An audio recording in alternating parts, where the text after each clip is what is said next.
Good morning to one and all present here. I, Vaishnavi, student of BMS College of Law, Bangalore, take immense pride and honor to be the master of ceremony for today. I welcome each one of you all to the Zonal Level Model Assembly Competition 2022-23, organized by BMS College of Law, Bangalore, in association with Karnataka Institute for Law and Parliamentary Reforms. For this auspicious event, we have with us our guests of honor, Shri K. Dwaraknath Babu, Director, Kilpar, Dr. Revaya Vadiyar, Research Head, Kilpar. I request our beloved principal to present the saplings to the guests of honor.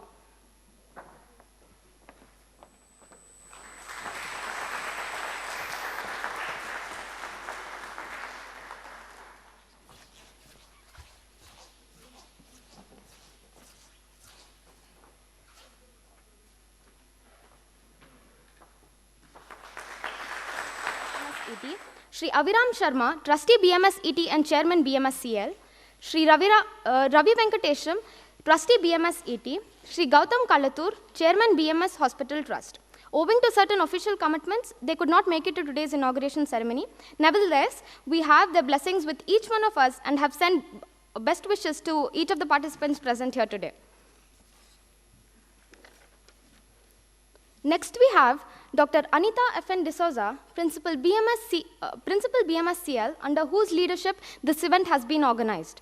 The faculty coordinators who have worked day and night to make this event includes Shri Rajiv Gopinath, Assistant Professor BMS CL, Shri Rudragowda MH, Assistant Professor BMS CL, Shri Naman Vankadari, Assistant Professor BMS CL, and all the staff and enthusiastic students present here this morning. Remembering the Almighty has always been a ritual. With that, I call upon Namrata, student of BMS CL, Bangalore, to enlighten us with an invocation.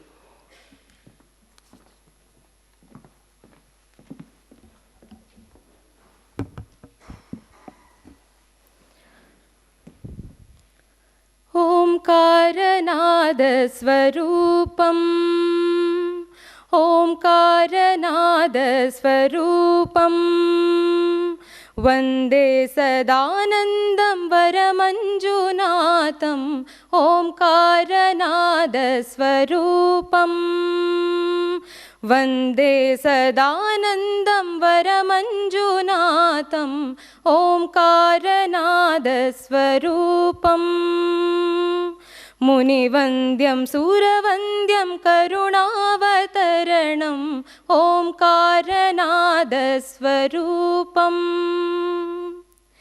Gaurimana Bhavanam, Vedavana Bhushanam, Marahara Varanam, Nuta Charu Charanam, Gaurimana Bhavanam, Vedavana Bhushanam, Marahara Varanam, Nuta Charu Charanam, Surakula Mandanam, Ripubhala Kandanam, Mangala Sarvadevamayam, Duritapaharanam, Bhavasindhu Taranam, Duritapaharanam, Bhavasindhu Taranam, Omkaranada Swarupam, Omkaranada Swarupam, Murahara Shankara Varada Bhayankara Bhaktava Shankara Nuta Charanam, Agama Gochara Bahugambira, Mangala Sarvadevamayam, Duritapaharanam, Bhavasindhu Taranam, Duritapaharanam, Bhavasindhu Taranam, Omkaranada Swarupam, Omkaranada Swarupam, Omkaranada Swarupam.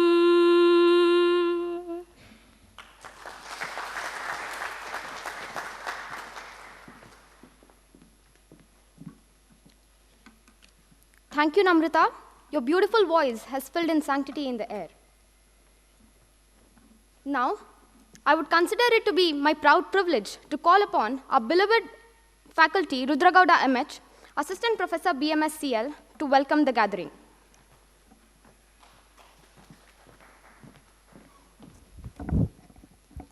Good morning, everyone.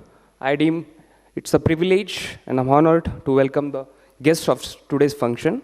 Firstly, I welcome Sri K. Dwaraknath Babu, Director, Kilpar, for the Zonal Level Model Assembly Competition 2023. On behalf of BMSCL and the participants, we welcome you, sir. We welcome Dr. Revaya Wadiyar, Research at Kilpar, for the Zonal Level Model Assembly Competition 2023. On behalf of BMSCL and the participants, I welcome you, sir. I also welcome our beloved principal, Dr. Anita F.N. D'Souza, Principal, BMSCL. On behalf of Kilpar and the participant, we welcome you for the Zonal Level Model Assembly Competition. I welcome our faculty coordinators, Rajiv Gopinath and Sri Naman Vankadri, for the BMSCL and the Kilpar Associated Zonal Level Model Assembly Competition. And I also welcome faculties and staffs, volunteers and the participants for the Zonal Level Model Assembly Competition 2023. Let us make this a grand success. This is a stepping stone for the new comings. I welcome you all. Thank you so much.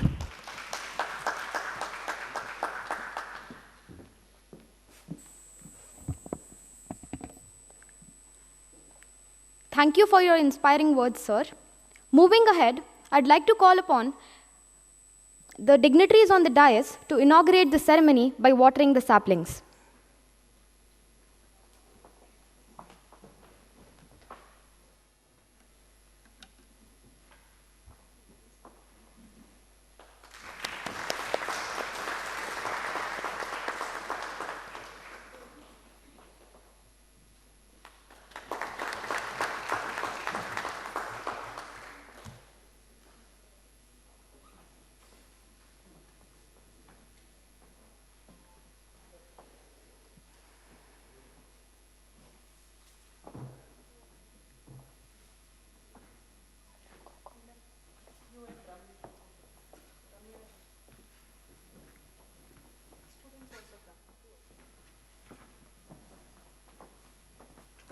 I'd like to call upon Nikita C., student of BMSCL, to introduce the guests of honor for today, Sri K. Dwarkanath Babu.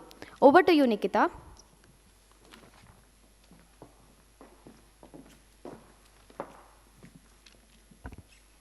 Thank you, Vaishnavi. K. Dwarkanath Babu, Director, Karnataka Institute for Law and Parliamentary Reform. He did his BCom in RC College of Commerce, Bangalore in 1978. In 1984, he completed his LLB from Vivipuram College of Law and also did his MA in Kannada from Bangalore University. He is presently designated as the Director of Karnataka Institute for Law and Parliamentary Reform.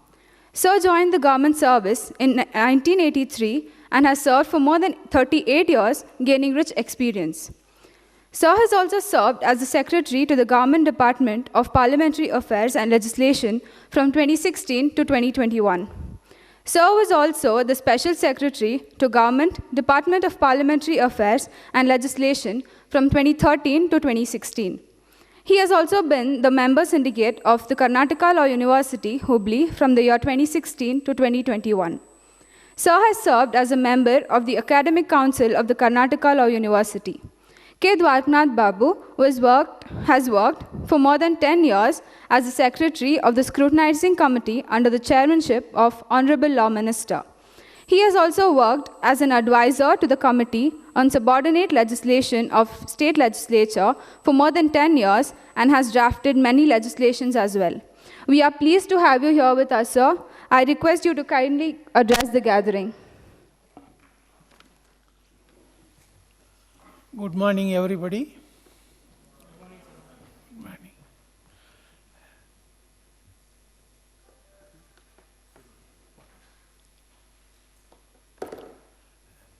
ಇವತ್ತಿನ ದಿನ ಬೆಂಗಳೂರು ನಗರದಲ್ಲಿರುವ ಕಾನೂನು ಕಾಲೇಜುಗಳ ಸುಮಾರು 20 ಕಾಲೇಜುಗಳ ವಿದ್ಯಾರ್ಥಿಗಳು ಇಲ್ಲಿ ಈ ಕಾರ್ಯಕ್ರಮದಲ್ಲಿ ಪಾಲ್ಗೊಂಡಿದ್ದೀರಾ. ಈ ಒಂದು ಝೋನಲ್ ಲೆವೆಲ್ ಮಾಡೆಲ್ ಅಸೆಂಬ್ಲಿ ಇವತ್ತೇನು ಹಮ್ಮಿಕೊಂಡಿದ್ದೀವಿ, ಇದರ ಧ್ಯೇಯ ಏನು, ಉದ್ದೇಶ ಏನು ಅನ್ನೋದು ಒಂದು 2 ಮಾತಲ್ಲಿ ತಮಗೆ ಹೇಳಕ್ಕೆ ಇಚ್ಛೆಪಡ್ತೀನಿ. ಈ ಮಾಡೆಲ್ ಅಸೆಂಬ್ಲಿ ಅನ್ನೋದೇನಿದೆ, ಇದು ನಮ್ಮ ಸಂಸದೀಯ ಪದ್ಧತಿ ಅಂತ ಏನು ಹೇಳ್ತೀವಿ, ಪಾರ್ಲಿಮೆಂಟ್ರಿ ಸಿಸ್ಟಮ್ ಅಂತ ಏನು ಕರಿತೀವಿ, ಅದರ ಒಂದು ತುಣುಕು, ಅದರ ಒಂದು ಅಣುಕು ಕೂಡ. ಈ ಪಾರ್ಲಿಮೆಂಟ್ರಿ ಸಿಸ್ಟಮ್ ಅಂದರೆ ಏನು, ಯಾವಾಗಿಂದ ನಮ್ಮ ಭಾರತದಲ್ಲಿದೆ, ಇದೇನು ಹೊಸದಾಗಿ ಬಂದಿದ್ದ ಅನ್ನೋ ಪ್ರಶ್ನೆಗಳು ಬಂದಾಗ, ಇದು ಸುಮಾರು 2000 ವರ್ಷಕ್ಕಿಂತ ಹಳೆಯ ಪದ್ಧತಿ ನಮ್ಮ ಭಾರತದಲ್ಲಿದ್ದಿದೆ.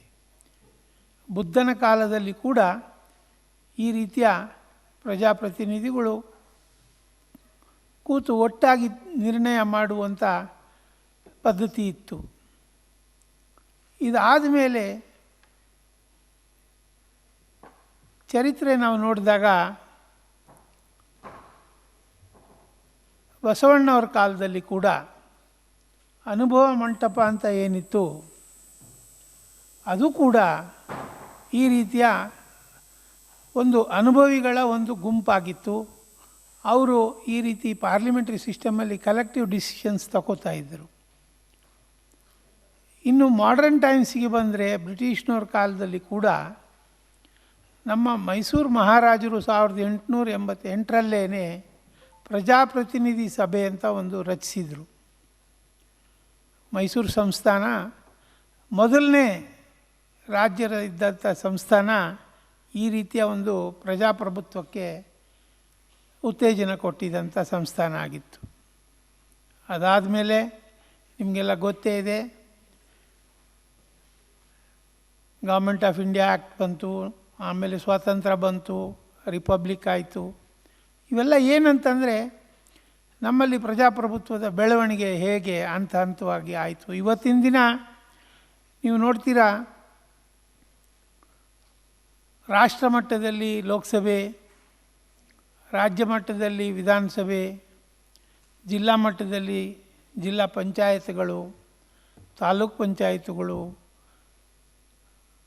ವಿಲೇಜ್ ಪಂಚಾಯತ್ಸು, ಇವೆಲ್ಲವೂ ಈ ಪ್ರಜಾಪ್ರಭುತ್ವದ ಒಂದು ಅಂಗಗಳೇ.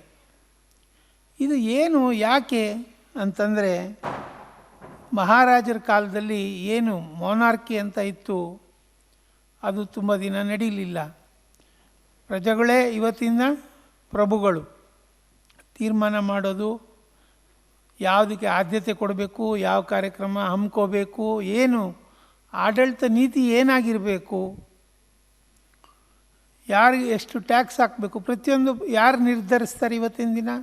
ಪ್ರಜೆಗಳು ನಿರ್ಧರಿಸ್ತಾರೆ. ಸೊ ಆ ಪದ್ಧತಿ ಇವತ್ತು ಪ್ರಪಂಚದ ಎಲ್ಲ ದೇಶಗಳಲ್ಲೂ ಹೆಚ್ಚು ಪ್ರಚಾರ ಪಡ್ಕೊತಾ ಇದೆ. ಅದು ಪ್ರಸ್ತುತ ಕೂಡ. ಆ ನಿಟ್ಟಿನಲ್ಲಿ ನಾಳೆ ನೀವೆಲ್ಲ ಸಹ ಇದೇ ಪ್ರಜಾಪ್ರಭುತ್ವದ ಆಡಳಿತದಲ್ಲಿ ನೀವು ಮುಂಚೂಣಿಯಲ್ಲಿ ಆಡಳಿತ ಮಾಡುವ ಪರಿಸ್ಥಿತಿ ಬರಬೇಕು. ನಿಮ್ಮಲ್ಲಿ ಆ ನಾಯಕತ್ವದ ಗುಣಗಳು ಬರಬೇಕು. ಈ ರೀತಿ ಸಾಮೂಹಿಕ ನಿರ್ಣಯ ಕಲೆಕ್ಟಿವ್ ಆಗಿ ತಗೊಳ್ಳುವಂಥ ಕ್ಯಾರೆಕ್ಟರಿಸ್ಟಿಕ್ಸ್ ಈಗಲಿಂದ ಬೆಳೆಸ್ಕೋಬೇಕು, ಲೀಡರ್ಶಿಪ್ ಕ್ವಾಲಿಟೀಸ್ ಬೆಳೆಸ್ಕೋಬೇಕು. ಹಾಗೆ ಅಂತ ಹೇಳಿ ಆ ಉದ್ದೇಶದಿಂದ ಈ ಕಾರ್ಯಕ್ರಮ ಹಮ್ಮಿಕೊಂಡಿದ್ದೀವಿ. ನಾನು ಅದೇ ಒಂದು ಹೇಳ್ತಿದ್ದೆ, ಈ ಪ್ರಜಾಪ್ರಭುತ್ವದಲ್ಲಿ ಒಬ್ಬರು ಹೇಳಿದ ಮಾತು ಇನ್ನೊಬ್ಬರು ಕೇಳಬೇಕು. ಅದು ನಿಮ್ಮ ಮನೆಯಲ್ಲೇ ನಡೆಯಲ್ಲ. ಅಪ್ಪ ಹೇಳಿದ ಮಾತು ಮಕ್ಕಳು ಕೇಳಲ್ಲ, ಅಣ್ಣ ಹೇಳಿದ ಮಾತು ತಮ್ಮ ಕೇಳಲ್ಲ. ಅಂಥ ಕಾಲ ಇದು. ಇಂಥ ಕಾಲದಲ್ಲಿ ನೀವು ಆಸ್ ಎ ಪಬ್ಲಿಕ್ ರೆಪ್ರೆಸೆಂಟೇಟಿವ್ ನೀವು ಹೇಳಿದ ಮಾತು ಇನ್ನೊಬ್ರು ಯಾಕೆ ಕೇಳಬೇಕು? ಹಾಗೆ ಕೇಳೋ ರೀತಿ ಮಾಡಬೇಕಾದ್ರೆ ನೀವು ಹೇಳುವಂಥ ವಿಚಾರದಲ್ಲಿ ಉತ್ತಮವಾದ ಸಲಹೆ ಇರಬೇಕು. 10 ಜನ ಮೆಚ್ಚುವಂಥ ಸಮರ್ಥನೆ ಇರಬೇಕು. ಆ ಸಮರ್ಥನೆ ಇದ್ದಾಗ ಮಾತ್ರ ನಿಮ್ಮ ಮಾತಿಗೆ, ನೀವು ಹೇಳುವ ನೀತಿಗೆ ಬೆಲೆ ಸಿಕ್ಕತ್ತೆ. ಸೊ ಅದು ನೀವು ಈಗಲಿಂದ ಮೈಗೂಡಿಸ್ಕೊಂಡ್ರೆ ಮಾತ್ರ ಒಂದು ಉತ್ತಮವಾದಂಥ ನಾಯಕರಾಗಿ ಬೆಳಿತೀರಾ, ಪ್ರಜಾಪ್ರಭುತ್ವದಲ್ಲಿ ಉತ್ತಮ ನಾಯಕರಾಗಿ ಚಲಾವಣೆ ಆಗೋಕ್ಕೆ ಸಾಧ್ಯ. ಸೊ ಇಲ್ಲೇನಾಗುತ್ತೆ, ಆ ಕನ್ವಿನ್ಸಿಂಗ್ ನೇಚರ್ ಏನಿದೆ, 10 ಜನನ ಒಪ್ಪಿಸೋದು, ನಿಮ್ಮ ನೀತಿ, ನಿಮ್ಮ opinion. See, everybody has their own opinion. ಈ ಡೆಮಾಕ್ರಸಿಯಲ್ಲಿ we must respect everybody's opinion. ಅದೇ ರೀತಿ ನಿಮ್ಮ ಒಪಿನಿಯನ್ 10 ಜನ ಒಪ್ಪಬೇಕಾದ್ರೆ ಅದಕ್ಕೆ ತಕ್ಕಾಗೆ ಮಾತಾಡೋದು ಕಲಿಬೇಕು. ಆ ಮಾತು, ನಿಮ್ಮ ಧೋರಣೆ, ಅದೇ ಮುಖ್ಯ ಇಲ್ಲಿ ನೀವು ಬೆಳೆಸ್ಕೋಬೇಕಾಗಿರೋದು. ಅದಕ್ಕಾಗಿ ಇಲ್ಲಿ ನೀವು ಈಗಲಿಂದ ಏನು ಅಭ್ಯಾಸ ಮಾಡ್ತೀರಾ, this will help you in your future. ಆ ಪ್ರಜಾಪ್ರಭುತ್ವದ ಪಾರ್ಲಿಮೆಂಟ್ರಿ ಸಿಸ್ಟಮ್ ಏನಿದೆ ಅದು ಈಗಲಿಂದ ನೀವು ಕಲಿಬೇಕು ಅನ್ನೋದೇ ಸರ್ಕಾರದ ಉದ್ದೇಶ. ಅದಕ್ಕೋಸ್ಕರ ಈ ಕಾರ್ಯಕ್ರಮ ಹಮ್ಮಿಕೊಂಡಿದ್ದೀವಿ.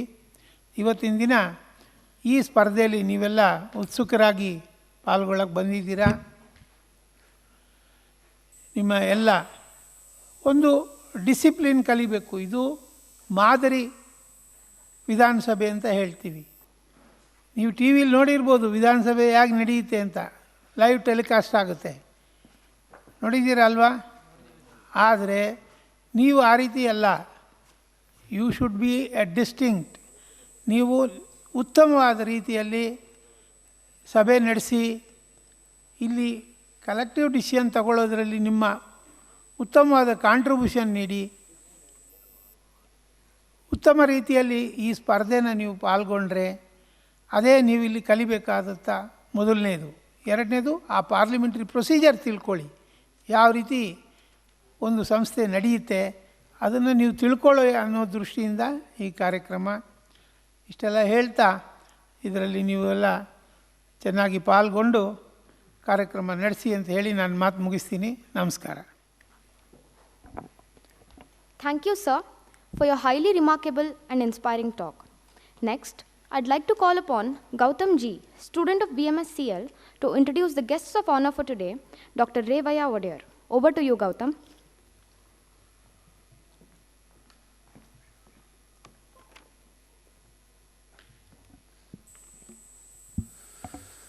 A familiar personality to most of the law colleges present here needs no introduction. Nevertheless, Dr. Revaya Odear is currently working as the research head in the Karnataka Institute for Law and Parliamentary Reform. Sir has 3 years' experience as lecturer in LBS Government First Grade College, Bengaluru, 14 years research experience, and worked as research officer cum registrar in Kilpar. Sir has an MA, LLB, MPhil, and PhD. Sir has been a part of number of communities and project reports like Hyderabad Karnataka Development and Research Committee, Teachers Training and Evaluation Report to DSCRT Bellary, Suvarna Gramodaya Yojane, and Joint Secretary of Karnataka State Grama Panchayat Delimitation Committee 2014. He has also been a part of many advisory boards bringing in reforms in the space of public policy and constitutional law. The few prominent ones include Article 371J of the Constitution. Sir has been the co-editor for many magazines like Nada Prasanga, Samyak Shasana, Shodha Parishodha. To conclude, Sir has received an award, Kanunu Sahiti, in 2010. We are pleased to have you here, sir. I request you to kindly address the gathering.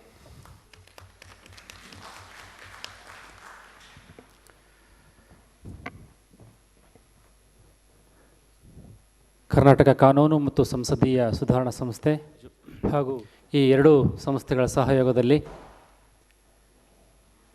ಆಯೋಜಿಸಿರುವ ಬೆಂಗಳೂರು ವಲಯ ಮಟ್ಟದ ಮಾದರಿ ವಿಧಾನಸಭಾ ಸ್ಪರ್ಧೆಯ ಈ ಕಾರ್ಯಕ್ರಮವನ್ನು ಅಮೃತ ಹಸ್ತದಿಂದ ಗಿಡಕ್ಕೆ ನೀರಿರುವುದರ ಮೂಲಕ ಉದ್ಘಾಟನೆ ಮಾಡಿಕೊಟ್ಟಿರ್ತಕ್ಕಂತಹ ನಮ್ಮ ಕಾಸಂಸುವಿನ ನಿರ್ದೇಶಕರು, ಕರ್ನಾಟಕ ಸರ್ಕಾರದಲ್ಲಿ ಸಂಸದೀಯ ವ್ಯವಹಾರಗಳ ಇಲಾಖೆಯಲ್ಲಿ 9 ವರ್ಷಗಳ ಕಾಲ ಕಾರ್ಯದರ್ಶಿಗಳಾಗಿ ಸೇವೆ ಸಲ್ಲಿಸತಕ್ಕಂತಹ ಪೂಜ್ಯ ಹಿರಿಯರಾಗಿರ್ತಕ್ಕಂತಹ ಶ್ರೀ ದ್ವಾರಕಾನಾಥ್ ಬಾಬು ಸರ್ ಅವರೇ, ಈ ಕಾರ್ಯಕ್ರಮವನ್ನು ಆಯೋಜಿಸಿ ನಿಮ್ಮೆಲ್ಲರನ್ನ ಇಲ್ಲಿ ಸೇರಿಸಲಿಕ್ಕೆ ಕಾರಣಕರ್ತರಾಗಿರ್ತಕ್ಕಂತಹ ಕಾಲೇಜಿನ ಪ್ರಾಚಾರ್ಯರು ಆಗಿರುವ ಶ್ರೀಮತಿ ಡಾಕ್ಟರ್ ಅನಿತಾ ಮೇಡಮ್ ಅವರೇ, ಈ ಕಾರ್ಯಕ್ರಮವನ್ನು ನಿಭಾಯಿಸಲು ಅಣಿಯಾಗಿ ನಮ್ಮ ಜೊತೆಗೆ ಕೈ ಜೋಡಿಸಿರುವ ರಾಜೇಶ್ ಗೋಪಿನಾಥ್ ಅವರೇ, ರುದ್ರೇಗೌಡ ಅವರೇ ಮತ್ತು ನಮ್ಮನ್ನವರೇ, ಹಾಗೂ BMS ಕಾಲೇಜಿನ ಅಧ್ಯಾಪಕ ಮಿತ್ರರೇ ಮತ್ತು ಎಲ್ಲ ಇಲ್ಲಿಗೆ ಆಗಮಿಸಿ ಶಾಸಕರಾಗಿರುವ ಭಾವಿ ಶಾಸಕರೇ, ಮಾಧ್ಯಮದ ಮಿತ್ರರೇ, ಇದು ಒಂದು ನಿಮಗೆ ಒಂದು ಸುಯೋಗ, ನಮಗೆ ಒಂದು ಪಾಠ ಮತ್ತು ಸವಾಲು. ನಿಮಗೆ ಸುಯೋಗ ಹೇಗೆ ಅಂದರೆ ಮುಂದಿನ ದಿನಗಳಲ್ಲಿ ಒಂದು ಒಳ್ಳೊಳ್ಳೆಯ ಅವಕಾಶ ದೊರೀತವೆ. ಆ ದೊರೆಯೋಕ್ಕೆ ಒಂದು ಯೋಗ ಸುಯೋಗ ಆಗಿ ಆರಂಭವಾಗಿದೆ. ಮುಂದಿನ ದಿನಗಳಲ್ಲಿ ಸಂಸದೀಯ ವ್ಯವಸ್ಥೆಯಲ್ಲಿ ಎಲ್ಲೆಲ್ಲಿ ಸಾಧ್ಯವೋ ಅಲ್ಲೆಲ್ಲಿ, ಅದು ಕೆಳ ಹಂತದಿಂದ ಹಿಡಿದು ಮೇಲ್ಹಂತದವರೆಗೆ, ಮೇಲ್ಮಟ್ಟದವರೆಗೆ ಸಂಸದೀಯ ವ್ಯವಸ್ಥೆಯಲ್ಲಿ ನೀವೆಲ್ಲರೂ ಭಾಗಿಯಾಗಬೇಕು ಅಂತ, ಮತ್ತು ಅಂತಹ ತಿಳಿವು ನೀಡುವ ಸಂದರ್ಭ ಬಂದಾಗ ಆ ತಿಳಿವನ್ನು ನೀವು ನೀಡಿರಿ ಅನ್ನುವ ಉದ್ದೇಶದಿಂದ ಒಂದು ನೇರವಾಗಿ ಭಾಗಿಯಾಗ್ಬೋದು ಅಥವಾ ಅಪರೋಕ್ಷವಾಗಿ ಭಾಗಿಯಾಗ್ಬೋದು, ಅಂತಹ ಎಲ್ಲ ಹಂತಗಳಲ್ಲಿ ತಾವು ಭಾಗಿಯಾಗ್ರಿ ಅಂತ ಹೇಳ್ತಾ, ಸಂಸದೀಯ ವ್ಯವಸ್ಥೆಯನ್ನು ಮೈಗೂಡಿಸಿಕೊಂಡು ಮೊನ್ನೆ ಹಿಂದಿನ ಅಧಿವೇಶನ ಸಂದರ್ಭದಲ್ಲಿ ನಮ್ಮ ಕಲಬುರಗಿಯಲ್ಲಿ ಮಾಡಿದ ಸಂದರ್ಭದಲ್ಲಿ ಒಬ್ಬ ನಮ್ಮ ತೀರ್ಪುಗಾರರು ಹೇಳ್ತಾ ಇದ್ದರು, ಎಲ್ಲ ಕಡೆ ವ್ಯವಸ್ಥೆ ಕೆಟ್ಟಿದೆ ಕೆಟ್ಟಿದೆ ಕೆಟ್ಟಿದೆ ಅಂತ ನಾವು ಹೇಳ್ತಾ ಇದ್ದೇವೆ. ಕೆಟ್ಟಿರೋದು ನಿಜ. ಕೆಟ್ಟಿದ್ದು ಯಾಕೆ ಅಂದರೆ ಕೆಟ್ಟವರೇ ತುಂಬಿಕೊಂಡಿರೋದ್ರಿಂದ ಅಂತ ಎಲ್ಲರೂ ಹೇಳ್ತಿದ್ದೇವೆ. ಆದರೆ ಸಜ್ಜನರು ಸುಮ್ಮನೆ ಇರೋದ್ರಿಂದ ಕೆಟ್ಟಿದೆ ವ್ಯವಸ್ಥೆ ಅನ್ನೋದನ್ನು ಹೇಳಿದರು. ಅದು ನಿಜ. ಸಜ್ಜನರು ಸುಮ್ಮನೆ ಇರೋದರಿಂದ ದುರ್ಜನರು ಅಥವಾ ಅಸಮರ್ಥರು ಮುಂದೆ ಹೋಗ್ತಾ ಇದ್ದಾರೆ. ಸಜ್ಜನರು, ಲರ್ನೆಡ್ ಪೀಪಲ್ ಏನಂತ ಕರಿತಾ ಇದ್ದೇವೆ, ಅವರು ರಾಜಕೀಯ ವ್ಯವಸ್ಥೆಯಲ್ಲಿರ್ಬೋದು ಅಥವಾ ಎಲ್ಲೆಲ್ಲಿ ಸಾಧ್ಯವೋ ಅಲ್ಲಲ್ಲಿ ನಮ್ಮ ಈ ವ್ಯವಸ್ಥೆ ಸುಧಾರಿಸ್ಲಿಕ್ಕೆ ಸಾಧ್ಯ ಅಲ್ಲೆಲ್ಲ ಭಾಗಿಯಾಗಿ ಮುಂದುವರಿಬೇಕು ಅಂತ. ಮತ್ತು ಕಾನೂನು ವಿದ್ಯಾರ್ಥಿನಿಯರಿಗೆ ಈ ಶಿಕ್ಷಣ ತುಂಬ ಅಗತ್ಯವಾಗಿದೆ. ಹಿಂದಿನ ನಮ್ಮ ಎಲ್ಲ ಆರಂಭದಿಂದ 1952ರಿಂದ 47ರಿಂದ ತೆಗೆದುಕೊಂಡು ಬಂದಾಗ, ಮಹಾತ್ಮ ಗಾಂಧೀಜಿ, ಅಂಬೇಡ್ಕರ್ ಅವರಿಂದ ತಿಳ್ಕೊಂಡು ಬಂದಾಗ ಕೂಡ ವಕೀಲರಾದವರೇ ಸಂಸದೀಯ ವ್ಯವಸ್ಥೆಯಲ್ಲಿ ಅತಿ ಹೆಚ್ಚು ಭಾಗಿಯಾಗಿದ್ದಾರೆ ಮತ್ತು ಆ ವ್ಯವಸ್ಥೆ ಸುಧಾರಿಸಿದ್ದಾರೆ ಮತ್ತು ಮುನ್ನಡೆಸಿದ್ದಾರೆ ಕೂಡ. ಆ ಮುನ್ನಡೆಸುವ ವ್ಯವಸ್ಥೆ ನಿಮ್ಮಿಂದ ಇನ್ನೂ ಮುಂದುವರಿಯಲಿ ಅಂತ ಹೇಳ್ತಾ, ಕಾನೂನು ಕಾಲೇಜುಗಳಿಗೆ ಈ ವಿಶೇಷವಾಗಿ ಸಂಸದೀಯ ವ್ಯವಸ್ಥೆಯಲ್ಲಿ ಭಾಗಿಯಾಗಲಿ ಅನ್ನೋ ಕಾರಣಕ್ಕಾಗಿ ನಮ್ಮ ಕಾಸಂಸು ತೊಡಕೊಂಡಿದೆ. ಇದಕ್ಕೆ ಅತಿ ಹೆಚ್ಚು ಬೆಲೆ, ಪ್ರೋತ್ಸಾಹ ಮತ್ತು ಎಲ್ಲ ರೀತಿಯ ಸಹಕಾರ ಕೊಡ್ತಿರೋರು ಮಾನ್ಯ ದ್ವಾರಕಾನಾಥ್ ಬಾಬು ಸರ್ ಅವರು ಮತ್ತು ಅವರ ಹಿಂದೆ JC ಮಾಧುಸ್ವಾಮಿ ಸರ್ ಅವರು. ಇವರಿಬ್ಬರ ಒಂದು ಉತ್ಸಾಹದಿಂದ ಮತ್ತು ಕಾನೂನು ಕಾಲೇಜಿನ ವಿದ್ಯಾರ್ಥಿನಿಗೆ ತಲುಪಲೇಬೇಕು, ಅವರಿಗೆ ಅಣಿಗೊಳಿಸ್ರಿ ಎನ್ನುವ ಒಂದು ವ್ಯವಸ್ಥೆಯನ್ನು ಹೇಳಿದರೆ, ಆ ವ್ಯವಸ್ಥೆಯನ್ನು ನಾವು ಇವತ್ತು ಜಾರಿ ತಂದಿದ್ದೇವೆ. ಇದು ಆಗಿರೋದು ಈ ಇಬ್ಬರು ಮಹಾನುಭಾವರಿಂದ ಅಂತ ಹೇಳ್ತಾ, ಈ ವಿಚಾರವನ್ನು ತಾವೆಲ್ಲರೂ ರೂಢಿಸಿಕೊಂಡು ಮುಂದುವರಿರಿ. ಆಗ ಕರ್ನಾಟಕ ಕಾನೂನು ಮತ್ತು ಸಂಸದೀಯ ಸುಧಾರಣಾ ಸಂಸ್ಥೆಯ ಹಾಗೂ BMS ಕಾನೂನು ಕಾಲೇಜಿನ ಈ ವ್ಯವಸ್ಥೆ ಮಾಡಿದ ಕೆಲಸ ಸಾರ್ಥಕ ಆಗ್ತದೆ ಅಂತ ಆಶಿಸಿ, ನಿಮಗೆಲ್ಲರಿಗೂ ಶುಭವಾಗಲಿ. ಇವತ್ತೇನು ಭಾಗವಹಿಸ್ತಾ ಇದ್ದೀರಿ, ಇದರ ವ್ಯವಸ್ಥೆ 21 ಕಾಲೇಜಿನವರು ಬಂದಿದ್ದೀರಿ, 84 ವಿದ್ಯಾರ್ಥಿನಿಯರು ಶಾಸಕರ ಆಗಮಿಸಿದ್ದೀರಿ. ಇದರಲ್ಲಿ ನಾವು 10 ಜನರನ್ನು ಮಾತ್ರ ರಾಜ್ಯ ಮಟ್ಟಕ್ಕೆ ಆಯ್ಕೆ ಮಾಡಿಕೊಳ್ತಿದ್ದೇವೆ. ಆ 10 ಜನರಲ್ಲಿ ನೀವು ಒಬ್ಬರು ಆಗಿರ್ರಿ ಅಂತ ಹೇಳ್ತಾ, ಫೆಬ್ರವರಿ 3ನೇ ತಾರೀಕು ರಾಜ್ಯ ಮಟ್ಟದ ಅಧಿವೇಶನ ನಡೀತಾ ಇದೆ ವಿಕಾಸಸೌಧದಲ್ಲಿ. ಆ ವಿಕಾಸಸೌಧದಲ್ಲಿ ನಡೆಯುವ ಆ ರಾಜ್ಯ ಮಟ್ಟಕ್ಕೆ ಆಯ್ಕೆ ಆಗ್ರಿ ಅಂತ ಆಶಿಸಿ, ಎಲ್ಲರೂ ಮಾದರಿ ಸಂಸದೀಯ ವ್ಯವಸ್ಥೆಯನ್ನು ರೂಪಿಸಿರಿ ಮತ್ತು ರೂಢಿಸಿರಿ, ಭಾಗಿಯಾಗ್ರಿ ಅಂತ ಆಶಿಸಿ ನಾನು ಮಾತು ಮುಗಿಸ್ತಾ ಇದ್ದೇನೆ. ಜೈ ಹಿಂದ್, ಜೈ Karnataka.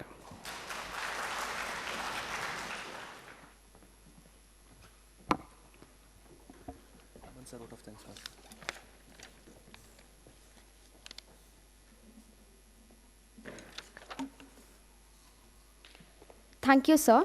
As always, your dynamic participation and initiatives in empowering the youth is highly remarkable, and this speech of yours reflects the same. Now, I would like to call upon Dr. K. Prabhakar, one of the judge panelists, to join us on the dais.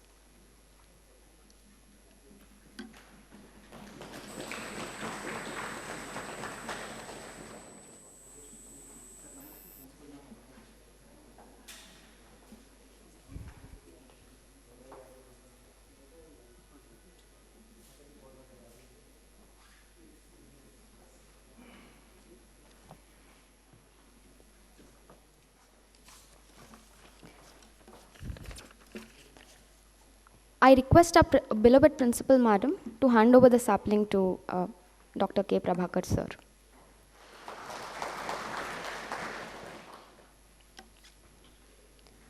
Moving ahead, I take this wonderful opportunity to introduce the panel of judges. Research Head Kilpar, Dr. Prabhakar, Senior Professor Political Science, Advisory Member of Department of Pre-University and Secondary Education Textbook Committee, Political Science, Chief Mentor, and Senior Moderator of District and State Level Youth Parliament Competition for close to 15 years on behalf of the Secondary Education Government of Karnataka. I would like to call upon our beloved faculty, Naman Vankadari, Assistant Professor BMSCL, to deliver a vote of thanks.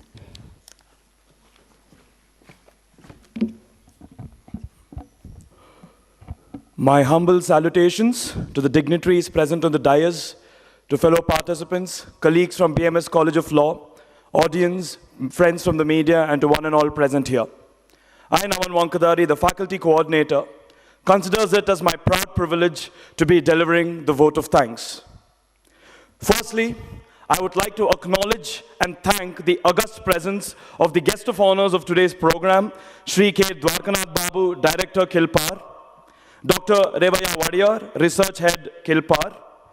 Also, in their absence, I would like to acknowledge the august support granted to us by the trustees of BMS Educational Society, Dr. B.S. Ragini Narayan, Donor Trustee, BMS SET, Dr. P. Dayanand Pai, Life Trustee, BMS SET, Sri Aravind Sharma, Aviram Sharma, I stand corrected, Trustee, BMS SET, Chairman, BMS College of Law, Sri Ravi Venkatesam, Trustee, BMS SET, Sri Gautam Kalatur, Chairman, BMS Hospital Trust.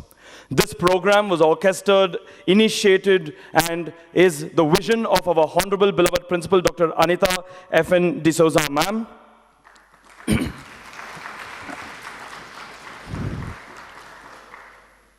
The program, the war horses of today's program, Sri Rajiv Gopinath, Assistant Professor, BMS College of Law, Sri Rudragowda Hemech, Assistant Professor of Law, Ramya ma'am, Assistant Professor of Law, Veena ma'am, Assistant Professor of Law, Gurveen Kaur ma'am, Assistant Professor of Law, Student Coordinator Vishwajit. I'd like to take this opportunity to also extend my heartfelt gratitude to the judges, the jury panel of today's program, Dr. K. Prabhakar sir, who will be guiding, moderating, and marking each one of you all. And last but not the least, the future leaders of India, the global citizens, fellow parliamentarians in the making, fellow legislative assembly members in the making, to each and every one of you all sitting here today, thank you all for believing in us and making this event happen. The baton now passes to each and every one of you. With this, partially, our responsibility shall take a small break. Now, the responsibility of drawing a vision, for drawing a roadmap, and for upholding the ethos, values, and the principles of Indian Constitution now lies on your lofty shoulders. I hope in this due course of time, you uphold the principles of what Indian democracy represents. And to conclude from the words of our Honorable External Affairs Minister S. Jaishankar, India's way is the highway. So keep that highway in mind and be the representatives of what is the world's oldest,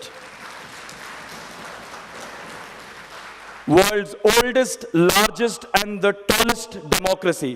As our Vidhana Sauda rightly represents, Sarkarada Kelasa, Devara Kelsa, government's work is the God's work. Acknowledge the divine work that is bestowed in your hands today, and I hope each and every participant sitting here today upholds that sanctity and brings in the divinity. Remember that this is your foundation to inspire our generation. Jai Hind, Jai Karnataka. ಈ ನಂತರ ವಿದ್ಯಾರ್ಥಿಗಳ ಮಾದರಿ ವಿಧಾನಸಭಾ ಅಧಿವೇಶನ ಸ್ಪರ್ಧೆ ಆರಂಭವಾಗ್ತದೆ. Speaker ಅವರು ready ಇರಬೇಕು ಮತ್ತು ಎಲ್ಲ ನಿಮ್ಮ ಸಚಿವ ಸಂಪುಟದ ಸಹೋದ್ಯೋಗಿಗಳೆಲ್ಲರೂ ರೆಡಿ ಇದ್ದೀರಿ. ವಿರೋಧ ಪಕ್ಷದ ನಾಯಕರು ಮತ್ತು ವಿರೋಧ ಪಕ್ಷದ ಸದಸ್ಯರೆಲ್ಲ ರೆಡಿ ಇದ್ದೀರಿ. ಓಕೆ, 10:30 ಅಥವಾ 10:35 ಆರಂಭ ಮಾಡೋಣ. 10:29 ಆಗಿದೆ ನಮ್ಮ ಗಡಿಯಾರದಲ್ಲಿ, ತೊಂದರೆ ಇಲ್ಲ. ರೆಡಿ? ವಾಲಂಟಿಯರ್ಸ್, ಇಲ್ಲಿಗೊಂದು ಸ್ಪೀಕರ್ಗೊಂದು ಸೇರು, ಇದೇ ಒಂದು ಸೇರನ್ನು ಮುಂದೆ. ಈ ಸುಧಾರಣಾ ಸಂಸ್ಥೆ ಹಾಗೂ BMS ಕಾನೂನು ಮಹಾವಿದ್ಯಾಲಯ ಬೆಂಗಳೂರು, ಈ ಎರಡು ಸಂಸ್ಥೆಗಳ ಸಹಯೋಗದಲ್ಲಿ ಬೆಂಗಳೂರು ವಲಯದ ಮಾದರಿ ವಿಧಾನಸಭಾ ಅಧಿವೇಶನ ಸ್ಪರ್ಧೆ ಇದೀಗ ಆರಂಭವಾಗ್ತಾಯಿದೆ. ಈ ಸ್ಪರ್ಧೆಗೆ ಮುಖ್ಯ ತೀರ್ಪುಗಾರರನ್ನಾಗಿ ಕರ್ನಾಟಕ ಕಾನೂನು ಮತ್ತು ಸಂಸದೀಯ ಸುಧಾರಣಾ ಸಂಸ್ಥೆಯ ನಿರ್ದೇಶಕರಾಗಿರುವ ಶ್ರೀ ಕೆ ದ್ವಾರಕಾನಾಥ್ ಬಾಬು ಸರ್ ಅವರನ್ನು ಹೃತ್ಪೂರ್ವಕವಾಗಿ ಸ್ವಾಗತ ಕೋರ್ತಾ ಇದ್ದೇನೆ ಮತ್ತು ಅವರ ಅನುಮತಿಯನ್ನು ಕೋರುತ್ತಿದ್ದೇನೆ. ಇನ್ನೊಬ್ಬ ತೀರ್ಪುಗಾರರನ್ನಾಗಿ ಪ್ರಭಾಕರ್ ಸರ್ ಅವರನ್ನು ಸ್ವಾಗತಿಸುತ್ತಿದ್ದೇನೆ ಮತ್ತು ಅವರ ಅನುಮತಿಯನ್ನು ಕೋರುತ್ತಿದ್ದೇನೆ. ಈ ಸ್ಪರ್ಧೆಯ ಕಾರ್ಯಕ್ರಮದಲ್ಲಿ ಸ್ಪರ್ಧೆಯ ನೇತೃತ್ವ ವಹಿಸಿಕೊಂಡಿರ್ತಕ್ಕಂತಹ ಪ್ರಿನ್ಸಿಪಾಲ್ ಡಾಕ್ಟರ್ ಅನಿತಾ ಮೇಡಮ್ ಅವರನ್ನು ಸ್ವಾಗತ ಮಾಡ್ತಾ ಇದ್ದೇನೆ ಮತ್ತು ಅವರ ಉಪಸ್ಥಿತಿಯನ್ನು ಕೋರುತ್ತಿದ್ದೇನೆ. ಈ ಸ್ಪರ್ಧೆ ಈಗ ಆರಂಭವಾಗ್ತಾ ಇದೆ. ಮಾನ್ಯ ಸಭಾಧ್ಯಕ್ಷರು ಆಗಮಿಸೋದರೊಂದಿಗೆ ಈ ಕಾರ್ಯಕ್ರಮ ಅವರ ಅನುಮತಿಗೆ ಕೋರುತ್ತಾ ಮಾನ್ಯ ಸಭಾಧ್ಯಕ್ಷರು ಈಗ ಆಗಮಿಸುತ್ತಿದ್ದಾರೆ.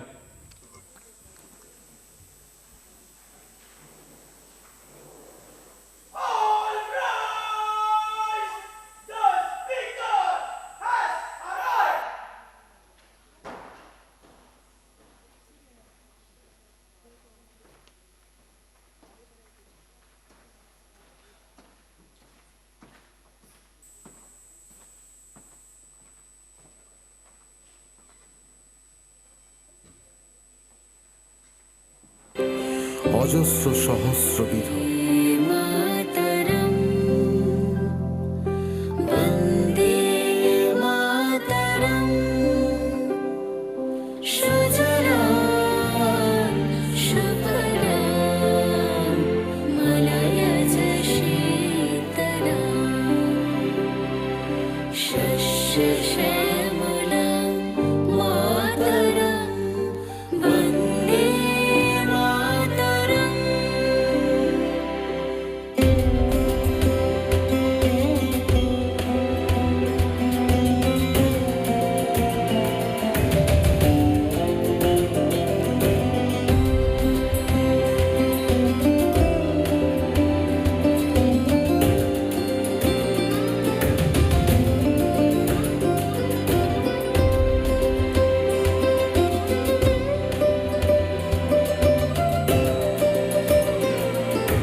Please sit down.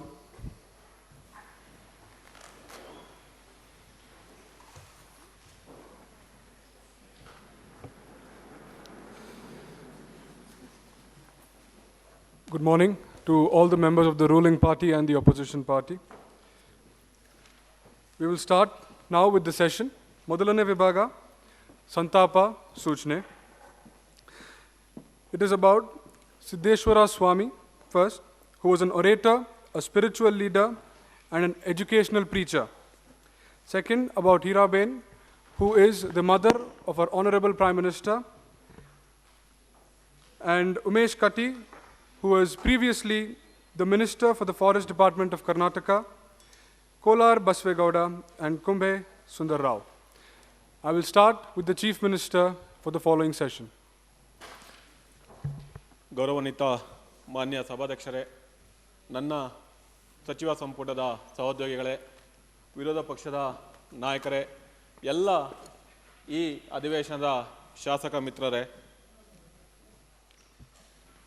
ಅಕ್ಷರ ಕಲಿತ ವ್ಯಕ್ತಿ ಭ್ರಷ್ಟನಾಗ್ಬೋದು, ಆದರೆ ಸಂಸ್ಕಾರ ಕಲಿತ ವ್ಯಕ್ತಿ ಎಂದೂ ಭ್ರಷ್ಟನಾಗಲ್ಲ. ಈ ಮಾತನ್ನ ಹೇಳಿದವರು ಸಿದ್ದೇಶ್ವರ ಸ್ವಾಮೀಜಿಯವರು. ಅವರ ಪ್ರವಚನದ ಮೂಲಕನೇ ಅವರಿಗೆ ಒಂದು ಸಂತಾಪ ಸೂಚನೆಯನ್ನು ಈ ದಿನ ಸದನದಲ್ಲಿ ಮುಂದಿಡ್ತಿರೋದು ಒಂದು ವಿಷಾದ ಅಂತ ಹೇಳ್ಬೋದು. ಕಾರಣ, ಇಂದಿಗೆ 5 ದಿನ ಕಳೆದರೂ ಕೂಡ ಲಕ್ಷಾಂತರ ಜನರು ಇಂದೂ ಕೂಡ ಶ್ರೀಗಳ ಗದ್ದುಗೆಗೆ ಬಂದು ಆಶೀರ್ವಾದ ತಗೊತಾ ಇದ್ದಾರೆ. ಕಾರಣ, ಉತ್ತರ ಕರ್ನಾಟಕದ ನಡೆದಾಡುವ ದೇವರು, ಈ ಶತಮಾನದ ಶ್ರೇಷ್ಠ ಸಂತ, ಇಡೀ ವಿಶ್ವದ 2ನೇ ಸ್ವಾಮಿ ವಿವೇಕಾನಂದ ಹೆಸರು ತಗೊಂಡವರು.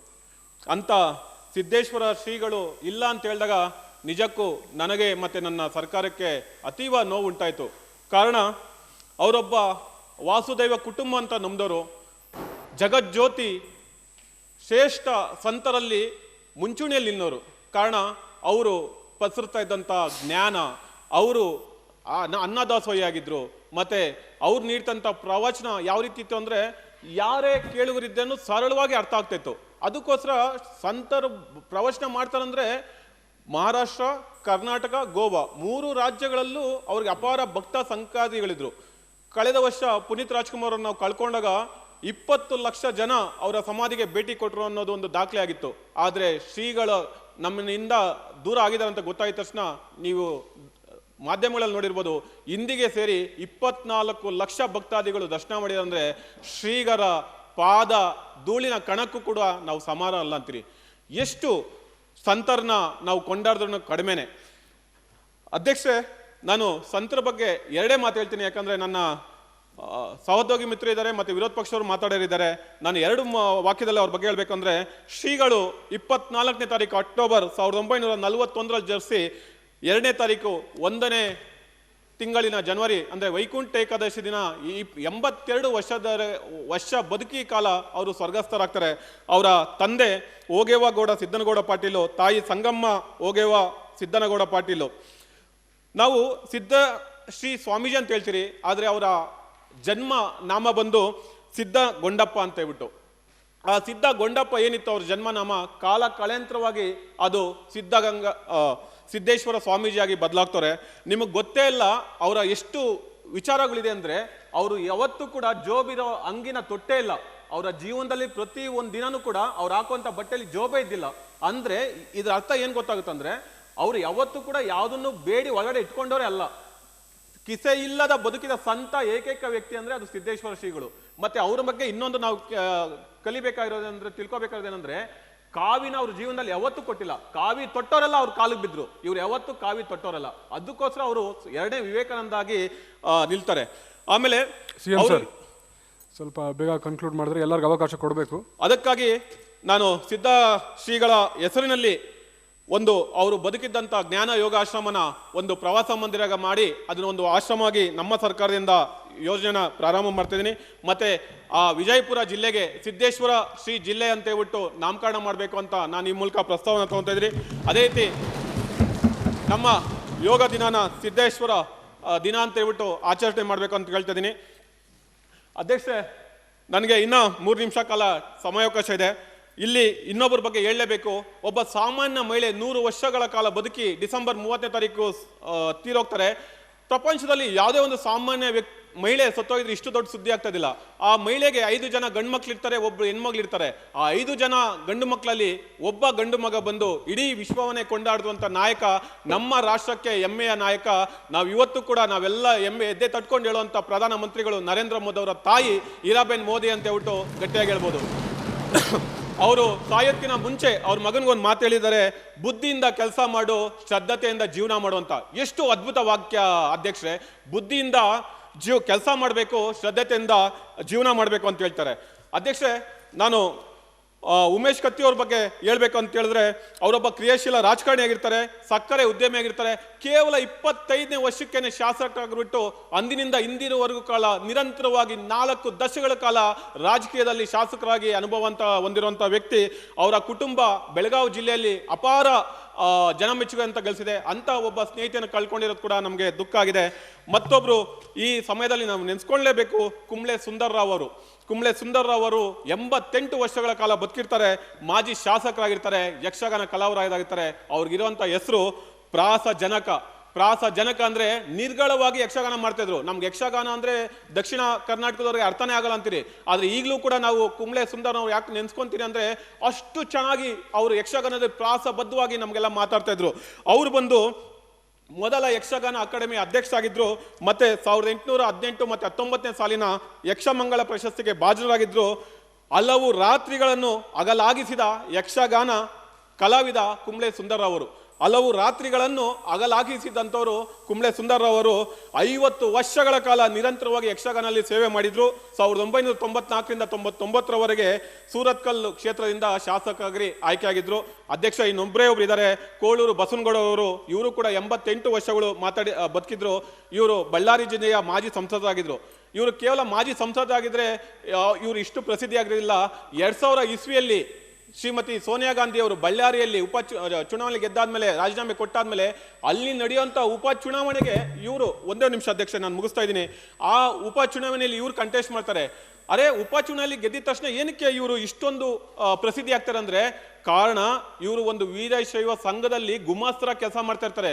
ಒಬ್ಬ ಗುಮಾಸ್ತರಾಗಿ ಕೆಲಸ ಮಾಡಿದಂಥವ್ರು ಒಂದು ಸಂಘದಲ್ಲಿ ಕಾರ್ಯದರ್ಶಿಯಾಗಿ ಬೆಳೆದು ಅವರು ಮಾಡಿರುವಂಥ ಸಂಘದ ಬೆಳವಣಿಗೆ, ಅವರು ಸಂಘದ ಬೆಳೆಸ್ಕೊಂಡಿರೋಂಥ ಕಾರ್ಯದರ್ಶಿಯ ಒಡನಾಟ ನೋಡ್ಬಿಟ್ಟು ಕೆ.ಸಿ. ಕೊಂಡಯ್ಯ ಅವರು ಅವ್ರನ್ನ ಕರ್ಕೊಂಡು ಬಂದ್ಬಿಟ್ಟು ಉಪಚುನಾವಣೆ ಗೆಲ್ಸಿದಾಗ ಇಡೀ ಬಳ್ಳಾರಿಯಿಂದ ಗೆದ್ದಂಥ ವ್ಯಕ್ತಿ ರಾಷ್ಟ್ರ ಮಟ್ಟದಲ್ಲಿ ಹೆಸರು ಮಾಡ್ತಾರೆ. ಅವರೇ ಕೋಳೂರು ಬಸವನಗೌಡ ಅವರು.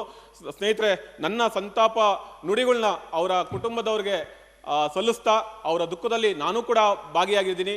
ಮತ್ತೆ ಅವರ ಆತ್ಮಕ್ಕೆ ಶಾಂತಿ ಸಿಗಲಿ ಅಂತ ಹೇಳ್ಬಿಟ್ಟು ಈ ಸದನ ಕಲಾಪದಲ್ಲಿ ನಾನು ಅವರ ಆತ್ಮಕ್ಕೆ ಶಾಂತಿ ಕೊಡ್ತಾ ಇದ್ದೀನಿ. ಅಧ್ಯಕ್ಷೆ, ಧನ್ಯವಾದಗಳು. Next, as per the list I have received, the DCM will go next. Siddeshwara ಶ್ರೀಗಳಿಗೆ ನನ್ನ ಸಂತಾಪಗಳನ್ನ ಸೂಚಿಸ್ತೇನೆ. ನಾನೊಬ್ಬ ಉತ್ತರ ಕರ್ನಾಟಕ ಭಾಗದ ಶಾಸಕನಾಗಿ ನನಗೆ ಹಲವಾರು ಬಾರಿ ಶಾಸಕನಾಗಿದ್ದಾಗ ಧರ್ಮಸಂದಿಗ್ಧ ಪರಿಸ್ಥಿತಿಗಳು ಬಂದಿದ್ವು. ಅಂಥ ಸಮಯದಲ್ಲಿ ನನಗೆ ನಿಜವಾಗ್ಲೂ ಮಾರ್ಗದರ್ಶನವನ್ನು ನೀಡಿ ಜನರಿಗೆ ಒಳ್ಳೆಯ ಕೆಲಸವನ್ನು ಮಾಡೋದಕ್ಕೆ ದಾರಿ ತೋರಿಸುವಂಥವರು ಸಿದ್ದೇಶ್ವರ ಶ್ರೀಗಳು. ಇವರು ಎಷ್ಟು ವೈರಾಗಿಗಳು, ನಿರ್ಲಿಪ್ತತೆಯಿಂದ ಬದುಕಿದವರು ಅಂದರೆ 2018ರಲ್ಲಿ ಕೇಂದ್ರ ಸರ್ಕಾರದವರು ನಾವು ಪದ್ಮಭೂಷಣ ಪ್ರಶಸ್ತಿಯನ್ನು ಕೊಡ್ತೀವಿ ಅಂತ ಹೇಳಿದಾಗ, ಇಲ್ಲ ನಾನೊಬ್ಬ ಸನ್ಯಾಸಿ, ನನಗೆ ಯಾಕೆ ಹೆಸರು ಬೇಕು ಅಂತ ಹೇಳಿ, ಪ್ರಶಸ್ತಿ ಬೇಡ, ನಾನೊಬ್ಬ ಸನ್ಯಾಸಿ, ಏನು ಬೇಡ ಅಂತ ಹೇಳಿ ಅದನ್ನು ತುಂಬ ಗೌರವಯುತವಾಗಿ ತಿರಸ್ಕರಿಸಿದಂಥವರು. ಅವರು ಜ್ಞಾನಯೋಗಾಶ್ರಮವನ್ನು ಕಟ್ಟಿದಂಥವರು. ಅವರು ಇಡೀ ಉತ್ತರ ಕರ್ನಾಟಕ ಭಾಗದಲ್ಲಿ ಜ್ಞಾನಯೋಗಿ ಅನ್ನುವಂತಹ ಒಂದು ಹೆಸರಿಂದನೇ ಪ್ರಸಿದ್ಧಿ ಪಡೆದಂಥವ್ರು. ಅವರು ಇನ್ನು ಸಿದ್ದೇಶ್ವರ ಶ್ರೀಗಳು ಬರೀ ಹಿಂದೂ ಧರ್ಮಕ್ಕಾಗಲಿ ಯಾವುದೇ ಒಂದು ಧರ್ಮಕ್ಕೆ ಸೀಮಿತವಾಗಿರಲಿಲ್ಲ, ಎಲ್ಲ ಧರ್ಮದವರು ಕೂಡ ಸಿದ್ದೇಶ್ವರ ಶ್ರೀಗಳಿಗೆ ಬಂದು ನಮಸ್ಕಾರ ಮಾಡೋರು, ಅವ್ರ ಹತ್ರ ಮಾರ್ಗದರ್ಶನ ಪಡ್ಕೊಳ್ಳೋರು. ಅಂದರೆ ಅಂಥವರು ನಮ್ಮ ಕರ್ನಾಟಕದವರು ಅಂತ ಹೇಳ್ಕೊಳ್ಳೋದಕ್ಕೆ ಒಂದು ಹೆಮ್ಮೆ ಆಗ್ತದೆ. ಅವರ ಆತ್ಮಕ್ಕೆ ಶಾಂತಿ ಸಿಗಲಿ ಅಂತ ಹೇಳ್ತಾ ನಾನು ಅವರಿಗೆ ಸಂತಾಪವನ್ನು ಸೂಚಿಸ್ತೇನೆ. ಮತ್ತೊಬ್ಬರು ಗಣ್ಯ ವ್ಯಕ್ತಿಗಳು ಕುಂಬಳೆ ಸುಂದರ್ರಾವ್ ಅವರು ಅಂತ ಹೇಳಿ, ಅವರು ಯಕ್ಷಗಾನದಲ್ಲಿ ಬಹುಶಃ ಯಕ್ಷಗಾನ ಇವತ್ತು ಕರ್ನಾಟಕದಲ್ಲಿ ಇಷ್ಟರ ಮಟ್ಟಿಗೆ ನಾವು ಪ್ರಚಲಿತವಾಗಿದೆ, ಬೇರೆ ರಾಜ್ಯಗಳಲ್ಲೂ ಪ್ರಚಲಿತವಾಗಿದೆ ಅಂದರೆ ಅದಕ್ಕೆ ಕಾರಣ ಅಂದರೆ ಕುಂಬಳೆ ಸುಂದರ್ರಾವ್ ಅವರು ಯಕ್ಷಗಾನ ಮತ್ತು ಬಯಲಾಟ ಅಕಾಡೆಮಿಯ ಮೊದಲನೇ ಪ್ರೆಸಿಡೆಂಟ್ ಆಗಿದ್ದರು, ಅಧ್ಯಕ್ಷರಾಗಿದ್ದರು. ಅದಾದ ನಂತರ ಅವರು ಯಕ್ಷಗಾನ ಮತ್ತು ಬಯಲಾಟ ಅಕಾಡೆಮಿಯ ಅಧ್ಯಕ್ಷರಾದಾಗ ಅವರು ಪಾರ್ತಿಸುಬ್ಬ ಅಂತ ಹೇಳಿ ಪಾರ್ತಿಸುಬ್ಬ ಪ್ರಶಸ್ತಿಯನ್ನು ಕೊಡ್ತಾರೆ 1 ಲಕ್ಷ ಬಹುಮಾನದೊಂದಿಗೆ. ಅಂದರೆ ಯಕ್ಷಗಾನದಲ್ಲಿ ಪ್ರತಿ ವರ್ಷ ಯಾರು ಅತ್ಯದ್ಭುತವಾದಂಥ ಸೇವೆಯನ್ನು ಸಲ್ಲಿಸಿದ್ದಾರೆ ಅವರಿಗೆ ಪ್ರಶಸ್ತಿಯನ್ನು ಕೊಡುವಂಥದ್ದು ಇದನ್ನು ಮಾಡ್ತಾರೆ. ಯಾಕೆಂದರೆ ಯಕ್ಷಗಾನದವ್ರಿಗೆ ಕಲಾವಿದರಿಗೆ ಅಷ್ಟೊಂದು ಆಗಿ ಹೆಚ್ಚಿಗೆ ಪ್ರೋತ್ಸಾಹ ಸಿಗದೇ ಇರುವಂಥ ಕಾರಣವಾಗಿ ಅವರ ಬಹಳಷ್ಟು ಯಕ್ಷಗಾನದ ಅಭಿವೃದ್ಧಿಗಾಗಿ ದುಡಿದಂಥವ್ರು. ಅವ್ರನ್ನ ಕಳ್ಕೊಂಡಿರುವಂಥದ್ದು ಇಡೀ ಯಕ್ಷಗಾನ ಸಮೂಹಕ್ಕಷ್ಟೇ ಅಲ್ಲದೆ ಇಡೀ ಕರ್ನಾಟಕಕ್ಕೆ ಒಂದು ತುಂಬಲಾರದಂತಹ ನಷ್ಟವಾಗಿದೆ. ಅವರಿಗೆ ನಾನು ಸಂತಾಪವನ್ನು ಸೂಚಿಸ್ತೇನೆ. ಸಭಾಧ್ಯಕ್ಷರೇ, ಮತ್ತೊಬ್ಬರು ಅಂತ ಹೇಳಿದ್ರೆ ಹಿರಾಬೇನ್ ಮೋದಿಯವರು. ಇವರು ನಮ್ಮ ರಾಷ್ಟ್ರದ ಪ್ರಧಾನಿಗಳ ತಾಯಿ. ಇವರು ನಿಜವಾಗ್ಲೂ ಇವತ್ತು ನಾವು ಒಳ್ಳೆಯ ಪ್ರಧಾನಿಯಾಗಿದ್ದಾರೆ ಅಂತ ಹೇಳಿದ್ರೆ ನಾವು ಕೇವಲ ಶಿಕ್ಷಣದಿಂದ ಆಗಲ್ಲ, ಸಂಸ್ಕಾರದಿಂದ ಆಗುವಂಥದ್ದು. ಅಂಥ ಒಳ್ಳೆಯ ಸಂಸ್ಕಾರವನ್ನು ಕೊಟ್ಟಂತಹ ಮಹಾತಾಯಿಯವರು. ಅವರಿಗೆ ನಾನು ಸಂತಾಪವನ್ನು ಸೂಚಿಸ್ತೇನೆ ಮತ್ತು ಅವರ ಅಗಲಿಕೆಯನ್ನು ಭರಿಸುವಂಥ ಶಕ್ತಿಯನ್ನು ಪ್ರಧಾನಿಗಳಿಗೆ ಕೊಡಲಿ ಅಂತ ನಾನು ದೇವರಲ್ಲಿ ಪ್ರಾರ್ಥನೆ ಕೂಡ ಮಾಡ್ತೇನೆ. ಸಭಾಧ್ಯಕ್ಷರೇ, ಮತ್ತೊಬ್ಬರು ಉಮೇಶ್ ಕತ್ತಿಯವರು ಹುಕ್ಕೇರಿ ವಿಧಾನಸಭಾ ಕ್ಷೇತ್ರದಿಂದ ಬಹಳಷ್ಟು ಬಾರಿ ಆಯ್ಕೆಯಾಗಿ ಶಾಸಕರಾಗಿ 7 ಬಾರಿ ಶಾಸಕರಾಗಿ ಆಯ್ಕೆಯಾಗಿ 4 ಬಾರಿ ಮಂತ್ರಿಗಳಾಗಿ ಸೇವೆ ಸಲ್ಲಿಸಿದಂಥವರು. ಇವರು ಇತ್ತೀಚೆಗೆ ಅರಣ್ಯ ಇಲಾಖೆ ಸಚಿವರಾಗಿ ಕೆಲಸ ಮಾಡಿದಂಥವರು. ನಂತರ ಇವರು ಮತ್ತೊಂದು ಸಾಧನೆ ಹೇಳಬೇಕು ಅಂದರೆ ಆಹಾರ ಮತ್ತು ನಾಗರಿಕ ಸರಬರಾಜು ಇಲಾಖೆಯಲ್ಲಿ ಇದ್ದಂಥವರು. ನಾವು ಕೋವಿಡ್ ಅಂತ ಕೇಳಕರಿಯಂತಹ ಒಂದು ಮಹಾಮಾರಿಯನ್ನು ಕಂಡಾಗ ನಾವು ರಾಜ್ಯದ ಜನರಿಗೆ ಉಚಿತವಾಗಿ ಅಕ್ಕಿ, ಅನ್ನ, ದವಸ ಧಾನ್ಯಗಳನ್ನ ಕೊಡಬೇಕು ಅಂದಾಗ ಅತ್ಯಂತ ಸುಭದ್ರವಾಗಿ ಅತ್ಯಂತ ಎಫಿಷಿಯೆಂಟಾಗಿ ಬಹಳ ಕೆಲಸ ಮಾಡಿದಂಥವ್ರು ಅಂದರೆ ಉಮೇಶ್ ಕತ್ತಿಯವರು. ಅಂಥವ್ರಿಗೆ ನಿಜವಾಗ್ಲೂ ಕಳ್ಕೊಂಡಿರುವಂಥದ್ದು ಒಬ್ಬ ಉತ್ತರ ಕರ್ನಾಟಕ ಶಾಸಕನಾಗಿ ನನಗೆ ಬಹಳ ದುಃಖ ಆಗ್ತಾ ಇದೆ. ಅವರ ಕುಟುಂಬಕ್ಕೆ ಈ ದುಃಖವನ್ನು ಭರಿಸೋ ಶಕ್ತಿ ಕೊಡಲಿ ಅಂತ ದೇವರಲ್ಲಿ ಪ್ರಾರ್ಥನೆ ಮಾಡ್ತೇನೆ. ಸಭಾಧ್ಯಕ್ಷರೇ, ಮತ್ತೊಬ್ಬರು ಇರುವಂಥವರು ಕೋಳೂರು ಬಸವನಗೌಡ ಅವರು. ಇವರು ಬಳ್ಳಾರಿ ಲೋಕಸಭಾ ಕ್ಷೇತ್ರದಿಂದ ಆಯ್ಕೆಯಾದಂತಹ ಮಾಜಿ ಸಂಸದರು. ಇವರು ನಿಜವಾಗ್ಲೂ ಬಳ್ಳಾರಿಯ ಕ್ಷೇತ್ರದಲ್ಲಿ ನಾವು ಕೆಲವೊಮ್ಮೆ ಬಾರಿ ಗಡಿ ವಿಚಾರದಲ್ಲಿ ಸ್ವಲ್ಪ ಒಂದಷ್ಟು ಸಮಸ್ಯೆಗಳು ಉಂಟಾದಾಗ ಅವರ ನೇತೃತ್ವದಲ್ಲಿ ನಾವು ಕೂಡ ಕೆಲಸ ಮಾಡಿರುವಂಥದ್ದು ನಾನು ಹೆಮ್ಮೆಯಿಂದ ಹೇಳ್ಕೊತೇನೆ. ಅವರಿಗೆ ಆತ್ಮಕ್ಕೆ ಶಾಂತಿ ಸಿಗಲಿ ಅಂತ ನಾನು ಪ್ರಾರ್ಥನೆ ಮಾಡ್ತೇನೆ. ನಮ್ಮ ಸಭಾಧ್ಯಕ್ಷರ ಕಚೇರಿಯಿಂದ ಅವರಿಗೆ ಈ ಎಲ್ಲ ಸಂತಸ್ತ ಅಗಲಿದಂತಹ ಗಣ್ಯರ ಮನೆಗೆ ಸಂತಾಪ ಪತ್ರವನ್ನು ಕಳಿಸ್ಕೊಡ್ಬೇಕು ಅಂತ ನಿಮ್ಮಲ್ಲಿ ವಿನಂತಿ ಮಾಡ್ಕೊತೇನೆ. ಧನ್ಯವಾದ ಸಭಾಧ್ಯಕ್ಷ. ವಿರೋಧ ಪಕ್ಷ ನಾಯಕರೇ. ಮಾನ್ಯ ಸಭಾಪತಿಗಳೇ, ಮಾತನಾಡಲಿಕ್ಕೆ ಬಹಳ ಕಷ್ಟ ಆಗ್ತಾ ಇದೆ ನನಗೆ. ಅವು ಕಳ್ಕೊಂಡಿರೋದಂತೂ ಬಹಳ ಸಂಕಟ ತರ್ತಾ ಇದೆ ಸ್ವಾಮಿ. ಮೊದಲಿಗೆ ಸಿದ್ದೇಶ್ವರ ಸ್ವಾಮಿಗಳು 82 ವರ್ಷಗಳ ಕಾಲ ಜೀವಂತವಾಗಿತ್ತು, ಇವತ್ತು ದೇಹ ತ್ಯಾಗ ಮಾಡಿದ್ದಾರೆ. ಮನಸ್ಸಿಗೆ ತಡ್ಕೊಳ್ಳೋಕ್ಕಾಗದಿರೋಷ್ಟು ನೋವಾಗಿದೆ ಸ್ವಾಮಿ. ಇವ್ರನ್ನ ನಾನು ಜೀವಂತ ಸಂತ ಅಂತ ಕರೀಲಿಕ್ಕೆ ಇಷ್ಟಪಡ್ತೀನಿ. ಕಾರಣ ಯಾಕಂದರೆ ಒಬ್ಬ ವ್ಯಕ್ತಿ ತನ್ನ ಸರಳ ಜೀವನದಿಂದ ಯಾವ ರೀತಿ ಬದುಕಬೇಕು ಅಂತ ಹೇಳ್ಕೊಟ್ರು. 1 ರೂಪಾಯಿ ಹಣದ ಆಸೆ ಇವ್ರಿಗಿರಲಿಲ್ಲ, ಆಸ್ತಿ ಮಾಡುವ ಆಸೆ ಇವ್ರಿಗಿರಲಿಲ್ಲ ಸ್ವಾಮಿ. ನಮ್ಮ ಮುಖ್ಯಮಂತ್ರಿಗಳು ಹೇಳ್ದಂತೆ ಅವರ ಬಟ್ಟೆಯಲ್ಲಿ ಜೇಬಿರಲಿಲ್ಲ ಸ್ವಾಮಿ. ಅಷ್ಟೇ ಅಲ್ಲ ಸ್ವಾಮಿ, ಅವರ ಬಟ್ಟೆಯನ್ನು ಗಮನಿಸಿದ್ದೀರಾ? ಅರಿದ ಬಟ್ಟೆಯನ್ನು ಸೂಜಿದಾರದಿಂದ ತಾವೇ ಸ್ವತಃ ಒಲೆದು ಹಾಕೊಳ್ತಾ ಇದ್ರು. ಒಂದು ಮಾಧ್ಯಮ ಮಿತ್ರರು ನೆನ್ನೆ ಕೇಳಿದೆ, ನ್ಯೂಸ್ನಲ್ಲಿ ಹೇಳ್ತಾ ಇದ್ರು, ಸ್ವಾಮಿಗಳು ಶ್ರೀರಾಮ ಮಂದಿರ ನಿರ್ಮಾಣವಾಗುವಷ್ಟು ದಿನ ಅದು ಇದ್ದಿದ್ರೆ ತುಂಬ ಚೆನ್ನಾಗಿರ್ತಾ ಇತ್ತು ಅಂತ. ನಾನು ಹೇಳ್ತೀನಿ ಸ್ವಾಮಿ, ಶ್ರೀರಾಮ ಮಂದಿರ ನಿರ್ಮಾಣವಾಗಿದ್ದರೆ ಚೆನ್ನಾಗಿರ್ತಾ ಇತ್ತು. ಆದರೆ ರಾಮ ಮಂದಿರ ಕಟ್ಟೋದು ಭೌತಿಕ ಕೆಲಸ, ಅದಕ್ಕೆ ನಾವಿದ್ದೀವಿ. ರಾಮ ಮಂದಿರ ಕಟ್ಟೋ ಸಂಕಲ್ಪ ಮಾಡಿ ಮುಗಿಸೇ ಹೋಗಿದ್ದಾರೆ. ಅವರಿಗೆ ಶತನಮಸ್ಕಾರಗಳನ್ನು ತಿಳಿಸುತ್ತಾ ವಂದನೆಗಳನ್ನು ತಿಳಿಸ್ತೇನೆ. ಮುಂದಿನದಾಗಿ ಕುಂಬ್ಳೆ ಸುಂದರರಾವ್ ಇವರು 20 ಮಾರ್ಚ್ 1934ರಂದು ಜನನ ಹೊಂದಿರ್ತಾರೆ. 30 ನವೆಂಬರ್ 2022ರಂದು ನಿಧನ ಆಗ್ತಾರೆ. ಯಕ್ಷಗಾನ ಕಲೆಯಲ್ಲಿ ಬಹಳ ಪ್ರಸಿದ್ಧರಾಗಿದ್ದಾರೆ ಸ್ವಾಮಿ. ತಿಳಿದಿರ್ಬೋದು, ಯಕ್ಷಗಾನದಲ್ಲಿ 3 ವಿಧ: ತೆಂಕುತಿಟ್ಟು, ಬಡಗುತಿಟ್ಟು, ಬಡಬಡಗುತಿಟ್ಟು ಅಂತ ಹೇಳ್ತೀವಿ. ತೆಂಕುತಿಟ್ಟಲ್ಲಿ ಪ್ರಸಿದ್ಧರಾಗಿದ್ರು. ಅಷ್ಟೇ ಅಲ್ಲ, ಇಡೀ ರಾತ್ರಿ ಯಕ್ಷಗಾನ ಮಾಡ್ತಾ ಇದ್ರಂತೆ. ಯಕ್ಷಗಾನ ವೇಷಭೂಷಣ ನಾವು ನೋಡಿದ್ದೀವಿ, ಬಹಳ ತೂಕ ಇರುತ್ತೆ. ಅದನ್ನೆಲ್ಲ ಹಾಕೊಂಡು 1 ನಿಮಿಷಗಳ ಕಾಲನೂ ಬಿಡ್ದಿರೋ ಯಕ್ಷಗಾನ ಮಾಡ್ತಾಯಿದ್ರು. ಮಾನ್ಯ ಮುಖ್ಯಮಂತ್ರಿಗಳಲ್ಲಿ ತಮ್ಮ ಮೂಲಕ ವಿನಂತಿಸುವುದೇನೆಂದರೆ, ಯಕ್ಷಗಾನ ಕ್ರೀಡೆಗೆ ಅಥವಾ ಯಕ್ಷಗಾನ ಕಲೆಗೆ ಇವರ ಹೆಸರಿನಲ್ಲಿ ಪ್ರಶಸ್ತಿ ಕೊಡೋಣ ಇನ್ನು ಮುಂದೆ. ಇದೊಂದು ಹೆಮ್ಮೆಯ ವಿಚಾರ. ತದನಂತರ ಸ್ವಾಮಿ ಉಮೇಶ್ ಕತ್ತಿ ಸ್ನೇಹಿತರು ಎಂದು ಹೇಳಿದ್ರೆ ತಪ್ಪಾಗಲ್ಲ, ನಮಗಿಂತ ಹಿರಿಯರು. ಕಾರಣ ಯಾಕೆ ಸ್ನೇಹಿತರು ಅಂದರೆ, ಒಂದೇ ಒಂದು ಬಾರಿ ಅವ್ರನ್ನ ಮೀಟ್ ಆಗಿದೆ ಸ್ವಾಮಿ. ಆ ಸಮಯದಲ್ಲಿ ಹೇಳಿದ್ದಿಷ್ಟೇ, ಅವರು ಒಳ್ಳೇದು ಮಾಡಯ್ಯ, ನಿನಗೆ ಒಳ್ಳೇದಾಗತ್ತೆ. ನಗುಮುಖದ ಒಡೆಯ, ಯಾವಾಗೂ ತನ್ನ ಮುಖದಲ್ಲಿ ನಗುನೇ ಇಟ್ಕೊಂಡಿದ್ವು. ಕೋಪ ದ್ವೇಷ ಇವರು ಇರಲಿಲ್ಲ. ಕೋವಿಡ್ ಸಮಯದಲ್ಲಿ ನೋಡಿರ್ಬೋದು ಸ್ವಾಮಿ, ಇವರು ಜನ ಸೇವೆಗಾಗಿ ಮುಂದೆ ನಿಂತಿದ್ರು. ಕಾರ್ಯಕರ್ತ ಹೋಗಪ್ಪ ಮಾಡಬಾಪ ಅಂದಿಲ್ಲ. ಎಲ್ಲಪ್ಪ ಏನು ಸಮಸ್ಯೆ, ನಡಿ ನಾನು ಬರ್ತೀನಿ ಅಂತ ಇದ್ದು. ಇವ್ರಿಗೂ ಕೂಡ ಧನ್ಯವಾದಗಳನ್ನ ತಿಳಿಸ್ತೀನಿ. ಕೋಳೂರು ಬಸವಗೌಡ ಇವರು ಬಳ್ಳಾರಿ ಜಿಲ್ಲೆಯ ಮಾಜಿ ಸಂಸದರು, ಅನಾರೋಗ್ಯ ಸಮಸ್ಯೆಯಿಂದ ನಿಧನರಾಗಿದ್ದಾರೆ. ದೇವರು ಇವರ ಕುಟುಂಬದವರಿಗೆ ಆ ನೋವನ್ನು ತಡ್ಕೊಳ್ಳಿಕ್ಕೆ ಶಕ್ತಿ ಕೊಡಲಿ ಅಂತ ಬೇಡ್ಕೊಳ್ತೀನಿ. ಕಡೆಯದಾಗಿ ನಮ್ಮ ದೇಶದ ಪ್ರಧಾನಮಂತ್ರಿ ಅವರ ತಾಯಿ ಹಿರಾಬೇನ್ ಇವರು ನಿಧನರಾಗಿದ್ದಾರೆ. ಸ್ವಾಮಿ, ಹಿರಿಯರ ಆಶೀರ್ವಾದ ಮಾಡ್ಬೇಕಾದ್ರೆ ನೋಡಿದ್ದೀರಾ, 100 ವರ್ಷ ಚೆನ್ನಾಗಿ ಬಾಳಪ್ಪ ಅಂತ ಹೇಳ್ತಾರೆ ನಮಗೆ. ತಾಯಿ 100 ವರ್ಷಗಳ ಕಾಲ ಚಿರಋಣಿಯಾಗಿ, ದೇಶಕ್ಕೆ ಚಿರಋಣಿಯಾಗಿ ಬದುಕಿದ್ರು. ಅಷ್ಟೇ ಅಲ್ಲ ಸ್ವಾಮಿ, ಕೋವಿಡ್ ಸಮಯದಲ್ಲಿ ವ್ಯಾಕ್ಸಿನ್ ಹಾಕ್ಸ್ಕೊಂಡಿದ್ದು ಎಲ್ಲಿ ಗೊತ್ತಾ ಇವರು?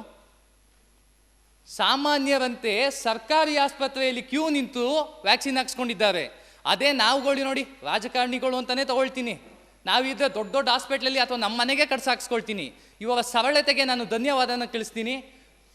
ಸದನದ ಸಮಯ ಉಳಿಸ್ಲಿಕ್ಕೆ ಪ್ರಯತ್ನ ಪಡ್ತೀನಿ ಸ್ವಾಮಿ. ಅದಾಗಿ ನನ್ನ ಮಾತುಗಳನ್ನು ತುಂಡದಾಗಿ ಮುಗಿಸ್ತಾ ಇದ್ದೀನಿ. ಇಷ್ಟನ್ನು ಮಾತನಾಡಲು ಅವಕಾಶ ಕೊಟ್ಟಿದ್ದಕ್ಕೆ ನಿಮ್ಮೆಲ್ಲರಿಗೂ ಧನ್ಯವಾದಗಳನ್ನು ತಿಳಿಸುತ್ತೇನೆ.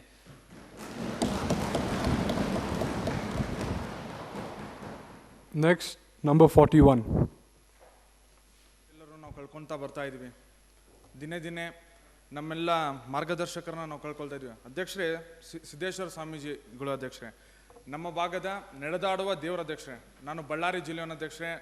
ನಮ್ಮ ಭಾಗದಲ್ಲಿ ಹಲವಾರು ಜನ ಭಕ್ತಾದಿಗಳಿದ್ದಾರೆ ಅಧ್ಯಕ್ಷರೇ. ನಾನು ಸಿದ್ದೇಶ್ವರ ಸ್ವಾಮೀಜಿಗಳನ್ನ ಪ್ರತಿ ತಿಂಗಳು ಭೇಟಿ ಆಗ್ತಾ ಇದ್ದೆ ಅಧ್ಯಕ್ಷರೇ. ಹೋದಾಗೆಲ್ಲ ಅವ್ರು ಹೇಳ್ತಾ ಇದ್ರು, ಜನಸೇವೆ ದೇವ್ರ ಕೆಲಸಪ್ಪ, ಸರಿಯಾಗಿ ಮಾಡಬೇಕು ಅಂತ ಹೇಳ್ತಾ ಇದ್ರು. ಅವ್ರ ಮಾರ್ಗದರ್ಶನ ಇವತ್ತು ನಮಗೆ ಇಲ್ಲದೆ ಇರೋದಂಗಾಗಿದೆ ಅಧ್ಯಕ್ಷರೇ. ಅವ್ರ ಅಗಲಿಕೆ ನಮಗೆ ಭಾಳ ನೋವು ತಂದಿದೆ ಅಧ್ಯಕ್ಷರೇ. ಅಧ್ಯಕ್ಷರೇ, ಸಿದ್ದೇಶ್ವರ ಸ್ವಾಮಿ ಅವರು ಲಿಂಗೈಕ್ಯರಾದಾಗ ಜನಸಾಗರ ನೋಡಿ ನಾವು ಏನು ಹೇಳ್ಬೋದು ಅಂದರೆ, ಅಧ್ಯಕ್ಷರ ಒಂದು ಮಾತಿದೆ ಅಧ್ಯಕ್ಷ, ಶರಣನ ಗುಣ ಮರಣದಲ್ಲಿ ನೋಡು. ಅಂದರೆ ಅಧ್ಯಕ್ಷ, ನಮ್ಮ ಸಿದ್ದೇಶ್ವರ ಸ್ವಾಮೀಜಿಗಳ ಮರಣದಲ್ಲಿ ಅವರ ಗುಣ ಎಂಥದ್ದು, ಶರಣರ ಗುಣ ಎಂಥದ್ದು ಅಂತ ನಾವು ನೋಡಿದ್ವಿ ಅಧ್ಯಕ್ಷರೇ. ಸಿದ್ದೇಶ್ವರ ಸ್ವಾಮೀಜಿಗಳು ಅಭಿನವ ಬಸವಣ್ಣ ಅಂದರೆ ತಪ್ಪಾಗ್ಲಿಕ್ಕಿಲ್ಲ ಅಧ್ಯಕ್ಷರೇ. ಅದಾಗೆ ಉಮೇಶ್ ಕತ್ತಿಯವರ ಅಧ್ಯಕ್ಷರೇ, ಉಮೇಶ್ ಅಣ್ಣ ನಮ್ಮ ಭಾಗದ ಒಂದು ಪ್ರಬಲ ಧ್ವನಿ ಅಧ್ಯಕ್ಷರೇ. ನಮ್ಮ ಭಾಗದ ಯಾವುದೇ ಒಂದು ಅವ್ರ ಪಕ್ಷದೇ ವಿರುದ್ಧವಾಗಿ ಮಾತಾಡಿದ್ರೆ ಅಧ್ಯಕ್ಷರೇ, ಯಾವುದಾದ್ರು ಉತ್ತರ ಕರ್ನಾಟಕ ಭಾಗದಲ್ಲಿ ಏನಾದರೂ ನ್ಯೂನತೆಗಳು ಸರ್ಕಾರದಲ್ಲಿ ಬಂದಿದ್ರೆ ಆ ಪಕ್ಷದ ವಿರುದ್ಧನೇ ಉಮೇಶ್ ಅಣ್ಣ ನಿಲ್ತಾ ಇದ್ದಾರೆ ಅಧ್ಯಕ್ಷರೇ. ನಮ್ಮ ಭಾಗದಲ್ಲಿ ಯಾವುದೇ ರೀತಿ ತೊಂದರೆ, ಇವತ್ತು ಉತ್ತರ ಕರ್ನಾಟಕ ಭಾಗ ಅತ್ಯಂತ ಹಿಂದುಳಿದಿದೆ ಅಧ್ಯಕ್ಷ ಕರ್ನಾಟಕದಲ್ಲಿ. ಅವ್ರು ಎಲ್ಲರನ್ನ ಅವ್ರ ಸರ್ಕಾರಕ್ಕೆ ಚಾಟಿ ಬೀಸಿದ್ದಾರೆ ಅಧ್ಯಕ್ಷ. ಅವರು ಇವತ್ತು ನಮ್ಮ ಮತ್ತೆ ಉತ್ತರ ಕರ್ನಾಟಕ ಒಂದು ಧ್ವನಿಯನ್ನು ನಾವು ಕಳ್ಕೊಂಡಿದ್ವಿ ಅಧ್ಯಕ್ಷರೇ. ಅಗಲಿಕೆಗೆ ನನ್ನ ಸಂತಾಪಗಳು ಅಧ್ಯಕ್ಷರೇ. ಹಾಗೆ ಕೋಲೂರು ಬಸವನಗೌಡರ ಅಧ್ಯಕ್ಷರೇ, ನಮ್ಮ ಜಿಲ್ಲೆಯವರೇ ಅಧ್ಯಕ್ಷರೇ. ನಮ್ಮ 1999 ಲೋಕಸಭಾ ಚುನಾವಣೆ ಭಾಳ ಒಂದು ಯುದ್ಧೋಪಾದಿಯಲ್ಲಿ ನಡೀತಾ ಅಧ್ಯಕ್ಷರೇ. ಸುಷ್ಮಾ ಸ್ವರಾಜ್ ಅವರು, ಸೋನಿಯಾ ಗಾಂಧಿಯವರು ನಿಂತು, ಅವಾಗ ಸೋನಿಯಾ ಗಾಂಧಿ ಅವರು ಗೆಲ್ತಾರೆ ಅಧ್ಯಕ್ಷರೇ. ಮತ್ತು ಅವರು ರಾಜೀನಾಮೆ ಕೊಟ್ಟು ನಮ್ಮ ಕೋಲೂರು ಬಸವನಗೌಡರು ನಿಲ್ತಾರೆ ಅಧ್ಯಕ್ಷರೇ. ಇವರು ವೀರಶೈವ ವಿದ್ಯಾವರ್ಧಕ ಸಂಘದ ಅಧ್ಯಕ್ಷರಾಗಿ ಕೆಲಸ ಮಾಡಿದ್ದಾರೆ ಅಧ್ಯಕ್ಷರೇ. ವೀರಶೈವ ವಿದ್ಯಾವರ್ಧಕ ಸಂಘದ ಇತಿಹಾಸ ಏನಂದರೆ ಅಧ್ಯಕ್ಷರೇ, ನಮ್ಮ ಭಾಗದ ಯಾವುದೇ ಒಂದು ವಿದ್ಯಾರ್ಥಿಗೂ ಕೇಳಿದ್ರೆ ಅಧ್ಯಕ್ಷ ಎಲ್ಲಿ ಓದಿದೆ ಅಂದರೆ ವಿ ಸಂಘದಲ್ಲಿ ಓದಿದ್ದೀನಿ ಅಂತಾರೆ ಅಧ್ಯಕ್ಷ. ಯಾಕಂದರೆ ಅಷ್ಟು ಶಿಕ್ಷಣ ಸಂಸ್ಥೆಗಳು ವಿ ಸಂಘದ್ದು ನಮ್ಮ ಭಾಗದಲ್ಲಿ ಹೆಚ್ಚು ಇದ್ದಾವೆ ಅಧ್ಯಕ್ಷ.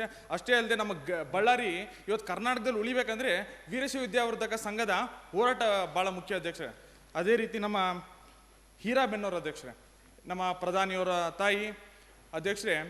ಯಾವುದೇ ಪುರುಷನ ಯಶಸ್ಸಿನಿಂದ ಮಹಿಳೆ ಇರ್ತಾರಂತ ಹೇಗೆ ಹೇಳ್ತಾರೆ, ಅದೇ ರೀತಿ ನಮ್ಮ ಪ್ರಧಾನಿಯವರು ಭಾಳಷ್ಟು ಬಾರಿ ಹೇಳಿದ್ದಾರೆ, ನನ್ನ ಯಶಸ್ಸಿಗೆ ನನ್ನ ತಾಯಿ ಕಾರಣ.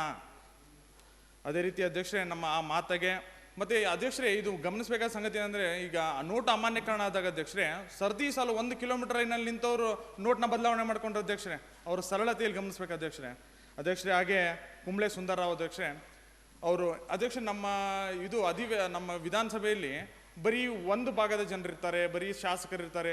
ಆದರೆ ಕುಂಬ್ಳೆ ಸುಂದರ್ ಅವರು ಒಂದು ಕಲೆಯ ಕ್ಷೇತ್ರದಿಂದ ಬಂದು ಸೂರತ್ಕಲ್, ನಮ್ಮ ವಿಶ್ವಪ್ರಸಿದ್ಧ NIT ಏನಿದೆ, ನ್ಯಾಷನಲ್ ಇನ್ಸ್ಟಿಟ್ಯೂಟ್ ಆಫ್ ಟೆಕ್ನಾಲಜಿ, ಆ ಭಾಗದವ್ರು ಅಧ್ಯಕ್ಷರೇ ಕುಂಬ್ಳೆ ಸುಂದರ್ರಾವ್ ಅವರು. ಮತ್ತು ಕುಂಬ್ಳೆ ಸುಂದರ್ ನಾವು ನಮ್ಮ ಸರ್ಕಾರ ಇದ್ದಾಗ ಯಕ್ಷಗಾನ ಮತ್ತು ಬಯಲಾಟ ಅಕಾಡೆಮಿಗೆ ಮೊಟ್ಟ ಮೊದಲಾಗಿ ಯಾರು ಅಧ್ಯಕ್ಷ ಮಾಡ್ಬೇಕಂತ ನಮ್ಮ ಮೊಟ್ಟ ಮೊದಲಾಗಿ ಹೆಸರು ಉಳಿದಿದ್ದೆ ಕುಂಬ್ಳೆ ಸುಂದರ್ರಾವ್ ಅವರು. ಯಾಕಂದರೆ ಅವರ ಒಂದು ಪರಿಣಿತಿ ಅಧ್ಯಕ್ಷ. ಇಷ್ಟೆಲ್ಲ ನಮಗೆ ಮಾತಾಡೋಕ್ಕೆ ಅವಕಾಶ ಕೊಟ್ಟಿದ್ದಕ್ಕೆ ಧನ್ಯವಾದ ಅಧ್ಯಕ್ಷರೇ. ಮತ್ತು ಇಡೀ ಕುಟುಂಬಕ್ಕೆ ನಮ್ಮ ಎಲ್ಲ ಸದಸ್ಯರಿಂದ ಸಂತಾಪಗಳನ್ನು ಸೂಚಿಸ್ತೀವಿ ಅಧ್ಯಕ್ಷರೇ. ನಿಮ್ಮ ಇಲಾಖೆಯಿಂದ ನಾವು ನಮ್ಮ ಸಂತಾಪ ಪತ್ರವನ್ನು ಕಳಿಸ್ಬೇಕಂತ ಕೇಳ್ಕೊಳ್ತೀನಿ ಅಧ್ಯಕ್ಷ. ಪ್ರಶಸ್ತಿ ಕೊಡಬೇಕು ಅಂತ ಹೇಳಿದ್ರು. ಮಾರ್ಚ್ 30ನೇ ತಾರೀಕು ಕುಂಬ್ಳೆ ಸುಂದರ್ರಾವ್ ಅವರ ಜನ್ಮ ದಿನಾಂಕ ಆಗಿದೆ. ನಮ್ಮ ಸರ್ಕಾರ ಕುಂಬ್ಳೆ ಸುಂದರ್ರಾವ್ ಅವರ ಹೆಸರಿನಲ್ಲೇ ಒಂದು ಯಕ್ಷಗಾನ ಕಲೆಗೆ ಪ್ರಶಸ್ತಿನ ರಾಜ್ಯ ಮಟ್ಟದಲ್ಲಿ ನಿಗದಿ ಮಾಡಿ ಮತ್ತು ಆ ಪ್ರಶಸ್ತಿಯಲ್ಲಿ 1 ಲಕ್ಷ ನಗದು ಬಹುಮಾನ ಮತ್ತು ಚಿನ್ನದ ಪಾರಿತೋಷಕರ ಅಳವಡಿಸಿರಂತ ನಾನು ಈ ಮೂಲಕ ವಿರೋಧ ಪಕ್ಷದ ನಾಯಕರಿಗೆ ಹೇಳ್ತಾ ಅಧ್ಯಕ್ಷೆ, ಅದು ನಿಮ್ಮ ಗಮನಕ್ಕೆ ಬಂದಿದೆಯಲ್ಲ ಗೊತ್ತಿಲ್ಲ, ಆದರೆ ಸಂಸದೀಯ ಕಾರ್ಯದರ್ಶಿಗಳ ಕಣ್ತಪ್ಪಿಂದ ಆಗ್ಬೋದು ಅಂತ ನಾನು ಈ ಸಭೆಯಲ್ಲಿ ತಿಳಿಸ್ತಾ, ಏನು ನಾವು ಗಣ್ಯರಿಗೆ ಸಂತಾಪ ಸೂಚಿಸಿದ್ರಿ, ಅದರಲ್ಲಿ ಬಹು ಮುಖ್ಯವಾಗಿರುವಂಥ ಕೊಂಡಿನ 1-2 ಹೆಸರು ಬಿಟ್ಬಿಟ್ಟಿದ್ರಿ ಅಧ್ಯಕ್ಷೆ. ಅವರು ಕೂಡ ನಮ್ಮ ನಾಡಿನ ಸಂತರಾಗಿದ್ದಾರೆ. ದಯಮಾಡಿ ನಾ ಹೆಸರನ್ನ ಹೇಳ್ತೀನಿ ಅಧ್ಯಕ್ಷೆ, ತಾವುಗಳು ದಯಮಾಡಿ ಅವರ ಕುಟುಂಬಕ್ಕೋಸ್ಕರ ಸಂತಾಪ ನಿರ್ಣಯನ ಕಳಿಸ್ಕೊಡ್ಬೇಕಾಗಿ ಕೇಳ್ಕೊತೀನಿ. ಶಿವಮೊಗ್ಗ ಸುಬ್ಬಣ್ಣ ಅವರು ಸುಗಮ ಸಂಗೀತದ ಗಾಯಕರು. ಅವರು ಶ್ರೇಷ್ಠ ಭಾವಗೀತೆಯಲ್ಲಿ ನಮ್ಮ ನಾಡಿನ ಸುಗಮ ಸಂಗೀತ 5 ಪಿಲ್ಲರ್ಗಳು ಅಂತ ನಾವೇನು ಕರಿತೀರೋ ಅದರಲ್ಲಿ ಅವರು ಕೂಡ ಒಬ್ಬರಾಗಿದ್ರು. ಅವರು ಕೂಡ ನಾವು ಕಳ್ಕೊಂಡಿದ್ರಿ. ಅವರ ಕುಟುಂಬ ಕೂಡ ನಾವು ಸಂತಾಪ ಸೂಚನೆ ಕಳಿಸೋಣ. MD ರಮೇಶ್ ಅವರು ವಿಧಾನಸಭೆಯ ಮಾಜಿ ಶಾಸಕರು. ಅದೇ ರೀತಿ ಪ್ರೊಫೆಸರ್ ಕೋಡಿ ಕುಶಾಲಪ್ಪ ಗೌಡ ಅವರು ಭಾಷಾ ವಿಜ್ಞಾನಿ, ನಾಡಿನ ಹಿರಿಯ ಸಾಹಿತಿಗಳು ಕೂಡ. ಹಿರಿಯ ವೈದ್ಯ ಡಾಕ್ಟರ್ ಗುರುರಾಜ್ ಹೆಬ್ಬಾರ್ ಅವರು, ನಾವು ಅವ್ರನ್ನ ಮದಿದ್ರೆ ಹೇಗೆ ಅಧ್ಯಕ್ಷರೇ. ಅದೇ ರೀತಿ ರಾಮನಗರ ಬೆಟ್ಟಗಳ ತೊಪ್ಪಲಿನಲ್ಲಿ ಕೆರೆಗಳನ್ನ ನಿರ್ಮಾಣ ಮಾಡಿರುವಂಥ ಕಾಮೇಗೌಡರು ತನ್ನ ಸ್ವಂತ ದುಡ್ಡಿನಲ್ಲಿ ತನಗೆ ಬರ್ತಾರಂಥ ಪೆನ್ಷನ್ ದುಡ್ಡಲ್ಲಿ ರಾಮನಗರ ಬೆಟ್ಟಗಳಲ್ಲಿ ಕೆರೆ ತೊಪ್ಪನಲ್ಲಿ ಕೆರೆಗಳನ್ನ ನಿರ್ಮಾಣ ಮಾಡಿದ್ರು. ಕಾಮೇಗೌಡರನ್ನ ನಾವು ಮರೆಯೋಕ್ಕೆ ಸಾಧ್ಯ ಇಲ್ಲ ಅಧ್ಯಕ್ಷರೇ. ಅದೇ ರೀತಿ ಸಂತೂರು ವಾದಕ ಪಂಡಿತ್ ಶಿವಕುಮಾರ್ ಅವರು, ಅವ್ರನ್ನ ಕೂಡ ನಾವು ಈ ಸಂದರ್ಭದಲ್ಲಿ ನೆನೆಸ್ಕೊಳ್ಳೇಬೇಕಾಗತ್ತೆ. GV ರಾಮರೆಡ್ಡಿ ಅವರು, ನಾಡು ಕಂಡ ಕಾರ್ಮಿಕ ವಲಯದ ಅತ್ಯಂತ ಶ್ರೇಷ್ಠ ಶಾಸಕ ಅಂತ ಯಾರಾದರೂ ಇದ್ದರೆ ಅದು GV ರಾಮರೆಡ್ಡಿ ಅವರು. ಅವ್ರನ್ನೂ ಕೂಡ ನಾವು ಕಳ್ಕೊಂಡಿದ್ರಿ. ಅವರ ಕುಟುಂಬ ಕೂಡ ನಾವು ಸಂತಾಪ ಸೂಚಿಸಬೇಕು. ಅದೇ ರೀತಿ ಇಂಗ್ಲೆಂಡ್ನ ರಾಣಿ ಎಲಿಜಾಬೆತ್ ಅವರು ಕೂಡ.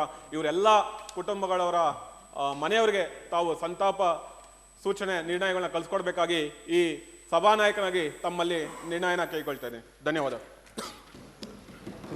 Okay. Moving on, as per the itinerary, it is 11 o'clock. We will be starting with the question and answer round. I already have ಸಂತಾಪ ಸೂಚನೆ ನೀವು ಯಾರ ಬಗ್ಗೆ ಹೇಳಿದ್ದೀರಾ ಅವ್ರಿಗೋಸ್ಕರ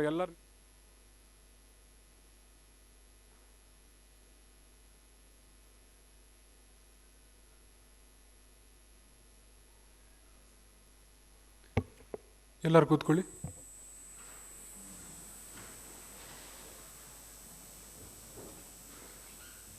ಓಕೆ, ಮುನ್ನ ಕಿಲ್ಪಾರ್ ಹಾಗೂ BMS ಕಾಲೇಜ್ ಅವ್ರಿಗೆ ಧನ್ಯವಾದ ತಿಳಿಸ್ತೀನಿ.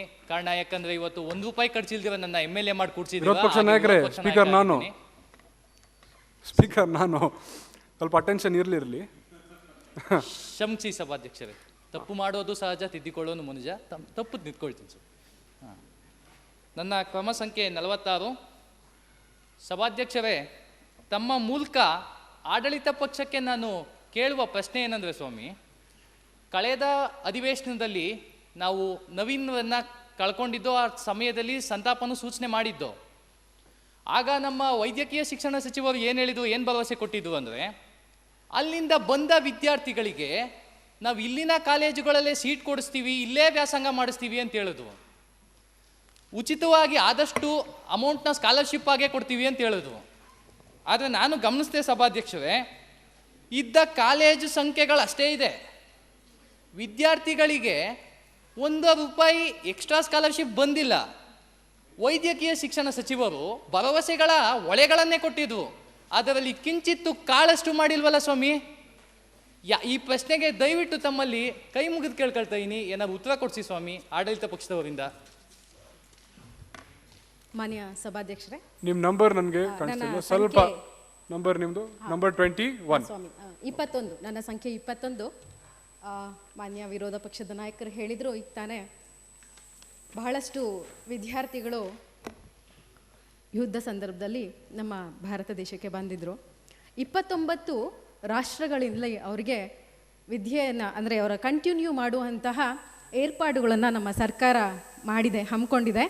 ಈಗಾಗಲೇ ಬಹಳಷ್ಟು ವಿದ್ಯಾರ್ಥಿಗಳು ಆಯಾ ದೇಶಕ್ಕೆ, ಈಗ ಪೋಲೆಂಡ್ ಆಗಿರ್ಬೋದು, ಇಟಲಿ ಆಗಿರ್ಬೋದು, ಆಸ್ಟ್ರಿಯಾ, ಇಂಥ ದೇಶಗಳಲ್ಲಿ ಅವರಿಗೆ ಎಜುಕೇಷನನ್ನು ಕಂಟಿನ್ಯೂ ಮಾಡುವಂಥ ವ್ಯವಸ್ಥೆ ನಮ್ಮ ಸರ್ಕಾರದಿಂದ ನಾವು ಆಲ್ರೆಡಿ ಮಾಡಿದ್ದೀವಿ. ಇನ್ನು ಕೆಲವಷ್ಟು ವಿದ್ಯಾರ್ಥಿಗಳು ಅವರ ವೀಸಾ ಸ್ವಲ್ಪ ರಿಲೇಟೆಡ್ ಇಶ್ಯೂಸ್ ಇರೋದರಿಂದ ಕೆಲವು ವಿದ್ಯಾರ್ಥಿಗಳು ಒಂದು 30-40 ಜನ ಅಷ್ಟೇ ಇರ್ಬೋದು.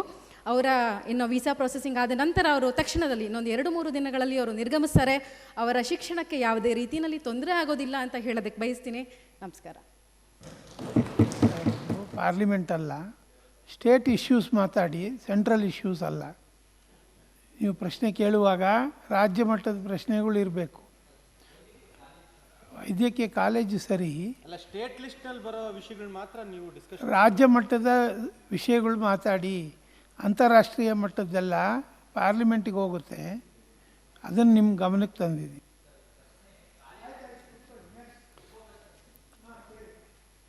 ಸಭಾಧ್ಯಕ್ಷರೇ, ಕೀಪ್ ಇಟ್ ಶಾರ್ಟ್. ಓಕೆ, ನಾನು ಕೇಳಿದ ಪ್ರಶ್ನೆಗೆ ಅವ್ರು ಉತ್ತರ ಕೊಡಲಿಲ್ಲ ಸ್ವಾಮಿ. ಇರೋದು ಹೇಳ್ತೀನಿ, ನನ್ನ ಪ್ರಶ್ನೆ ಬಹಳ ಸುಲಭವಾಗಿತ್ತು ಅಂತ ನಾನು ಹೇಳ್ತೀನಿ. ಎಷ್ಟು ಕಾಲೇಜಲ್ಲಿ ಸೀಟ್ ಕೊಡಿಸಿದ್ವಿ, ಎಷ್ಟು ಸ್ಕಾಲರ್ಶಿಪ್ ಅಮೌಂಟ್ ಕೊಟ್ವಿ ಅಂತ ನಾನು ಕೇಳಿದೆ. ಅವ್ರು ಕೊಡ್ತೀನಿ ಅಂತ ಹೇಳಿದ್ದು. ಅವರು 3-4 ದಿನದಲ್ಲಿ ವೀಸಾ ಬರುತ್ತೆ, ವಿದ್ಯಾರ್ಥಿಗಳು ಬರ್ತಾರೆ ಅಂತ ಉತ್ತರ ಕೊಡ್ತಾ ಇದ್ದಾರೆ. ಇನ್ನೊಂದು ಕೇಳ್ತಾ ಇದ್ದೀನಿ, ಮತ್ತೊಮ್ಮೆ ಹೇಳ್ತಾ ಇದ್ದೀನಿ, ಎಷ್ಟು ಕಾಲೇಜಲ್ಲಿ ವಿದ್ಯಾರ್ಥಿಗಳಿಗೆ ಸೀಟ್ ಕೊಡಿಸಿದ್ವಿ, ಎಷ್ಟು ಕಾಲೇಜ್ಗಳನ್ನ ಹೊಸದಾಗಿ ಸೇರ್ಪಡೆ ಮಾಡ್ಕೊಂಡ್ವಿ, ಎಷ್ಟು ಸ್ಕಾಲರ್ಶಿಪ್ ಧನವನ್ನು ಕೊಟ್ಟವಪ್ಪ, ಅದನ್ನು ಉತ್ತರ ಕೊಡಿ. ಆಯ್ತಾಯ್ತು, ಪ್ರಶ್ನೆ ಅರ್ಥ ಆಯಿತು. ಮಾನ್ಯ ಸಭಾಧ್ಯಕ್ಷರೇ, ನನ್ನ ಸಹೋದರಿಗೆ ಈಗಾಗಲೇ ಉತ್ತರ ಕೊಟ್ಟಿದ್ದಾರೆ. ಈ ವಿವಾದ ಬಂದು ಈಗಾಗಲೇ ಕೇಂದ್ರ ಸರ್ಕಾರ ಅದಕ್ಕೆ ಉತ್ತರ ಭರವಸೆ ಕೊಟ್ಟಿದೆ. ಆಮೇಲೆ ಅನೇಕ ವಿದ್ಯಾರ್ಥಿಗಳ ಪೋಷಕರು ಸುಪ್ರೀಂ ಕೋರ್ಟಲ್ಲಿ PL ಕೂಡ ಸಲ್ಲಿಸಿರೋದ್ರಿಂದ ಅದನ್ನು ಮಧ್ಯಸ್ಥಿಕೆ ವಹಿಸಿ ನಾನು ಮಾತಾಡೋದು ತಪ್ಪಾಗುತ್ತೆ. ರಾಜ್ಯ ಸರ್ಕಾರ ಸುಪ್ರೀಂ ಕೋರ್ಟ್ ಏನು ನಮಗೆ ಉತ್ತರ ಕೊಡುತ್ತೋ ಅದನ್ನು ನೋಡಿಕೊಂಡು ಮಾನ್ಯ ವಿರೋಧ ಪಕ್ಷದವ್ರ ಜೊತೆ ನಾನು ಮಾತಾಡ್ತೀನಿ ಅಂತ ಹೇಳ್ತೀನಿ. ಏನಾದರೂ ನೀವು ಸಲಹೆ ಕೊಡೋಂಗಿದ್ರೆ ನಮ್ಮ ಸರ್ಕಾರಕ್ಕೆ ಕೊಟ್ಟರೆ ಖಂಡಿತ ನಾವು ಅದನ್ನು ಅನುಮೋದಿಸ್ತೀರಿ. ಧನ್ಯವಾದ. ನೆಕ್ಸ್ಟು ನನ್ನ ಪ್ರಕಾರ ಇರೋ ಲಿಸ್ಟ್ ಪ್ರಕಾರ we will start with number 50. Do you have a question? Please go ahead. ಮಾನ್ಯ ಸಭಾಧ್ಯಕ್ಷರಿಗೆ ನಮಸ್ಕರಿಸುತ್ತಾ, ಸಭಾಧ್ಯಕ್ಷರೇ, ಪತ್ರಿಕೋದ್ಯಮ ಅನ್ನೋದು ಒಂದು ಪ್ರಾಕ್ಟಿಕಲ್ ಶಿಕ್ಷಣ. ಪತ್ರಿಕೋದ್ಯಮವನ್ನು ನಾವು 4ನೇ ಅಂಗ ಅಂತ ಹೇಳಿ ಕರಿತಾ ಇದ್ದೀವಿ. ಈ ಪತ್ರಿಕೋದ್ಯಮ ಉಳಿದಿರುವ 3 ಅಂಗಗಳನ್ನು ಸರಿ ತಪ್ಪುಗಳನ್ನು ಎತ್ತಿ ಹಿಡಿಯುವಂಥ ಕೆಲಸವನ್ನು ಮಾಡ್ತಿದೆ. ಆದರೆ ಇವತ್ತು ಪತ್ರಿಕೋದ್ಯಮದ ವಿದ್ಯಾರ್ಥಿಗಳಿಗೆ ಪ್ರಾಕ್ಟಿಕಲ್ ನಾಲೆಡ್ಜ್ ಸಿಗ್ತಾ ಇಲ್ಲ. ಒಬ್ಬ ಪತ್ರಿಕೋದ್ಯಮ ವಿದ್ಯಾರ್ಥಿ ಸರ್ಕಾರಿ ಶಾಲೆಯಲ್ಲಿ ಪತ್ರಿಕೋದ್ಯಮವನ್ನು ಮಾಡ್ತಾನೆ ಅಂತಂದರೆ, ಪತ್ರಿಕೋದ್ಯಮ ಮಾಡೋದಕ್ಕೆ 2 ಆಪ್ಷನ್ ಇದೆ. ಒಂದು ಪ್ರೈವೇಟ್ ಕಾಲೇಜು, ಇನ್ನೊಂದು ಗೌರ್ಮೆಂಟ್ ಕಾಲೇಜು. ಉಳ್ಳವರು ಶಿವಾಲಯ ಕಟ್ಟುವರಯ್ಯ, ಬಡವನು ನಾನೇನು ಮಾಡಲಯ್ಯ ಅನ್ನೋಂಥವನು, ಬಡವನಂಥವನು ಸರ್ಕಾರಿ ಕಾಲೇಜ್ಗೆ ಬಂದು ಪತ್ರಿಕೋದ್ಯಮವನ್ನು ಮಾಡ್ತಾನೆ. ಆದರೆ ಅವನಿಗೆ ಒಂದು ಪ್ರಾಕ್ಟಿಕಲ್ ನಾಲೆಡ್ಜ್ ಸಿಗ್ತಾ ಇಲ್ಲ. ಒಬ್ಬ ಪತ್ರಿಕೋದ್ಯಮ ಅಂತಂದರೆ ಆತನಿಗೆ ಕ್ವೆಶನ್ ಕೇಳೋದ್ರ ಜೊತೆಗೆ ಕ್ಯಾಮ್ರಾವನ್ನು ಹೇಗೆ ಯೂಸ್ ಮಾಡಬೇಕು, ಮೈಕ್ ಹೇಗೆ ಯೂಸ್ ಮಾಡಬೇಕು, ಸ್ಟುಡಿಯೋ ಅಂದರೆ ಹೇಗಿರುತ್ತೆ, ಮತ್ತು ಸ್ಟುಡಿಯೋ ಸೆಟಪ್ ಹೇಗೆ ಹಾಕಬೇಕು, ಇದೆಲ್ಲದ್ರ ಬಗ್ಗೆ ಪ್ರಾಕ್ಟಿಕಲ್ ನಾಲೆಡ್ಜ್ ಇರಬೇಕಾಗುತ್ತೆ. ಆದರೆ ಸರ್ಕಾರಿ ಶಾಲೆಗಳಲ್ಲಿ ಅದಕ್ಕೋಸ್ಕರ ಪ್ರಾಕ್ಟಿಕಲ್ ಸ್ಟುಡಿಯೋಗಳನ್ನು ಲಭ್ಯ ಮಾಡ್ತಾ ಇಲ್ಲ. ಇದರಿಂದಾಗಿ ಈ ರೀತಿಯ ಒಂದು ಸೌಕರ್ಯಗಳಿಂದ ಸರ್ಕಾರಿ ಶಾಲೆಯಲ್ಲಿ ಓದ್ತಾ ಇರುವಂಥ ಒಬ್ಬ ವಿದ್ಯಾರ್ಥಿಗಳು ಇದರಿಂದ ವಂಚಿತರಾಗ್ತಾ ಇದ್ದಾರೆ. ಕೊನೆಗೆ ಇಷ್ಟೆಲ್ಲ ಓದಿದ್ರು ಒಬ್ಬ ಸರ್ಕಾರಿ ವಿದ್ಯಾರ್ಥಿ ಯಾವುದೋ ಒಂದು ಹಳ್ಳಿಯಲ್ಲಿ ಸಗಣಿ ಎತ್ತುತ್ತಾ ಇರ್ತಾನೆ. ಹೀಗಿದ್ದಾಗ ಅವನು ಸರ್ಕಾರಿ ಕಾಲೇಜ್ನಲ್ಲಿ ಪತ್ರಿಕೋದ್ಯಮ ಮಾಡಿದ್ದು ಏನು ಪ್ರಯೋಜನ ಸ್ವಾಮಿ? ಹಾಗಾದರೆ ನಮ್ಮ ಸರ್ಕಾರದವರು ಏನನ್ನು ಹೇಳೋದಕ್ಕೆ ಹೊರಟಿದ್ದಾರೆ? ಒಂದು ಸರ್ಕಾರಿ ಕಾಲೇಜ್ನಲ್ಲಿ ಓದಂಥವನ ಯೋಗ್ಯತೆ ಇಷ್ಟೇ ಅಂತ ಹೇಳ್ತಾ ಇದ್ದಾರಾ? ಅಥವಾ ನಮ್ಮ ಸರ್ಕಾರದವ್ರಿಗೆ ಭಯ ಇದೆಯಾ? ಒಂದು ಬೆರಳನ್ನು ನಂಬರ್ 50 ಸ್ಪೀಕರ್ ನಾನು, ನೀವು ಅಲ್ಲಿ ನೋಡಿ ಮಾತಾಡ್ತಾ ಇದ್ದೀರಾ? ಯಾರು ನೋಡಿ ಮಾತಾಡಬೇಕು? ಕ್ಷಮೆ ಇರಲಿ ಸಭಾಧ್ಯಕ್ಷರೇ. ನೀವು ವಿರೋಧ ಪಕ್ಷ ನಾಯಕರು ಹಂಗೆ ಮಾಡ್ತಿದ್ದೀರಾ, ನೀವು ಹಂಗೆ ಮಾಡ್ತಿದ್ದೀರಾ? ಕ್ಷಮೆ ಇರಲಿ ಸಭಾಧ್ಯಕ್ಷರೇ. ನಿಮ್ಮ ಪ್ರಶ್ನೆ ಆಯ್ತಾ? ಇಲ್ಲ, ಡೈರೆಕ್ಟ್ ನಾನು ನೆನ್ನೆನೇ ಹೇಳ್ದೆ ಡೈರೆಕ್ಟಾಗಿ ಕೇಳ್ರಿ ಅಂತ. ಡೈರೆಕ್ಟ್ ಪ್ರಶ್ನೆ ಉತ್ತರ ಸೆಷನ್ನು ನೀವು ಮಾತಾಡೋಕ್ಕಲ್ಲ, ಡೈರೆಕ್ಟಾಗಿ ಕೇಳಿಬಿಡ್ರಿ, ಅವ್ರು ಆನ್ಸರ್ ಮಾಡ್ತಾರೆ. ಈ ರೀತಿಯಾಗಿ ನಮ್ಮ ಸರ್ಕಾರಿ ಕಾಲೇಜ್ಗಳಲ್ಲಿ ಓದ್ತಾ ಇರೋಂಥ ವಿದ್ಯಾರ್ಥಿಗಳು ಸೌಕರ್ಯಗಳಿಂದ ವಂಚಿತರಾಗ್ತಾ ಇದ್ದಾರೆ. ಜೊತೆಗೆ ಸರ್ಕಾರದವ್ರಿಗೆ ಒಂದು ಭಯ ಇದೆ ಅಂತ ಕಾಣುತ್ತೆ. ನಮ್ಮ ಸರ್ಕಾರಿ ವಿದ್ಯಾರ್ಥಿಗಳು ಬೆರಳನ್ನು ಕೊಟ್ಟರೆ ಹಸ್ತವನ್ನೇ ನುಂಗುವಂಥವ್ರು, ಇವರಿಗೆ ಸೌಕರ್ಯಗಳನ್ನು ಕೊಟ್ಟರೆ ತಮ್ಮ ತಪ್ಪನ್ನು ಎತ್ತಿ ಹಿಡಿತಾರೇನೋ ಅನ್ನೋ ಭಯದಲ್ಲಿದ್ದಾರೇನೋ ಗೊತ್ತಿಲ್ಲ. ಜೊತೆಗೆ ನಾವೇ ಹಾಲು ಉಣಿಸಿರೋಂಥ ಹಾವು ನಮಗೆ ಮುಳುವಾಗುತ್ತೇನೋ ಅನ್ನೋ ಭಯದಲ್ಲಿ ಸರ್ಕಾರದವರು ಇದಾರೇನೋ ಅಂತ ಕಾಣಿಸ್ತಾ ಇದೆ. ಇವತ್ತು ಒಬ್ಬ ವ್ಯಕ್ತಿ ಈ ರೀತಿಯಾದ ಸೌಕರ್ಯಗಳಿಂದ ವಂಚಿತನಾಗ್ತಾ ಇದ್ದಾನೆ ಅಂತಂದ್ರೆ ಅದಕ್ಕೆ ಉನ್ನತ ಶಿಕ್ಷಣ ಸಚಿವರು, ಮುಖ್ಯಮಂತ್ರಿಗಳು, ಆಡಳಿತ ಪಕ್ಷದವರು ಕಾರಣ ಅಂತ I am disregarding your question. Okay, ಎಲ್ಲರಿಗೆ ಒಂದು ಸೂಚನೆ. If you are going to ask a question, please keep it regarding the state and to the current situation of the state. Okay, number 50, please sit down. Number 43, please go ahead with your question. ನಮಸ್ಕಾರ ಮಾನ್ಯ ಸಭಾಧ್ಯಕ್ಷರೇ. Number 43, hold on.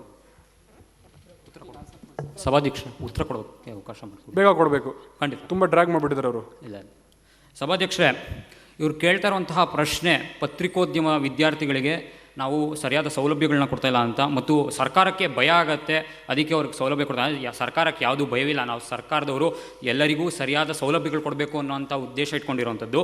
ನಾವು ಸೌಲಭ್ಯಗಳು practical ಇದಿರಬೇಕು ಅಂದರೆ practical experience ಬೇಕು ಅನ್ನುವಂತಹ ಒಂದು ಮಾತನ್ನು ಹೇಳಿದ್ರು. ನಾವು ಅದಕ್ಕೆ ಆಗಲೇ ವಾರ್ತಾ ಮತ್ತು ಪ್ರಸಾರ ಇಲಾಖೆಯವ್ರ ಜೊತೆ ನಾವು ಸಂಪರ್ಕ ಮಾಡಿ ಚಂದನ ಸ್ಟುಡಿಯೋಸಲ್ಲಿ ಏನಿದೆ, ನಂತರ ನಮ್ಮ AAR ಅವ್ರ ಜೊತೆ ಕೂಡ ನಾವು ಪತ್ರ ವ್ಯವಹಾರ ಮಾಡಿ ಅವರಿಗೆ ಇಂಟರ್ನ್ಶಿಪ್ ಕೊಡಿಸುವಂಥದ್ದು, ಇಂಥ ಕೆಲಸಗಳನ್ನು ನಾವು ಮಾಡ್ತಾಯಿದ್ದೀವಿ. ಇದು ನಾವು ಅವ್ರ ಗಮನಕ್ಕೆ ತರೋಕ್ಕೆ, ನಿಮ್ಮ ಮೂಲಕ ಗಮನ ತರೋಕ್ಕೆ ಇಷ್ಟಪಡ್ತೀನಿ ಸಭಾಧ್ಯಕ್ಷ. Number 43, please go head with your question. ನಮಸ್ಕಾರ ಮಾನ್ಯ ಸಭಾಧ್ಯಕ್ಷರೇ, ನನ್ನ ನಂಬರ್ 43.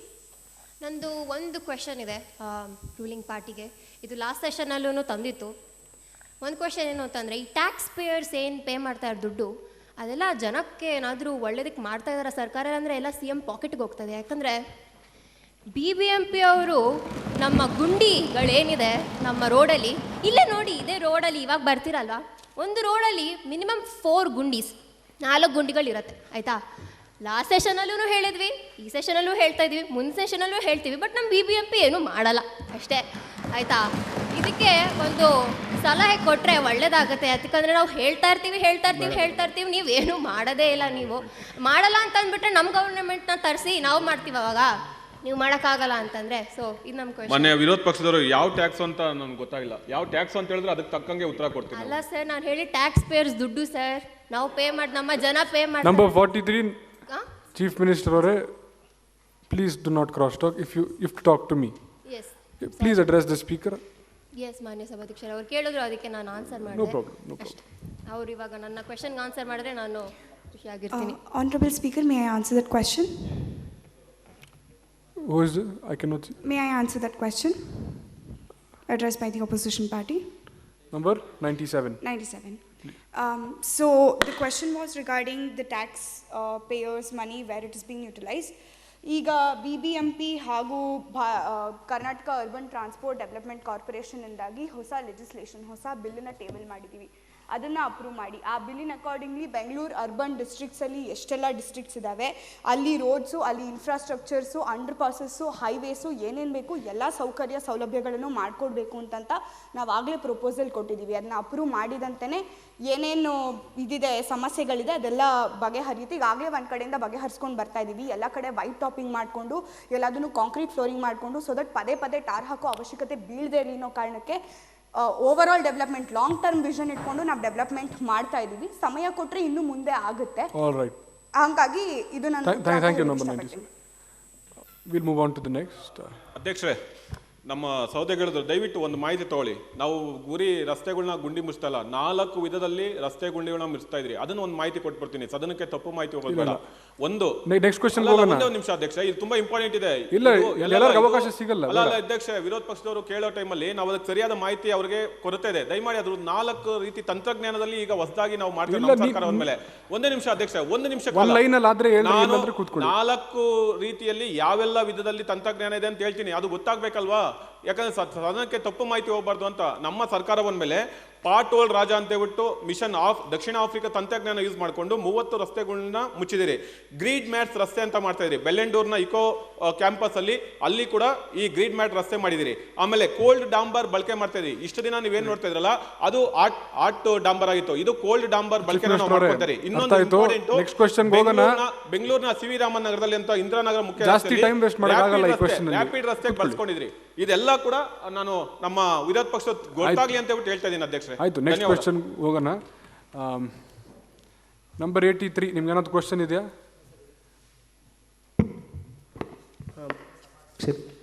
ಮನೆ ಸಭಾಧ್ಯಕ್ಷರಿಗೆ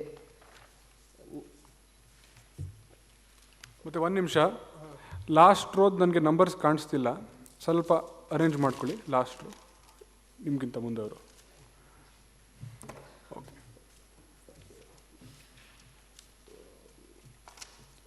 ಮಾನ್ಯ ಸಭಾಧ್ಯಕ್ಷರೇ, ಕನ್ನಡಿಗರಿಗೆ ಉತ್ತರ ಕರ್ನಾಟಕ ಹಾಗೂ ದಕ್ಷಿಣ ಕರ್ನಾಟಕವಾಗಿ ಎಂದು ಯಾವುದೂ ಭೇದ ಭಾವ ಇಲ್ಲ. ಆದರೆ ಈಗಿರುವ ಆಡಳಿತ ಪಕ್ಷವು ಈ ಭೇದ ಭಾವವನ್ನು ಸೃಷ್ಟಿ ಮಾಡುತ್ತಿದೆ. ನಮ್ಮ ಉತ್ತರ ಕರ್ನಾಟಕ ಭಾಗವನ್ನು ಮಲತಾಯಿಯ ಮಕ್ಕಳ ಹಾಗೆ ನೋಡಿಕೊಳ್ಳುತ್ತಿದೆ ಎಂದು ನನ್ನ ಅಭಿಪ್ರಾಯ. ಇಲ್ಲಿ ದಕ್ಷಿಣ ಕರ್ನಾಟಕಕ್ಕೆ ಹೋಲಿಸಿದರೆ ಉತ್ತರ ಕರ್ನಾಟಕದಲ್ಲಿ ಯಾವುದೇ ರೀತಿಯ ಸೌಲಭ್ಯಗಳು ಅಚ್ಚುಕಟ್ಟಾಗಿ ಇಲ್ಲ ಎಂದು ಇದು ನನ್ನ ಅಭಿಪ್ರಾಯವಾಗಿದೆ ಎಂದು ಹೇಳುತ್ತೇನೆ. ಏಕೆಂದರೆ ಅಲ್ಲಿರುವ ರೈತರಿಗೆ ಹಲವಾರು ಸಮಸ್ಯೆಗಳಿವೆ. ಹಲವಾರು ಸಮಸ್ಯೆಗಳು ಇವೆ. ಅಲ್ಲಿರುವ ನೀರಾವರಿ ಯೋಜನೆ ಹಾಗೂ ಕರೆಂಟ್ ಬಿಲ್ಲು ಹಾಗೂ ಕರೆಂಟು ಬೆಂಬಲ ಹಾಗೂ ಅವರು ಬೆಳೆದ ಬೆಲೆಗೆ ಬೆಂಬಲ ಬೆಲೆ ನೀಡುತ್ತಿಲ್ಲ ಈಗಿನ ಸರ್ಕಾರ. ಏಕೆಂದರೆ ಅದು ಅವರಿಗೆ ತುಂಬ ಸಮಸ್ಯೆ ಆಗುತ್ತಿದೆ ಎಂದು ನಮ್ಮ ಅಭಿಪ್ರಾಯವಿದೆ. ನೋಡಿ, ಕ್ವಶನ್ನು ಚಿಕ್ಕದಾಗಿರಬೇಕು, ಲೆಕ್ಚರ್ ಮಾಡೋದಲ್ಲ. ಕ್ವಶನ್ ಅವರ್ ಅಂದರೆ ಏನು? ನೀವು ಪ್ರೊಸೀಜರ್ ಕಲಿಯೋಕ್ಕೆ ಬಂದಿದ್ದೀರಾ, ಇಲ್ಲಿ ಪಾರ್ಲಿಮೆಂಟ್ರಿ ಪ್ರೊಸೀಜರ್ ಕಲಿಯೋಕ್ಕೆ ಬಂದಿದ್ದೀರಾ. ಕ್ವಶನ್ ಅವರ್ ಅಂದರೆ ನೀವು ಸರ್ಕಾರಕ್ಕೆ ಏನು ಬೆನಿಫಿಟ್ ಕೇಳಬೇಕು, ಏನು ಕ್ವಶನ್ ಕೇಳಬೇಕು ಅಷ್ಟು ಕೇಳಿ. ನೀವು ಲೆಕ್ಚರ್ ಕೊಡೋದಲ್ಲ. You have to learn the procedure first. ನಾನು ಇನ್ಸ್ಟ್ರಕ್ಷನ್ಸ್ ಕೊಟ್ಟಿರೋದು ಮರ್ತೋಗಿದ್ದೀರಾ ಅನಿಸುತ್ತೆ, ಮತ್ತೆ ಕೊಡಬೇಕಾ? ಇಲ್ಲ ಆಪೋಸಿಷನ್ ಇಲ್ಲ ಅಧ್ಯಕ್ಷರೇ, ಇಲ್ಲ ಇವಾಗ ಕೇಳ್ತೀನಿ. ಓಕೆ ಅಧ್ಯಕ್ಷರೇ, ಓಕೆ ತಪ್ಪಾಯಿತು. ಮಾನ್ಯ ಅಧ್ಯಕ್ಷರೇ, ಈಗಿರುವ ಉತ್ತರ ಕರ್ನಾಟಕದಲ್ಲಿ ಯಾವುದೇ ರೀತಿಯ ಸೌಲಭ್ಯಗಳು ಇಲ್ಲ. ದಕ್ಷಿಣ ಕರ್ನಾಟಕಕ್ಕೆ ಹೆಚ್ಚಿನ ಸೌಲಭ್ಯಗಳು ಒದಗಿಸಲಾಗಿದೆ. ಇದು ನನ್ನ ಅಭಿಪ್ರಾಯವಾಗಿದೆ. ಏಕೆಂದರೆ ಅಲ್ಲಿರೋ ಸಮಸ್ಯೆಗಳು ತುಂಬ ಇವೆ. ಅದು ಯಾವಾಗ ಬಗೆಹರಿಸುತ್ತೀರಾ ಎಂದು ನನ್ನ ಮನವಿ. ಧನ್ಯವಾದಗಳು.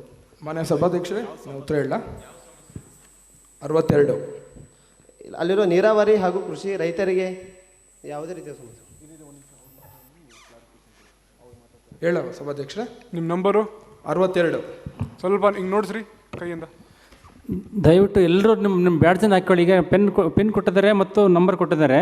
83 ನೀವು ಹಾಕ್ಕೊಳ್ಳಿ. ಎಲ್ಲರೂ ನಿಮ್ಮ ಬ್ಯಾಡ್ಜನ್ನು ನಿಮ್ಮ ನಂಬರ್ನ ಹಾಕ್ಕೊಳ್ಳಿ. ಈಗ ಒಂದು ಟೇಬಲ್ ಮೇಲಿದೆ ಮತ್ತು ನಿಮಗೊಂದು ಕೊಟ್ಟಿದ್ದಾರೆ ನಿಮ್ಮ ಎದೆಗೆ ಹಾಕ್ಕೊಳ್ಳಿಕ್ಕೆ, ಅದನ್ನು ಹಾಕಿಕೊಳ್ಳಿ ಮತ್ತು ಪ್ರದರ್ಶನ ಆಗುವಂತೆ ನೋಡಿಕೊಳ್ಳಿ. ಅದನ್ನು ಸ್ವಲ್ಪ ಬೇಗ ಹೋಗೋಣ. ಸಭಾಧ್ಯಕ್ಷರೇ, ನಾವು ರೈತರಿಗೆ ಯಾವ್ದಾದ್ರು ಪ್ರೋಗ್ರಾಮ್ ಮಾಡಬೇಕು ಅಥವಾ ಸ್ಕೀಮ್ ಮಾಡಬೇಕು ಅಂತ ಹೇಳಿದ್ರೆ ಉತ್ತರ ಕರ್ನಾಟಕ ರೈತರಿಗೆ ಬೇರೆ ಸ್ಕೀಮು, ದಕ್ಷಿಣ ಕರ್ನಾಟಕ ರೈತರಿಗೆ ಬೇರೆ ಸ್ಕೀಮ್ ಅಂತ ಯಾವುದೇ ರೀತಿಯೂ ಡಿಫ್ರೆನ್ಷಿಯೇಟ್ ಮಾಡಲ್ಲ. ಒಂದು ಎರಡನೇದು ಇನ್ನು 3 ಪಾಯಿಂಟ್. ಎರಡನೇದು, ನಾವು ಕೃಷಿ ಕಾಲೇಜ್ಗಳನ್ನ ಇವಾಗ ಕಲ್ಯಾಣ ಕರ್ನಾಟಕದಲ್ಲೇ ಓಪನ್ ಮಾಡಬೇಕು ಅಂತೇಳಿ 2 ಕಲ್ಯಾಣ ಕರ್ನಾಟಕ ರಾಜ್ಯ ಡಿಸ್ಟಿಕ್ಗಳನ್ನ ಐಡೆಂಟಿಫೈ ಮಾಡಿ ಅಲ್ಲಿ ಕೃಷಿ ಕಾಲೇಜ್ಗೆ ಈ ಬಜೆಟಲ್ಲಿ ಆಲ್ರೆಡಿ ಫಂಡ್ಸ್ನ ಅಲೋಕೇಟ್ ಮಾಡಿ ಅಲ್ಲಿ ಓಪನ್ ಮಾಡ್ತಿದ್ದೀವಿ. ಎರಡನೇದು, ಯಾಕೆಂದರೆ ಅಲ್ಲಿ ಕೃಷಿ ಇನ್ನೂ ಜಾಸ್ತಿ ಆಗಲಿ ಅಂತೇಳಿ. ಮೂರನೇದು, ಈ ಮುಖ್ಯಮಂತ್ರಿ ರೈತ ವಿದ್ಯಾನಿಧಿ ಪ್ರೋಗ್ರಾಮ್ ಅಂದರೆ ಫಾರ್ಮರ್ಸ್ ಮಕ್ಕಳಿಗೆ ಸ್ಕಾಲರ್ಶಿಪ್ ಕೊಡಬೇಕು ಅಂತ ಹೇಳಿದ್ರೆ ನಾವು ಉತ್ತರ ಕರ್ನಾಟಕಕ್ಕೆ ಬೇರೆ ಸ್ಕಾಲರ್ಶಿಪ್ಪು, ದಕ್ಷಿಣ ಕರ್ನಾಟಕಕ್ಕೆ ಬೇರೆ ಸ್ಕಾಲರ್ಶಿಪ್ಪು ಅಂತೇನಿಲ್ಲ. ಆಮೇಲೆ ಕೃಷಿ ಸಮ್ಮಾನ್ ಸ್ಕೀಮಲ್ಲೂ ನಾವು ಏನಾದ್ರು ದುಡ್ಡು ಕೊಡಬೇಕು ಅಂತ ಹೇಳಿದ್ರೆ ಬೇರೆ ಅಂತ ಏನು ಮಾಡಿಲ್ಲ. ಮೂರನೇದು, ನಾವು ಎಲ್ರಿಗೂ 250 ರೂಪಾಯಿ ಡೀಸೆಲ್ ಸಬ್ಸಿಡಿ ಕೊಡ್ತಿದ್ದೀವಿ ಎಲ್ಲ ರೈತರಿಗೂ. ಅದು ಬರೀ ಉತ್ತರ ಕರ್ನಾಟಕ ದಕ್ಷಿಣ ಕರ್ನಾಟಕ ಅಂತ ಹೇಳ. ಮೂರನೇದು, grape development and wine board establish ಮಾಡಿ ನಾವು ಇಡೀ ಸಮಗ್ರ ಕರ್ನಾಟಕದ ಎಲ್ಲ ರೈತರಿಗೂ ಒಂದೇ ರೀತಿ ನೋಡ್ತಿದ್ದೀವಿ. ಮತ್ತು ಕರ್ನಾಟಕ ಲ್ಯಾಂಡ್ ರಿಫಾರ್ಮ್ಸ್ ಆ್ಯಕ್ಟ್ ಭೂ ಸುಧಾರಣೆ ಎಲ್ಲ ಅಗ್ರಿಕಲ್ಚರ್ ಲ್ಯಾಂಡ್ನು ಆಸ್ತಿಯಾಗಿ ಕನ್ವರ್ಟ್ ಮಾಡಿ ಕರ್ನಾಟಕ ರೈತರನ್ನ ಭಾರತದ ಬೆನ್ನೆಲುಬಾಗಿ ಮಾಡಬೇಕು ಅನ್ನೋ ಉದ್ದೇಶದಿಂದನೇ ನಮ್ಮ ಸರ್ಕಾರ ಅದಕ್ಕಾಗಿ ಶ್ರಮಿಸ್ತಿದೆ ಅಂತ ಹೇಳ್ತೀವಿ. ಇಲ್ಲ ಸರ್, ಇಲ್ಲ ಮಾನ್ಯ ಅಧ್ಯಕ್ಷರೇ, ಭಾರತ ದೇಶದ ರೈತ ಸಾಲ ಮನ್ನಾ ಮಾಡ್ತೀರಂತ ಹೇಳಿ ಎಲ್ಲ ರೈತರಿಗೆ ಮನ್ನಾ ಮಾಡಿದ್ರಲ್ಲ ಸ್ವಾಮಿ. ಇಲ್ಲ ಮನ್ನಾ ಮಾಡಿದ್ರೆ ಹಾಗೇನು ಹೇಳ್ತಾ ಇಲ್ಲ. ಭಾರತ ದೇಶದ ಬೆನ್ನೆಲುಬು ಅಂತ ಹೇಳ್ತಾ ಇದ್ದೀರಾ. ಆದರೆ ಉತ್ತರ ಕರ್ನಾಟಕ ಯಾವುದೇ ಸೌಲಭ್ಯಗಳಿಲ್ಲ. ಅದಕ್ಕಾಗಿ ಕರ್ನಾಟಕಕ್ಕೆ ಮಾನ್ಯ ಸಭಾಧ್ಯಕ್ಷರೇ, ಅವ್ರ ಪ್ರಶ್ನೆಗೆ ಉತ್ತರ ಕೊಡ್ಬೋದಾ ನಾನು? ಇಲ್ಲ will move on to the next question. This no time. ಇಲ್ಲ, will move on to the next question. ಸಭಾಧ್ಯಕ್ಷ, ಒಂದೇ ಒಂದು ನಿಮಿಷ. ಇಲ್ಲ ಬೇಡ. ಪ್ರಶ್ನೆಗೆ ಉಪ ಪ್ರಶ್ನೆಗೆ ಅವಕಾಶ ಕೊಡಿ. ಇಲ್ಲ, ಟೈಮ್ ಹೋಗ್ತಿದೆ. ಎಲ್ಲರಿಗೂ ಅವಕಾಶ ಕೊಡಬೇಕು. ನಾವು ಉಳಿದ ಭಾಗದ ಶಾಸಕರು ಇದ್ದೀವಿ, ನಮಗೂ ಚರ್ಚೆಗೆ ಅವಕಾಶ ಕೊಡಬೇಕು. ದಯವಿಟ್ಟು ಒಂದು ನಿಮಿಷ. ಇಲ್ಲ, ಹೋಗ್ತಿದ್ದೀವಿ ಲಿಸ್ಟ್ ಪ್ರಕಾರ. ಇಲ್ಲ, ನಮ್ಮ ಪಕ್ಷದವ್ರಿಗೆ ಹೇಳ್ತೀನಿ ಕ್ವಶನ್ ಬೇಗ ಮುಗಿಸಿ ಅಂತ. ನಾನು ಹೇಳ್ತೀನಿ, ಕೂತ್ಕೊಳ್ಳಿ. Next number 34. ನಿಮ್ಮದ್ರ ಪ್ರಶ್ನೆ ಇದ್ರೆ ಕೇಳಿ. ಪ್ರಶ್ನೆ ಹೆಂಗೆ ಕೇಳಬೇಕಂತ ಗೊತ್ತಾಯ್ತಲ್ಲ ನಿಮಗೆ? Direct, short. ಸಭಾಧ್ಯಕ್ಷರಿಗೆ ನಮಸ್ಕಾರ.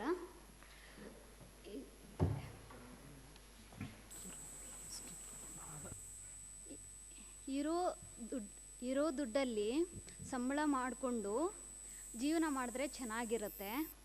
ಪಕ್ಕದ ಮನೆಯವ್ರನ್ನ ನೋಡಿಕೊಂಡು ನಾವು ಜೀವನ ಮಾಡ್ತೀವಿ ಅಂದರೆ ಆಗೋಲ್ಲ. ಹಾಗೇ ಈ ನಮಗೆ ಸ್ಟ್ಯಾಚ್ಯೂ ಅಂತ ಇದೆ ಅಲ್ವಾ, ಸ್ಟ್ಯಾಚ್ಯೂಗೆ 62 ಕೋಟಿ ಖರ್ಚು ಮಾಡಿದ್ದೀರಾ. ಅದೇ RTI ಗೌರ್ಮೆಂಟ್ ಸ್ಕೂಲ್ ಹಾಕಿದ್ದೀರಾ.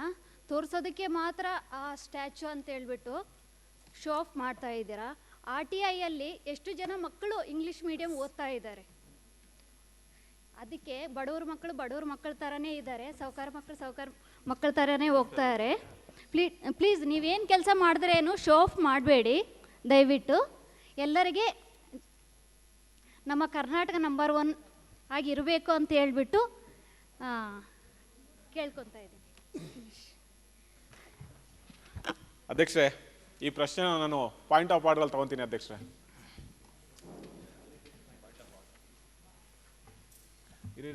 ಒಂದು ನಿಮಿಷ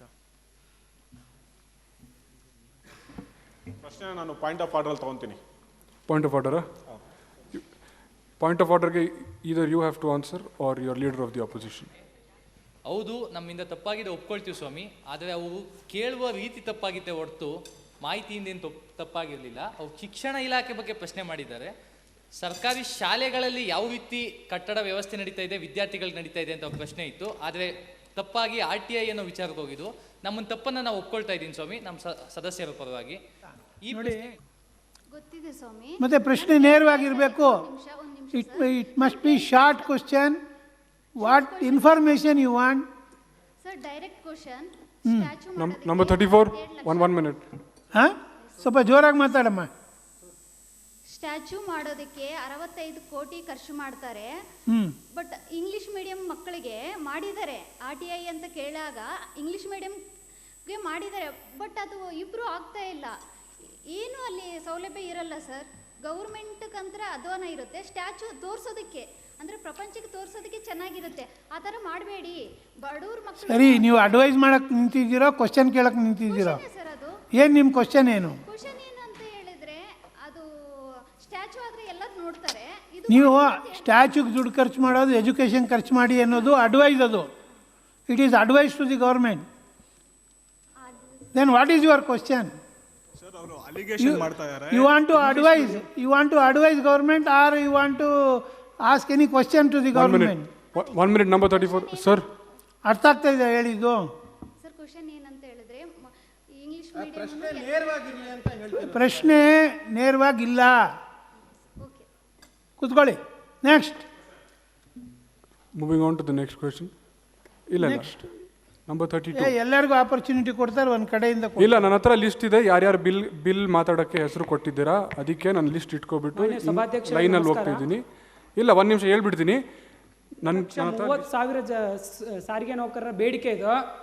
ಯಾಕೆ ನೀವು ಇನ್ನೂ ಅವ್ರನ್ನ 6ನೇ ವೇತನಕ್ಕೆ ಜಾರಿ ಮಾಡ್ತಿಲ್ಲ, ಅಥವಾ ಸರ್ಕಾರದ ನೌಕರನಾಗಿ ಯಾಕೆ ಪರಿಗಣಿಸ್ತಿಲ್ಲ ಅಂತ ಈ ಸರ್ಕಾರಕ್ಕೆ ನೇರವಾಗಿ ಕ್ವಶನ್ ಕೇಳ್ತಾ ಇದ್ದೀನಿ ಅಧ್ಯಕ್ಷರೇ. ಇದಕ್ಕೆ ಪರಿಹಾರ ಬೇಕು.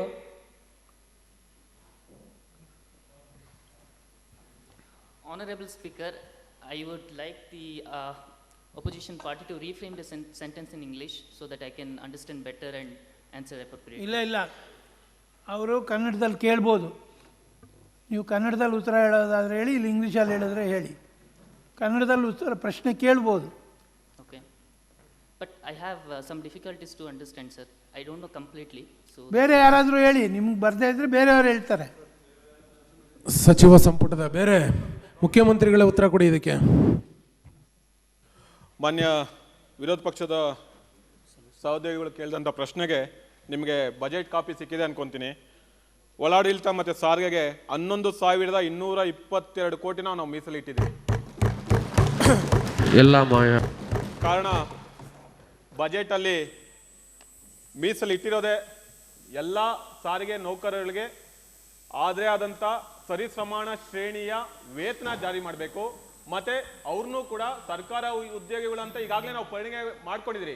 ಕೆಲವೊಂದು ಟೆಕ್ನಿಕಲ್ ಪ್ರಾಬ್ಲಮ್ ಇಂದ ಅಧಿಕೃತವಾಗಿ ಅವರಿಗೆ ಸರ್ಕಾರಿ ನೌಕರಂತ ನಾವು ಮಾಡಿಲ್ಲ. ಏನಕ್ಕೆ ಅಂತ ಹೇಳಿದ್ರೆ, ನಮ್ಮಲ್ಲಿರುವಂತ ಹಣಕಾಸು ಆಯವ್ಯಯ ಏನಿದೆ, ಬಜೆಟ್ನಲ್ಲಿ ನಮ್ಗೆ ಉಳಿದಿರುವಂತ ಮೊತ್ತ ಏನಿದೆ, ಅದನ್ನೆಲ್ಲ ಪರಿಗಣನೆಗೊಳ್ಕೊಂಡು ಈಗಾಗಲೇ ನಮ್ಮ ಕಾನೂನು ಮತ್ತು ಸಂಸದೀಯ ವ್ಯವಹಾರ ಸಚಿವರು ಅದಕ್ಕೆ ಸಂಬಂಧಪಟ್ಟಂತೆ ಕೆಲವೊಂದು ರೂಪರೇಷೆಗಳನ್ನ ಸಿದ್ಧ ಮಾಡ್ತಿದ್ರೆ, ನಾನು ಅತಿ ಶೀಘ್ರದಲ್ಲಿ ಮಾನ್ಯ ಸಭಾಧ್ಯಕ್ಷರಲ್ಲಿ ಮನವಿ ಮಾಡ್ತಾ ಮುಂದಿನ ಅಧಿವೇಶನ ದಿನಾಂಕ ಬರೋದಷ್ಟರಲ್ಲಿ ಅವರಿಗೆ ಸಾರಿಗೆ ನೌಕರರಿಗೆ ಏನು ನಾವು ಉತ್ತಮವಾದ ರೀತಿಯಲ್ಲಿ ಭರವಸೆ ನೀಡಬೇಕೋ ಅದನ್ನ ತಮ್ಮ ಮೂಲಕನೇ ನಾನು ನೀಡ್ತೀನಿ ಅಂತ ಮಾತು ಕೊಡ್ತಾ ಇದ್ದೀನಿ ಅಧ್ಯಕ್ಷೆ. ಧನ್ಯವಾದ. Next number 91. Please go ahead. ನನ್ನ ಕ್ವಶನ್ ಕೇಳ್ತಾ ಇದ್ದೀನಿ. PM ಕಿಸಾನ್ ಯೋಜನೆಯಲ್ಲಿ ವರ್ಷಕ್ಕೆ 6 ಕಂತುಗಳು ಕೊಟ್ಟಿದ್ದಾರೆ. ಇದರಲ್ಲಿ ತುಂಬ ಅತಿ ದೊಡ್ಡ ಲೋನ್ ತೊಗೊಂಡವ್ರಿಗೆ ಪ್ಲಸ್ IT ಪೇಯರ್ಸ್ಗೆ ಎಲ್ಲರಿಗೂ ಹಣ ಕೊಟ್ಟಿದ್ದಾರೆ. ಇದನ್ನು ಯಾಕೆ ಇವರು ವಾಪಸ್ ತೊಗೊಂಡಿಲ್ಲ? ಐ ಟಿ ಡಿಪಾರ್ಟ್ಮೆಂಟಲ್ಲಿ ಇವ್ರ ಹತ್ರ ಡೇಟಾ ಇದೆ. ಐ ಟಿ ಡಿಪಾರ್ಟ್ಮೆಂಟ್ ಅವರು ಇವ್ರಿಗೆ ನೋಟಿಸ್ ಕಳಿಸಿ ವಾಪಸ್ ತೊಗೋಬೋದು. ಆಲ್ರೆಡಿ 12 ಕಂತು ರಿಲೀಸ್ ಮಾಡಿದ್ದಾರೆ. ಇನ್ನು ಯಾಕೆ ಅವರಿಗೆಲ್ಲ ನೋಟಿಸ್ ಕಳಿಸಿ ಅಮೌಂಟ್ ವಾಪಸ್ ಕೇಳಿಲ್ಲ? ಇದು ನನ್ನ ಪ್ರಶ್ನೆ. ಮಾನ್ಯ ಸಭಾಧ್ಯಕ್ಷರೇ, ಈ ಪ್ರಶ್ನೆಗೆ ನಾನು 0 ಅವರ್ಸಲ್ಲಿ ಹೋಗ್ತೀನಿ ಅಧ್ಯಕ್ಷರೇ. ಉಳಿದ ಪ್ರಶ್ನೆಗಳು ತುಂಬ ಈಗಾಗಲೇ ಇರೋದ್ರಿಂದ ಇದು ರೂಲ್ ನಂಬರ್ 16 ಆದರೂ ತಗೋಬೋದು, ಇಲ್ಲಾಂದರೆ 0 ಅವರ್ಸಲ್ಲೂ ತಗೋಬೋದು ಅಂತ ನಾನು ವಿನಂತಿ ಮಾಡ್ತೀನಿ ಅಧ್ಯಕ್ಷರೇ. 0 ಅವರಲ್ಲಿ ನಿಮ್ಗೆ ಆನ್ಸರ್ ಸಿಗುತ್ತೆ. ಓಕೆನಾ? Next number 89. Respected Speaker, we need teachers training need to be developed according to the society and technology. But our society is not giving proper training to the students. Without the help of teachers, they themselves garnering information through the online. But we need teacher training. Thank you. Ruling party. Chief minister ಅವರೇ, ಯಾರು ನಿಮ್ಮ minister? Minister ಇದ್ದಾರಾ? Number 18 ನೀವೇನ minister? Okay.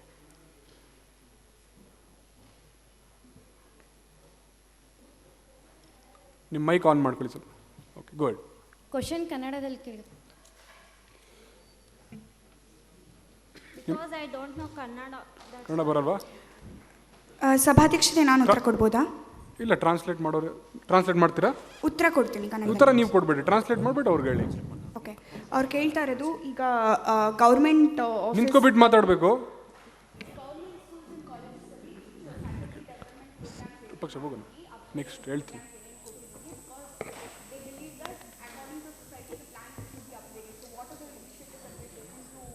ನಿಮಗೆ next ಇನ್ಸ್ಟ್ರಕ್ಷನ್ನು Again, it's the rules of assembly, Swami. Translation, no?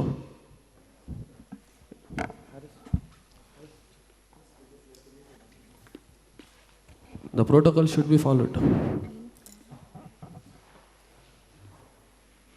All the participants, please make note that the water bottles are being served at your desk. Couple of instructions to keep in mind. Firstly, please preserve this water bottle because we have a limited resource and time and again ನಾವು ಬಂದು water bottles ಕೊಡೋಕ್ಕೆ ಆಗೋದಿಲ್ಲ. So ಇದೇ ಬಾಟಲನ್ನು ನೀವು ಕೊನೆಯ ಹಂತವರೆಗೂ ಇಟ್ಟುಕೊಂಡು ಆಚೆಗಡೆ refill stations ಇದೆ, ಅಲ್ಲಿ ಹೋಗಿ ನೀವು ರೀಫಿಲ್ ಮಾಡಿಕೊಳ್ಳಬಹುದು. ಮೊದಲನೇದು. ಎರಡನೇದು, please understand that this is a government office and office of great sanctity. So please do not litre the place. You are responsible for your water bottles. And please crush them after use and dispose them at the trash bins that's there outside the venue. Thank you very much. All. ಮತ್ತು ಇನ್ನೊಂದು instruction ನನ್ನಿಂದ, ಇವಾಗ opposition ವಿರೋಧ ಪಕ್ಷ ಪ್ರಶ್ನೆ ಕೇಳಿದ್ರೆ language barrier ಇದ್ದರೆ ನಿಮ್ಮಿಂದನೇ ಯಾರಾದರೂ ಒಬ್ಬರು ನಿಂತ್ಕೊಬಿಟ್ಟು ಕ್ವೆಶ್ಚನ್ ಟ್ರಾನ್ಸ್ಲೇಟ್ ಮಾಡಿಬಿಟ್ಟು ಅವ್ರಿಗೆ ಹೇಳ್ಬಿಡಿ. ಓಕೆನಾ? ಸಿಂಪಲ್. ಸರ್ಕಾರಿ ಶಾಲೆಯ ಶಿಕ್ಷಕರಿಗೆ ಶಿಕ್ಷಣದಲ್ಲಿ ಕ್ರಿಯಾಶೀಲರಾಗಲು ಶಿಕ್ಷಕರಿಗೆ ಯಾವ ರೀತಿ ಸರ್ಕಾರದಿಂದ ತರಬೇತಿಗಳನ್ನು ನೀಡ್ತಾ ಇದ್ದೀರಿ, ಏನು ಯೋಜನೆಗಳನ್ನು ಹಾಕೊಂಡಿದ್ದೀರಿ, ಶಿಕ್ಷಕರಲ್ಲಿ ಕ್ರಿಯಾಶೀಲರಾಗಿ ಅವರು ಮಕ್ಕಳಿಗೆ ಪಾಠ ಮಾಡೋದಕ್ಕೆ ನೀವು ಏನು ಯೋಜನೆಗಳನ್ನು ತಂದಿದ್ದೀರಿ ಅನ್ನೋದು ನಮ್ಮ ಪ್ರಶ್ನೆ. Okay, thank you. ನಂಬರ್ 18 ಪ್ರಶ್ನೆ ಅರ್ಥ ಆಯ್ತಾ ನಿಮಗೆ? ಪ್ರಶ್ನೆ ಅರ್ಥ ಆಯ್ತಾ? 3ನೇ ಕ್ಲಾಸಿನ ಮಕ್ಕಳಿಗೆ 5ನೇ ಕ್ಲಾಸಿನ ಮಕ್ಕಳಿಗೆ ಪಬ್ಲಿಕ್ ಪರೀಕ್ಷೆ ತರ್ತಾ ಇದ್ದೀರಿ, 8ನೇ ಕ್ಲಾಸ್. ಆಯ್ತು. ನಂಬರ್ 14 ದಯಮಾಡಿ ಇದಕ್ಕೆಲ್ಲ ಉತ್ತರ ಕೊಡಬೇಕು ನೀವು.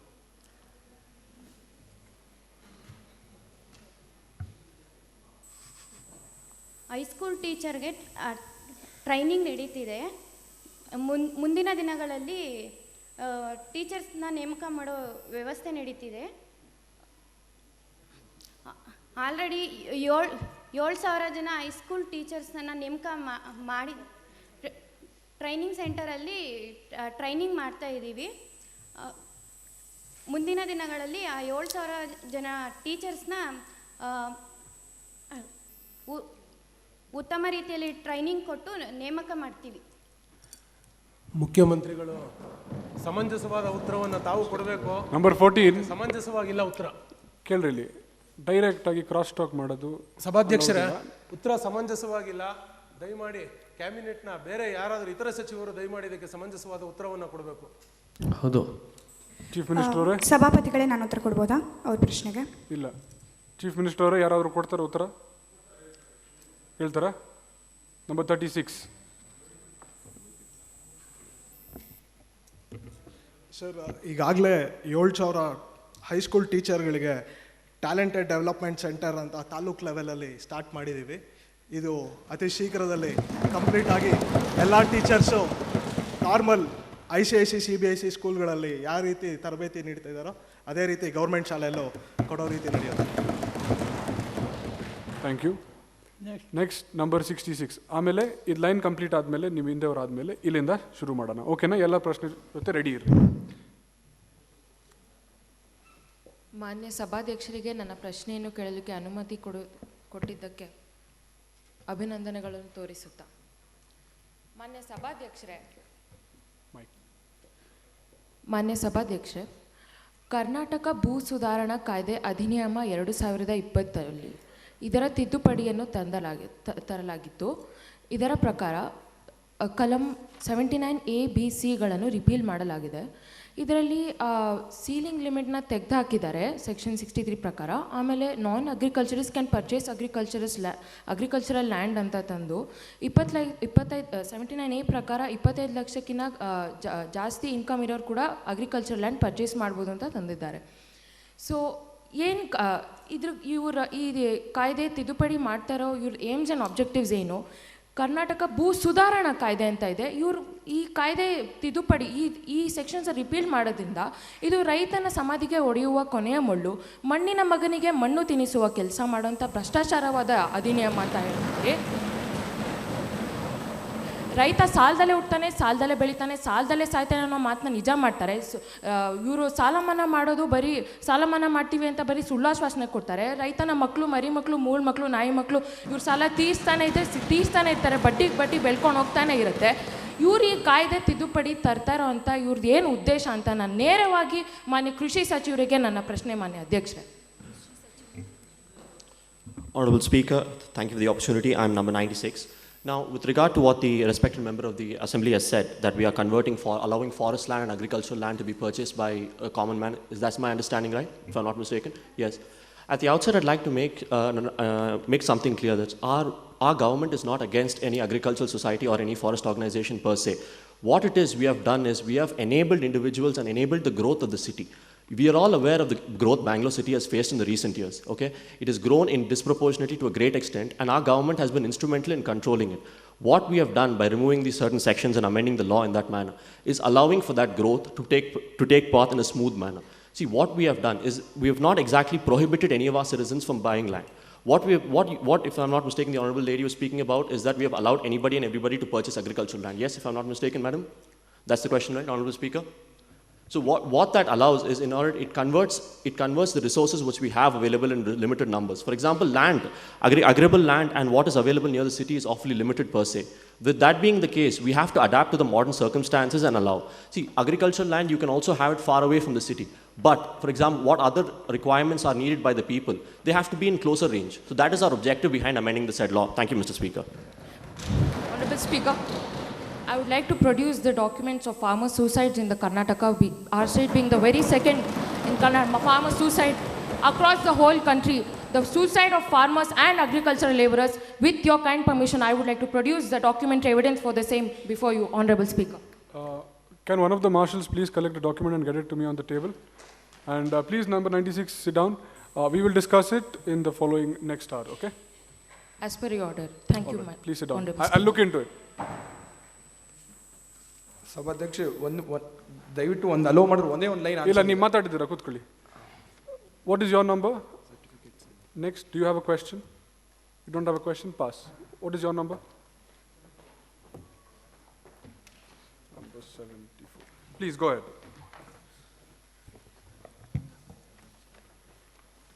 So the respected speaker, if you look at the tourism development and tourism... Mike. So respected speaker, I would like to direct the question on behalf of opposition to the ruling party. So if you look at the tourism sectors in our Karnataka state, it is actually not that great, and comparatively to the Tamil Nadu and Karnataka, Tamil Nadu receives twice the number of tourists that Karnataka receives, and Karnataka has hill station, national parks and waterfalls and 320 kilometers of unspoiled coastal lines. So what are the initiatives that the ruling party or the government has taken towards improving the tourism?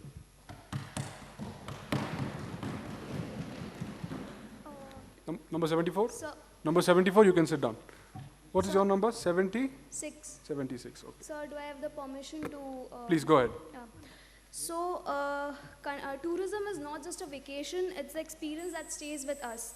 So, rich in history and cultural heritage makes Karnataka the 5th largest contributor to India's tourism industry in terms of revenue. That has contributed around INR 62 crore, that is $8.6 billion to the state's economy in 2019 and provided 30 lakh plus jobs. The budgetary allocation for 2022 to 2023 stands at rupees 2,400 crore and 18.42% higher than the previous allocation. Karnataka is one of the top tourist destinations in India with a large number of domestic and international visitors. In 2019, it received around 38 million domestic tourists and 1.2 million international tourists. The state tourism industry generated revenue of around INR 87,500 crore in 2019. As we know, Karnataka has cultural... Please conclude. So, the government has promoted the sites of tourist attraction by various schemes such as Karnataka Tourism Policy, the Swadesh Darshan scheme, and also Karnataka Tourism Development Corporation. It has also provided Chamunda Hills circuit for the purpose under Prasad scheme. So here the government is working towards the development of the tourism, and we will work extra miles to achieve it.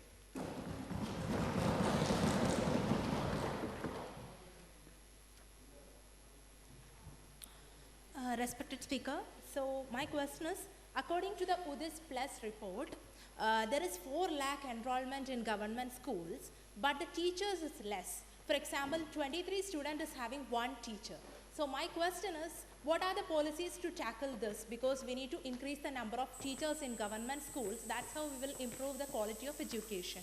So my question is, what are the policies or plans to improve the number of teachers or attract more people to the teaching field?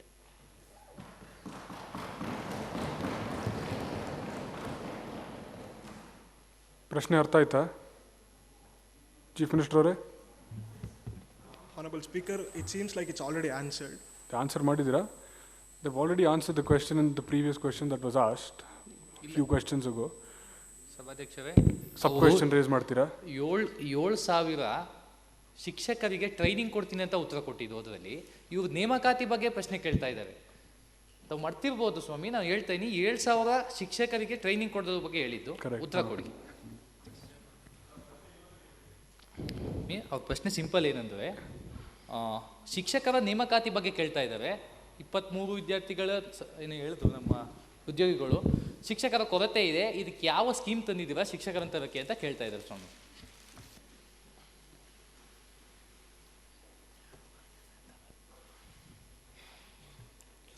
ಮಾನ್ಯ ಗೌರವಾನ್ವಿತ ಸಭಾಧ್ಯಕ್ಷರೇ, ಈ ಕಳೆದ ವಾರ ನೀವು ನೋಡಿರ್ಬೋದು, ಶಿಕ್ಷಕರ ಸಾಮಾನ್ಯ ವರ್ಗಾವಣೆ ಕೌನ್ಸಿಲಿಂಗ್ ನಾವು ಮಾಡಿದ್ಮೇಲೆ ಉಳಿದ ಬಾಕಿ ಉಳಿಕೆ ಇರುವಂಥ ಶಿಕ್ಷಕರ ನೇಮಕಾತಿ ಬಗ್ಗೆ ಸರ್ಕಾರ ಈಗಾಗಲೇ ಜಾಹೀರಾತು ಆಗಿರ್ಬೋದು, ಅದ್ರ ಬಗ್ಗೆ ಸಂಕ್ಷಿಪ್ತವಾಗಿ ಪತ್ರಿಕೆಗಳಲ್ಲೂ ನಾವು ಹಾಕ್ಕೊಂಡಿದ್ದೀರಾ ಅಧ್ಯಕ್ಷೆ.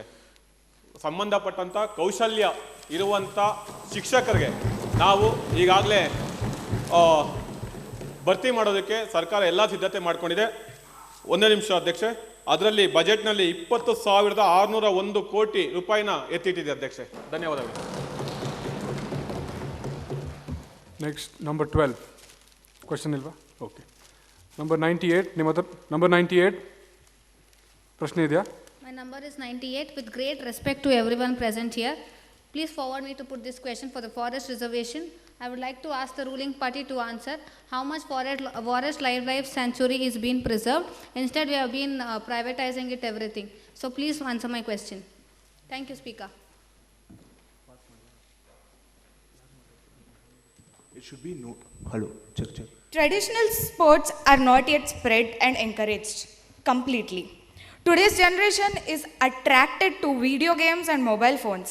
Hardly movies and social media is encouraging people or kids to come forward and develop in sports. If this is the case, how will Karnataka come forward in sports?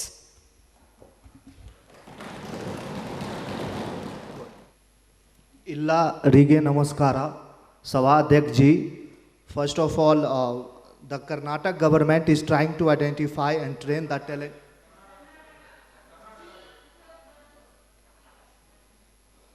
Okay, I'm sorry for my pronunciation. ಮಾತಾಡ್ರಿ. To identify and train talented sports person who have the potential to win the medals at 2024 Paris Olympic Games, the government is taking several initiatives like the 5 lakh rupees to each 75 sports person from the state who aspired to participate in the Paris Olympic. We are giving 2% reservation to the sports person in police department, and we are extending it to other department also. We already released 45 crore for upgradation of stadium across the state, hockey stadium in Mysuru and Bengaluru. Third, we want to see numbers of players. Number 10, little bit from the back. ಸ್ವಲ್ಪ ಆರಾಮಾಗಿ ಮಾತಾಡ್ರಿ. We want to see, is it okay now? Yes, it's okay, but let's just conclude the answer. Okay, I am concluding. And under new education policy 2020, our government is trying to promote sports from primary level.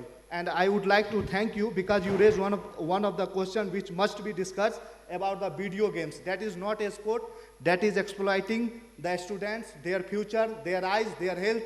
We need to make law on this thing. Thank you. Thanks a lot, but you just left one point Number which 100. I needed clearance. Number 100, no cross talks. If you have any sub-question, you have to ask it to me. I will permit you. Sorry, sir. Do you have a sub-question? One sub-question was not answered. Please mention it. The traditional sports are not spread and encouraged. Do you want to answer?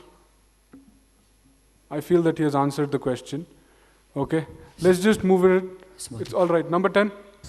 ಸಭಾಧ್ಯಕ್ಷ ಉತ್ತರ ಅವ್ರು ಕೇಳಿದ ಪ್ರಶ್ನೆಗೆ ಉತ್ತರ ಇದೆ ಬೇಗ ಸಭಾಧ್ಯಕ್ಷರೇ, ಈ ಗ್ರಾಮೀಣ ಕ್ರೀಡೆಗಳಿಗೆ ಇದು ಕೊಡ್ತಾ ಇಲ್ಲ, ಪ್ರೋತ್ಸಾಹ ಕೊಡ್ತಾ ಇಲ್ಲ ಅನ್ನೋದು ನಾವು ಪ್ರತಿ ಶಾಲೆಯಲ್ಲಿ ನಾವು ಶಿಕ್ಷಣ ಇಲಾಖೆಯವರು ಪ್ರತಿ ವಲಯ ಮಟ್ಟ, ಜಿಲ್ಲಾ ಮಟ್ಟ, ರಾಜ್ಯ ಮಟ್ಟದಲ್ಲಿ ಕಬಡ್ಡಿ, ಖೋಖೋ ಇವೆಲ್ಲ ಗ್ರಾಮೀಣ ಕ್ರೀಡೆಗಳೇ, ಇದನ್ನೆಲ್ಲ ಸ್ಟೇಟ್ ಲೆವೆಲ್ ತನಕ ಆಡಿಸ್ತೀವಿ. ಅಷ್ಟೇ ಅಲ್ಲದೆ ಖೇಲೋ ಇಂಡಿಯಾ ಅಂತ ಹೇಳಿ ಕೇಂದ್ರ ಸರ್ಕಾರದವ್ರು ನಡೆಸ್ತಾರೆ. ಅದರಲ್ಲಿ ಖೋಖೋ, ಅದಾದ ನಂತರ ಖೋಖೋದಲ್ಲಿ ಕರ್ನಾಟಕಕ್ಕೆ 3ನೇ ಸ್ಥಾನ ಬಂದಿದೆ. ಇದು ಗ್ರಾಮೀಣ ಕ್ರೀಡೆ, ನಾವು ಪ್ರೋತ್ಸಾಹ ಕೊಟ್ಟಿರಲಿಲ್ಲ ಅಂದರೆ ಅವರಲ್ಲಿ ತನಕ ಹೋಗ್ತಿರಲಿಲ್ಲ. ಕಬಡ್ಡಿ ಕೂಡ ನಾವು ಬಹಳಷ್ಟು ಪ್ರೋತ್ಸಾಹ ಕೊಡ್ತಾ ಇದ್ದೀವಿ. ಅಷ್ಟೇ ಅಲ್ಲದೆ ಖೋಖೋನಲ್ಲಿ, ಕಬಡ್ಡಿಗಳಲ್ಲಿ ಎಷ್ಟೊಂದು ಜನ ಜಡ್ಜಸ್ ಏನಿದ್ರು, ರೆಫ್ರಿಗಳೇನಿದ್ರು, ಅವ್ರು ಕನ್ನಡದವರಾಗಿದ್ರು ಅನ್ನೋದನ್ನು ನಾನು ಇಲ್ಲಿ ಅವ್ರ ಗಮನಕ್ಕೆ ತರಕ್ಕೆ ಇಷ್ಟಪಡ್ತೀನಿ ಸಭಾಧ್ಯಕ್ಷ. ಧನ್ಯವಾದ. ನಿಮ್ಮ ಪ್ರಶ್ನೆಗೆ ಉತ್ತರ ಬಂದಿದೆ. Please number 100, please sit down. Thank you. Moving on, number 84, do you have a question? माननीय स्पीकर महोदय जी, मेरा एक प्रश्न है. I have a question. Number 82, we're only going to use 2 languages, English ಆದರೂ ಕನ್ನಡ. ಹುಬ್ಬಳ್ಳಿ BRTS ಕಾರಿಡಾರ್ ಮಧ್ಯದಲ್ಲಿ ಧಾರವಾಡ ರಸ್ತೆ ಕ್ಲೋಸ್ ಆಗಿತ್ತು for the demolition of Mahmood Khadri Dargah at Bhairidevarakoppa, as the other organisations had demanded exemption for Ramlingeshwar temple at Unkal Cross. It is a conspiracy of government. Number 82, we are not accepting any controversial questions as already has been discussed. I'll finish it in a line, sir. It is a conspiracy of government to cover up its corruption and failure in administration. It's the ruling party's effect for provoking people. We'll teach a lesson in the upcoming assembly polls. ಮನೆ ಅಧ್ಯಕ್ಷರೇ, ನಾನು ವಿರೋಧ ಪಕ್ಷದ ಸದಸ್ಯರಲ್ಲಿ ಕೇಳಕ್ಕೆ ಇಷ್ಟಪಡ್ತೀನಿ. ಅದು ರಾಷ್ಟ್ರೀಯ ಹೆದ್ದಾರಿನ, ರಾಜ್ಯ ಹೆದ್ದಾರಿನ? ರಾಜ್ಯ ಹೆದ್ದಾರಿ. ರಾಜ್ಯ ಹೆದ್ದಾರಿ ಆಗಿದ್ರೆ ಇದ್ರ ಬಗ್ಗೆ ನಾನು ಸಂಬಂಧಪಟ್ಟಂತ ವರದಿ ತಗೊಂಡು ಅಲ್ಲಿ ಏನು ನೀವು ಈಗ ಇಷ್ಟೊತ್ತು ಆ ಊರುಗಳು ಹೆಸರು ಹೇಳಿದ್ರಲ್ಲ, ಅಲ್ಲಿ ಏನು ಇಶ್ಯೂ ಇದೆ ಮತ್ತೆ ಪ್ರೊವೋಕಿಂಗ್ ಏನು ನಡೀತಾ ಇದೆ ಅಂತ ಹೇಳಿದ್ರಲ್ಲ, ಅದಕ್ಕೆ ಸಂಬಂಧಪಟ್ಟಂತ ನಮ್ಮ ಗೃಹ ಇಲಾಖೆಯಿಂದ ಮಾಹಿತಿ ತಗೊಂಡು ನಿಮಗೆ ಉತ್ತರ ಕೊಡ್ತೀನಿ. ತಾವು ಅವಾಗ ಒಂದು ಮಾತಾಡಿದ್ರು ಕೋಲ್ಡ್ ಡಾಂಬರ್ ಅಂತ. ನಂಬರ್ 82 ಸರ್ ಅಧ್ಯಕ್ಷರೇ, ಕೋಲ್ಡ್ ಡಾಂಬರ್ ಯೂಸ್ ಮಾಡ್ತಾ ಇದ್ದಾರೆ ರೋಡ್ ಕಟ್ಟಕ್ಕಂತ. ಚೀಫ್ ಗೆಸ್ಟ್ ಯಾವಾಗ ಬೆಂಗಳೂರಿಗೆ ಕರ್ನಾಟಕಕ್ಕೆ ಬರ್ತಾರೆ ಅವಾಗ ರೋಡ್ ಮಾನ್ಯ ಸರಿ ಆಗುತ್ತೆ. ಸಭಾಧ್ಯಕ್ಷರೇ, ಅದಾದ ನಂತರ ಮಾನ್ಯ ಸಭಾಧ್ಯಕ್ಷ, ನನ್ನ ಉತ್ತರ ಅವ್ರು ತಪ್ಪಾಗಿ ತಿಳ್ಕೊಂಡೆ. ನಾನು ಹೇಳ್ತಾ ಇರೋದು ಬೆಂಗಳೂರಲ್ಲಿ ನಾವು ಉಪಯೋಗಿಸ್ತಾರಂತ ತಂತ್ರಜ್ಞಾನ ನಾನು ಹೇಳಿದೆ ಗುಂಡಿ ಮುಚ್ಚೋದಕ್ಕೆ. ನಾನು VIP ಬಂದಾಗ ಇನ್ನೊಬ್ರು ಬಂದಾಗ ಅನ್ನೋದು ಹೇಳಿಲ್ಲ.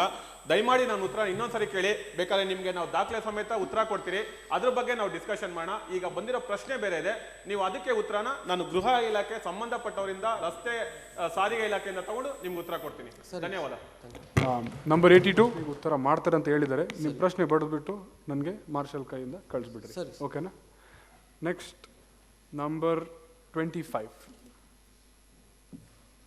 Respected Honorable Speaker, my question is regarding the transportation. We have in Bangalore 10 million of people. In regarding the vehicle usage of vehicle, they have 7 million of private vehicles. Why they are not reducing the usage of private vehicles when they have the sufficient of public vehicles? And they are not restricting the private vehicles to the one family to have only 2, 3 like that. Okay. Go ahead. Respected Speaker, so I'd like to give the answer for this. We are not here to discourage private sector. We will definitely encourage the private sector as well as public sector. Okay? Our motto is to create a luxurious, a safe road. It's not to discriminate private or public. Our motto is, see, if I talk about the roadways, see, there were few questions regarding the, there are few questions regarding the FASTag issues, okay? But what we are focusing currently is a safe Honorable Speaker, road. I am saying about the private vehicles, not the private companies. Number 30. Did you understand what she was referring to? The private vehicles. I'm talking about, because we are.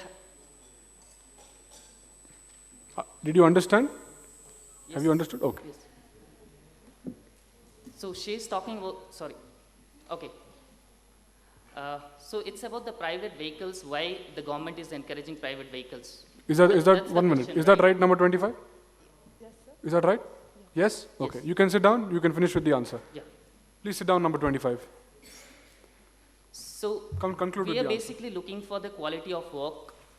It may be, private sector or the public sector. It doesn't matter for us. If the quality of work, if our people, the common people gets the comfort life with the cheaper price and the better facility, we are open to everything. All right. All right. No, we'll move on to the next question. Number 6, please go ahead. Thank you for the opportunity providing that to ask the question. That my question is very simple and please clear. come closer to the mic. Come closer to the mic. Sure. My question is very simple and clear. That is, why there is no proper management of water system. Like I would like to add this as well. Like 36% of land degradation happened, and there is no adequate of maintenance during the flood situation also. So this question is please to answer by the Ministry of Water Resources. Thank you. Number 38. 38. You are the minister? Yeah, I am the irrigation minister. ನಮಸ್ಕಾರ ಮಾನ್ಯ ಸಭಾಧ್ಯಕ್ಷರೇ. ಅವರ ಪ್ರಶ್ನೆ ಸರಿಯಾದ facility ಇಲ್ಲ ಅಂತನಾ ಏನಿತ್ತು? Yeah. ಯಾವ? Number 38. Hold on. Number 6. Do you want? Yeah, my question is regarding about the land degradation, and there is no adequate maintenance during flood situations. Yeah. Number 20. Number 6. Sit down. ನಾವು ಸರ್ಕಾರದ ವತಿಯಿಂದ ತುಂಬ ಯೋಜನೆಗಳನ್ನ ಹಾಕ್ಕೊಂಡಿದ್ದೀವಿ. So like ಹನಿ ನೀರಾವರಿ, sprinkle ಮತ್ತು drip irrigation ಮತ್ತು ಕಾಲುವೆ, ಈ ಥರಗಳನ್ನ ನಾವು ತಗೊಂಡು ಸರ್ಕಾರದ ಕಡೆಯಿಂದ 90% SC ST ಅವ್ರಿಗೆ ಮತ್ತು ಅದರ್ಸ್ ಅವ್ರಿಗೆ 75% ಸಬ್ಸಿಡಿಯನ್ನು ಕೊಡ್ತಾ ಇದ್ದೀವಿ. ಇದಕ್ಕೆ ಬೇಕಾದಂಥ ಎಲ್ಲ ರೀತಿಯ ಪ್ರಮೋಷನ್ಗಳಾಗ್ಬೋದು ಅಥವಾ ಜಾಹೀರಾತುಗಳನ್ನ ಆಗ್ಬೋದು ಸರ್ಕಾರದ ಕಡೆಯಿಂದ ಕೊಟ್ಟು ಒಂದು ಗ್ರಾಮದಿಂದನೂ ಎಲ್ಲ ಕಡೆಯೂ ಇದ್ರ ಬಗ್ಗೆ ಒಂದು ಮಾಹಿತಿಯನ್ನು ರೈತರಿಗೆ ಹಂಚಿ ಅದರಿಂದ ಅವರು ಅನುಕೂಲ ಪಡ್ಕೋಬೋದು ಅನ್ನೋದ್ರ ಮಾಹಿತಿನ ಅವ್ರಿಗೆ ಕೊಡ್ತಾ ಇದ್ದೀವಿ. ಸೊ ಇದಕ್ಕೆ ಸಂಬಂಧಪಟ್ಟಂಥ ಉತ್ತರ ಅವ್ರಿಗೆ ಸಿಕ್ಕಿದೆ ಅಂತ ನಾನು ಅನ್ಕೊಂತೀನಿ. Thank you. ಆಡಳಿತ ಪಕ್ಷದಿಂದ ಒಂದು ಸಮಂಜಸವಾದ ಉತ್ತರ ಇಲ್ಲ ಕೂತ್ಕೊಳ್ಳಿ. ಜನಗಳಿಗೆ ಉತ್ತರ ನಂಬರ್ 14 ಸಿಟ್ ಡೌನ್. ಪ್ರವಾಹ ಬಂದು ಇರಿಗೇಷನ್ ನಂಬರ್ 14 ಫೈನಲ್. ಅಲ್ಲ ಇವರು ನಮ್ಮ ಮೇಲೆ ಸುಖ ಸುಮ್ಮನೆ ಆರೋಪ ಮಾಡ್ತಾ ಇದ್ದಾರೆ. ಏನು ಸರಿಯಾದ ಸಮಂಜಸ ಇಲ್ಲ, ದಾಖಲೆ ಕೊಡ್ಲಿ ಅವರು. ಮಾನ್ಯ ನಂಬರ್ 14 ದಾಖಲೆ ಕೊಡ್ತೀರಿ. ದಾಖಲೆಗಳೆಲ್ಲ ಬಜೆಟ್ ಓದ್ಕೊಡ್ಬೇಕಲ್ಲ, ಪ್ರತಿಯೊಂದು ದಾಖಲೆಗಳು ನಮ್ಮ ಹತ್ರ ಇಟ್ಕೊಂಡಿದ್ದೀರಿ ನಾವು. ದಾಖಲೆ ಇಟ್ಕೊಂಡೇ ಮಾತಾಡ್ತಾ ಇದೀರಲ್ಲ. ಎಲ್ಲ ಶೂನ್ಯ ವೇಳೆಯಲ್ಲಿ ಹೇಳ್ತೀನಿ, ಅಲ್ಲೇ ಹೇಳ್ತೀನಿ, ಇಲ್ಲೇ ಹೇಳ್ತೀನಿ. ಇದು ನಡೆಯೋದಿಲ್ಲ, ಸಮಂಜಸ ಉತ್ತರ ಸಿಗ್ತಾ ಇಲ್ಲ ನಮಗೆ. ಇಲ್ಲ, ಇನ್ನೂ ಸಮಯ ಇದೆ. ಫಸ್ಟ್ ಕ್ವೆಶನ್ ಆನ್ಸರ್ಸ್ ಎಲ್ಲರಿಗೂ ಅವಕಾಶ ಸಿಗ್ಬಿಡ್ಲಿ, ಆಮೇಲೆ ನಿಮ್ಮ ಡಿಬೇಟ್ಸ್ಗೆ ನಿಮ್ಮ ಡಿಸ್ಕಷನ್ಸ್ಗೆ ಬರೋಣ. ಓಕೆನಾ? ನಂಬರ್ 14 ಓಕೆನಾ? ಟೈಮ್ ಇದೆ, ಇನ್ನು 12 ಆಗಿಲ್ಲ. ಓಕೆನಾ? ಚೆನ್ನಾಗಿ ನಡೀತದೆ ಸೆಷನ್ನು, ಡಿಸ್ಟರ್ಬೆನ್ಸ್ ಮಾಡಿಬಿಡ್ರಿ ಇನ್ನು. Number 93, do you have a question? Yeah, actually I have a sub-question also. No, we'll move on to the next question. But the answer provided by them is not... It's all right. We'll move on to the next question. Let's finish off with the segment. My greetings to Honorable Speaker. I would like to ask for ruling party that Karnataka used to be the safest place, recently rising in the rape case in Karnataka against women. There are some statistics I would like to say. 158 dowry deaths, 296 abandonment of suicide, 2,336 incidents of cruelty by husband and family, 18 murders with rape and gang rape, 1 acid attack, 906 kidnapping and adoption cases, 555 rape cases, 4 attempts to commit rape, 5,105 cases of assault on women with intent to outrage their modesty. This tends me to question the ruling party. What are they doing and what will be their measures? Where India is worship women. Thank you, number 93. Please go ahead.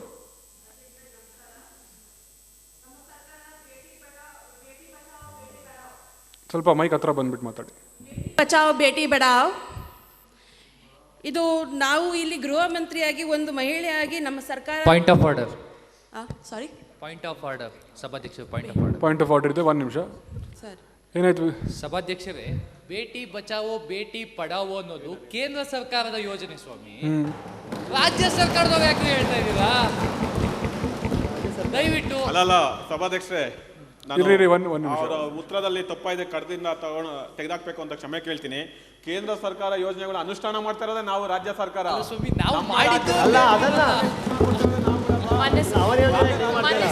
Chief minister ಅವರೇ, ಬೇಟಿ ಪಡಾವ್ ಬೇಟಿ ಬಚಾವ್. ಸ್ವಾಮಿ, ನಾವು ಹೇಳೋದು ಅನುಷ್ಠಾನಕ್ಕೆ ನೀವ್ ಹೆಂಗ್ number 66 sit down. Schedule 7 ಸ್ವಲ್ಪ complete ಆಗಿ ಓದಿ ಫಾಲೋ ಮಾಡಿ. ನಾವು ಊಟ ಮಾಡ್ತೀವಿ ಅನ್ನಂಗಿತ್ತು.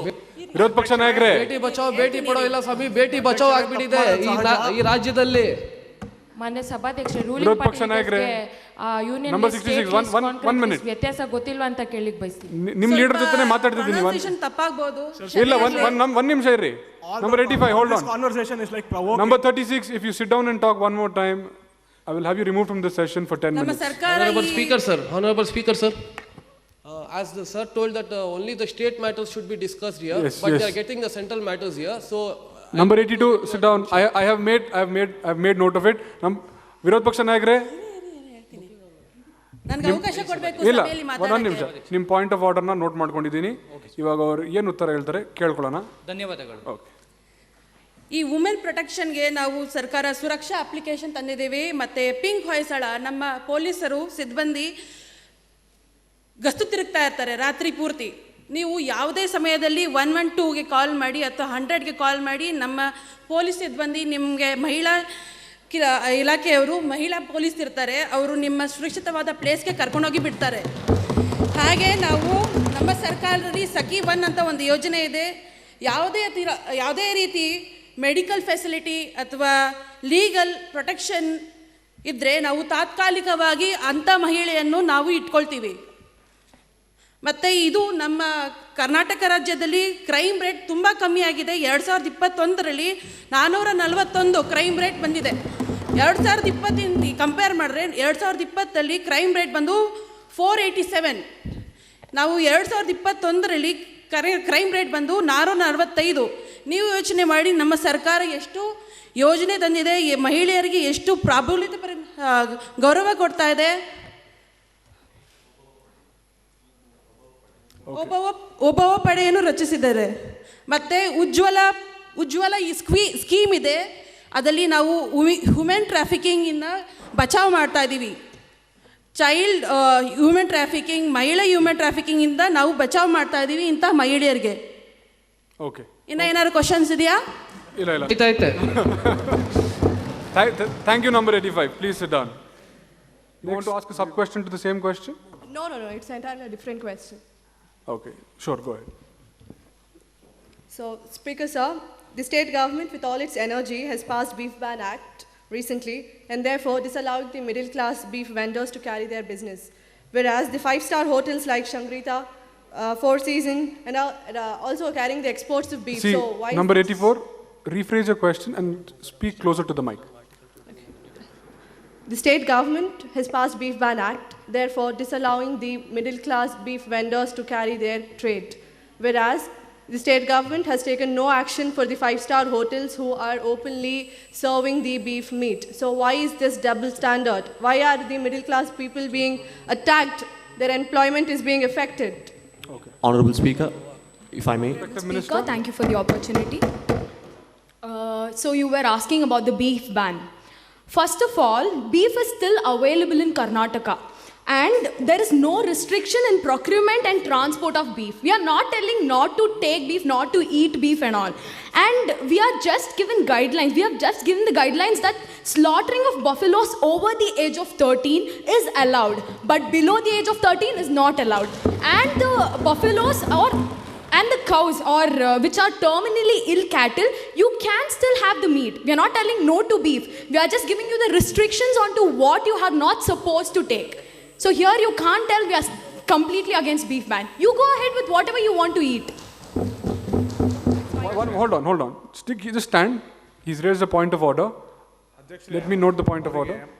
ಅವರೇ ಮಂಡಿಸಿದ್ದಾರೆ ಅಧ್ಯಕ್ಷ. ಹೋದ ಅಧಿವೇಶನದಲ್ಲಿ ಗೋ ಸಂರಕ್ಷಣೆ ಇದು ಹೋದ ಅಧಿವೇಶನದಲ್ಲಿ ಬಿಲ್ ಮಂಡಿಸಿದ್ದಾರೆ ಅಧ್ಯಕ್ಷ. ಅವ್ರಿಗೆ ಸರಿಯಾದ ಮಾಹಿತಿ ಇಲ್ಲ ಅಂತ ಅಧ್ಯಕ್ಷರೇ.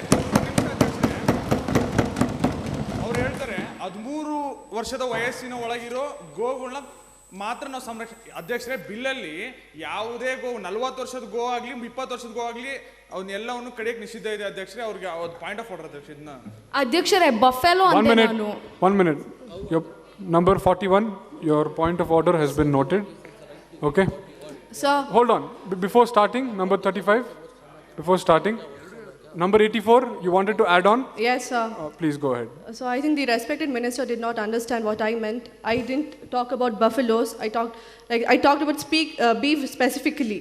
I think she didn't understand. And also, Right to Life, Article 21, you cannot categorize, you cannot specify what we can eat and what we cannot.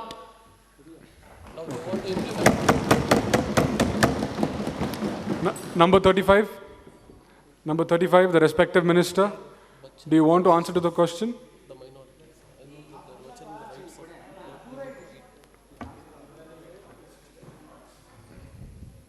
It also includes buffalo. It is not just restricted towards cow, right? So you cannot. I am specifically talking about cow. Okay. Here I am telling about Number the 35. slaughtering. Number 35, someone from the ruling party wants to answer. Number 7, you're at the back.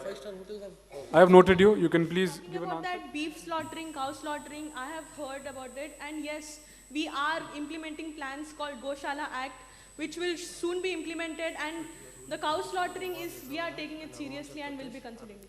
Thank you. All right. Thank you. After that, we'll be moving to the next line. Please be prepared with your questions. I'll not come back to you again because we still have about 1 hour left. So after we finish the questions, we'll start with a general open house for questions. Okay?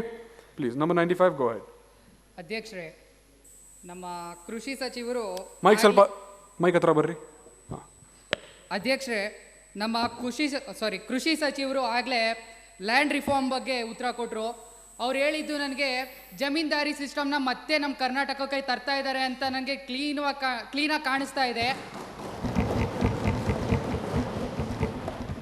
ಅದು ಅವರು ತರ್ತಾ ಇಲ್ಲ ಅಂದರೆ ಜಮೀನ್ದಾರಿ ಸಿಸ್ಟಮ್ನ ತಡೆಯೋಕ್ಕೆ ಏನೇನು ಕಾನೂನನ್ನ ತಂದಿದ್ದಾರೆ ಅಂತ ನನಗೆ ಒಂದು ಸ್ವಲ್ಪ ಸ್ಪಷ್ಟೀಕರಣ ನೀಡಬೇಕು ಅಂತ ಕೇಳ್ತಾ ಇದ್ದೀನಿ. ಅದಲ್ಲದೆ ಅವರು ಹೇಳಿದ್ರಲ್ಲಿ ಕರೆಕ್ಟಾಗಿ ನಮಗೆ ಕನ್ವೆ ಆಗ್ತಾ ಇಲ್ಲ. ಏನು ಮಾಡೋಕ್ಕೆ ಹೊರಡ್ತಾ ಇದ್ದಾರೆ ಅವರು. ಲ್ಯಾಂಡ್ ರಿಫಾರ್ಮ್ ಆ್ಯಕ್ಟ್ ಅಮೆಂಡ್ಮೆಂಟ್ಸ್ ತಂದು ಎಲ್ಲ ದೊಡ್ಡ ಮನುಷ್ಯರಿಗೇ ಅವರು ಎಲ್ಲ ಸಪೋರ್ಟ್ ಮಾಡ್ತಿದ್ದಾರೆ. ನಮ್ಮಲ್ಲಿರೋದು ಕರ್ನಾಟಕದಲ್ಲಿ ಜಾಸ್ತಿ ಇರೋದು ಮಾರ್ಜಿನಲ್ ಫಾರ್ಮರ್ಸ್, ತುಂಬ ಬಡ ರೈತರಿರೋದು. ಅಂಗೈ ಅಗಲಷ್ಟು ಜಾಗ ಇದೆ, ಅದನ್ನು ಕಳ್ಕೊಂಡ್ರೆ ನಮಗೆ ತಿನ್ನೋಕ್ಕೆ ಅನ್ನಕ್ಕೂ ಒಂಚೂರು ಇದು ಸಿಗೋದಿಲ್ಲ, ನಾವು ಅದಕ್ಕೂ ಬೇರೆ ರಾಜ್ಯದ ಹತ್ರ ಕೈ ಚಾಚಬೇಕಾಗುತ್ತೆ ಅಂತ ನಾನು ಕೇಳ್ತಾ ಇದ್ದೀನಿ. ಅಧ್ಯಕ್ಷರೇ, ನಂಗೆ ಇದಕ್ಕೆ ಉತ್ತರ ಬೇಕು. ಧನ್ಯವಾದಗಳು. ಅವಕಾಶ ಕೊಟ್ಟರೆ ಉತ್ತರ ಹೇಳ್ತೀನಿ ನಾನು. Hold on. Does anybody else want to answer? Does anybody else? ನೀವು ಆಲ್ರೆಡಿ ಅವಕಾಶ ಸಿಕ್ಕಿದೆ, ಅದಕ್ಕೆ ಕೇಳ್ತಾ ಇರೋದು ನಾನು ಒಂದ್ಸತಿ. ಮುಖ್ಯಮಂತ್ರಿಗಳಿಗೆ ಉಪಮುಖ್ಯಮಂತ್ರಿಗಳಿಗೆ ಸುಮಾರು ಅವಕಾಶ ಕೊಟ್ಟಿದ್ದೀರಾ. It is to the agriculture minister, I understand. ನಾನು ರೈತರು ಜಾಸ್ತಿ ಇರುವಂತ ಇದರಿಂದ ಕ್ಷೇತ್ರದಿಂದ I will hear your answer for 30 seconds. Yes. Okay, please. Like 1 minute, 60 seconds because it's 30 seconds. very big. ನಿಮ್ಗೆ ಅವಕಾಶ ಸಿಕ್ಕಿದೆ, ಮೊದಲೇ ಕೊಟ್ಟಿದ್ದೀನಿ. ಅದಕ್ಕೆ ಏನಾದರೂ ಅಡಿಷನಲ್ ಆನ್ಸರ್ ಹೇಳ್ಬೇಕಂದ್ರೆ ಅದಕ್ಕೆ ಸ್ವಲ್ಪ ಟೈಮ್ ಕೊಡೋಣ. ಸಭಾಧ್ಯಕ್ಷ 79A 79B 79C ಅವ್ರು ಹೇಳ್ತಿರೋದು ನಾವು ರೆಸ್ಟ್ರಿಕ್ಷನ್ ಅನ್ನ ತೆಗೆದಾಕಿಲ್ಲ, ನಾವು ರೆಸ್ಟ್ರಿಕ್ಷನ್ ಅನ್ನ 10 ಯೂನಿಟ್ ಇರೋದನ್ನ ಡಬಲ್ ಮಾಡಿದೀವಿ. ಅಂದ್ರೆ 10 ಯೂನಿಟ್ ಇರೋದನ್ನ 20 ಯೂನಿಟ್ ಮಾಡಿದೀವಿ. ಅದು ಬಿಟ್ಟು ಅದರ ಜಮೀನ್ದಾರಿ ಸಿಸ್ಟಮ್ ಬರೋ ಅವಕಾಶನೇ ಇಲ್ಲಿಲ್ಲ. ಎರಡನೇದು ರೈತನ ಅಲ್ದರೇ ಇರೋರನ್ನ ರೈತರನ್ನಾಗಿ ಮಾಡ್ಲಿಕ್ಕೆ, ಅಂದ್ರೆ ರೈತನ ಮಗ ಹೋಗಿ ಲಾಯರ್ ಆಗ್ಬೋದು, ಚಾರ್ಟೆಡ್ ಅಕೌಂಟೆಂಟ್ ಆಗ್ಬೋದು, ಜಡ್ಜ್ ಆಗ್ಬೋದು. ಆದ್ರೆ ಜಡ್ಜ್ ಮಗ ಅಥವಾ ಯಾರೋ ಒಬ್ರು ಬೇರೆಯವ್ರ ಮಗ ಹೋಗಿ ನಾನು ರೈತನಾಗ್ತೀನಿ ಅಂತ ಹೇಳಿದ್ರೆ ಇಲ್ಲಿ ಕೃಷಿ ಭೂಮಿ ತಗೊಳ್ಳಿಕ್ಕೆ ಅವನಿಗೆ ಅವಕಾಶನೇ ಇರಲಿಲ್ಲ. ಆ ಅವಕಾಶ ಕಲ್ಪಿಸ್ಕೊಡೋದಕ್ಕೆ ಮತ್ತು ಗ್ರಾಮಗಳಿಗೆ ವಾಪಸ್ ಜನರನ್ನ ಕರ್ಕೊಂಡೋಗಿ ಯುವ ಸಮೂಹನ ನಾನು ತೆಗಲಿಕ್ಕೆ Hold on. Stop talking. All of you stop. I'll give you an opportunity. Stop talking. Let me look at you. Let me look at your faces first. Okay. Number 62. Hold on. ಅವಕಾಶ ಕೊಡ್ತೀನಿ. ನೀವು point of order race ಮಾಡ್ತಿದ್ದೀರಾ ಮತ್ತೊಂದ್ಸರಿ? ಅಧ್ಯಕ್ಷರು ಹೇಳ್ತಾ ಇದ್ದಾರೆ ಅಧ್ಯಕ್ಷೆ ceiling limit ತೆಗ್ದಿಲ್ಲ. Point of order one line ಅಲ್ಲಿ ಇಡ್ರಿ, ನಾನು ನೋಟ್ ಮಾಡ್ಕೋತೀನಿ. ಲ್ಯಾಂಡ್ ರಿಫಾರ್ಮ್ಸ್ ಆಕ್ಟ್ 79C ಅಲ್ಲಿ ಅಧ್ಯಕ್ಷರೇ 25 ಲಕ್ಷ ಮಿತಿ ಇತ್ತು ಅಧ್ಯಕ್ಷರೇ, ಅದನ್ನ ಇವ್ರು ತೆಗೆದಾಕಿದ್ದಾರೆ. ಅಂದ್ರೆ 25 ಲಕ್ಷಕ್ಕಿಂತ ಯಾರೇ ಜಾಸ್ತಿ ಅವ ನಾವೇನ್ ಮಾಡಿದ್ವಿ ನಮ್ಮ ಸರ್ಕಾರ ಇದ್ದಾಗ 25 ಲಕ್ಷ ಇದು ಪಾಯಿಂಟ್ ಆಫ್ ಆರ್ಡರ್ ಅರ್ಥ ಆಯ್ತು ನನಗೆ. Okay, no problem. ಭೂಮಿನ ಖರೀದಿ ಮಾಡಕ್ ಅವಕಾಶ ಕೊಟ್ಟಿಲ್ಲ. ಆದ್ರೆ ಈಗ ವಿರೋಧ ಪಕ್ಷದಿಂದಾನೇ ಲಿಮಿಟ್ ಕಿತ್ತಾಕಿದ್ದಾರೆ ಅಧ್ಯಕ್ಷ. ಅವರು ಪಾಯಿಂಟ್ ಆಫ್ ಆರ್ಡರ್ ರೇಸ್ ಮಾಡ್ಬೇಕಂದ್ರೆ one minute. Number 41 ಇಲ್ಲ, ಒಂದು ನಿಮಿಷ. Number 41, your first point of order has been noted. ನಿಮ್ಗೇನು ಪಾಯಿಂಟ್ ಆಫ್ ಆರ್ಡರ್ ಇದೆಯಾ? Okay, wait. ಇಲ್ಲ 62. Hold on. ನಂಬರ್ 95. ಅಧ್ಯಕ್ಷರೇ, ಅವರು 20 ಯೂನಿಟ್ಸ್ ಗೇರಿಸಿದೀವಿ ಅಂತ ಹೇಳ್ತಾ ಇದ್ದಾರೆ. ಅದು ಒಬ್ಬ ವ್ಯಕ್ತಿ ಅಥವಾ ಒಬ್ಬ ಕುಟುಂಬಕ್ಕೆ ಸೇರಿರುತ್ತೆ. ಅದೇ ನಾವು ಬ್ರಾಡರ್ ಪರ್ಸ್ಪೆಕ್ಟಿವ್ ಆಗಿ ನೋಡಿದಾಗ ಒಬ್ಬ ಕಂಪನಿಗೆ ಅದು ಯಾವುದೇ ರೀತಿಯಾಗಿ ಅವರು ಸ್ಪಷ್ಟೀಕರಣ ನೀಡಿಲ್ಲ. ನಾವು ಬೇಕಂದ್ರೆ ಕಂಪನಿ ಫಾರ್ಮೇಷನ್ ಮಾಡಿ ನಮಗೆ ಬೇಕಾದಷ್ಟು ಜಾಗವನ್ನು ನಮ್ಮ ಕಂಪನಿ ಹೆಸರಿಂದ ತಗೊಂಡು ನಾವು ಇರೋ ರೈತರ ಮೇಲೆ ನಾವು ತುಂಬಾ ಡಿಸ್ಕ್ರಿಮಿನೇಷನ್ ಮಾಡ್ಬೋದು ಅಂತ ನಾನು ಹೇಳಕ್ ಬಯಸ್ತೀನಿ ಅಧ್ಯಕ್ಷ. The legitimacy of the amendment, they are not answering it, and we are seeking statistics regarding what from the Karnataka Statistical Department regarding what are the aggressive measures they are taking for abatement for stopping the farmer suicides. This is as per IPC section 306 directly or indirectly abatement to suicide. ಇದನ್ನ ಏನಂತ ಅವ್ರು define ಮಾಡಬೇಕು ಅಂತ ನಾನು ಕೇಳ್ತಾ ಇದ್ದೀನಿ. All right. Agricultural laborers. Number 66. There is no protection of economic and social rights of the farmers. Listen. ಮಾನ್ಯ ವಿರೋಧ ಪಕ್ಷ ನಾಯಕ, one ನಿಮಿಷ. Number 66. I have noted down your point. Okay, you can sit down now. ಅವರು 79C ಮಾಡ್ತಾರೆ, ಅಲ್ಲೊಬ್ರು ಪ್ರಶ್ನೆ ಕೇಳ್ತಾರೆ, ಇಲ್ಲೊಬ್ರು ಬಂದು ಫಾರ್ಮರ್ ಸೂಸೈಡ್ ಬಗ್ಗೆ ಹೇಳ್ತಾರೆ. ದಯಮಾಡಿ ಪ್ರಶ್ನೆಗಳಲ್ಲಿ ಗೊಂದಲ ಬೇಡ, ದ್ವಂದ್ವ ಬೇಡ. ಮುಖ್ಯಮಂತ್ರಿಗಳು ಪ್ರಶ್ನೆ ಮಾಡಿ. ಇಲ್ಲ, ಒಂದು ನಿಮಿಷ ಮಾತನಾಡಿ. Number 66, sit down. ಪ್ರತಿಯೊಬ್ಬರು ಆನ್ಸರ್ ಮಾಡ್ತೀರಿ. ನಮ್ಮ ಸಚಿವರು ಸಮರ್ಥವಾಗಿದ್ದಾರೆ. ಆಮೇಲೆ ಚೀಫ್ ಮಿನಿಸ್ಟರ್ ಅವರೇ ಸ್ವಲ್ಪ ಅಧ್ಯಕ್ಷರೇ ತಮ್ಮಲ್ಲಿ ಕೇಳಲು ಪಾಯಿಂಟ್ ಆಫ್ ಆರ್ಡರ್ ಎತ್ತಿದ್ದಾರೆ. ಇಲ್ಲ, ಪಾಯಿಂಟ್ ಆಫ್ ಆರ್ಡರ್ ನಾನು ನೋಟ್ ಮಾಡ್ಕೊಂಡಿದ್ದೀನಿ. Number 66, your sub question also I have noted down. All right, you can sit down. Number 66. ಆಮೇಲೆ ನಮ್ಮ ಸದಸ್ಯರಲ್ಲಿ ಒಂದು ಹೇಳಕ್ಕೆ ಇಷ್ಟ ಅಂದ್ರೆ, ಒಬ್ರು ಪ್ರಶ್ನೆ ಕೇಳಿದಾಗ ದಯವಿಟ್ಟು ತಾಳ್ಮೆಯಿಂದ ಕೇಳಿ. ನೀವೇ ಆಗ್ಲಿ ಆಡಳಿತ ಪಕ್ಷದವರೇ ಆಗ್ಲಿ, ಒಬ್ರು ಮಾತಾಡ್ಬೇಕಾದ್ರೆ ಮರ್ಯಾದೆ ಕೊಡಿ. ಮಾತಾಡಿದ ನಂತರ ಕೈ ಎತ್ತಿ ಸಭಾಧ್ಯಕ್ಷರ ಅನುಮತಿ ಕೊಟ್ಟ ಮೇಲೆ ಎದ್ದು ನಿಂತ್ಕೊಂಡು ಮಾತಾಡಿ.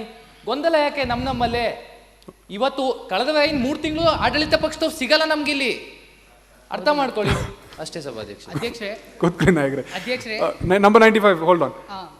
Please give your concluding statements. Number 62. ನನಗೆ ಇವಾಗ 2 ಪ್ರಶ್ನೆ ಕೇಳಿದ್ದಾರೆ. ಒಂದು 25 ಲಕ್ಷ ಲಿಮಿಟ್ ಅನ್ನ ತೆಗೆದಿದ್ದೀವಿ ಅಂತ ಹೇಳಿ, ನಾವು 25 ನಾನು ಹೇಳಿದ್ದು ಲಿಮಿಟ್ ಅನ್ನು ತೆಗೆದಿಲ್ಲ ಅಂತ ಹೇಳಿದ್ದು. Number 95. ಲ್ಯಾಂಡ್ ಅನ್ನು ಡಿವೈಡ್ ಮಾಡೋದು group A, group B, group C, group D ಅಂತ ಡಿವೈಡ್ ಮಾಡಿ ಅದಕ್ಕೆ. Number 62. Hold on. When I'm talking, just wait. Number 95, sit down. You can conclude. Finish it. We move to the next. ಸಭಾಧ್ಯಕ್ಷರೇ, agriculture land ನ ನಾವು point of order ಉತ್ತರ ಬಂದಿಲ್ಲ. Point of ನಾನು note ಮಾಡ್ಕೊಂಡಿದ್ದೀನಿ. ಅಲ್ಲ ಹಂಗಲ್ಲ ಸಭಾಧ್ಯಕ್ಷರು ಮಾಡ್ತಾರೆ, ಅವ್ರು ಮಾಡ್ತಿದ್ದಾರೆ, ಅವರ ಉತ್ತರ ಕೊಡ್ತಿದ್ದಾರೆ. ಮುಖ್ಯಮಂತ್ರಿಗಳು ಅಲ್ಲಲ್ಲ ಸಭಾಧ್ಯಕ್ಷರೇ, ನಾವು ಆರ್ಟಿಕಲ್ 164 ಅಲ್ಲಲ್ಲ ಸಭಾಧ್ಯಕ್ಷರೇ, ಒಂದು ಮನವಿ. ಆರ್ಟಿಕಲ್ 164 ಇರೋದೇ ಕಲೆಕ್ಟಿವ್ ಮಾಹಿತಿನ ತಗೊಳೋದಕ್ಕೆ ಕೊಡ್ತೀರಿ. ಇನ್ನ ನಮ್ಮಲ್ಲಿ ಹೇಳ್ತಾ ಇದ್ದಾರೆ, ಅಷ್ಟೊತ್ತಿಗೆ ಇನ್ನೊಂದು ಕ್ವಶನ್ ಕೇಳಿದ್ರೆ ವಿರೋಧ ಪಕ್ಷ ನಾಯಕರೇ ಉತ್ತರ ಕೊಡ್ತಿದ್ದಾರೆ, ನಿಮ್ಮ ಪಾಯಿಂಟ್ ಆಫ್ ಆರ್ಡರ್ಗೆ ಉತ್ತರ ಕೊಡ್ತಿದ್ದಾರೆ ಅವರು. ಸ್ವಲ್ಪ ಸಮಾಧಾನ ಇಡ್ರಿ ಸ್ವಲ್ಪ. Number 95 sit down. ಒಂದ್ ನಿಮಿಷ ನಂಗೆ ಇಲ್ಲ ಇಲ್ಲ ಆಗಲ್ಲ, ಕೂತ್ಕೊಳ್ಳಿ. ಒಂದ್ ನಿಮಿಷ ಕಾಲಾವಕಾಶ ಕೊಡಿ. Number 95 sit down. ಸಭಾಧ್ಯಕ್ಷೆ ನೀವು ಅವಕಾಶ ಕೊಟ್ಟರೆ ನನಗೆ ಉತ್ತರ ಹೇಳ್ತೇನೆ. ನಾನು ಬೇಗ ಕನ್ಕ್ಲೂಡ್ ಮಾಡ್ರಿ, ನೆಕ್ಸ್ಟ್ ಕ್ವೆಶ್ಚನ್ಗೆ ಹೋಗ್ಬೇಕು. ಅಧ್ಯಕ್ಷ ನನಗೆ 5 ಜನ ನಿಂತು ಮಾತಾಡ್ತಿದ್ದಾರೆ ನನ್ನ ಬಗ್ಗೆ. ಅಧ್ಯಕ್ಷ ಸಭಾಧ್ಯಕ್ಷ ನೋಡಿ, ಒಂದು ಲ್ಯಾಂಡ್ ನಾನು group A, group B, group C, group D ಅಂತ ಡಿವೈಡ್ ಮಾಡಿ, ಅದನ್ನ ಹೆಂಗ್ ಡಿವೈಡ್ ಮಾಡ್ತೀವಿ ಅಂದ್ರೆ ಅದಕ್ಕೆ ಕೆನಾಲ್ ಫೆಸಿಲಿಟೀಸ್ ಇದೆಯೋ ಇಲ್ವೋ ಅದ್ರ ಮೇಲೆ ಡಿವೈಡ್ ಮಾಡ್ತೀವಿ. ಅದ್ರ ಬಗ್ಗೆ ವಿಸ್ತೃತವಾಗಿ ಆಮೇಲೆ ನಾವು 25 ಲಕ್ಷದ ಸೀಲಿಂಗ್. ನಂಬರ್ 62 ನೀವು ಪಾಯಿಂಟ್ ಆಫ್ ಆರ್ಡರ್ ಉತ್ತರ ಕೊಡಿ. 25 ಲಕ್ಷದ ಸೀಲಿಂಗ್ ಕ್ವೆಶ್ಚನ್ ಕ್ಲೋಸ್ ಮಾಡ್ತಿದ್ದೆ ನಾನು. ಆದ್ರೆ ಲ್ಯಾಂಡ್ ತಗೊಳ್ಳೋ ಸೀಲಿಂಗ್ ನ ಬರೀ ಡಬಲ್ ಮಾಡಿದೀವಿ. ಲ್ಯಾಂಡ್ ತಗೊಳ್ಳೋ ಸೀಲಿಂಗ್ ಡಬಲ್ ಮಾಡಿದೀವಿ. ಪಾಯಿಂಟ್ ಆಫ್ ಆರ್ಡರ್ ಇದ್ದಿದ್ದು 25 ಲಕ್ಷದ ಸೀಲಿಂಗ್ ತೆಗೆದಿದ್ದೀವಿ.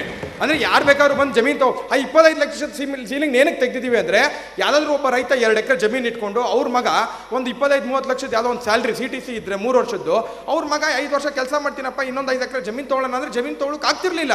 ಅಂದ್ರೆ ಈ ಕಾಯ್ದೆ ಏನ್ ಹೇಳ್ತಿತ್ತು ಅಂತ ಹೇಳಿದ್ರೆ, ಬಡವ ನೀನ್ ಬಡವನಾಗೆ ಇರಬೇಕು ಅಂತ ಹೇಳ್ತಿತ್ತು. ಆದ್ರಿಂದ ರೈತನ ಪ್ರಗತಿಗೋಸ್ಕರ ನಾವು ಈ ಕಾಯ್ದೆ ತಂದಿದ್ದೀವಿ. All right number 62 thank you. Sit down. ಜಮೀನ್ ಬಗ್ಗೆ ಚರ್ಚೆ ಬಂದ ತಕ್ಷಣ ಎಲ್ಲ ಸ್ವಲ್ಪ ಹೈಬರ್ ಆಗಿಬಿಟ್ಟಿದ್ರೆ ಅನ್ಸುತ್ತೆ. ಅಧ್ಯಕ್ಷರೇ ಸಂಬಂಧಿತವಾದ ಉತ್ತರ ಬರಲಿಲ್ಲ. ಮಾನ್ಯ ಸಭಾಧ್ಯಕ್ಷರೇ, ನನ್ನ ಪ್ರಶ್ನೆ ನಿಮ್ಮ ಮುಖಾಂತರ ನೇರವಾಗಿ ಕಾನೂನು ಮಂತ್ರಿಗೆ. You are not audible. Number 54. ನಿಮ್ಮ ಮುಖಾಂತರ ಕಾನೂನು ಮಂತ್ರಿಗೆ ನಾನು ಈ ಪ್ರಶ್ನೆ ಕೇಳಕ್ಕೆ ಇಷ್ಟಪಡ್ತೀನಿ. ಅದು ಆ್ಯಂಟಿ ಕನ್ವರ್ಷನ್ ಬಿಲ್ ಬಗ್ಗೆ, ಧರ್ಮ ಮತಾಂತರದ ಬಗ್ಗೆ. ಇವರು ಏನು ಮಾಡ್ತಿದ್ದಾರೆ ಅಂದರೆ, ಧರ್ಮ ಮತಾಂತರದ ಮೂಲಕ ಇವ್ರು ಯಾರಿದ್ದಾರೆ RSS ಅವರ ಮಾತು ಕೇಳಿಕೊಂಡು ಅವರು ಏನು ಸರ್ಕಾರ ಅವ್ರು ಏನು ಅಲ್ಲಿ ಏನು ಹೇಳ್ತಾರೆ ಅದ್ರ ಥರನೇ ಇವ್ರು ಸರ್ಕಾರ.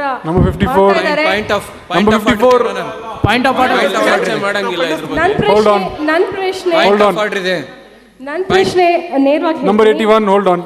Chief Minister is talking. Oh, wait, please wait. Chief Minister is talking. Yes, sir. When they can take names of different organizations, so what's wrong with our... Number 82, this is my final warning to you. If you talk in the middle, I will have you out of the house. Number 54, hold on. Chief Minister, ಪ್ರಾರಂಭ ಆಗೋದಕ್ಕಿಂತ ಮುಂಚೆ ಹೇಳಿದ್ರೆ, ಯಾವುದೇ ಒಂದು ವ್ಯಕ್ತಿ ಹೆಸರು, ಯಾವುದೇ ಒಂದು ಸದನ ಸಂಸ್ಥೆ ಹೆಸರು, ಯಾವುದೇ ಒಂದು ಪೊಲಿಟಿಕಲ್ ಪಾರ್ಟಿ ಹೆಸರು ಕೂಡ ಮಾಡಬಾರ್ದಂತ ನನ್ನ ಸಹೋದರಿ ದಯಮಾಡಿ ಅದನ್ನ ಮೆನ್ಷನ್ ಮಾಡ್ತಾ ಇದ್ದಾರೆ. ಇದು ಕಮ್ಯುನಲ್ ಇಶ್ಯೂ ಬೇಡ ಇಲ್ಲಿ. Number 54, as I have already mentioned before, ಮೊದಲು ಹೇಳಿದ್ದೀನಿ, no personal attacks, nothing to do with communal warfare. Please stick to a simple question. Try to rephrase it if you can. All right? Only then I will accept the question, or else the question will be disregarded. Right. Please go. So, already 295 under IPC article ಅಲ್ಲಿ define ಮಾಡಿದ್ರು ಕೂಡ ತಿರ್ಗಾ ಏನು necessity ಇತ್ತು ಈ aunty conversion policy December 2021 ನಲ್ಲಿ. We understood the question. Have you understood the question? Law Minister? ಈ ಒಂದು ಆ್ಯಂಟಿ ಕನ್ವರ್ಷನ್ ಬಿಲ್ಲಲ್ಲಿ ನಾವು ಯಾವುದೇ ಒಂದು ರಿಲಿಜನ್ಗೆ ನೀವು ಕನ್ವರ್ಟ್ ಆಗಬಾರ್ದು ಅಂತ ಒಪ್ರೆಸ್ ಮಾಡ್ತಿಲ್ಲ. ನಿಮಗೆ ಇದರಲ್ಲಿ ಏನು ಹೇಳ್ತಿದೆ ಅಂದರೆ, ವೀಕರ್ ಸೆಕ್ಷನ್ ಇದ್ದಾರೆ ಜನರು, ಅವ್ರನ್ನ ಫೋರ್ಸ್ ಮಾಡಿ ಕಮ್ಯುನಿಟಿಗೆ ಚೇಂಜ್ ಮಾಡೋಕ್ಕೆ ಹೇಳ್ತಿದ್ದಾರೆ, ಕೋವರ್ಷನ್ ಮಾಡ್ತಿದ್ದಾರೆ. ಇದೇ IPC ಅಲ್ಲಿ ಕೋವರ್ಷನ್, ಅಂಡ್ಯೂ ಇನ್ಫ್ಲೂಯೆನ್ಸ್, ಮಿಸ್ರೆಪ್ರೆಸೆಂಟೇಷನ್, ಫ್ರಾಡ್ ಮಾಡಿ ಇವ್ರನ್ನ ಹತ್ರ ನೀವು ಕನ್ವರ್ಟ್ ಮಾಡಿ ಅಂತಿದ್ದಾರೆ. ಇದನ್ನು ಸ್ಟಾಪ್ ಮಾಡ್ತಿದ್ದೀವಿ. ನಿಮಗೆ ಫ್ರೀಡಮ್ ಆಫ್ ರಿಲಿಜನ್ನ ನಾವು ಎಫೆಕ್ಟೇ ಮಾಡ್ತಿಲ್ಲ ಇಲ್ಲಿ. ಈಗ ಬಿಲ್ಲಲ್ಲಿ ಕ್ಲಿಯರ್ ಆಗಿ ಇದು ಮೆನ್ಷನ್ ಆಗಿದೆ. Okay, 1 minute. Hold on. Number 68. No, not you. Number 68, you want to make a statement on the same? I would like to add another point to this. Please go ahead. There is something known as in right to freedom, right to self-consciousness as well as right to propagation. So there is something known as right to propagation as well as self-consciousness. So people have their self-consciousness. Let them have it. Is what we are trying to express in this bill. I'm not against about any religion here. I'm talking about anti-conversion bill which is implemented in December 2022. Okay. Affected. Hold on. You wanted to make a point? I have made my point by telling it. You have made your point. You also want to make the point on the same topic? You have not spoken yet? Please stand up. Number 8. And according to UDHR, when the UDHR come with the anti-conversion bill, is talk about the forced conversion, not about the conversion when the people want to convert according to their bill. If there was some forceful conversion and the Saudi Arabia who, like when the UDHR come with the anti-conversion bill, Saudi Arabia posed on this thing only. They don't want to go against their religion. But if anyone want to convert into another religion with their own will, it's not a conversion. All right. Thank you, number 8. please sit down. We'll move on to the next question. What is your number, ma'am? 52. Okay. Do you have a question? You don't have a question, sit down. What's your number? Number 5. Do you have a question? Yes. Please, go ahead. Honorable Speaker, I will put a direct question. In October 2022, there was a ban in Ola and Uber because they were charging high prices to the citizens of Karnataka and especially the metropolitan city of Karnataka like Bangalore.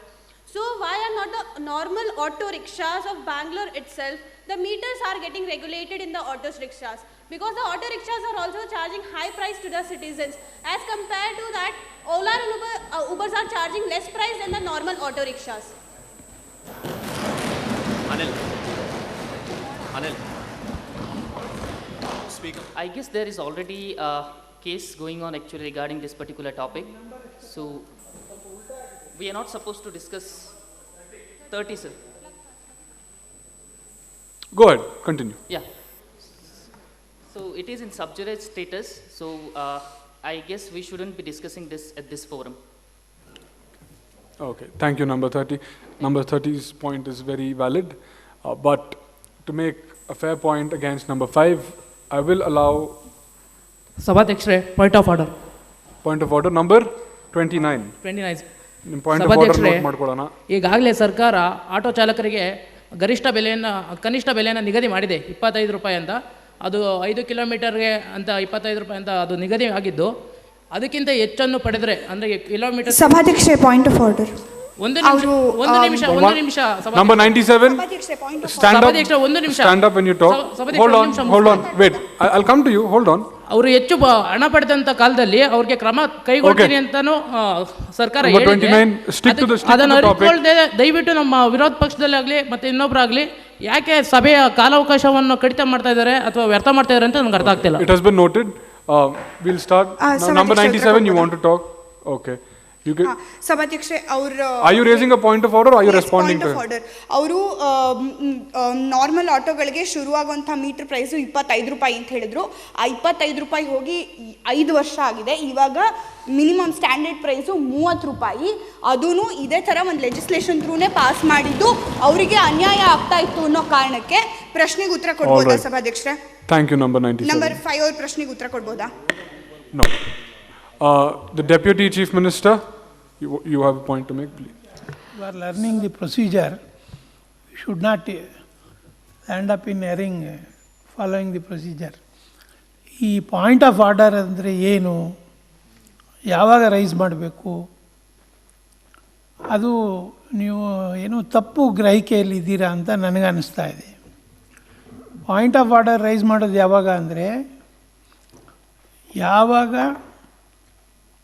ಈ rules of procedure ಅಂತ ಒಂದಿರುತ್ತೆ, ಅದು ತಪ್ಪಿ ನಡೆದಾಗ point of order rice ಮಾಡಬೇಕು. ಇಲ್ಲಿ ಯಾರೂ rules of procedure ತಪ್ಪಿ ನಡೀತಾ ಇಲ್ಲ, ಆದರೂ ಪಾಯಿಂಟ್ ಆಫ್ ಆರ್ಡರ್ ರೈಸ್ ಮಾಡ್ತಾ ಇದ್ದೀರಾ. No, that is not the procedure. ನೀವು ಕಲಿಬೇಕು, ಅದಕ್ಕೋಸ್ಕರ ಹೇಳ್ತಾ ಇದ್ದೀನಿ. ಪಾಯಿಂಟ್ ಆಫ್ ಆರ್ಡರ್ ರೈಸ್ ಮಾಡೋದು ಯಾವಾಗ, ಇಲ್ಲಿ ಏನು ಸದನ ನಡಿಬೇಕಾದಕ್ಕೆ ಒಂದು ರೂಲ್ಸು ರೆಗ್ಯುಲೇಷನ್ ಇರುತ್ತೆ, ಅದು ತಪ್ಪಿ ನಡೆದಾಗ ಪಾಯಿಂಟ್ ಆಫ್ ಆರ್ಡರ್ ರೈಸ್ ಮಾಡಬೇಕು. ಅರ್ಥ ಆಗ್ತಾ ಇದೆಯಾ? ನೀವು ಕ್ಲಾರಿಫಿಕೇಷನ್ ಕೇಳೋಕ್ಕೋ ಅಥವಾ ನೀವು ಕ್ಲಾರಿಫಿಕೇಷನ್ ಹೇಳೋಕ್ಕೋ ಪಾಯಿಂಟ್ ಆಫ್ ಆರ್ಡರ್ ರೈಸ್ ಮಾಡಬಾರ್ದು.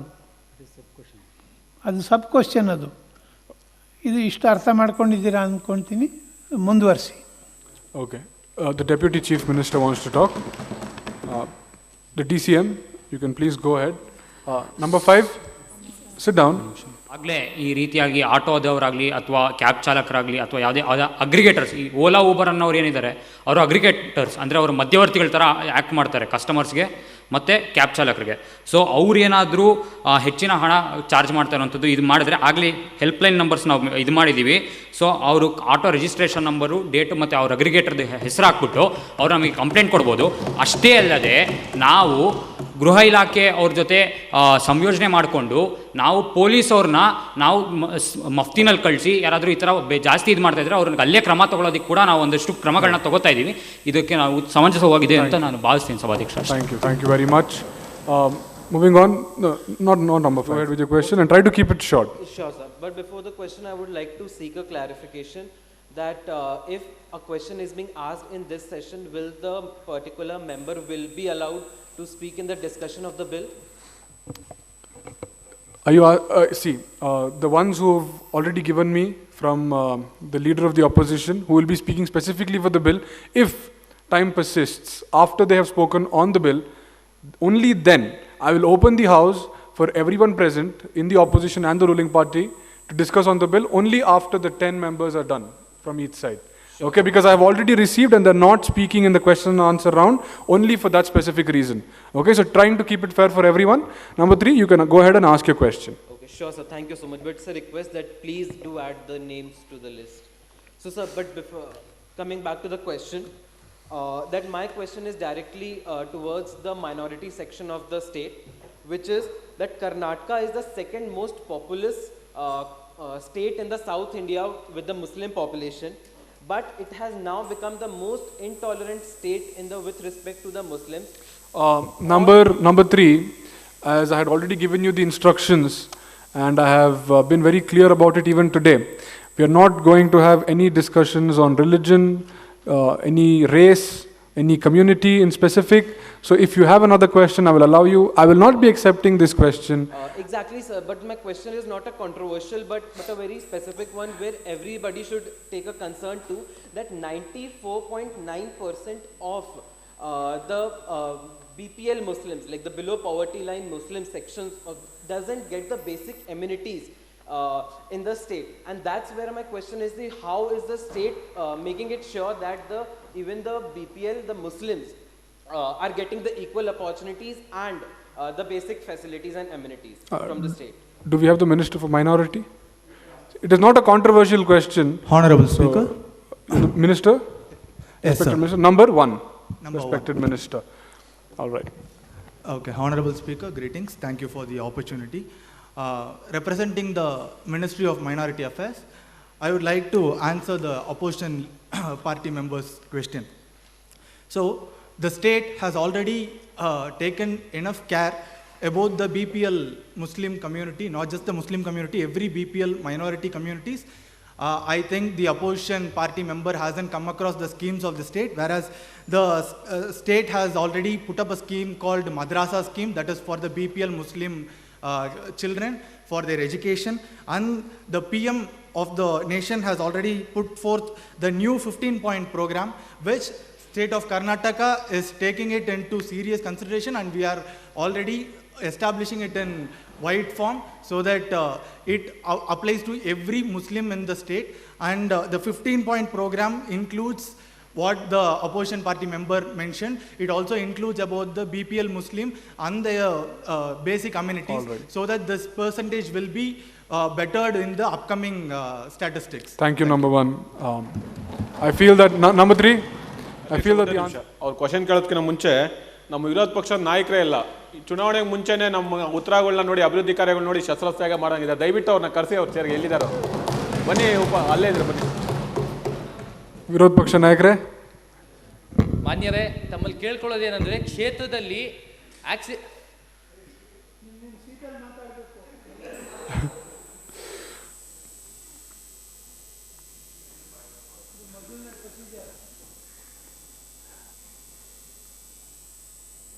ಉಪಾಧ್ಯಕ್ಷರೇ ನಮಸ್ಕಾರ. ತಮ್ಮಲ್ಲಿ ಕೇಳ್ಕೊಳ್ಳೋದೇನೆಂದರೆ, ಈಗ ತಾನೇ ಕೊಡಗು ಕ್ಷೇತ್ರದಲ್ಲಿ ಬಸ್ ಆಕ್ಸಿಡೆಂಟಿಂದ 40 ಜನ ಸತ್ತಿದ್ದಾರೆ. ಅವ್ರ ಕಷ್ಟ ಆಲಿಸ್ಲಿಕ್ಕೆ ಆಡಳಿತ ಪಕ್ಷ ಅಂತೂ ಬರಲ್ಲ. ಅದಕ್ಕೆ ನಾನು ವಿರೋಧ ಪಕ್ಷದ ನಾಯಕನಾಗಿ ನಮ್ಮ ಸದಸ್ಯ ಹತ್ರ ಮಾತಾಡ್ತಾ ಇದ್ದೀನಿ. ನಂಬರ್ 46 ಆ ಡಿಸ್ಕಷನ್ ನಾವು 0 ಅವರ್ ಸ್ವಾಮಿ, ನಾನು ಚೀಫ್ ಮಿನಿಸ್ಟರ್ ಅವರೇ, 1 ನಿಮಿಷ. ನಂಬರ್ 46 ವಿರೋಧ ಪಕ್ಷ ನಾಯಕರೇ, ಆ ಡಿಸ್ಕಷನ್ನು ಬಂದರೆ ನಾವು 0 ಅವರ್ ಮಾಡೋಣ. ನಿಮಗೆ ಊಟ ಮಾಡೋಕ್ಕೂ ಅವಕಾಶ ಇರುತ್ತೆ, ಅವಾಗೆಲ್ಲ ಡಿಸ್ಕಸ್ ಮಾಡ್ಕೊಳ್ಳಿ. ಅಲ್ಲ ಸ್ವಾಮಿ, ಸಭಾಧ್ಯಕ್ಷರೇ, ನಾನು ನಮ್ಮ ಶಾಸಕರಿಗೆ ಹೋಗಿ ಜನರ ಸಂಕಷ್ಟ ಆಲಿಸ್ಲಿಕ್ಕೆ ಆ ಥರ ಏನಾದರೂ ಇದ್ರೆ as per rules of procedure ಏನಾದರೂ ನೋಟ್ ಕಳಿಸ್ರಿ ಅವ್ರಿಗೆ ಬರೆದ್ಬಿಟ್ಟು. ನಿಮ್ಗೆ ಆಲ್ರೆಡಿ ಅವೈಲಬಿಲಿಟಿ ಕೊಟ್ಟಿದ್ದಾರೆ, ನಿಮ್ಮ ಜನ ಎಲ್ಲ ಇದು ಮಾರ್ಷಲ್ಸು ಅವೈಲೇಬಲ್ ಇದ್ದಾರೆ, ನೋಟ್ ಬರೆದ್ಬಿಟ್ಟು ಕಳಿಸ್ರಿ, ತಗೊಂಡು ಹೋಗ್ತಾರೆ. ಫಾಲೋ ಮಾಡೋಣ ರೂಲ್ಸ್ ಆಫ್ ಪ್ರೊಸೀಜರು. ನೀವೇ ಮಾಡಿಲ್ಲ ಅಂದರೆ ಆಮೇಲೆ ಸ್ವಲ್ಪ ಪ್ರಾಬ್ಲಮ್ ಮಾಡೋಕ್ಕೆ ನೀವು ಓಪನ್ ಮಾಡ್ತಿದ್ದೀರಾ. Okay, let's move on. Number 11. Okay, let's continue. ಸ್ವಲ್ಪ ಬೇಗ ಹೋಗೋಣ.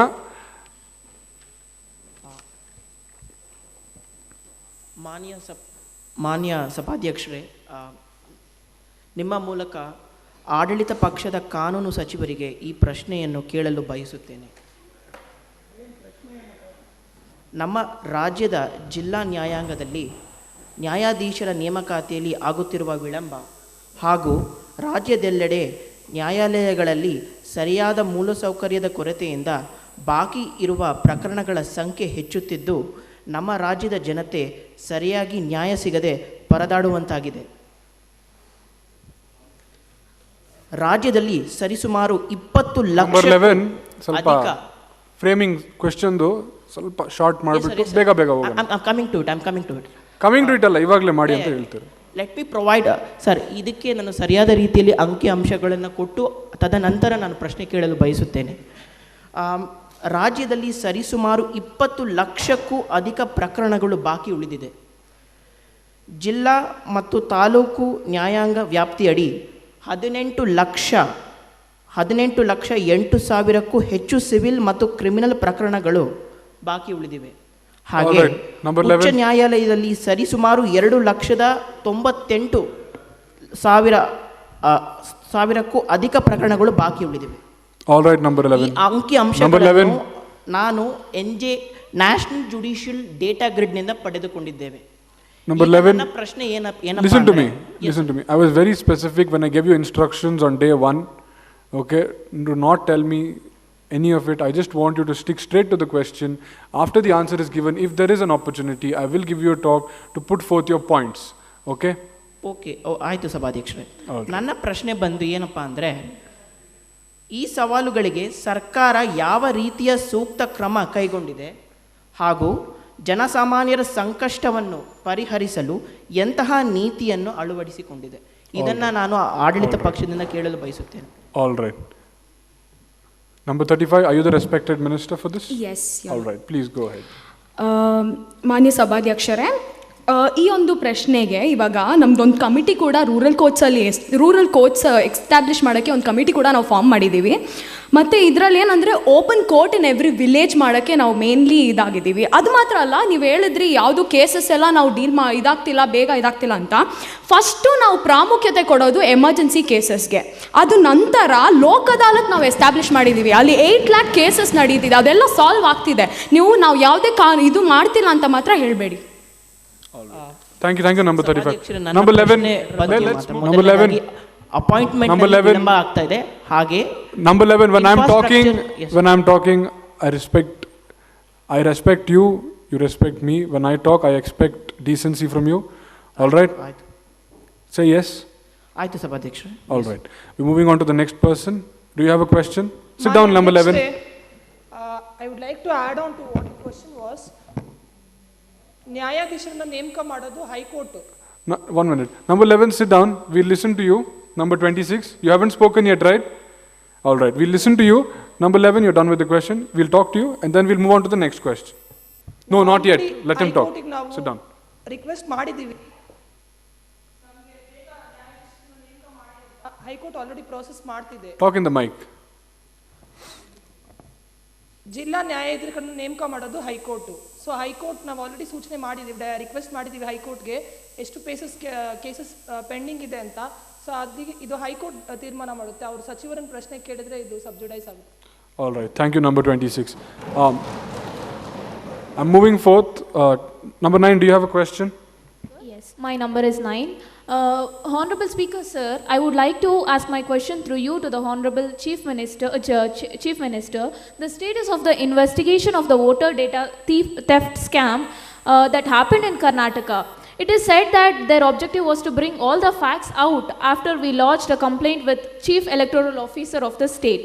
So I would like to know the investigation data. Question ಕೇಳ್ತಾರಂತ ಹೇಳ್ಬಿಟ್ಟು ವೋಟರ್ ಐಡಿನೇ ಎತ್ಕೊಂಡು ಬಂದಿದ್ದೀನಿ.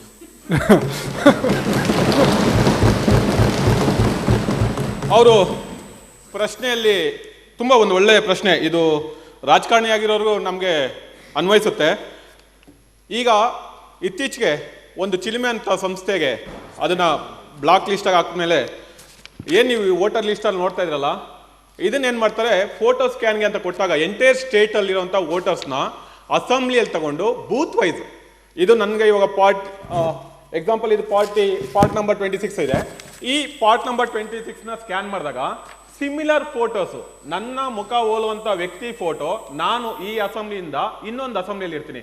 ಎಕ್ಸಾಂಪಲ್, ಬಳ್ಳಾರಿಯಿಂದ ನಾನು ಇಲ್ಲಿ ಬಂದಾಗ ಬಳ್ಳಾರಿಯಲ್ಲಿ ಓಟ್ ಇದ್ದು ಬೆಂಗಳೂರಲ್ಲೂ ಓಟ್ ಇದ್ದಾಗ ಇದನ್ನ ಫೋಟೋ ಸ್ಕ್ಯಾನ್ಗೆ ಹಾಕಿದ ತಕ್ಷಣ ಆಟೋಮೆಟಿಕಲಿ ಓಟು ಡಿಲೀಟ್ ಆಗುತ್ತೆ. ಈ ತಂತ್ರಜ್ಞಾನ ಭಾರತ ದೇಶದಲ್ಲಿ ಮೊದಲೇ ಬಾರಿಗೆ ನಾವೇ ತಂದಿರೋದು. ಅದಕ್ಕೋಸ್ಕರ ಏನಾಗಿದೆ, ನಮ್ಮಲ್ಲಿ ಒಟ್ಟು 18 ಲಕ್ಷ ವೋಟರ್ಸ್ಗಳು ಡಿಲೀಟ್ ಆದ್ರು. ಒಂದೇ ನಿಮಿಷ ಸಹೋದರಿ ಕೊಟ್ಬಿಡ್ತೀನಿ, ಇನ್ನೂ ಒಂದು ಉತ್ತರ ಇದೆ ನಿಮಗೆ, ಕೊಡುವಂತ ಉತ್ತರ ತುಂಬಾ ಇದೆ ನೋಡಿ. ಸಿಎಂ ಸರ್ ಸ್ವಲ್ಪ ಒಂದೇ ನಿಮಿಷ ಸರ್, ಬೇಗ ಮುಗಿಸ್ತೀನಿ. ಒಂದೇ ನಿಮಿಷ ನನ್ನ ಮಾತಾಡ್ರಿ, ಕ್ರಾಸ್ ಟಾಕ್ ಎಲ್ಲ ಬೇಡ. Okay.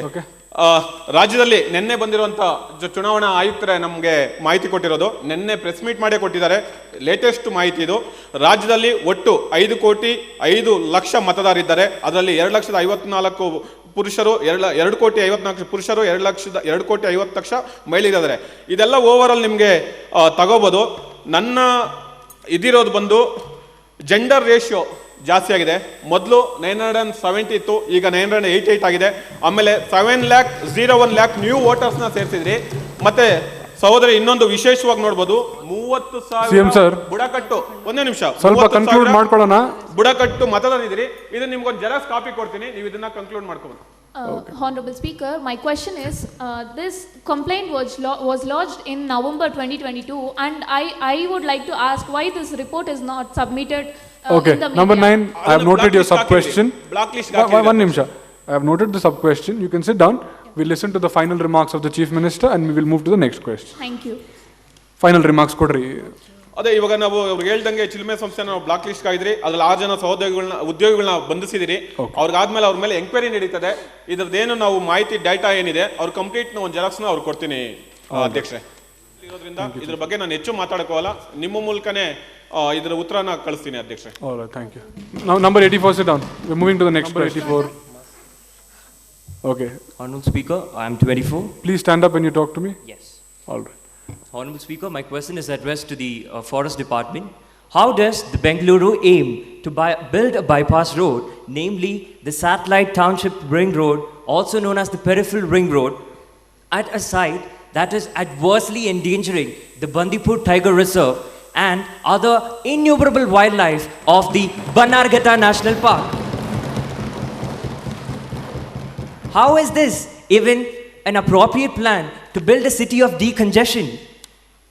Is there an alternative plan both to protect the precious wildlife and to further eradicate undue forest clearance? And will the concerned Forest Department answer the question humbly? Thank you, Speaker. The respective minister. Number 20, you are the minister. All right. Maintain some decency and decorum in the house.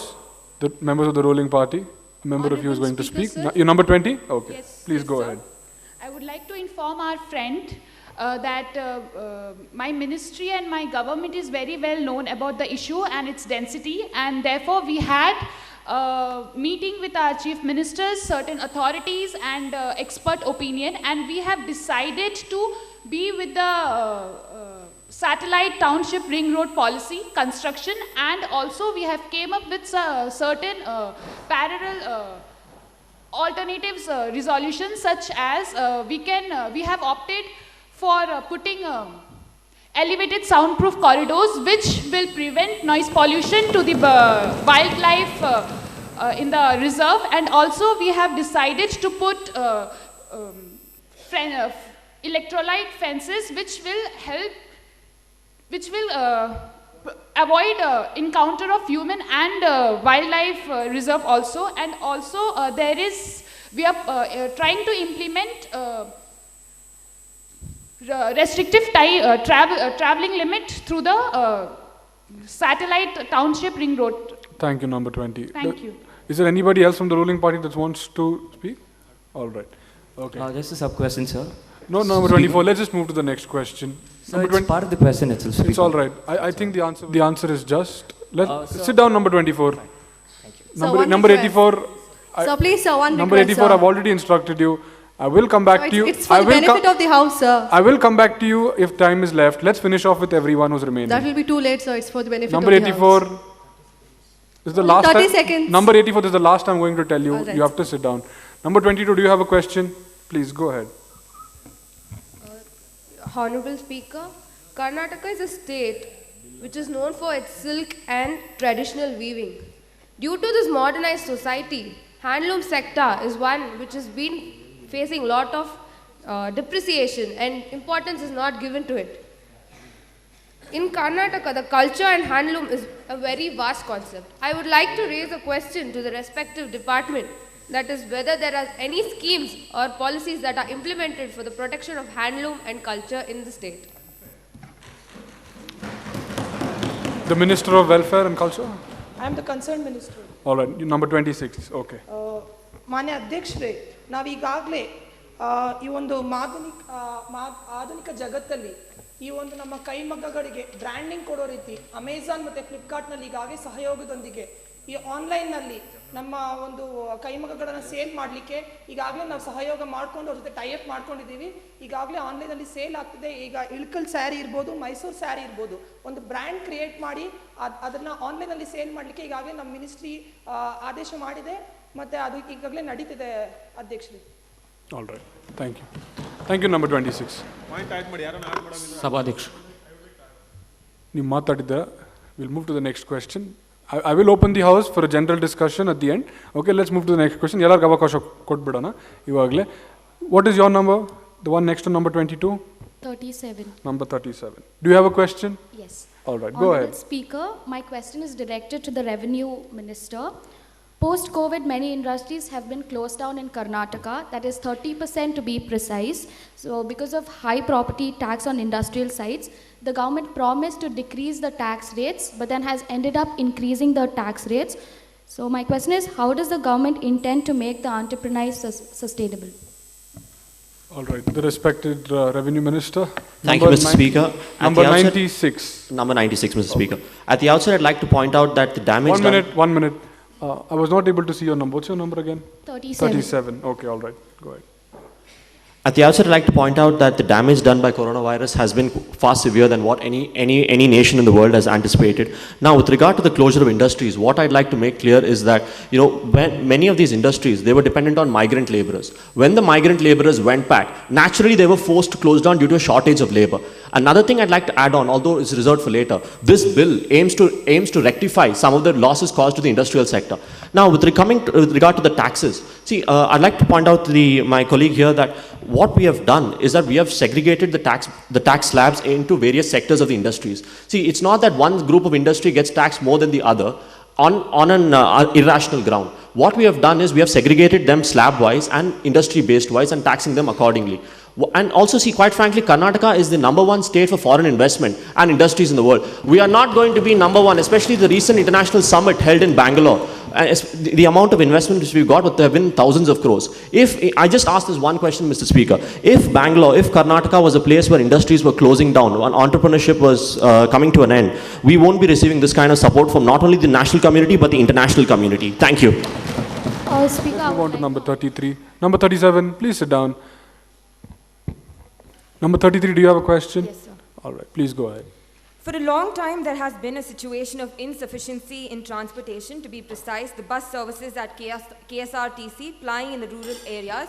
This is clearly seen in the recent situation of 1,000 students from Kunigal who failed to reach their educational institutions due to inadequacy of bus services. My question is, what has the government done on this insufficiency? Honorable Speaker, so what have we done that post that incident is what our concern is. Okay, so since it was claimed that it was due to inefficiency of the transportation, we have ruled out a thorough routine and we have tried to check what was the issue. So basically there were few factors came into the place where the shift hours for the drivers was concerned, where the roadways were concerned because it was a little narrow. So we figured it out what was the actual reason and we tried to implement new rules. We already passed the bill to shift. They should have 8 hours shift, and a driver cannot drive the entire vehicle throughout the night. If he boards at 10 o'clock, he will be driving it for next 8 hours. Okay. So these are few precautionary measures that we have taken in order to, reduce all these incidents. I agree there will be accidents, but we are taking almost all sort of precautions to eliminate it in future. All right. Thank you, respected Minister. So I have a sub-question. Number 33, let's not go to the sub-question. We'll move to the next question. Speaker, because of metro contraction, more population, traffic, why? Can you repeat the question? Because of metro Come closer to the mic.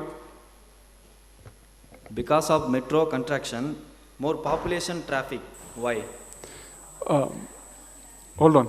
See, when we spoke about the peripheral ring road, okay, and already most of the question, what you're asking has been answered, but I will allow it. GM sir, who from your cabinet of ministers? Okay, let's just keep it short. He's asked a very simple question, and let's move on. Yes, Honorable Speaker, it is going to be very short because we don't feel that because of metro construction that traffic is more.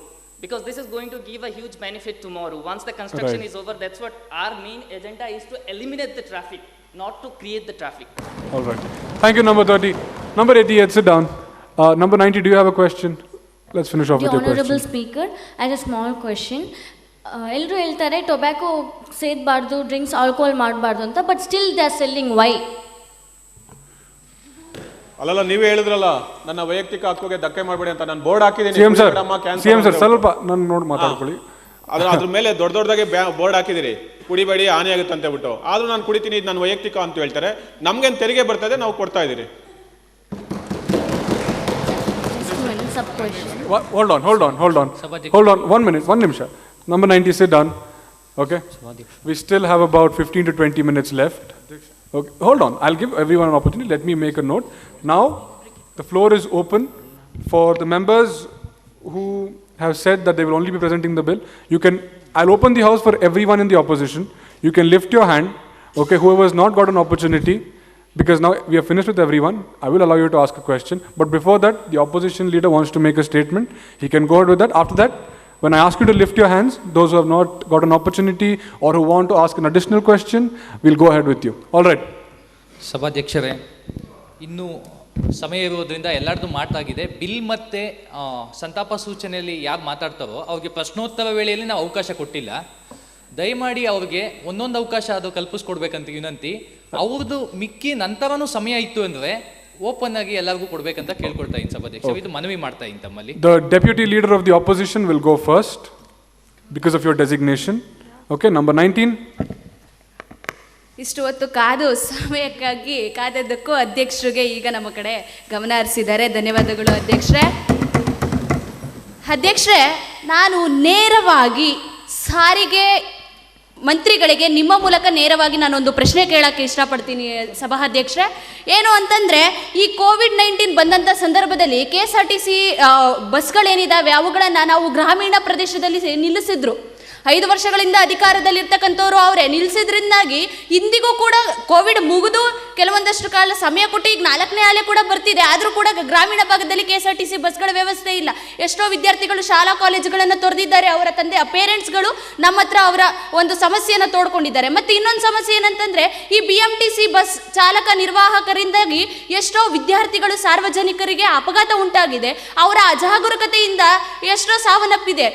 ಈ ಎರಡೂ ಸಮಸ್ಯೆಗಳ ನಾವು ಸಾರಿಗೆ department ಏನ್ ಮಾಡ್ತಿದೆ, ನಿದ್ದೆ ಮಾಡೋದಕ್ಕೋಸ್ಕರ ಜನಸಾಮಾನ್ಯರು ಇವರನ್ನ ಇಲ್ಲಿ ಕೂರಿಸಿದ್ದು. ಮತ್ತೆ ಜನಸಾಮಾನ್ಯರ ಸಮಸ್ಯೆಯನ್ನ ಆಲಿಸದೇನೆ ಇರ್ತಕ್ಕಂಥ ಈ ಒಂದು ಸರ್ಕಾರ ಯಾವ ಮಟ್ಟದಲ್ಲಿ ದೇಶವನ್ನ ಉದ್ಧಾರ ಮಾಡುತ್ತೆ, ಯಾವ ಮಟ್ಟದಲ್ಲಿ ಕರ್ನಾಟಕ ರಾಜ್ಯವನ್ನ ಬೆಳೆಸುತ್ತೆ ಅನ್ನೋದು ನನಗೆ ಇಂದಿಗೂ ಉತ್ತರನೇ ಸಿಗದಂತಾಗಿದೆ ಅಧ್ಯಕ್ಷ. ಪ್ರಯತ್ನ ಇಲ್ಲದೆ ಯಾವುದೇ ಸಾಧನೆ ಇಲ್ಲ, ಗೊತ್ತು. ನಂಬಿಕೆ ಇಲ್ಲದೆ ಏನೂ ಮಾಡ್ಲಿಕ್ಕಾಗಲ್ಲ. ಇವ್ರು ಏನ್ ಮಾಡ್ತಿದ್ದಾರೆ ನನಗೆ ಸರಿಯಾದ ಉತ್ತರ ಕೊಡಿಸಿ ಸಭಾ ಅಧ್ಯಕ್ಷ. ನಿಮ್ಮ ಮೂಲಕ ನೇರವಾಗಿ ನಾನು ಸಾರಿಗೆ ಮಂತ್ರಿಗಳನ್ನ ಕೇಳ್ತಾ ಇದ್ದೀನಿ. Okay, number 30, you got a lot of chance. You didn't get a chance, right? Number 38. Okay, we'll go with you. ಮೊನ್ನೆ ಸಭಾಧ್ಯಕ್ಷರೇ, ಕೋವಿಡ್ ಟೈಮಲ್ಲಿ ನಮ್ಮ ಸಾರಿಗೆ ಚಾಲಕರು ಮತ್ತು ಸಂಚಾಲಕರು ಏನೇನಿದ್ದಾರೆ ಎಲ್ಲರೂ ಅವರ ಪ್ರಾಣವನ್ನು ಬದಿಗಿಟ್ಟು ಅವ್ರು ಕೆಲಸ ಮಾಡಿದ್ದಾರೆ. ಓಕೆನಾ? ಸೊ ಮತ್ತು ಅವರು ಇನ್ನೊಂದು ಪ್ರಶ್ನೆ ಕೇಳಿದ್ರು, ಕೋವಿಡ್ ಆದಮೇಲೆ ಬಸ್ಸುಗಳು ಬರ್ತಾ ಇಲ್ಲ ಗ್ರಾಮೀಣ ಪ್ರದೇಶಕ್ಕೆ ಅಂತ. ದಯವಿಟ್ಟು ಅವ್ರಿಗೆ ಮಾಹಿತಿ ಕೊರತೆ ಇದೆ, ಅವರು ಹೋಗಿ ಚೆಕ್ ಮಾಡಲಿ. ಈಗ ಎಲ್ಲ ಕಡೆಯಿಂದ, ಎಲ್ಲ ಡಿಪೋಗಳ ಕಡೆಯಿಂದನೂ ಈಗ ಪ್ರತಿದಿನ ಅವರ ಶಾಲೆ ಕಾಲೇಜು ಟೈಮ್ಗಳಲ್ಲಿ ಪ್ರತಿಯಾಗಿ ಸರ್ಕಾರ ಅದಕ್ಕೆ ಒಂದು ಕಾನೂನನ್ನು ಮಾಡಿಬಿಟ್ಟಿದೆ. ಅವರು ಬಸ್ಸುಗಳನ್ನ ಟೈಮ್ಗೆ ಹೋಗುವಾಗ ಮತ್ತು ಶಾಲೆಯಿಂದ ಬರುವಾಗ ಕಡ್ಡಾಯವಾಗಿ ಮಾಡಿದ್ದಾರೆ. ಅದರಿಂದ ಅವರು ಮಾಹಿತಿ ಕೊರತೆ ಇದೆ, ದಯವಿಟ್ಟು ಅದನ್ನು ಚೆಕ್ ಮಾಡ್ಕೊಳ್ಳಿ. ಮತ್ತು ಅಪಘಾತದ ವಿಷಯ ಹೇಳಿದ್ರು, ಅಪಘಾತಗಳು ಎಲ್ಲೋ ಅಲ್ಲೊಂದು ಇಲ್ಲೊಂದು ಅಪಘಾತಗಳು ನಡೀತಾ ಇದೆ, ಇಲ್ಲ ಅಂತ ಹೇಳ್ತಿಲ್ಲ. ಅದಕ್ಕೆ ತಕ್ಕಂಥ ಒಂದು ಕ್ರಮಗಳನ್ನ ನಮ್ಮ ಸರ್ಕಾರದಿಂದ ನಾವು ತಗೊಂತೀವಿ ಅಂತ ಹೇಳ್ಬಿಟ್ಟು. Thank you. Number 38. Thank you. ಸಭಾಧ್ಯಕ್ಷೆ, ಇಲ್ಲ, ನಂಬರ್ 19 ಹೋಲ್ಡ್ ಆನ್. ಒಂದು ನಿಮಿಷ, ಅವ್ರು ಮಾಹಿತಿ ಕೊಡ್ತೀನಿ ಅಂತ ಹೇಳಿದ್ರು, ನಾನು ಮಾಹಿತಿನೇ ಕೊಡ್ತೀನಿ. ನಾನು ಮಾತಾಡ್ತಿದ್ದೀನಿ. Number 19 hold on. ಅಂಕಿಅಂಶಗಳ ಸಮೇತ ಮಾಹಿತಿ ಕೊಡ್ತೀನಿ. Number 19 you are not respecting the chair. Hold on. Okay, thank you, ಧನ್ಯವಾದಗಳು. ಚೀಫ್ ಮಿನಿಸ್ಟರ್ ಅವ್ರು ಮಾತಾಡಬೇಕಂತೆ. ಅದಕ್ಕೆ ಕನ್ಕ್ಲೂಡ್ ಕೊಡ್ತೀನಿ ಅಧ್ಯಕ್ಷರೇ. BMTC, KSRTC, ಮೆಟ್ರೋ ರೈಲು ಮತ್ತು ಮುಂದೆ ಬರುವಂಥ ಸಬ್ಬನ್ ಅರ್ಬನ್ ರೈಲು ಇದನ್ನೆಲ್ಲಾನು ಸೇರಿಸಿ UMTLA ಅಂತ ಒಂದು ಮಾಡ್ತಾ ಇದ್ರಿ ಅಧ್ಯಕ್ಷರೇ, United metropolitan transport land authority ಅಂತ. ಅಂದರೆ ನೆಲದ ಮೇಲೆ ಓಡಾಡುವಂಥ ಎಲ್ಲ ಸಾರಿಗೆಗಳನ್ನ ಸೇರಿ ಒಂದು ಅಥಾರಿಟಿ ಅಡಿಯಲ್ಲಿ ತಗೊಬಂದು ಈ ಅಥಾರಿಟಿ ಮೂಲಕ ನಾವು ವರ್ಲ್ಡ್ ಬ್ಯಾಂಕಲ್ಲಿ ಸಾಲ ತಗೊಂಡು ರಾಜ್ಯನೇ ಮೊದಲನೇ ಬಾರಿಗೆ ಈ ಒಂದು ಅಥಾರಿಟಿನ ಜಾರಿಗೆ ತಂದು BMTC, KSRTC, ಮೆಟ್ರೋ ಮತ್ತು ಸಬ್ಬರ್ಬನು ಎಲ್ಲನೂ ಒಂದೇ ರೀತಿಯಲ್ಲಿ ಇನ್ಕ್ಲೂಡಿಂಗ್ ಮಾಡಿ ಜನಗಳಿಗೆ ಹೆಚ್ಚಿನ ಓಡಾಡೋಕ್ಕೆ ಅನುಕೂಲ ಮಾಡೋದಕ್ಕೆ ಒಂದು ಹೊಸ ಯೋಜನೆಯನ್ನು ಈ ದಿನ ಬಜೆಟಲ್ಲೇ ನಾವು ಅನುಮೋದನೆ ಕೊಡ್ತೀವಿ ಮಾರ್ಚ್ ತಿಂಗಳಲ್ಲಿ. ಈಗಾಗಲೇ ನಿಮ್ಗೆ ಗೊತ್ತಿರ್ಬೋದು UMTLA ಅಂತ ಹೇಳ್ಬಿಟ್ಟು ಪ್ರೋಸೆಸ್ ಕೂಡ ನಾನು ಕಳೆದ ವಿಧಾನಸಭೆಯಲ್ಲಿ ಇಟ್ಟಿದ್ದೀನಿ. ಕೆಲವೇ ದಿನಗಳಲ್ಲಿ ಬಜೆಟಲ್ಲಿ ಅದಕ್ಕೆ ನಾವು ಅನುದಾನ. Thank you. ಇಲ್ಲ, number 41 sit down. Number 41 sit down. Number 41 final warning, sit down. Number 17, do you have a question? Okay. Namaste. Thank you for granting me this opportunity. My question is directed to Transport Minister. ಪ್ರಶ್ನೆ ಏನಂದ್ರೆ, ಈಗ ನೀವು number 17, do you have any other question? Yes. Related not to the Transport Minister, because he's already been a lot active today. Okay, but it is related to Transport Minister. Okay, I'll open the house for someone else to answer. Okay, all right. Go ahead with your question, number 17. Go ahead. ಈಗ ಇತ್ತೀಚೆಗೆ ಇವರು ಏನು 921 buses, ಈ buses ಏನು BMTC buses ಕೊಟ್ಟಿದ್ದಾರೆ, ಬಿಡುಗಡೆ ಮಾಡಿದ್ದಾರೆ. Buses ಕೊಟ್ಟರೆ ಸಾಲದು, ಬಸ್ಸಸ್ ಜೊತೆ ಬಸ್ ಸ್ಟಾಪ್ ಇರಲಿ ಸರ್. ಯಾಕಂದರೆ ಈಗ ಪರದಾಡ್ತಿದ್ದಾರೆ ಜನರು. ಬಸ್ಸಸ್ ಇದ್ರೆ ಬಸ್ ಸ್ಟಾಪ್ ಇರಲ್ಲ ಸರ್. ಈಗ ಬಸ್ ಸ್ಟಾಪ್ ಇದ್ರೆ ಯಾವುದೋ ಮರದ ಕೆಳಗಡೆ ಅಥವಾ ಬೇಕರಿ ಕಡೆ ಮುಂದೆ ಅಥವಾ ಹೋಟೆಲ್ ಮುಂದೆ ಇದ್ರೆ ಅದು ಏನು ಸರ್ ಇದು? This is not a systematic thing. So I request the Honorable Minister to please answer to the question. And one more thing, sir. Thank you. ಈಗ ಬಸ್ಗಳಲ್ಲಿ ಕಂಡಕ್ಟರ್ಗೆ ಒಂದು QR ಕೋಡ್ ಕೊಡಲಿಕ್ಕೆ I request them to give the QR code, because people are not carrying the cash. They are, as is a digital era, so, we request for the digital payment, sir. Thank you. Okay. Because okay. ಮಾನ್ಯ ಸಭಾಧ್ಯಕ್ಷ ನಮಸ್ಕಾರ. ಸಭಾಧ್ಯಕ್ಷರೇ, ಇವ್ರು ಹೇಳ್ದಂಗೆ buses ಇಲ್ಲ ಅಂತ ಸಭಾಧ್ಯಕ್ಷರೇ ನಾವು ಎಲೆಕ್ಟ್ರಿಕಲ್ ಬಸ್ಸು ಬಿಟ್ಟಿದ್ದೀವಿ. ಹಂಗೆ ನೋಡೋದಾದ್ರೆ ಮರದ ಕೆಳಗೆ ಅಂತ ಏನಿಲ್ಲ ಸಭಾಧ್ಯಕ್ಷರೇ, ಬಸ್ ಸ್ಟಾಪ್ ಎಲ್ಲ ಕಡೆ ಇದೆ. ಹಂಗಿದ್ರೆ ಇವ್ರು ಮಾರ್ಕಿಂಗ್ ಕೊಡಲಿ, ನಾವು ಬೇಕಾದ್ರೆ ನಾವು ಬಸ್ ಸ್ಟ್ಯಾಂಡ್ ನಾವು ಕೊಡ್ತೀವಿ. ಸಭಾಧ್ಯಕ್ಷ ನಾವು ನೋಡಿದ ಕಡೆ ಎಲ್ಲ ಬಸ್ ಸ್ಟ್ಯಾಂಡ್ ಇದೆ ಸಭಾಧ್ಯಕ್ಷ, ನಾವು ಹೇಳೋ ಪ್ರಕಾರ. ಸ್ವಾಮಿ, ಇಲ್ಲಿ ಸ್ಮೋಕಿಂಗ್ ಮಾಡಿದ್ರೆ ಫೈನ್ ಆಗ್ತಾರೆ. ಸ್ಮೋಕಿಂಗ್ ಝೋನ್ ಅಂತ ಮಾಡಿಲ್ಲ, ಇವರು ಬಸ್ ಸ್ಟ್ಯಾಂಡ್ ಮಾಡ್ತಾರ ಸ್ವಾಮಿ ಸರ್ಕಾರ. Number 82 please. ನಂಬರ್ 44 ನಿಮ್ಮ ಇನ್ನೇನಾದ್ರು ಪಾಯಿಂಟ್ ಇದೆಯಾ ಹೇಳೋಕ್ಕೆ? ಆಯಿತಾ? Okay, thank you. Next number 28, you want to make a point for the same? All right, please go ahead. ಧನ್ಯವಾದಗಳು ಸಭಾಧ್ಯಕ್ಷರೇ. ಮಾನ್ಯ ಸಭಾಧ್ಯಕ್ಷರೇ, ಅವರು ಹೇಳಿದ ಪ್ರಕಾರ ಬಸ್ಸುಗಳಲ್ಲಿ QR ಕೋಡ್ ಇಲ್ಲ ಅಂತ. ಒಂದು ತಿಂಗಳಿಗೆ ಕೇವಲ 1200 ರೂಪಾಯಿಗೆ QR ಕೋಡ್ ಮಾಡಿ ಎಲ್ಲ ಜನರು ಸಮಂಜಸವಾಗಿ ಓಡಾಡೋದಕ್ಕೆ ಅನುಕೂಲ ಮಾಡಿಕೊಟ್ಟಿದೆ BMTC. Okay, all right. Hold on. Bus ಸ್ಟಾಪಲ್ಲಿ ಶೆಲ್ಟರ್ ಇರಲಿ sir. See, when you talk to me, you have to stand up and talk. I will not repeat it again and again. Sorry, sir. Okay? Wait. Few of them have not, you've not got a chance to speak, right? Number 40, I'll give you 30 seconds. All right? Thank you, Honorable Speaker. ನಾನೇನು ಹೇಳಕ್ಕೆ ಬಯಸ್ತೀನಿ ಅಂದರೆ ಅವರು Q R code ಇಲ್ಲ ಅಂತಂದ್ರು ಎಲ್ಲ ಬಸ್ಸಲ್ಲೂ ನಾವು Q R ಕೋಡ್ನ ಸ್ಟಿಕ್ ಔಟ್ ಮಾಡಿದಿರಿ ಸೊ ದಟ್ ಅವ್ರ ಮನಿ ಇಲ್ಲ ಅಂದ್ರೂ ಆನ್ಲೈನ್ ಪೇಮೆಂಟ್ ಮಾಡಿ ಬಸ್ ಟಿಕೆಟ್ಸ್ನ ತಗೋಬೋದು. Sir point of order. Point of order. ಇಲ್ಲ ಸಭಾಧ್ಯಕ್ಷ ಏನಂದ್ರೆ ಸಾರಿಗೆ ಇಲಾಖೆ ಅಂದ್ರೆ ಕೇವಲ BMTC ಬರಲ್ವಲ್ಲ, KSRTC ಬರುತ್ತೆ ಸ್ವಾಮಿ. ವಿರೋಧ ಪಕ್ಷ ನಾಯಕರೇ, ಒನ್ ಮಿನಿಟ್ ನಂಬರ್ 48. ವಿರೋಧ ಪಕ್ಷ ನಾಯಕರೇ, ಮೊದಲೇನು ಹೇಳ್ದೆ, ಇವಾಗಲೂ ಹೇಳ್ತಿದ್ದೀನಿ, ಸಭಾಧ್ಯಕ್ಷರ್ ನಾನಾ ಜಡ್ಜಸ್.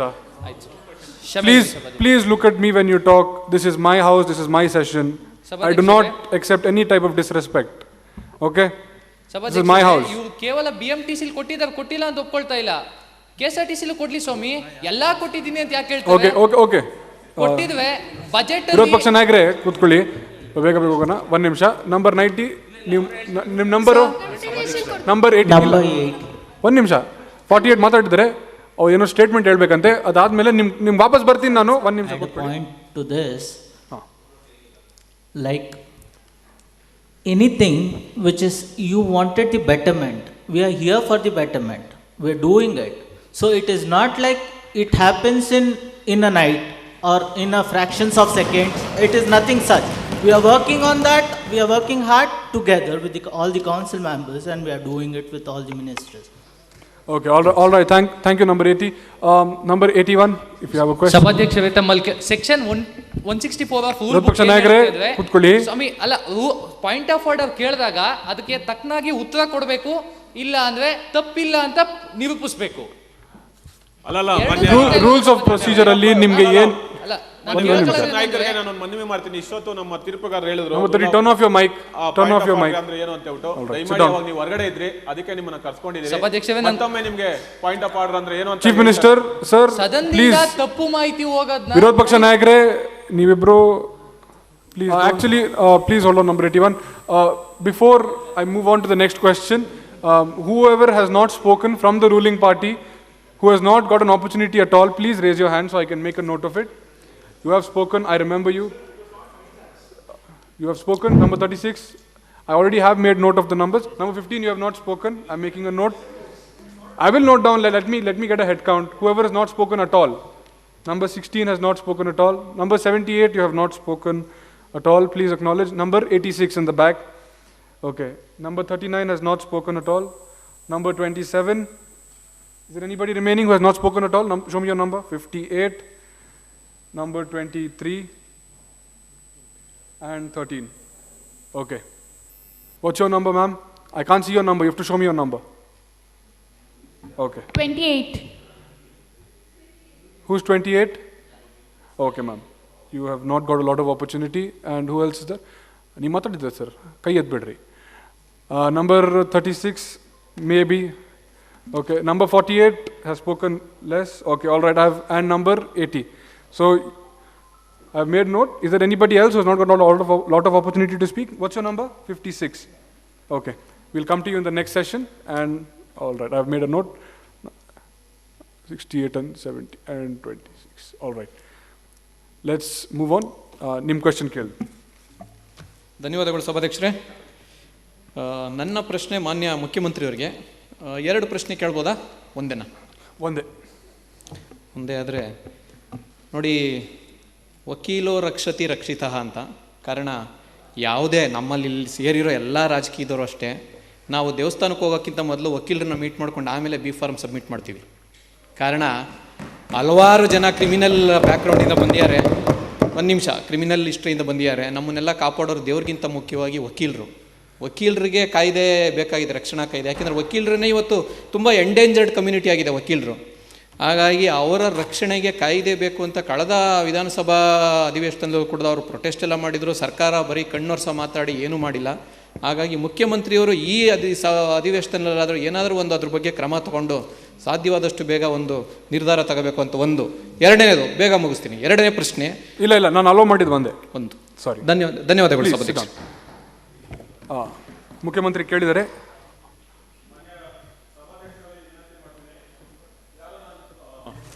ಒಂದು ನ್ಯೂಸ್ ಪೇಪರ್ನ ಎತ್ಕೊಂಡು ಹೋಗ್ಬಿಟ್ಟಿದ್ದಾರೆ.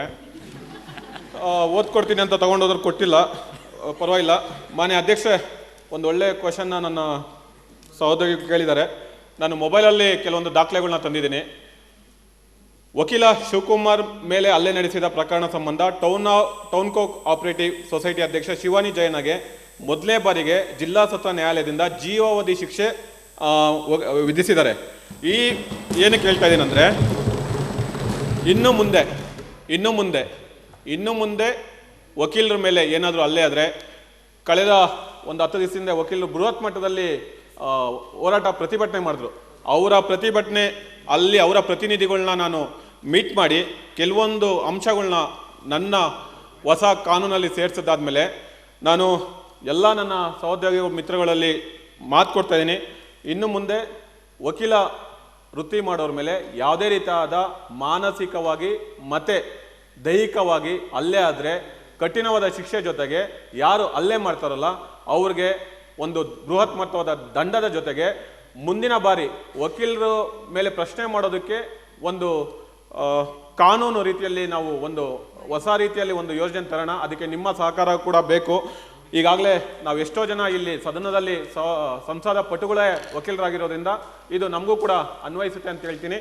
ನಿಮ್ಮೆಲ್ಲರ ಸಹಕಾರ ಜೊತೆಗೆ ನಾನು ಕೂಡಲೇ ಕಾನೂನು ಮಂತ್ರಿಗಳ ಒಂದು ನೇತೃತ್ವದಲ್ಲಿ ಒಂದು ಹೊಸ ಸದನ ಸಮಿತಿ ನೇತೃತ್ವ ರಚನೆ ಮಾಡ್ತಾ ಇದ್ದೀನಿ. ಸದನ ಸಮಿತಿಯಲ್ಲಿ ಹೊಸ ಕಾನೂನುಗಳನ್ನ ಯೋಜನೆ ಮಾಡ್ತೀನಿ. ಧನ್ಯವಾದ. Thank you. Sir, hold on. Number 14 ನಿಮ್ಮ ಪ್ರಶ್ನೆ ಇದೆಯಾ? ಇಲ್ಲ, ನೀವು ಮಾತಾಡಿದ್ದೀರಾ. Number 41, number 29. Okay, number 29. ಇಂದು ರಾಜ್ಯದ APMC ಯಾರ್ಡ್ಗಳಲ್ಲಿ ಸುಮಾರು 10% ಕಮಿಷನನ್ನು ತಗೊತಾ ಇದ್ದಾರೆ. ಇದಕ್ಕೆ ಸರ್ಕಾರ ಅದರಲ್ಲಿ ಪಾಲ್ಗೊಂಡಿದೆಯಾ ಅಥವಾ ಸರ್ಕಾರದ ಆದೇಶವಿದೆಯಾ ಅಂತ ನಮಗೆ ಗೊತ್ತಾಗಬೇಕು. ಅದಲ್ಲದೆ ಇವತ್ತು ರೈತರಿಗೆ ಮುಖ್ಯವಾಗಿ ಬೇಕಾಗಿರುವಂಥದ್ದು ರಾಸಾಯನಿಕ ಗೊಬ್ಬರಗಳು. ಇವು ಯಾವುದೇ ರೀತಿ ಸರ್ಕಾರಿ ಮಳಿಗೆಗಳಲ್ಲಿ ಲಭ್ಯವಿಲ್ಲ, ಆದರೆ ಖಾಸಗಿ ಮಳಿಗೆಗಳಲ್ಲಿ ದುಬಾರಿ ಹಣಕ್ಕೆ ಲಭ್ಯವಿದೆ. ಇದರಲ್ಲಿ ಸರ್ಕಾರ ಯಾಕೆ ರಾಸಾಯನಿಕ ಗೊಬ್ಬರಗಳನ್ನ ಸಂಗ್ರಹಣೆ ಮಾಡ್ತಿಲ್ಲ ಮತ್ತು ಖಾಸಗಿಯವರಿಗೆ ಹೇಗೆ ಸಿಗ್ತಾ ಇದೆ ಎಂಬುದನ್ನು ನನ್ನ ಪ್ರಶ್ನೆ. ಅದು ಅಲ್ಲದೆ ಇವತ್ತು ಸರ್ಕಾರ ಹೇಳ್ತಾ ಇದೆ, ಸ್ವಾಮಿ ನಾವು ರೈತರಿಗೆ ವಿನಾಯಿತಿ ಕೊಟ್ಟಿದ್ದೀವಿ ಅಂತ. ಯಾವುದೇ ರೀತಿಯ ವಿನಾಯಿತಿಗಳು ಕೊಟ್ಟಿಲ್ಲ. ಬೇಕಾದಂಥ ಸಿನಿಮಾಗಳಿಗೆ ಮತ್ತು ಕ್ರೀಡಾಪಟುಗಳಿಗೆ ವಿನಾಯಿತಿ ಕೊಟ್ಟಿದ್ದಾರೆ. ಇಲ್ಲಿ ನೋಡಿದರೆ ಇದಕ್ಕೆ ಸಾಕ್ಷಿ ಸಮೇತ ನಾವು ದಾಖಲೆ ಸಮೇತ ಬಂದಿದ್ದೀವಿ ಸ್ವಾಮಿ. ಇವತ್ತು ಕೇಂದ್ರ ಸರ್ಕಾರ ಮತ್ತು ರಾಜ್ಯ ಸರ್ಕಾರಗಳು ಎರಡೂ ಸೇರಿ 18%. ರಾಜ್ಯ ಸರ್ಕಾರ ಯಾವುದೇ ರೀತಿಯ ವಿನಾಯಿತಿಯನ್ನು ಕೊಟ್ಟಿಲ್ಲ. ಇಲ್ಲಿ 9% ತೆರಿಗೆಯನ್ನು ನಮ್ಮ ಮೇಲೆ ಏರಿದ್ದಾರೆ. ಹಾಗೂ ಯಂತ್ರೋಪಕರಣಗಳ ಮೇಲೆ 2.5% ಹೊಂದಿದ್ದಾರೆ. ಹಾಗೂ RMC ಯಾರ್ಡ್ ಮತ್ತು APMC ಯಾರ್ಡ್ಗಳ ಮೇಲೆ ರೈತರ ಮೇಲೆ ಆಗ್ತಿರುವ ದಬ್ಬಾಳಿಕೆ 10% ಕಮಿಷನ್. ಇಲ್ಲಿ ಸಾಕ್ಷಿ ಸಮೇತ ನಿಮ್ಮ ಮುಂದೆ ನಿಮ್ಮ ಸದನಕ್ಕೆ ಸಲ್ಲಿಸ್ತಾ ಇದ್ದೀನಿ ಸಭಾಧ್ಯಕ್ಷರೇ. Thank you. ನಂಬರ್ 29. ರೂಲಿಂಗ್ ಪಾರ್ಟಿಯಿಂದ ಉತ್ತರ ಯಾರು ಕೊಡ್ತಿದ್ದಾರೆ? ನಂಬರ್ 38 ನೀವು ಕೊಡ್ತಿದ್ದೀರಾ?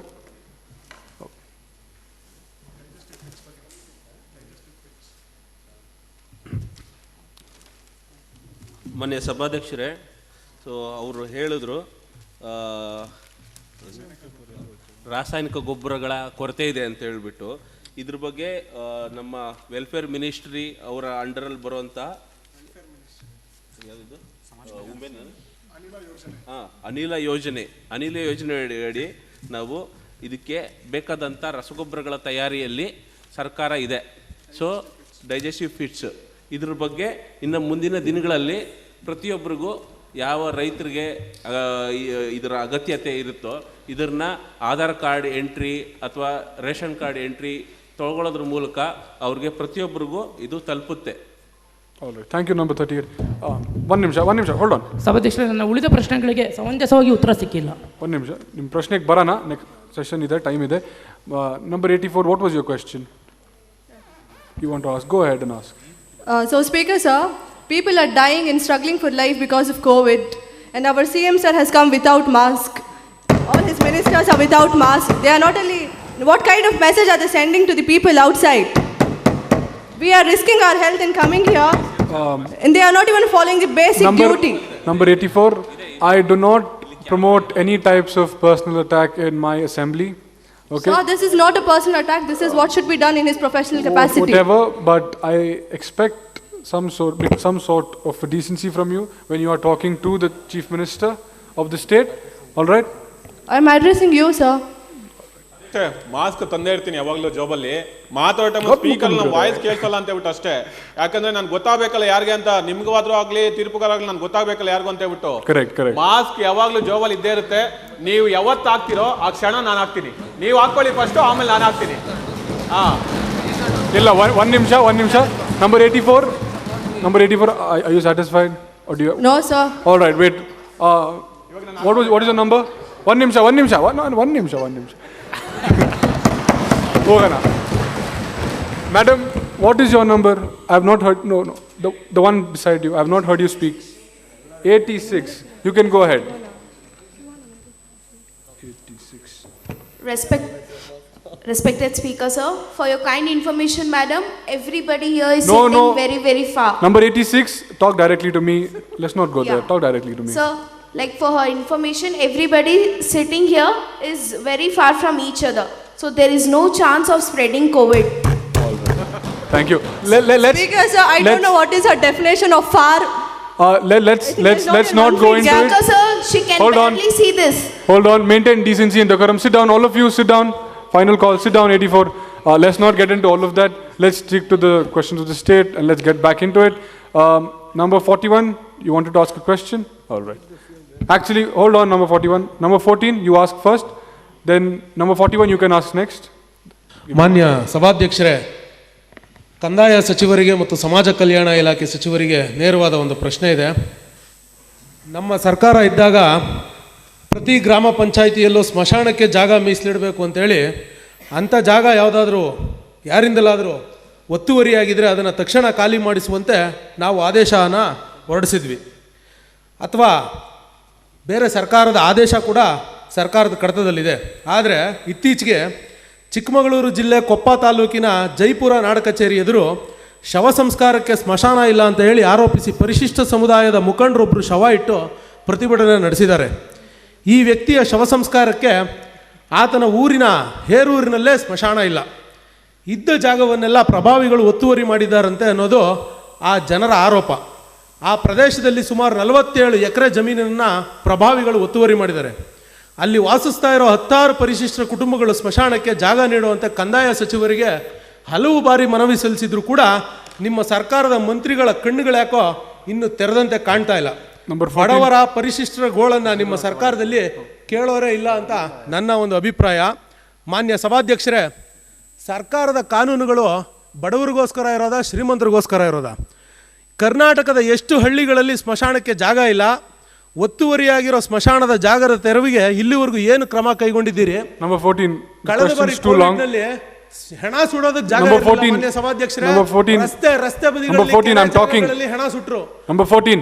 ಎಷ್ಟು ಒತ್ತುವರಿ ಜಾಗನ ಬಿಡಿಸಿದ್ದೀರಾ ಹೇಳಿ? Number 14. You are disrespecting the chair. When I call you, please stand up. When I call you, when I say your number, ನಮಗೆ ಹೊಟ್ಟೆ ಉರಿತಾ ಇದೆ. when I say number 14, please behave yourself. When I'm talking to you, please stay in some form of decency. I am not like one of your MLAs. All right, I'm the Speaker of the House. I demand respect. Okay, we'll move on to the answer. After this, we'll be starting with the 0 hour. All right. Who's the respected minister to answer the following question? Deputy Chief Minister wants to answer. We'll go with him. ಸಭಾಧ್ಯಕ್ಷರೇ, ಇವರು ಕೇಳಿರುವಂಥದ್ದು ಈಗ ಪ್ರತಿ ಗ್ರಾಮದಲ್ಲಿ ಸ್ಮಶಾನಕ್ಕೆ ಅವಕಾಶ ಮಾಡಿಕೊಡ್ಬೇಕಾಗಿ ಅಂದರೆ ಆದೇಶ ಹೊರಡಿಸಿದ್ವಿ, ಅದು ಸರಿಯಾಗಿ ಇಂಪ್ಲಿಮೆಂಟ್ ಆಗಿಲ್ಲ ಅನ್ನುವಂಥದ್ದು ಇವರ ಪ್ರಶ್ನೆ ಆಗಿದೆ. ಇಲ್ಲಿ ಏನಾಗಿದೆ ಅಂದರೆ ನಾವು ಇವಾಗ ಯಾವುದೇ ಒತ್ತುವರಿ ಆಗಿರೋ ಜಾಗದಿಂದಾಗಿ ನಾವು ಇವಾಗ ಒತ್ತುವರಿಯ ತೆರವು ಮಾಡಿ ಅಂತ ನಾವು ಅವರಿಗೆ ನೋಟಿಸ್ ಕೊಡ್ತೀವಿ. ಆ ನೋಟಿಸ್ ಕೊಟ್ಟಿದ ತಕ್ಷಣ ಅವ್ರು ಏನು ಮಾಡ್ತಾರೆ, ಸ್ಟೇ ಆರ್ಡರ್ ತೊಗೊಂಬರ್ತಾರೆ. ಈ ಸ್ಟೇ ಆರ್ಡರ್ ಕ್ಲಿಯರ್ ಆಗೋ ತನಕ ನಮಗೆ ಸ್ವಲ್ಪ ಸಮಯಾವಕಾಶ ಬೇಕಾಗುತ್ತೆ. ಅದಕ್ಕೋಸ್ಕರ ಈ ಒಂದು ಕ್ರಮ ಪೂರ್ತಿಯಾಗಿಲ್ಲ ಅಷ್ಟೇ ಹೊರತು ಇನ್ನು ಯಾವುದೇ ಬೇರೆ ಉದ್ದೇಶಕ್ಕಲ್ಲ. ಸೊ ಸ್ಟೇ ಆರ್ಡರ್ ಕ್ಲಿಯರ್ ಆಗೋ ತನಕ ನಾವು ಕಾಯಬೇಕಾಗತ್ತೆ ಅಂತ ಹೇಳ್ತಾ ಇದ್ದೀನಿ ಸಭಾಧ್ಯಕ್ಷ.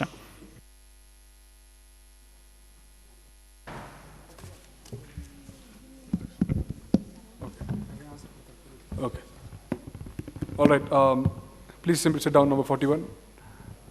Okay. Because you have spoken in the Santapa Susne. Bill ಬಗ್ಗೆ ಬಿಲ್ಲಿಗೆ ಹೆಸರು ಕೊಟ್ಟಿಲ್ಲ ಅವ್ರ ಪ್ರಶ್ನೋತ್ತರ ನನ್ನ ಪ್ರಶ್ನೆ ಕೇಳಕ್ಕೆ ಒಂದು ಅವಕಾಶ ಕೊಟ್ಟಿಲ್ಲ ಅಧ್ಯಕ್ಷರೇ. ದಯವಿಟ್ಟು ಪ್ಲೀಸ್ ಸಿಟ್ ಡೌನ್. ಒಂದೇ ಅವಕಾಶ ಅಧ್ಯಕ್ಷ. ಸಂತಾಪ ಸೂಚನೆಯಲ್ಲಿ ಮಾತಾಡಿದಾರ, ತುಂಬಾ ಮಾತಾಡಿದಾರ. ಒಂದು ನಿಮಿಷ ಇರ್ರಿ. ನಂಬರ್ ಕೂತ್ಕೊಳ್ಳಿ. Sit down. Okay, sit down. ಪ್ರಶ್ನೆಗೆ ರೆಡಿ ಆಗಿ ವೇಟ್. ನಂಬರ್ 87 ಮಾತಾಡಿಲ್ಲ ಇನ್ನು. ನಿಮ್ಮ ಪ್ರಶ್ನೆ ಶಾರ್ಟ್ ಆಗಿದ್ದರೆ ನಾನು ಎಕ್ಸೆಪ್ಟ್ ಮಾಡ್ತೀನಿ, ಇಲ್ಲಾಂದರೆ we will move to the 0 hour. ಸನ್ಮಾನ್ಯ ಸಭಾಧ್ಯಕ್ಷರೇ, ನಾನಿಲ್ಲಿ ಅಂಗನವಾಡಿ ಶಿಕ್ಷಕಿಯರು ಹಾಗೂ ಸಹಾಯಕರಿಗೆ ಸರಿಯಾಗಿ ಸಂಬಳ ಆಗ್ತಿಲ್ಲ, ಹಾಗೆ ಆ ಮಕ್ಕಳುಗಳಿಗೆ ಸರಿಯಾದ ಆಹಾರ ಪೂರೈಕೆನೂ ಆಗ್ತಿಲ್ಲ. ಇದಕ್ಕೆ ಸರ್ಕಾರ ಹಣ ಬಿಡುಗಡೆ ಮಾಡ್ತಿಲ್ಲ. ಯಾಕೆ ಮಾಡ್ತಿಲ್ಲ ಅಂತ ಕೇಳ್ತಾ ಇದ್ದೀವಿ. ನಮ್ಮ ಸರ್ಕಾರ ಇದ್ದಾಗ ನಾವು ಬಿಡುಗಡೆ ಮಾಡ್ತಿದ್ವಿ, ಇವ್ರು ಯಾಕೆ ಸರಿಯಾಗಿ ಮಾಡ್ತಿಲ್ಲ? ಗ್ರಾಮೀಣ ಮಕ್ಕಳುಗಳಿಗೆ ಊಟ Let's go quicker with the answer. ಆಹಾರಗಳನ್ನ ಸರಿಯಾಗಿ Number 39, you will be answering. You have not spoken yet. ಬಳಲ್ತಾರೆ ಆ ಮಕ್ಕಳು. ಇದಕ್ಕೆ ಇದೆ. Number 87, we've recorded the question. Number 39, please go ahead with your answer. ಸಭಾಧ್ಯಕ್ಷರೇ, ಈಗಾಗಲೇ ನಾವು 40,944 crores children welfare development scheme ಅನ್ನೋ ಸ್ಕೀಮ್ನ ಅಡಿಯಲ್ಲಿ ಆಲ್ರೆಡಿ ನಾವು ಅದನ್ನು ಬಜೆಟಲ್ಲಿ ಮಂಡನೆ ಮಾಡಿದ್ದೀವಿ. ಇದರ ಪ್ರಕಾರ ನಾವು already integrated child development services scheme, ಇದು ಅಂಗನವಾಡಿ ಕೆಳಗಡೆ ಎಲ್ಲಿ 62,570 ಅಂಗನವಾಡಿಗಳು ಈಗಾಗಲೇ ನಮ್ಮ ರಾಜ್ಯದಲ್ಲಿ ಇದೆ. ಹಾಗೆಯೇ 3,331 ಮಿನಿ ಅಂಗನವಾಡಿ ಸೆಂಟರ್ಸ್ ಅದು ಫಂಕ್ಷನಲ್ಲಿ ಆಲ್ರೆಡಿ ಇದೆ. ನಾವೇನು ಪ್ರೊವೈಡ್ ಮಾಡ್ತಾ ಇದ್ದೀವಿ ಅಂದರೆ ಎಗ್, ಅದು ಬಂದು ಸೃಷ್ಟಿ ಅನ್ನೋ ಯೋಜನೆಯಲ್ಲಿ ಪ್ರೊವೈಡ್ ಮಾಡ್ತಾ ಇದ್ದೀವಿ. ಹಾಗೂ ಹಾಲು ಮಿಲ್ಕ್ ಕ್ಷೇತ್ರ ಭಾಗ್ಯ ಅನ್ನೋ ಯೋಜನೆಯಲ್ಲಿ ಕೊಡ್ತಾ ಇದ್ದೀವಿ. ಹಾಗೆ 1 day full meal scheme, medical expenses for mall nutrition, ಅದಕ್ಕೆ ನಾವು 2,000 ಕೋಟಿ ಬಜೆಟ್ನಲ್ಲೇ ಇದಾಗಲೇ ಬಿಡುಗಡೆ ಮಾಡಿದ್ದೀವಿ. ಹಾಗೆಯೇ ಸ್ಕೀಮ್ ಫಾರ್ ಅಡೋಲೆಸೆಂಟ್ ಚೈಲ್ಡ್ ಅನ್ನೋ ಒಂದು ಅಭಿಯಾನದಲ್ಲಿ Number 39, let's conclude. ಓಕೆ. ಈಗಾಗಲೇ ಅವರು ಹೇಳಿದಂತೆ ಪೆನ್ಷನ್ ಸ್ಕೀಮ್ ಇಲ್ಲ ಅಂತ 15.28% 2020-2021 ಅದರಲ್ಲಿ ಬರೀ 36,340 ಕೋಟಿ ಆಗಿತ್ತು. ಅದನ್ನು ಇನ್ಕ್ರೀಸ್ ಮಾಡಿ ಪೆನ್ಷನನ್ನು 15.28%ಗೆ ಇನ್ಕ್ರೀಸ್ ಮಾಡಿ ಈಗಾಗಲೇ ನಾವು 279 ಪ್ರೋಗ್ರಾಮ್ಸ್ ಅನ್ನು ಈಗಾಗಲೇ ರಾಜ್ಯದಲ್ಲಿ ತಂದಿದ್ದೀವಿ ಸಭಾಪತಿಗಳು. Thank you, Number 30. 6 ತಿಂಗಳಿಂದ ಸ್ವಾಮಿ ಆಶಾ. Number 82, this is the last time I'm warning you. If you talk in the middle, I will have you thrown out. Number 82, stand up when I'm talking to you. This is my final warning to you. If you misbehave in the house again, if you cross talk without I have my rights to I am talking to you without my permission, you will not cross talk and you will not disturb the house, the proceedings of the house. This is my final warning to you. All right. We're going for the last question and then we'll move to the 0 hour. This is the final question. Okay. Number 41, keep your question very short. ನನಗೆ chance ಸಿಕ್ಕಿಲ್ಲ, please. I have noted you have got your chance. Your number is there for the bill, right? Yes, sir. Yes, I have noted it. The questionnaire is there, no, sir. Please. We're going for the last question. You are not there in the bill? No. Yes, I have marked it. You can go for the final question. Keep it short, and then we're going for the 0 hour. ಮಾನ್ಯ ಅಧ್ಯಕ್ಷರೇ, ಕೊನೆಗೂ ಪ್ರಶ್ನೆ ಮಾಡೋಕ್ಕೆ ಅವಕಾಶ ಕೊಟ್ಟಿದ್ದಕ್ಕೆ ಧನ್ಯವಾದಗಳು ಅಧ್ಯಕ್ಷರೇ. ನನ್ನ ಪ್ರಶ್ನೆ ಸಂಖ್ಯೆ 81 ನಾನು ಕನ್ನಡ ಮತ್ತು ಸಂಸ್ಕೃತಿ ಇಲಾಖೆ ಸಚಿವರಿಗೆ ಕೇಳಕ್ಕೆ ಬಯಸ್ತೀನಿ ಅಧ್ಯಕ್ಷರೇ. ಹಾವೇರಿಯಲ್ಲಿ ನಡೆಯುತ್ತಿರುವ 86ನೇ ಕನ್ನಡ ಸಾಹಿತ್ಯ ಸಮ್ಮೇಳನದಲ್ಲಿ ಅಧ್ಯಕ್ಷರೇ, ಅಲ್ಪಸಂಖ್ಯಾತರಿಗೆ, ದಲಿತರಿಗೆ ಪುಸ್ತಕ ಮಳಿಗೆ ಮತ್ತು ಟೆಂಟ್ ಹಾಕಕ್ಕೆ ಅವಕಾಶ ಕೊಟ್ಟಿಲ್ಲ ಮತ್ತು ಪ್ರಮುಖ ಕವಿಗೋಷ್ಠಿಗಳಲ್ಲಿ ಅವ್ರ ಹೆಸರಿಲ್ಲ ಅಂತೇಳಿ ಅದನ್ನು ವಿರೋಧ ವ್ಯಕ್ತಪಡಿಸಿ ನಾಳೆ ಅಂದರೆ ಬೆಂಗಳೂರಲ್ಲಿ 8ನೇ ತಾರೀಕು ದೇವನೂರು ಮಹಾದೇವರು ಮತ್ತೆ ಮೂಡನಕೋಟೆ ಚಿನ್ನಸ್ವಾಮಿಯವರು ಮತ್ತೆ ಬರ್ಗೂರು ರಾಮಚಂದ್ರ ಅಧ್ಯಕ್ಷತೆಯಲ್ಲಿ ಪರ್ಯಾಯ ಜನಸಾಹಿತ್ಯ ಸಮ್ಮೇಳನ ಅಂತ ಮಾಡ್ತಾ ಇದ್ದಾರೆ ಅಧ್ಯಕ್ಷ. ನಾನು ಹೇಳ್ತೀನಿ ಅಧ್ಯಕ್ಷ, ಕನ್ನಡ ವಿಷಯ ಒಂದೇ ನಿಮಿಷ ಅಧ್ಯಕ್ಷ, ಕನ್ನಡ ವಿಷಯ ಒಂದೇ ನಿಮಿಷ ಅಧ್ಯಕ್ಷ, ಎಲ್ಲರೂ ಪ್ರಶ್ನೆ ಎಷ್ಟು ಅಷ್ಟೇ. ಒಂದು ನಿಮಿಷ ಇಲ್ಲ, ನೀವು ಮಾತಾಡಿದ್ದೀರಾ, ಅದಕ್ಕೆ ನಿಮ್ಗೆ ಲಾಸ್ಟ್ ಅಲ್ಲಿ ಚಾನ್ಸ್ ಕೊಟ್ಟಿದ್ದೀನಿ, ನೆಕ್ಸ್ಟ್ ಇಲ್ಲ ಅಂತ. ಒಂದೇ ನಿಮಿಷ ಅಧ್ಯಕ್ಷ, ಕನ್ನಡ ವಿಷಯ ಬಂದಾಗ ಅಧ್ಯಕ್ಷ ಇದು ಕುವೆಂಪು ಹೇಳಿದಂತೆ ಸರ್ವ ಜನಾಂಗದ ಶಾಂತಿಯ ತೋಟ ಅಧ್ಯಕ್ಷ. ಅಣ್ಣ ಬಸವಣ್ಣ ಸರ್ವರಿಗೆ ಸಮಾನ. Understood the question, number 41. ಅಧ್ಯಕ್ಷ ಒಂದೇ ನಿಮಿಷ. Number 41, we understood the question. ಅಧ್ಯಕ್ಷ ಪ್ರಶ್ನೆ ನಂದು ಕೊನೆಗೆ the following minister will answer to the Kannada ಮತ್ತು ಸಂಸ್ಕೃತಿ ಇಲಾಖೆ ಸಚಿವರಿಗೆ ನಾನು ಕೇಳೋದಿಷ್ಟೇ, ನೀವು ಇಲ್ಲಿ ಪರ್ಯಾಯವಾಗಿ ಪ್ರತಿರೋಧವಾಗಿ ಜನಸಾಹಿತ್ಯ ಸಮ್ಮೇಳನವನ್ನ ಹಿರಿಯ ಚಿಂತಕರು, ನಾಡಿನ ಹಿರಿಯ ಚಿಂತಕರು ಹಮ್ಮಿಕೊಂಡಿದ್ದಾರೆ ಅಧ್ಯಕ್ಷರೇ. ಯಾರು ಸರ್ಕಾರ ಜನರ ತೆರಿಗೆ, ಎಲ್ಲಾ ಜನರು ಕೊಟ್ಟಂತ ತೆರಿಗೆಯಲ್ಲಿ ಬಳಸಿ 20 ಕೋಟಿ ಸರ್ಕಾರ ಅನುದಾನ ಬಿಡುಗಡೆ ಮಾಡಿದೆ. ಜನಸಾಹಿತ್ಯ ಸಮ್ಮೇಳನ, ಕನ್ನಡ ಸಾಹಿತ್ಯ ಸಮ್ಮೇಳನ ಹಾವೇರಿಯಲ್ಲಿ ಮಾಡ್ತಾ ಇದ್ದಾರೆ. ಸಂತ ಶಿಶುನಾಳ ಶರೀಫ ನಾಡಲ್ಲಿ ಅವ್ರು ಏನ್ ಕ್ರಮ ಕೈಗೊಂಡಿದ್ದಾರೆ? ಅವ್ರನ್ನ ಏನಾದ್ರು ಮನವೊಲಿಸೋ ಪ್ರಯತ್ನ ಮಾಡಿದ್ರ? ಅವ್ರನ್ನ ಭೇಟಿ Respective Minister, number 27. You're the Minister? Yes, sir. All right. This is the final answer. We'll moving to the 0 hour right after this. ಮಾನ್ಯ ಸಭಾಧ್ಯಕ್ಷರೇ, ಇವಾಗ ಅವರು ಕ್ವಶನ್ ಕೇಳಿದ್ರು, ಇದಕ್ಕೆಲ್ಲ ನೀವು ಯಾಕೆ ಅವರು ಅಲ್ಪಸಂಖ್ಯಾತರಿಗೆ ಕೊಟ್ಟಿಲ್ಲ ಅಂತೆಲ್ಲ ಕೇಳಿದ್ರಲ್ಲ ನೀವು, ಮತ್ತೆ ಯಾಕೆ ಇಂಪಾರ್ಟೆಂಟ್ ಪರ್ಸನ್ಸ್ಗೆ ಯಾಕೆ ಇಂಪಾರ್ಟೆನ್ಸ್ ಕೊಟ್ಟಿಲ್ಲ ಅಂತ. ನಾವು ಈಗ ಬಿಲ್ ಇದು ಮಾಡ್ತೀವಿ, ಆ ಬಿಲ್ನ ನೀವೆಲ್ಲರೂ ಪಾಸ್ ಮಾಡಿ ಅದರಲ್ಲಿ ಪ್ರತಿಯೊಬ್ಬರಿಗೂ ಕನ್ನಡದ ಬಗ್ಗೆನೇ, ಕನ್ನಡಕ್ಕಾಗೆ ಆ ಬಿಲ್ ಇರೋದು. ನೀವು ಅದನ್ನ ಪಾಸ್ ಮಾಡಿ ಪ್ರತಿಯೊಬ್ರು ಕನ್ನಡಿಗರಿಗೂ ಕೂಡ ಈಕ್ವಲ್ ಆಗಿ ಅವ್ರಿಗೆ ಏನ್ ರೈಟ್ಸ್ ದೊರಬೇಕೋ ಆ ರೈಟ್ಸ್, ಪ್ರತಿಯೊಂದು ರೈಟ್ಸ್ Thank you number 27. ಇಲ್ಲ number 41 ಇಲ್ಲ ಬಿಲ್ ಬರುತ್ತಲ್ಲ ಅವಾಗ ಡಿಸ್ಕಸ್ ಮಾಡೋಣ, ಕೂತ್ಕೊಳ್ಳಿ. number 41 ಪ್ರಶ್ನೆ ಬಿಲ್ ಬಗ್ಗೆ ಆಗಿರಲಿಲ್ಲ. number 41 we moving to the 0 hour. ಪ್ರಶ್ನೆ ಬಿಲ್ ಬಗ್ಗೆ ಆಗಿರಲಿಲ್ಲ. number 41 sit down. ಬಂದಿಲ್ಲ ಅಧ್ಯಕ್ಷರೇ. number 41 ಒಂದೇ ನಿಮಿಷ ಅಧ್ಯಕ್ಷರೇ, ನಾನು ನನ್ನ ಕ್ಷೇತ್ರದಲ್ಲಿ ಎಲ್ಲಾ ಜನಾಂಗದವರು number 41 ಅಧ್ಯಕ್ಷರೇ, ನಾನು ಎಲ್ಲರ ಪರವಾಗಿ ಮಾತಾಡಬೇಕು ಅಧ್ಯಕ್ಷರೇ. number 41 ಅಧ್ಯಕ್ಷ ನನ್ನ ಪ್ರಶ್ನೆ number 41 your leader is standing, sit down. ಒಂದ್ ನಿಮಿಷ ಕೂರಿ. ಇಲ್ಲ, your leader is standing, sit down. ಅಧ್ಯಕ್ಷರೇ, ನನ್ನ marshals please be on standby. sit down. number 41 ವಿರೋಧ ಪಕ್ಷ ನಾಯಕರು ಏನೋ ಹೇಳ್ತಾರಂತೆ, ಒಂದ್ ನಿಮಿಷ. ಇಲ್ಲ, ಅವ್ರು ನೋಡ್ರಿ, ರೂಲ್ಸ್ ಆಫ್ ಪ್ರೊಸೀಜರ್ ಪ್ರಕಾರ ನಿಮ್ಮ ಲೀಡರ್ ನಿಂತ್ಕೋ ತಕ್ಷಣ ನೀವು ಕೂತ್ಕೋಬೇಕು. ಅದಕ್ಕೆ ನಾನು ಹೇಳಿದ್ದು ಕೇಳಲ್ಲ ಅಂತ ಇಲ್ಲ. ಸಭಾಧ್ಯಕ್ಷರೇ, ಏನು ನಮಗೆ ಸ್ಪಷ್ಟವಾದ ಮಾಹಿತಿ ಬಂದಿಲ್ಲ ಅಂತ ಕೇಳ್ದೋ, ಈಗ ನಮ್ಮ ಪ್ರಶ್ನೆನ ಮತ್ತೊಮ್ಮೆ ನಿಮಗೆ ಬರೆದು ನಿಮ್ಗೆ ಮೂಲಕ ಕಳಿಸ್ತೀವಿ. ದಯವಿಟ್ಟು ಇವತ್ತು ಸಂಜೆ ಆಗಲಿ ನಾಳೆ ಸದನ ನಡೆಯೋ ಹೊತ್ತಿಗಾಗಲಿ ಉತ್ತರವನ್ನು ಕಳಿಸ್ಕೊಡಿ. ನಂಬರ್ 41 ಸಮರ್ಥ ಉತ್ತರ ಕೊಡ್ತೀವಿ ಅಂತ ಕೇಳ್ತಾ ಇದ್ದಾರೆ. ವಿರೋಧ ಪಕ್ಷ ನಾಯಕರೇ, ಒಂದ್ ನಿಮಿಷ ನಾನು ಮಾತಾಡ್ತೀನಿ. ನಂಬರ್ 41 ನಿಮ್ದು ಏನ್ ಪ್ರಶ್ನೆ ಇದೆ, ನಿಮ್ ವಿರೋಧ ಪಕ್ಷ ನಾಯಕರೇ ಹೇಳ ಪ್ರಕಾರ ಕೇಳ್ರಿ. ಇಲ್ಲಿ ನಾನು ಹೇಳ್ತಿದ್ದೀನಲ್ಲ, ನಾನು ಹೇಳ್ತಿದ್ದೀನಿ, ಫಸ್ಟ್ ಕೇಳ್ಕೊಳ್ಳಿ ನೀವು.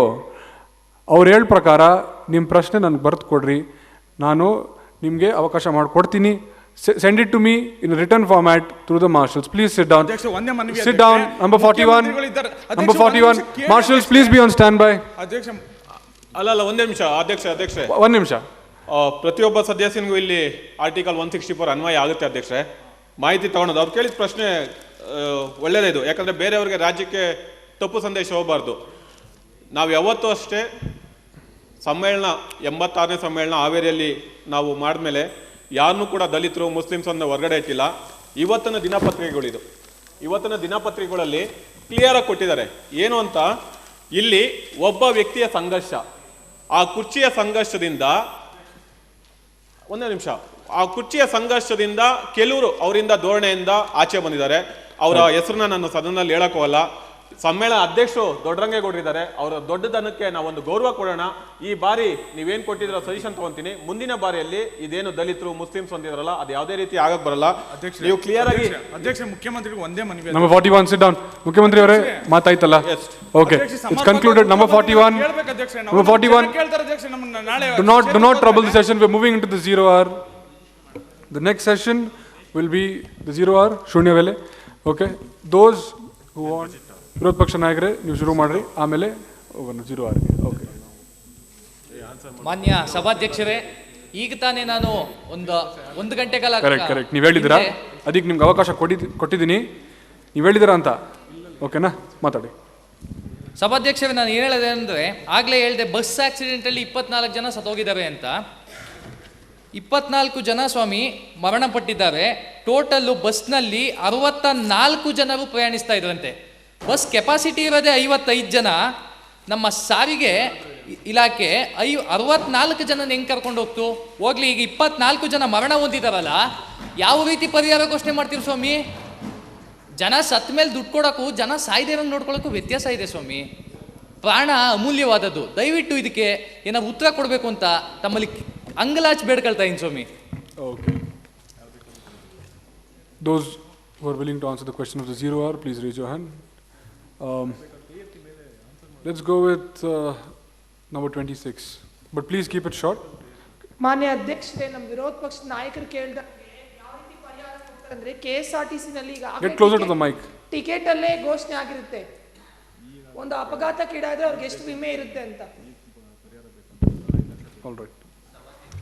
ಶೂನ್ಯ ವೇಳೆ ಉತ್ತರ ಕೇಳ್ತಾ ಇದ್ದೀನಿ ಸ್ವಾಮಿ. ನಾನು ಕೊಡ್ತೀವಿ ಅಂದರೆ ನಾನು ಬಿಲ್ಲಲ್ಲಿ ಮಾಡಿರ್ತೀನಿ, ಅದು ಯಾವ ಬಿಲ್ಲಲ್ಲಿ ಇವತ್ತೇ 3 ಲಕ್ಷ 5 ಲಕ್ಷ ಅಷ್ಟು ದಡ್ಡನೇ ನಾನು ವಿರೋಧ ಪಕ್ಷದಲ್ಲಿ ಸೀಟಲ್ಲಿ ಕೂತ್ಕೊಂಡು ಗೊತ್ತಿಲ್ಲದೆ ಇರೋಷ್ಟು ನಾನು ಕೇಳ್ತಾ ಇರೋದು. ಆಯ್ತಪ್ಪ, ಕೆಪಾಸಿಟಿ 68 ಜನನ ಹಾಕೊಂಡು ಓಡಿಸಿದೀವಲ್ಲ, ಅದಕ್ಕೆ ಹೆಂಗ್ ಸ್ವಾಮಿ? ಇವಾಗ ಕೆಪಾಸಿಟಿನೇ 55 ಜನ. ಸಾರಿಗೆ ಸಚಿವರೇ ದಯವಿಟ್ಟು ಕೇಳ್ಕೊಳ್ತಾ ಇದ್ದೀನಿ, ನಮ್ಮ ಪ್ರಶ್ನೆ ಯಾಕೆ ಅರ್ಥ ಆಗ್ತಾ ಇಲ್ವಾ? ಡೆಪ್ಯೂಟಿ ಚೀಫ್ ಮಿನಿಸ್ಟರ್ ಆನ್ಸರ್ ಮಾಡ್ತಾರಂದ್ರೆ ಮಾಡಿ ಸರ್. ಸಭಾಧ್ಯಕ್ಷರೇ, ಈ ಒಂದು ಸದನದಲ್ಲಿ ನಾವು 5 ಲಕ್ಷ ರೂಪಾಯಿ ತಕ್ಷಣಕ್ಕೆ 5 ಲಕ್ಷ ರೂಪಾಯಿ ಪರಿಹಾರವನ್ನು ನಾವು ಘೋಷಣೆ ಮಾಡ್ತಾ ಇದ್ದೀವಿ ಮೃತರ ಕುಟುಂಬಕ್ಕೆ. ಮತ್ತು ಅವರಿಗೆ ಮೊದಲನೇದಾಗಿ ನಾನು ಈ ಒಂದು ಇದು ಘಟನೆಗೆ ವಿಷಾದವನ್ನು ವ್ಯಕ್ತಪಡಿಸ್ತೀನಿ ಮತ್ತು ಸಂತಾಪವನ್ನು ಕೂಡ ಸೂಚಿಸ್ತೇನೆ. ಅದಾದಮೇಲೆ ಈ ಒಂದು ಏನಾಗುತ್ತೆ ಅಂದರೆ, ಸಾಧಾರಣವಾಗಿ ಈ ಬಸ್ಸಲ್ಲಿ ನಡೆಯುವಂಥದ್ದು ಏನಾಗುತ್ತೆ ಅಂದರೆ, ಈ ನಾವು ಬಸ್ ಹತ್ತುತ್ತಾರೆ, ಜನ ಕೂತ್ಕೋತಾರೆ, ಅದಾದಮೇಲೆ ಏನಾಗ ಒಂದೊಂದು ಫುಟ್ಬೋಟಲ್ಲಿ ನಿಂತ್ಕೊಂಡ್ಬಿಡ್ತಾರೆ, ಜಾಗ ಇದ್ರೂ ಫುಟ್ಬೋಟಲ್ಲಿ ನಿಂತ್ಕೊಳ್ಳೋಂಥ ಒಂದಷ್ಟು ಇದಾಗುತ್ತೆ. ನಾವು ನಮ್ಮ ನಿರ್ವಾಹಕರಿಗೆ, ಚಾಲಕರಿಗೆ ಏನು ಹೇಳ್ತಾ ಇದ್ದೀವಿ ಅಂದರೆ, ಆ ಥರ ಏನಾದರೂ ಆಯಿತು ಅಂದರೆ ಕೂಡಲೇ ಬಸ್ ನಿಲ್ಲಿಸಿ ಫುಟ್ಬೋಟ್ ಒಳಗಡೆ ಕರ್ಕೊಳ್ಳಿ ಜಾಗ ಇದ್ದರೆ, ಇಲ್ಲಾಂದ್ರೆ ಅವ್ರನ್ನ ಅಲ್ಲೇ ನೆಕ್ಸ್ಟ್ ಸ್ಟಾಪ್ ಯಾವುದಿದೆಯೋ ಅಲ್ಲೇ ಕೂಡಲೇ ಇಳಿಸ್ಬಿಡಿ ಅನ್ನುವಂಥ ಮಾತನ್ನು ನಾವು ಆಗಲೇ ಇದು ಮಾಡಿದ್ದೀವಿ. ಅವ್ರು ಯಾರು ಈ ಕ್ರಮವನ್ನು ಯಾರು ಅಕಸ್ಮಾತ್ ಅವ್ರು ಏನಾದರೂ ಅಚಾತುರ್ಯ ಬೇಕು ಅಂತ ಈ ಥರ ತಪ್ಪಾಗಿದ್ರೆ ಅವ್ರ ಮೇಲೆ ಸೂಕ್ತವಾದ ಕ್ರಮವನ್ನು ನಾವು ತಗೋತೀವಿ ಸಭಾಧ್ಯಕ್ಷರೇ, ಚಾಲಕರು ಮತ್ತು ನಿರ್ವಾಹಕರ ಮೇಲೆ. Thank you, Deputy Chief Minister. No, hold on. For the next question of the 0 hour, please raise your placards and your numbers. Number 64, you haven't spoken yet. Please go ahead. Thank you ಅಧ್ಯಕ್ಷರೇ. ನನ್ನ ಪ್ರಶ್ನೆ, ಈಗ Laya Smith case ಹೋಗ್ತು. 2nd January started with this case in our state and especially in Bangalore. What will the ruling government answer for this? And especially I want to ask one question to the CM who tells that ತೆರಿಗೆ ಬಂತು ನಾವು ಕೊಟ್ವಿ ಅಂತ. ತೆರಿಗೆ ಬರುತ್ತಂತ ಹೆತ್ತ ತಾಯಿಯ ಮಕ್ಕಳಿಗೆ ವಿಷ ಕೊಡೋಕ್ಕಾಗುತ್ತಾ? ಮಾನ್ಯ ಸಭಾಧ್ಯಕ್ಷರೇ, ನನ್ನ ವಿರೋಧ ಪಕ್ಷ ಸ್ನೇಹಿತರು 0 ಅವರ್ಸಲ್ಲಿ ಯಾವ ಪ್ರಶ್ನೆ ಕೇಳಬೇಕು ಅಂತ ತಯಾರಾಗಿ ಬರಬೇಕು ಅಂತ ಕೇಳ್ಕೊತೀನಿ. ಈ ಪ್ರಶ್ನೆ ಒಳಗೆ ಕೇಳಿದರೆ ನಾನು ಉತ್ತರ ಕೊಡ್ತಾ ಇದ್ದೆ. 0 ಅವರ್ಸಲ್ಲಿ ಇದು ಬೇಡ, ಬರ್ನಿಂಗ್ ಇಶ್ಯೂನ್ ಬೇಡಣ. ದಯಮಾಡಿ ನೀವು ಬೇರೆ ಪ್ರಶ್ನೆ ಕೇಳಿದ್ರೆ ನಾವು ಉತ್ತರ ಕೊಡ್ತೀವಿ. ಅಧ್ಯಕ್ಷರೇ, ಲಯಾ ಸ್ಮಿತಾ ಕೇಸ್ ಕೂಡ ಬರ್ನಿಂಗ್ ಇಶ್ಯೂನೇ. Please ask them to answer for it. ಅಲ್ಲಲ್ಲ, 0 ಅವರ್ಸ್ ಅಂದ್ರೆ ಏನು ಅಂತ ತಿಳ್ಕೊಳ್ಳಿ ಸಹೋದರಿ. ಫಸ್ಟು ನಿನ್ನೆ ಸದನ ಕ್ಲೋಸ್ ಆಗಿ ಇವತ್ತು ಸ್ಟಾರ್ಟ್ ಆಗೋ ಟೈಮಲ್ಲಿ ಏನು ಮಿಡ್ಲಲ್ಲಿ ಏನು ನಡೆದಿರುತ್ತಲ್ಲ ಸ್ಟೇಟಲ್ಲಿ ಇಶ್ಯೂಸು, ಅದ್ರ ಬಗ್ಗೆ ಮಾತ್ರ ನಾವು ಡಿಸ್ಕಸ್ ಮಾಡಬೇಕು, ಆಯ್ತಾ? ದಯಮಾಡಿ. Thank you. Please raise your hand if anybody else has a question for the 0 hour. Number 72, have you spoken yet? All right, please go ahead.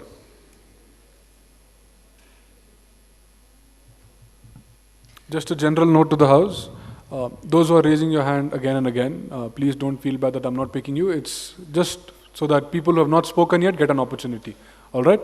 Please go ahead, number 7. Greetings, Honorable Speaker. So my question is regarding the political murders. We all believe that we can never jeopardize the safety of the state. So in the past 22 years, the state has witnessed... Number 72, just as the Chief Minister said, that in the 0 hour, the question that has to be asked is what happened since yesterday till today. Okay, you cannot bring up the things from the past. That you should have asked in the question and answer. Okay, it's all right. Does anybody have anything else for the 0 hour? Something that's happening right now? Okay, please raise your hands so I can see them clearly. Let's go with number 25. Respected Honorable Speaker, my question is for the CM. ಅವ್ರು ಹೇಳಿದ್ರು ಗುಂಡಿಗಳನ್ನ ಮುಚ್ಚೋದಕ್ಕೆ rapid ರಸ್ತೆಯಿಂದ ತೊಗೊಂಡು ಬರ್ತಿದ್ದೀನಿ ಅಂತ. Rapid ರಸ್ತೆಯಲ್ಲಿ ಬಿರುಕು ಅಂತ ಇವಾಗ ತಾನೇ ನ್ಯೂಸ್ ಬಂದಿದೆ. ಓಲ್ಡ್ ಮದ್ರಾಸ್ ರೋಡಿಂದ ರ್ಯಾಪಿಡ್ ರಸ್ತೆ ಬಿರುಕು. We are not compromising in the quality or in the cost. Why need to compromise in the quality?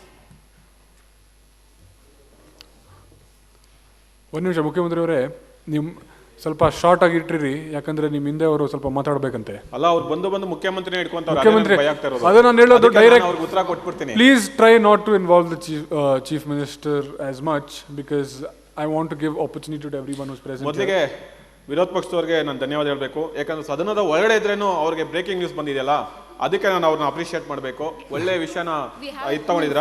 ಒಂದು ನಿಮಿಷ, ರೋಡನ್ನ ಈಗಾಗಲೇ ನಿಮ್ಗೆ ಗೊತ್ತಿದೆ, ಇಂಡಿಯನ್ ರೋಡ್ ಕಾಂಗ್ರೆಸ್ ರೂಲ್ಸ್ ಪ್ರಕಾರ ಚೌಕ ಅಥವಾ ಆಯತಾಕಾರದಲ್ಲಿ ಗುಂಡಿನ ಕತ್ತರಿಸಿ ಅದಕ್ಕೆ ಬಿಟುಮಿನ್ ಮಿಕ್ಸ್ ಹಾಕಿ ದುರಸ್ತಿನ ವ್ಯವಸ್ಥೆ ಮಾಡ್ತಾ ಇದ್ದೀರಿ, ಅಂದರೆ ದುರಸ್ತಿಗಳನ್ನ ಸರಿ ಮಾಡ್ತಾ ಇದ್ದೀರಿ ಅಂತ ಹೇಳ್ಬಿಟ್ಟು. ಆಮೇಲೆ ಈಗಾಗಲೇ 835 ಕೋಟಿ 70 ಲಕ್ಷಗೆ ಹೊಸ ಟೆಂಡರ್ ಶೂರ್ನ ಮಾಡಿದಿರಿ. ಆಮೇಲೆ 30 ಕೋಟಿನ ಮಳೆ ಬಂದು ರೀಸೆಂಟಾಗಿ ಏನು ಮಳೆ ಬಂದ ಮೇಲೆ ಹೊಸದಾಗಿ ಗುಡ್ಡಿ ಬಿತ್ತೋ ಅದಕ್ಕೆ ಮತ್ತೆ 30 ಕೋಟಿನ ಅನುದಾನನ BBMP ಕೊಟ್ಟಿದ್ರಿ. ಒಟ್ಟು ಈಗ ರಾಜ್ಯದಲ್ಲಿ ಮಾಹಿತಿ ಪ್ರಕಾರ 7851 ರಸ್ತೆ ಗುಂಡಿಗಳಿದೆ. ಸರ್ಕಾರ ಒಪ್ಕೊಂತ ಇದೆ.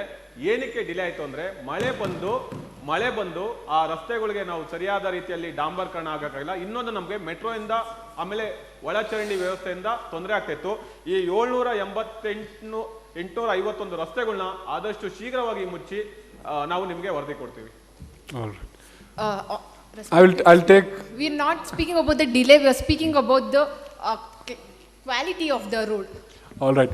I'll take one statement from. In the newspaper. One nimsha. Number 62. One statement. ಅವಾಗಿಂದ ಕೈ ಎತ್ತಾ ಇದ್ದೀರಾ? One statement ಕೊಟ್ಬಿಡ್ರಿ. Number 25 sit down. ಇವಾಗ ಕಾಂಟ್ರಾಕ್ಟರ್ಗೆ ರೋಡ್ ಕನ್ಸ್ಟ್ರಕ್ಷನ್ ಆದಮೇಲೆ ಅವರು ಕ್ವಾಲಿಟಿ ಕಂಟ್ರೋಲ್ ಸರ್ಟಿಫಿಕೇಟ್ ತೊಗೊಂಡು ಬಂದಮೇಲೆ ಮಾತ್ರ ನಾವು ಅಮೌಂಟ್ ರಿಲೀಸ್ ಮಾಡ್ತಿದ್ದೀವಿ. ಸೊ ಇವಾಗ ಆಲ್ರೆಡಿ ಏನಾದರೂ ತೊಂದರೆ ಆಗಿದ್ದರೆ ಅವ್ರ ಮೇಲೆ ಸೂಕ್ತ ಕ್ರಮವನ್ನು ಕೈಗೊಳ್ತೀವಿ. Okay, all right. Thank you, number 62. Before move on to the next question of the 0 hour, those from the opposition who have not at all spoken, please raise your hands. Not at all spoken. Number 12, you have not at all spoken? Okay. What's your number? Number 60? Your name is there for the bill. Okay. And number 42, you're not at all spoken? Okay. Anybody else who's not at all spoken from the opposition? All right. That's only 3 members. From the ruling party, those who have not at all spoken till now? Not a single word. 13, 23. Show me your number, the guy in the back. 56, 58, 94, 16, and 4. And 20, yeah, I've noted it down. All right. Please lift your placards just for me to confirm from the ruling party, not the opposition. Those who have not at all spoken. Okay. All right. The one in the back, I can't see your number, the one behind. 92. All right. Okay, let's move to the next question of the 0 hour. Number 9. Honorable Speaker, sir, we have just seen in the question hour that the safety measures taken by Honorable Chief Minister by wearing his mask. By this, I wanted to know how equipped is the state health infrastructure to bear the next wave of COVID-19, and how are they going to save the health of the citizens of the state? I want to refer this to Health Minister. Number 9, as I already explained, the questions in the 0 hour are subjective to what's happened in the last 24 hours. Yes, sir. I'm asking about the. So please give a reference of any incident that has happened if you want this question to be accepted. Okay. If not, I will have to disregard the question. You should have asked it in the question answer round. All right. Yes, sir. I was lifting my hand since question hour. Did I give you I was recognized in 0 hour for my second question. All right, then it's fine. You can sit down, number 9. Yes. Any other questions for the 0 hour questions? All right, let's go with number 81.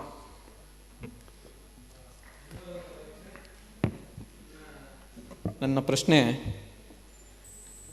ಇಡೀ ಸದನಕ್ಕೆ, ಮುಖ್ಯಮಂತ್ರಿಗಳಿಗೆ ಹಾಗೂ ಸದನಕ್ಕೆ. ಕಾರಣ ವರ್ಗಾವಣೆ ಅನ್ನೋದು ದೊಡ್ಡ ದಂಧೆ. ಆ ದಂಧೆನ ಕಂಟ್ರೋಲ್ ಮಾಡೋಕ್ಕೆ ಏನು ಸ್ಟೆಪ್ಸ್ ತೊಗೊಂಡಿದ್ದೀರಾ ಅಂತೇಳಿ. ಕಳೆದ ಅಧಿವೇಶನದಲ್ಲೂ ಅದೇ ಹೇಳಿದ್ರೆ ನಾವೇನೋ ಮಾಡಿಬಿಡ್ತೀವಿ ಅಂತ. ಏನೂ ಆಗಿಲ್ಲ. ವಿಧಾನಸೌಧದಲ್ಲಿ ದುಡ್ಡು ಸಮೇತ ಸಿಗಾಕೋತಿದ್ದಾರೆ, ಅದೇ ಮಧ್ಯವರ್ತಿಗಳು.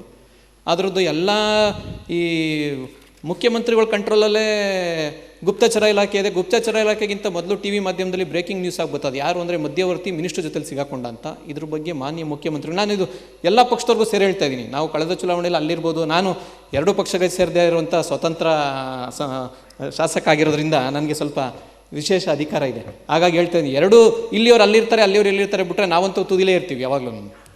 ಸ್ವತಂತ್ರವ್ರು ಯಾವಾಗಲೂ ತುದಿಲೇ. ಹಾಗಾಗಿ ಇದು ವರ್ಷ ಸಿಗಾಕೋತಾನೆ ಇದ್ದಾರೆ. ಪ್ರತಿ ದಿವಸನೂ ಇದೇ ದಂಧೆ ಆಗೋಗುತ್ತೆ. ಇದು ಈ ದಂಧೆ ಕಂಟ್ರೋಲ್ ಮಾಡೋಕ್ಕೆ ಏನಾದ್ರು ಮಾಡಬೇಕು ಇವರು. ನಾನು ಒಂದು ಸಜೆಷನ್ ಕೊಡೋದೆ ಅದಕ್ಕೆ, ನಾವು CET ಯಾವ ಥರ ಆಟೋಮೇಟ್ ಮಾಡಿದ್ನೋ ಇದನ್ನು ಈ ಟ್ರಾನ್ಸ್ಫರ್ಸ್ನೂ ಆಟೋಮೇಟ್ ಮಾಡಿಬಿಡಿ. ಇದು ಮ್ಯಾನ್ಯುಯಲ್ ಆಗಿ ಮಾಡೋದೇ ಬೇಡ. 3 ಆಪ್ಷನ್ಸ್ ಕೊಡಿ, ಆಟೋಮೇಟ್ ಮಾಡಿ. ಧನ್ಯವಾದಗಳು ಸಭಾಧ್ಯಕ್ಷ. ಮಾನ್ಯ ಅಧ್ಯಕ್ಷರೇ, ಮಾನ್ಯ ನನ್ನ ಸ್ನೇಹಿತರು ಯೋಗೇಶ್ ಅವರು ಫಸ್ಟ್ ನನ್ನ ಪಾರ್ಟಿಯಲ್ಲೇ ಇದ್ದರು. ನಾನು ಮೊನ್ನೆಲ್ಲ ಕರೆದೆ ಅವ್ರನ್ನ, ಬನ್ನಿ ನನ್ನ ಪಕ್ಷಕ್ಕೆ ಬನ್ನಿ, ನಿಮ್ಮನ್ನು ಮಂತ್ರಿ ಮಾಡ್ತೀನಿ ಅಂತ ಕರೆದೆ. ಅವರು ಇಲ್ಲ, ನೀವು ನನಗೆ ಮಂತ್ರಿಯಲ್ಲಿ ಕಡಿಮೆ ಮಾತಾಡಕ್ಕೆ ಬಿಡ್ತೀರಾ, ಎಲ್ಲ ನೀವೇ ತಿನ್ಕೊಬಿಡ್ತೀರಾ, ನಾನು ಪ್ರಕ್ಷೇತ್ರವಾಗಿ ಇರ್ತೀನಿ ಅಂದರು. ಒಂದು ಒಳ್ಳೆ ಸ್ನೇಹಿತ ಒಳ್ಳೆ ಕ್ವಶನ್ ಕೂಡ ಕೇಳಿದ್ದಾರೆ. ವರ್ಗಾವಣೆ ದಂಧೆ ಅನ್ನೋದಕ್ಕಿಂತ ಆ ಪರ್ಟಿಕ್ಯುಲರ್ ಮಧ್ಯವರ್ತಿಗಳು ಏನಿದ್ದಾರೆ ಅವ್ರು ನಡೆಸ್ತಾ ಇರುವಂಥ ಕೆಲವೊಂದು ಬೇಜವಾಬ್ದಾರಿಯುತ ಕಾರ್ಯಗಳಿಗೆ ಎಲ್ಲರಿಗೂ ಕೆಟ್ಟ ಹೆಸರು ಬರ್ತದೆ. ಇದನ್ನು ಎಲ್ಲ ಮಾನ್ಯ ವಿರೋಧ ಪಕ್ಷದವರಾಗಬೇಕು, ಬೇರೆ ಬೇರೆ ಪಕ್ಷದ ಸದಸ್ಯರುಗಳ ಜೊತೆ ಮಾತಾಡಿ ಈ ವರ್ಗಾವಣೆ ದಂಧೆ ಏನಿದೆ ಇದಕ್ಕೆ ಆದಷ್ಟು ರೀತಿಯಲ್ಲಿ ಕಾನೂನು ಏನು ಕಠಿಣ ಕ್ರಮದ ಮೂಲಕ ಕಡಿವಾಣ ಹಾಕಬೇಕು ಅಂತ ಹೇಳ್ಬಿಟ್ಟು ಒಂದು ನಿರ್ಧಾರಕ್ಕೆ ಬರ್ಬೋದು. ಇದಕ್ಕೆ ನನ್ನ ವಿರೋಧ ಪಕ್ಷದ ಸ್ನೇಹಿತರು ಏನಾದರೂ ಸಲಹೆ ಕೊಟ್ಟರೆ ನಾನು ಇವತ್ತೇ ಒಂದು ಸದನ ಸಮಿತಿ ತಯಾರು ಮಾಡ್ತೀನಿ ಅಧ್ಯಕ್ಷ. ಸಜೆಷನ್ ಕೊಟ್ಟಿದ್ದೀವಿ ಸಭಾಧ್ಯಕ್ಷ. 41 ಹೋಲ್ಡ್ ಆನ್. ವಿರೋಧ ಪಕ್ಷ ನಾಯಕರ ನಾನು ಹೇಳ್ದಲ್ಲ, ನಿಮಗೆ ಪ್ರೊಸೀಜರ್ ಹೇಳ್ಕೊಟ್ಟಿದ್ದೀನಿ, ಅವ್ರು ನಿಂತ ತಕ್ಷಣ ನೀವು ಕೂತ್ಕೋಬೇಕು. ನಿಂತ್ಕೊಬಿಟ್ಟಿದ್ದಾರೆ ಅವರು. ಸಭಾಧ್ಯಕ್ಷರೇ, ನಮ್ಮ ಸ್ನೇಹಿತರು ಹೇಳುದು ಅವ್ರು ಪಕ್ಷ ಬಿಟ್ಟಾಗ ನಾನು ಕೇಳಿದೆ ಬನ್ನಿ ಸ್ವಾಮಿ ಅಂತ. ಮೆಜಾರಿಟಿ ಬರೋ ಟೈಮ್ ಬರ್ತೀನಿ ಅಂದವ್ರೆ, ತೊಂದರೆ ಇಲ್ಲ. ಸಭಾಧ್ಯಕ್ಷ ಅವ್ರು ಹೇಳುದು ನಿಮ್ಮ ಜೊತೆ ಇರೋ ಮಧ್ಯವರ್ತಿಗಳು ಅಂತ. ಹೆಂಗಾಗುತ್ತೆ ಅಂದ್ರೆ ಸಭಾಧ್ಯಕ್ಷರೇ, ಅಭಿಮಾನಿಗಳು ಬರ್ತಾರೆ, ನಮ್ಮ ಹತ್ರ ಒಂದು ಫೋಟೋ ತೆಗೆಸ್ಕೊಳ್ತಾರೆ, ಮಾಧ್ಯಮದವ್ರಿಗೆ ಅದೇ ಸುದ್ದಿ. ನಮ್ಮ ಜೊತೆ ಒಬ್ಬ ಫೋಟೋ ತಗೊಂಡಿರೋನು ಹಗರಣದಲ್ಲಿ ತಗಲಾಕೊಂಡ ಅಂದ್ರೆ ವಿರೋಧ ಪಕ್ಷದ ನಾಯಕರ ಕೈವಾಡ, ಮುಖ್ಯಮಂತ್ರಿಗಳ ಕೈವಾಡ ಅಂತ ತೆಗಿತಾರೆ. ಆಯ್ತಾಯ್ತು. ವಿರೋಧ ಪಕ್ಷ ನಾಯಕರೇ, ಮುಖ್ಯಮಂತ್ರಿಗಳೇ ನಾನು ಹೇಳೋದು, ಇದಕ್ಕಾಗಿ ಒಂದು ವಿರೋಧ ಪಕ್ಷ ನಾಯಕರೇ ತಗೊಳ್ಳಿ. ಪತ್ರಿಕೋದ್ಯಮ ಇಲಾಖೆ ಸಂಬಂಧಪಟ್ಟಂಗೆ ಈ ತರ ಸುಳ್ಳು ಸುದ್ದಿ ಹಬ್ಬಿಸ್ಬಾರ್ದು ಅಂತ ಏನಾದ್ರು ಜರುಗಿಸ್ಕೊಳ್ಳಿ ಕ್ರಮನ. ಇದು ನನ್ನ ಕಡೆಯಿಂದ ಸೂಚನೆ ಕೊಡಿ. ಖಂಡಿತ. All right, we have a little bit of a time remaining. ಸಭಾಧ್ಯಕ್ಷರಲ್ಲಿ ಒಂದು ಮನವಿ. ಒಂದು ನಿಮಿಷ, ನಾನು ರೂಲಿಂಗ್ ಪಾರ್ಟಿ ಹತ್ರ ಮಾತಾಡ್ತೀನಿ, ಒಂದು ನಿಮಿಷ ಕೂತ್ಕೊಳ್ಳಿ. Anybody else wants to add on a statement? Number 96. Thank you, Mr. Speaker. Please keep it very short. We're going to move on to the final question. Two things. One thing, the honourable gentleman spoke about measures against corruption. One of the things we have started doing is installation of CCTVs, especially in sub-registrar offices. We're going to have live streaming of them. So it's going to eradicate any measure of corruption. And second, with regard to the automation of transfers, I'd like to bring to his notice that the Union Government of India has brought out a proposition. The Union Government has brought out a proposition to include AI, to make a pool of names for transfers and let AI choose it. And the state of Karnataka has readily complied with it. And that measure will soon be implemented. But as we are restrained from implementing it as a state, we have to wait for the Union's approval. Thank you. Thank you, number 96. We're going to go. ಸಭಾಧ್ಯಕ್ಷರೇ, ಇದು 0 ಅವರ್ಗೆ ಸಂಬಂಧಪಟ್ಟ ಪ್ರಶ್ನೆ ಆಗಿರೋದು. 0 ಅವರ್ಗೆ ಸಂಬಂಧಪಟ್ಟ. ನಿನ್ನೆ ನಿವೃತ್ತ ನ್ಯಾಯಮೂರ್ತಿಯವರು NH ನಾಗಮೋಹನ್ ದಾಸ್ ಒಂದು ಟೀಕೆ ಮಾಡಿದ್ದಾರೆ. ವಿಧಾನಸಭೆ ನಿರ್ವಹಣೆಗೂ ಹೊರಗುತ್ತಿಗೆ ಅಂದರೆ ನಮ್ಮ ಸರ್ಕಾರ ಏನು ತೋರ್ಸಕೊಟ್ಟಿದೆ, ಖಾಸಗೀಕರಣವನ್ನು ಮಾಡಿ, ಎಷ್ಟು ಖಾಸಗೀಕರಣವನ್ನು ಮಾಡಿ ನಮ್ಮನ್ನು ತಿರ್ಗಾ ಮತ್ತೆ ಬ್ರಿಟಿಷರ ರೀತಿಯಲ್ಲಿ ಗುಲಾಮಗಿರಿ ಹತ್ತ ತಳ್ಳಬೇಕು ಅಂತ ತೀರ್ಮಾನ ಮಾಡಿದೆಯಾ ಅಂತ ನಾನು ದಯವಿಟ್ಟು ಸರ್ಕಾರವನ್ನು ನೇರ ಪ್ರಶ್ನೆಯನ್ನು ಕೇಳ್ತೇನೆ. ಇದಕ್ಕೆ ಅವರು ಸಮಂಜಸವಾದ ಉತ್ತರವನ್ನು ಕೊಡಬೇಕು ಅಂತ ನಾನು ತಮ್ಮಲ್ಲಿ ಕೇಳ್ಕೊತಾ ಇದ್ದೀನಿ ಸಭಾಧ್ಯಕ್ಷರೇ. Thank you. Number 29. Anybody from the Have you understood the question, the members of the ruling party? ಸಭಾಧ್ಯಕ್ಷರೇ, ಮತ್ತೊಮ್ಮೆ ಒಂದ್ಸತಿ ಪ್ರಶ್ನೆ ಹೇಳ್ತೀರಾ? ಸ್ವಲ್ಪ ಒಂದೆರಡು ವರ್ಡ್ ಮಿಸ್ ಆಗಿದೆ, ಅದಕ್ಕೆ. We're going to read the question. Please try to keep it short. ಇಂದು ಪಬ್ಲಿಷ್ ಆಗಿರುವಂತಹ ಪ್ರಜಾವಾಣಿ ನ್ಯೂಸ್ ಪೇಪರನ್ನು ದಯವಿಟ್ಟು ನಮ್ಮ ಮುಖ್ಯಮಂತ್ರಿಗಳು ನೋಡಬೇಕು. ನಿವೃತ್ತ ನ್ಯಾಯಮೂರ್ತಿಗಳು ಹೇಳಿಕೆಯನ್ನು ಮಾಡಿದ್ದಾರೆ, ವಿಧಾನಸೌಧ ನಿರ್ವಹಣೆಗೂ ಹೊರಗುತ್ತಿಗೆ. ಅಂದರೆ ನಾವು ಅಷ್ಟು ಹೀನಾಯ ಪರಿಸ್ಥಿತಿ ತಲುಪಿಟ್ವ ರಾಜ್ಯ ಸರ್ಕಾರ. ಪ್ರೈವೇಟೈಸೇಷನ್ ಅಂತ ಅಂದರೆ ಇವತ್ತು ನಮ್ಮ ಬಳಿ ಹಣ ಇಲ್ವಾ, ನಾವು ವಿಧಾನಸೌಧವನ್ನು ಕಾಂಟ್ರಾಕ್ಟ್ ಕೊಟ್ಟು ಬೇರೆಯವರಿಗೆ ಇದು ಮಾಡುವಂಥದ್ದು. ಮತ್ತು ಇದರಿಂದ ಏನು ಸಾರ್ತಾ ಇದ್ದೀರಾ ನೀವು? ಮತ್ತೆ ನಾವು ಬ್ರಿಟಿಷ್ ರಡೆ ಗುಲಾಮಗಿರಿ ಅಂತ ಅದೇ ರೀತಿಯಲ್ಲಿ ಪ್ರೈವೇಟ್ನವ್ರ ರಡೆ ಗುಲಾಮರಾಗಿ ಬಾಳಬೇಕೆಂಬುದು ನಾನು ಕೇಳ್ತಾ ಇದ್ದೀನಿ. ಈ ರೀತಿಯನ್ನು ನೀವು ಶೋಚನೀಯವಾಗಿ, ಇದು ತುಂಬ ಕಷ್ಟ. Thank you. ನಂಬರ್ 29. ಆನ್ಸರ್ ಮಾಡ್ತೀರಾ? Hold on number 38. ಮುಖ್ಯಮಂತ್ರಿ ಅವರೇ, ಡೆಪ್ಯೂಟಿ. ಓಕೆ, ನಿಮ್ಮ number 62. Please keep it short. ನೋಡಿ, ಹೊರಗುತ್ತಿಗೆ ಆಧಾರದಿಂದ ಯಾರನ್ನಾರು ತೊಗೊಂಡ್ರೆ ಗುಲಾಮ್ಗಿರಿ ಆಗಲ್ಲ, ಅವ್ರಿಗೆ ಇಂಡೈರೆಕ್ಟ್ ಎಂಪ್ಲಾಯ್ಮೆಂಟ್ ಪ್ರೊವೈಡ್ ಮಾಡ್ತಿದ್ದೀವಿ. ಒಂದು. ಎರಡನೇದು, ನಾವು ಇವಾಗ ಏನಕ್ಕೆ ತಾತ್ಕಾಲಿಕವಾಗಿ ಹೊರಗುತ್ತಿಗೆ ಆಧಾರದಲ್ಲಿ ತೊಗೊತಿದ್ದೀವಿ ಅಂತ ಹೇಳಿದ್ರೆ, ಇವಾಗ ಕೆಲವು ಹಗರಣಗಳು ನಡೆದಿರೋದ್ರಿಂದ ರೆಕ್ರೂಟ್ಮೆಂಟ್ಗಳಲ್ಲಿ ಅದನ್ನು ಪಾಲಿಸಿ ಮಾಡಿ ಈ ಯಾವುದೇ ರೆಕ್ರೂಟ್ಮೆಂಟಲ್ಲಿ ಯಾವುದೋ ಹಗರಣಗಳು ಮುಂದಿನ ದಿನಗಳಲ್ಲಿ ಬರಬಾರ್ದು ಅಂತೇಳಿ ಪ್ರಿಕಾಷನ್ ತೊಗೊಂಡು ಸದ್ಯಕ್ಕೆ ತಾತ್ಕಾಲಿಕವಾಗಿ ಹೊರಗುತ್ತಿಗೆಯಲ್ಲಿ ತೊಗೊಂಡಿದ್ದೀವಿ. ಇನ್ನು ಮುಂದಿನ ದಿನಗಳಲ್ಲಿ ಪ್ರಾಪರ್ ಪ್ರೊಸೀಜರ್ ಫಾಲೋ ಮಾಡಿ ಎಲ್ಲರೂ ಕರೆಕ್ಟಾಗಿ ರೆಕ್ರೂಟ್ ಮಾಡಿ. All right. Number 62. Number 41. 0 hour ಪಟ್ಟಿದ್ದ ಕ್ವೆಶ್ಚನ್ ನಿಮ್ಮ ಹತ್ರ ಇದ್ರೆ only then I will accept.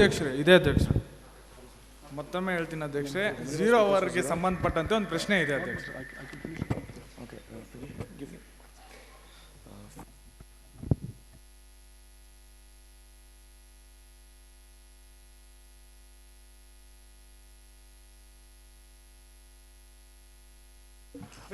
Number 41 ನಿಮ್ಮ ಪ್ರಶ್ನೆ ಕೇಳ್ಕೊಳ್ಳಿ. ಮಾನ್ಯ ಅಧ್ಯಕ್ಷರೇ, ನನ್ನ ಪ್ರಶ್ನೆ ಬಂದು ಗೃಹ ಸಚಿವರಿಗೆ. ಅಧ್ಯಕ್ಷರೇ, ಇತ್ತೀಚೆಗೆ ಕೋಲಾರದ ಮಾಲೂರಿನಲ್ಲಿ ದಲಿತ ಬಾಲಕ ದೇವಸ್ಥಾನಕ್ಕೆ ಪ್ರವೇಶ ಮಾಡಿದನಂತೇಳಿ ಅವನ ಮೇಲೆ 60,000 ರೂಪಾಯಿ ದಂಡ ಹಾಕ್ತಾರೆ ಅಧ್ಯಕ್ಷರೇ. ಗೃಹ ಇಲಾಖೆ ಏನ್ ಮಾಡ್ತಾ ಇದೆ ಅಧ್ಯಕ್ಷ? ಅಷ್ಟೇ ಅಲ್ಲದೆ ಅಧ್ಯಕ್ಷರೇ, ಕೊಪ್ಪಳದ ಕುಷ್ಟಗಿಯಲ್ಲಿ ಇದೇ ರೀತಿ ಅಮಾನವೀಯ ಘಟನೆ ನಡೆದಿದೆ ಅಧ್ಯಕ್ಷರೇ. ಅದೇ ರೀತಿ ಚಿಕ್ಕಬಳ್ಳಾಪುರದಲ್ಲಿ ನಡೆದಿದೆ ಅಧ್ಯಕ್ಷ. ಈ ರೀತಿ ಪದೇ ಪದೇ ನಡೀತಾ ಇದ್ರು ಸರ್ಕಾರ ಒಂದು ಹೊಸ ಕಠಿಣ ಕಾನೂನು ಯಾಕೆ ನಿರೂಪಣೆ ಮಾಡ್ತಾ ಇಲ್ಲ ಅಧ್ಯಕ್ಷರೇ? ಯಾಕೆ ಅಧ್ಯಕ್ಷ? Thank you. ನಂಬರ್ 41. ಅಲ್ಲ ಅಧ್ಯಕ್ಷರೇ, ಒಂದು ಕ್ಲಾರಿಫೈ ಕೊಡ್ತೀನಿ ಆ ವಿಷಯಕ್ಕೆ. ಇದು ಒಂದು ಕಮ್ಯುನಿಟಿ ಕಾಂಟ್ರವರ್ಷಿಯಲ್ ವಿಷಯ ಆಗಿರುತ್ತೆ. ಇನ್ನೊಂದು ಅದಾದ್ಮೇಲೆ ಒಂದು ನಿಮಿಷ ಸ್ನೇಹಿತರೆ ಕೇಳಿಸ್ಕೊಳ್ಳಿ. ಅದಾದ್ಮೇಲೆ ಏನ್ ನಡೀತು, ಕ್ರಮ ಕೈಗೊಂಡ್ರೆ ಅವ್ರಿಗೆ ಯಾರೆಲ್ಲ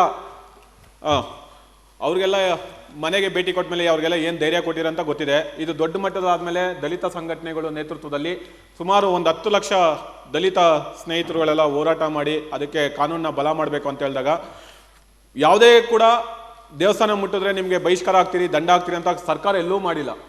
ಅದು ನಿಮ್ಮ ಸರ್ಕಾರ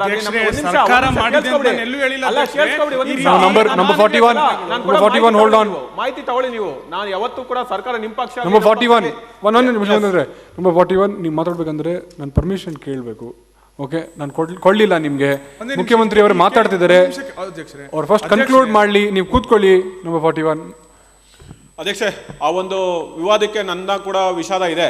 ನಾವು ಯಾರು ಕೂಡ ಅದನ್ನ ಉತ್ತೇಜನ ಕೊಡ್ತಾ ಇಲ್ಲ. ಅದು ಭಾರತದಂತ ಪ್ರಜಾಪ್ರಭುತ್ವ ವ್ಯವಸ್ಥೆಯಲ್ಲಿ ಖಂಡನೀಯ.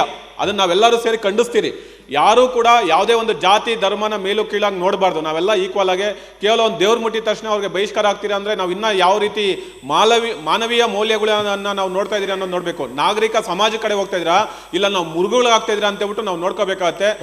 ಏನಾದ್ರೂ ಮುಂದಕ್ಕೆ ಅಧ್ಯಕ್ಷರು ನನ್ನ ಪ್ರಶ್ನೆಗೆ ಉತ್ತರ ನಾನು ಕೇಳ್ತಾ ಇದ್ದೀನಿ ಅಧ್ಯಕ್ಷ. ದಯವಿಟ್ಟು ನೀವು ನಿಮ್ಮ ಕೂತ್ಕೊಳ್ಳಿ ಅಧ್ಯಕ್ಷ. ನಿಮ್ ಜವಾಬ್ದಾರಿ ಅಧ್ಯಕ್ಷ. ಎಲ್ಲಾ ಸದಸ್ಯರು ಸಮಾನ ಅವಕಾಶ ಉತ್ತರ ನಾನು ಕೊಡ್ತೀನಿ, ನೀವು ಕೂತ್ಕೊಳ್ಳಿ. ಕೂತ್ಕೊಳ್ಳಿ. ನಂಬರ್ 41 ಅಧ್ಯಕ್ಷರೇ, ಕ್ಷೇತ್ರದಾಗ ಹೋದಾಗ ನಂಬರ್ 41 ಒಂದ್ ನಿಮಿಷ ಅಧ್ಯಕ್ಷ ಮಾತಾಡಕ್ಕೆ ಅವಕಾಶ number 41 I am talking to you. ಅದು ಅಧ್ಯಕ್ಷರೇ, ನಾವು ಕ್ಷೇತ್ರದಲ್ಲಿ ಹೋದಾಗ ಅಧ್ಯಕ್ಷರೇ, ನಮ್ಮ ಜವಾಬ್ದಾರಿ ನಿಮ್ಮ ಜವಾಬ್ದಾರಿ ಕೂಡ ಜನರ ಒಂದು ಧ್ವನಿನ ಕೇಳೋದು ಅಧ್ಯಕ್ಷ. ನಾನು ಕೇಳೋದಿಷ್ಟೇ, ಸರ್ಕಾರ ಹೊಸ ಕಾನೂನು ಏನಾದರೂ ತರ್ತಾ ಇದೆಯಾ?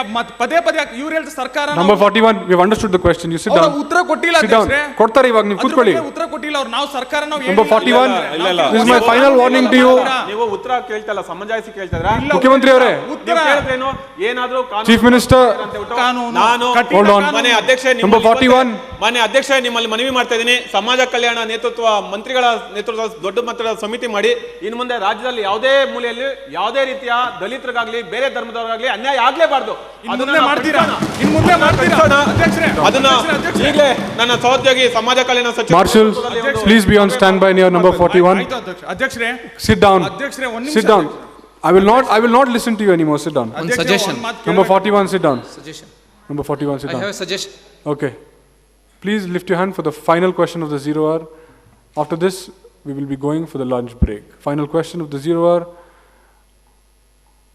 Let's go with number 93. Is your question regarding the 0 hour something that's happened in the last 24 hours? Yes, sir.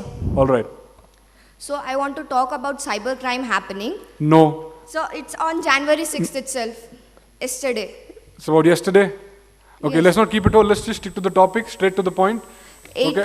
Okay, it is a incident happened. 8 friends who lose the money, 6.5 lakhs in Karnataka. So I want to ask that nowadays cybercrime is increasing. What will be the ruling government do to protect? Like even a single call, people lose money. Let's go for a quick answer. Number 85.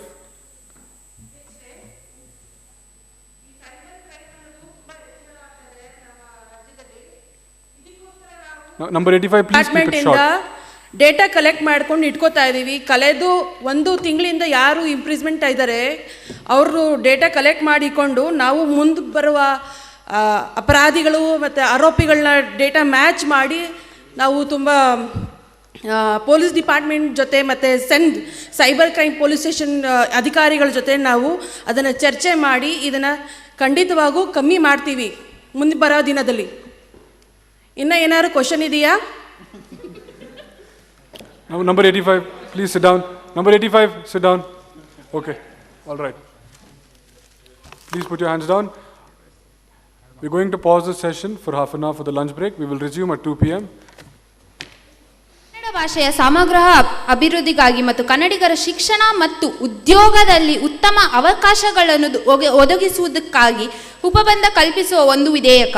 Kannada ಭಾಷೆಯ ಸಮಗ್ರ ಅಭಿವೃದ್ಧಿಗಾಗಿ ಮತ್ತು ಕನ್ನಡಿಗರಿಗೆ ಜೀವನದ ಎಲ್ಲ ಕ್ಷೇತ್ರಗಳಲ್ಲಿ ಉತ್ತಮ ಅವಕಾಶಗಳನ್ನು ಮತ್ತು ಕಲ್ಯಾಣ ಕ್ರಮಗಳನ್ನು ಕಲ್ಪಿಸುವುದಕ್ಕಾಗಿ ಮತ್ತು ಅದಕ್ಕೆ ಸಂಬಂಧಿಸಿದ ಅಥವಾ ಪ್ರಾಸಂಗಿಕವಾದ ವಿಷಯಗಳಲ್ಲಿ ಉಪಬಂಧ ಕಲ್ಪಿಸುವುದು ಯುಕ್ತವಾಗಿರುವುದರಿಂದ ಇದು ಭಾರತ ಗಣರಾಜ್ಯ 23ನೇ ವರ್ಷದಲ್ಲಿ ಕರ್ನಾಟಕ ವಿಧಾನಮಂಡಲದಿಂದ ಈ ಕೆಳಕಂಡಂತೆ ಅಧಿನಿಯಮಿತವಾಗಲಿದೆ. ಉದ್ದೇಶ ಮತ್ತು ಕಾರಣಗಳ ಹೇಳಿಕೆ. ಭಾರತ ಸಂವಿಧಾನದ ಅನುಚ್ಛೇದ 345 ರಾಜ್ಯದ ಅಧಿಕೃತ ಅಥವಾ ಇತರೆ ಉದ್ದೇಶಕ್ಕಾಗಿ ಯಾವುದಾದರೂ ಒಂದು ಭಾಷೆಯನ್ನು ರಾಜ್ಯದ ಅಧಿಕೃತ ಭಾಷೆಯನ್ನಾಗಿ ಅಳವಡಿಸಿಕೊಳ್ಳಲು ಅವಕಾಶ ನೀಡಿದೆ.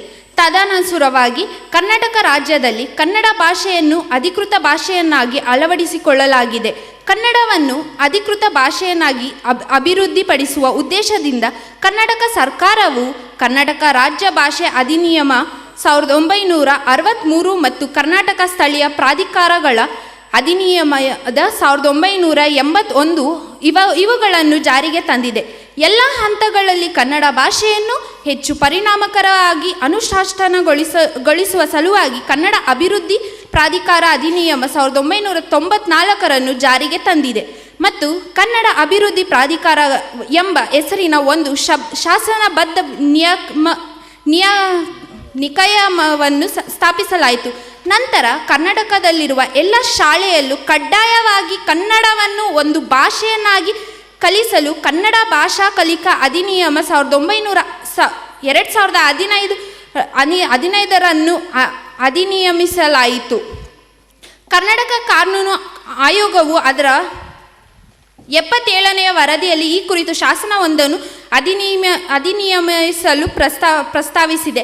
ಎಲ್ಲ ಉದ್ದೇಶಗಳನ್ನು ಗಮನದಲ್ಲಿರಿಸಿಕೊಂಡು ಕರ್ನಾಟಕ ರಾಜ್ಯ ಭಾಷಾ ಅಧಿನಿಯಮ 1963 ಮತ್ತು ಕರ್ನಾಟಕ ಸ್ಥಳೀಯ ಪ್ರಾಧಿಕಾರ ಅಧಿನಿಯಮದ 1981 ಇವುಗಳಲ್ಲಿ ನಿರಾಸನೆಗೊಳಿಸಿರುವ ಮೂಲಕ ಒಂದು ನೂತನ ಸಮಗ್ರ ಕಾನೂನು ಅಧಿನಿಯಮಗಳನ್ನು ಅವಕಾಶವಾಗಿದೆ. ಪ್ರಸ್ತಾವಿತ ಶಾಸನದ ಪ್ರಮುಖ ಲಕ್ಷಣಗಳು ಈ ಮುಂದಿನಂತಿವೆ. ಉನ್ನತ ತಾಂತ್ರಿಕ ವೃತ್ತಿ ಶಿಕ್ಷಣದಲ್ಲಿ ಕನ್ನಡವನ್ನು ಒಂದು ಭಾಷೆಯನ್ನಾಗಿ ಪರಿಚಯಿಸುವುದು. ಕನ್ನಡ ಮಾಧ್ಯಮದಲ್ಲಿ ಅಧ್ಯಯನ ಮಾಡುವವರಿಗೆ ಉನ್ನತ ತಾಂತ್ರಿಕ ಮತ್ತು ವೃತ್ತಿ ಶಿಕ್ಷಣದಲ್ಲಿ ಮೀಸಲಾತಿ ಒದಗಿಸುವುದು. ರಾಜ್ಯ ಸರ್ಕಾರ ರಾಜ್ಯದಲ್ಲಿನ ಸ್ಥಳೀಯ ಪ್ರಾಧಿಕಾರಗಳನ್ನು ಶಾಸನಬದ್ಧ ಮತ್ತು ಶಾಸನೇತರ ನಿಯಮಗಳನ್ನು ಮತ್ತು ಸಹಕಾರಿ ಸಂಘಗಳನ್ನು ಹಾಗೂ ಇತರ ಸಂಘಗಳಿಗೆ ಉದ್ಯೋಗವನ್ನು ಪಡೆಯಲು ಕನ್ನಡ ಭಾಷೆಯನ್ನು ಅವಶ್ಯಕ ಭಾಷೆಯಾಗಿ ಪರಿಚಯಿಸುವುದು. ಅಧಿನಯನ ನ್ಯಾಯಾಲಯಗಳಲ್ಲಿ, ನ್ಯಾಯಾಧೀಕರಣಗಳಲ್ಲಿ, ಬ್ಯಾಂಕ್ಗಳಲ್ಲಿ, ಇತರ ಹಣಕಾಸು ಸಂಸ್ಥೆಗಳಲ್ಲಿ ಕನ್ನಡ ಭಾಷೆಯನ್ನು ಬಳಸುವುದು. ಕನ್ನಡ ಭಾಷೆಯ ವ್ಯಾಪಕ ಬಳಕೆ ಮತ್ತು ಪ್ರಚಾರಕ್ಕಾಗಿ ಸಾಮಾನ್ಯ ಕಾರ್ಯಕ್ರಮ ತೆಗೆದುಕೊಳ್ಳುವುದು. ಮಾಹಿತಿ ತಂತ್ರಜ್ಞಾನ ಮತ್ತು ತಂತ್ರಾಂಶ ಅಭಿವೃದ್ಧಿಯಲ್ಲಿ ಕನ್ನಡ ಭಾಷೆಯನ್ನು ಬಳಕೆಗೆ ಕ್ರಮಗಳನ್ನು ತೆಗೆದುಕೊಳ್ಳುವುದು. ಕನ್ನಡ ಭಾಷೆಯ ಅಭಿವೃದ್ಧಿಗಾಗಿ ಪ್ರೋತ್ಸಾಹಕಗಳನ್ನು ನೀಡುವುದು. ರಾಜ್ಯದ ಅಧಿಸೂಚಿಯಾಗಿರುವ ಕೈಗಾರಿಕೆಯ ನೀತಿಯ ಪ್ರಕಾರ ಕನ್ನಡಿಗರಿಗೆ ಮೀಸಲಾತಿ ಒದಗಿಸುವ ಎಲ್ಲ ಕೈಗಾರಿಕೆಗಳ ಸರ್ಕಾರಗಳಿಂದ ತೆರಿಗೆಯ ರೀತಿಯಲ್ಲಿ ಅಥವಾ ತೆರಿಗೆ ಮುಂದೂಡಿಕೆಯ ಹಾಗೂ ಇತರೆ ಸೌಲಭ್ಯಗಳನ್ನು ಪಡೆದುಕೊಳ್ಳುವ ಹಕ್ಕನ್ನು ನೀಡುವುದು. ಉದ್ಯೋಗ ಪೋರ್ಟಲ್ ಅನ್ನು ಸ್ಥಾಪಿಸುವುದು. ಅನುಶಾಸನ ಮತ್ತು ಮೇಲ್ವಿಚಾರಣೆಗಾಗಿ ಸಮಿತಿ, ಜಾರಿ ಅಧಿಕಾರಿಗಳು ಮತ್ತು ಕಾರ್ಯವ್ಯವಸ್ಥೆಯನ್ನು ಸ್ಥಾಪಿಸುವುದು. ಸರ್ಕಾರಿ ಅಧಿಕಾರಿಗಳು ಸಾರ್ವಜನಿಕರಿಂದ ಈ ಅಧಿನಿಯಮದ ಉಪಬಂಧ ಅನುಶಾಸನದ ಉಲ್ಲಂಘನೆಗಾಗಿ ದಂಡವನ್ನು ವಿಧಿಸುವುದು. ಅದರಿಂದ ಈ ವಿಧೇಯಕ ಆರ್ಥಿಕ ಜ್ಞಾಪನ ಪತ್ರ ಪ್ರಸ್ತಾವಿತ ಶಾಸನಾತ್ಮಕ ಕ್ರಮದಿಂದಾಗಿ ಅಂದಾಜು 3,21,86,153 ರೂಪಾಯಿಗಳನ್ನು ಆವರ್ತಕ ವೆಚ್ಚ ಉಂಟಾಗುವುದು. ಧನ್ಯವಾದಗಳು ಸಭಾಧ್ಯಕ್ಷ. ಕನ್ನಡ ಪದಗಳನ್ನು ಇಂಪ್ರೂವ್ ಮಾಡ್ಕೊಮ್ಮ. ಅಲ್ಲಿ ಇನ್ನೊಂದು ಹೇಳ್ತೀನಿ. ಈಗ ಉದ್ದೇಶ ಮತ್ತು ಕಾರಣ ಹೇಳಿಕೆ ಏನು ಓದಿದ್ರಲ್ಲ, ಅದು ಯಾವ ಉದ್ದೇಶಕ್ಕಾಗಿ ಈ ಕಾನೂನು ತರ್ತಾ ಇದ್ದೀರಾ ಅಂತ ಹೇಳಿದ್ರಿ. ಈಗ ಆ ಕಾನೂನಲ್ಲಿ ಏನಿದೆ ಅಂತ ಓದ್ಕೊಂಡು ಬಂದಿದ್ದೀರಾ? ಅದನ್ನು ಸದನಕ್ಕೆ ತಿಳಿಸಿ ನೀವು ಎಲ್ಲ ಮತ ಹಾಕಿ ಅದನ್ನು ಪಾಸ್ ಮಾಡಿಕೊಡಿ ಅಂತ ಕೇಳ್ಕೋಬೇಕು. ಓಕೆ, ಅರ್ಥ ಆಯ್ತಾ? ರೂಲಿಂಗ್ ಪಾರ್ಟಿಯವ್ರು ಮಾಡಬೇಕಾಗಿರೋದು ಯಾತಕ್ಕಾಗಿ ಕಾನೂನು ತಂದ್ರಿ ಅಂತ ಹೇಳಿದಿರಿ. ಆ ಕಾನೂನಲ್ಲಿ ಏನೇನು ಇದೆ, what are the features in that legislation, ಅದನ್ನು ನೀವು ಹೇಳಬೇಕು. ಆಮೇಲೆ then you must seek the vote of the house. Okay, ಮಾಡಿ. ಮಾನ್ಯ ಸಭಾಧ್ಯಕ್ಷ. Number 27, it's fine. Just because there's time constraint, please sit down. ವಿರೋಧ ಪಕ್ಷ ನಾಯಕರೇ, ನೀವು ಫಸ್ಟ್ ಮಾತಾಡ್ತೀರಾ. ಅದಾದಮೇಲೆ ನೀವು ಕೊಟ್ಟಿರೋ list, will follow the same procedure. For the members of the ruling party, we will hear 10 speakers from the opposition before we move only to the ruling party. Then we're going to have 10 members from the ruling party. Okay? ಮಾನ್ಯ ಸಭಾಧ್ಯಕ್ಷರೇ, ಏನಿವತ್ತು ಈ ವಿಧೇಯಕ ನೋಡಿದ್ಮೇಲೆ ನನಗೆ ಏನು ಅನ್ನಿಸ್ತಾ ಇದೆ ಅಂದರೆ, ನಮ್ಮ ಸರ್ಕಾರಕ್ಕೆ ಆಡಳಿತ ಮಾಡೋದಲ್ಲ ಸ್ವಾಮಿ, ಒಂದು ವಿಧೇಯಕನ ರಚನೆ ಮಾಡಲಿಕ್ಕೂ ಬರಲ್ಲ ಅಂತ ಗೊತ್ತಾಗ್ತಾ ಇದೆ ಸ್ವಾಮಿ. ಇದು ಕನ್ನಡದ ಬಗ್ಗೆ ವಿಧೇಯಕ, ಒಪ್ಕೊಳ್ತೀನಿ. ಕನ್ನಡ ನಮ್ಮ ತಾಯಿ ಭಾಷೆ.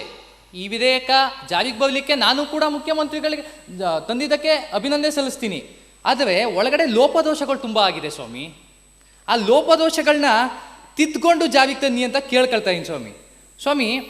ಇದು ನಾನು ಮಾತನಾಡಿಕ್ಕಿಂತ ಮುಂಚೆ ಕನ್ನಡ ಒಂದು ಡಿಕ್ಷನರಿ ಕೇಳಲಿಕ್ಕೆ ಇಷ್ಟಪಡ್ತೀನಿ ಸ್ವಾಮಿ, ಇಂಗ್ಲೀಷ್ ಟು ಕನ್ನಡ. ಈಗ ಉದಾಹರಣೆಗೆ ಟೊಮೊಟೊ ಕನ್ನಡದಲ್ಲಿ ಏನಂತಾರೆ ಅಫಿಷಿಯಲ್ ಆಗಿ? ಟೊಮೊಟೆಕಾಯಿ ಅಂತಲೂ ಕೂಡ ಅಂತಾರೆ. ಕೆಲವು ಭಾಗದಲ್ಲಿ ಕೆಲವು ರೀತಿ ಅಂತಾರೆ. ನಮ್ಮ ಕನ್ನಡದ ವೈಶಿಷ್ಟ್ಯತೆ ಅದು. ಕ್ಯಾರೆಟ್ ಏನಂತಾರೆ? ಗಜ್ಜರ. ಈ ಥರ ಒಂದು ಡಿಕ್ಷನರಿ ಬೇಕಾಗುತ್ತೆ ಸ್ವಾಮಿ.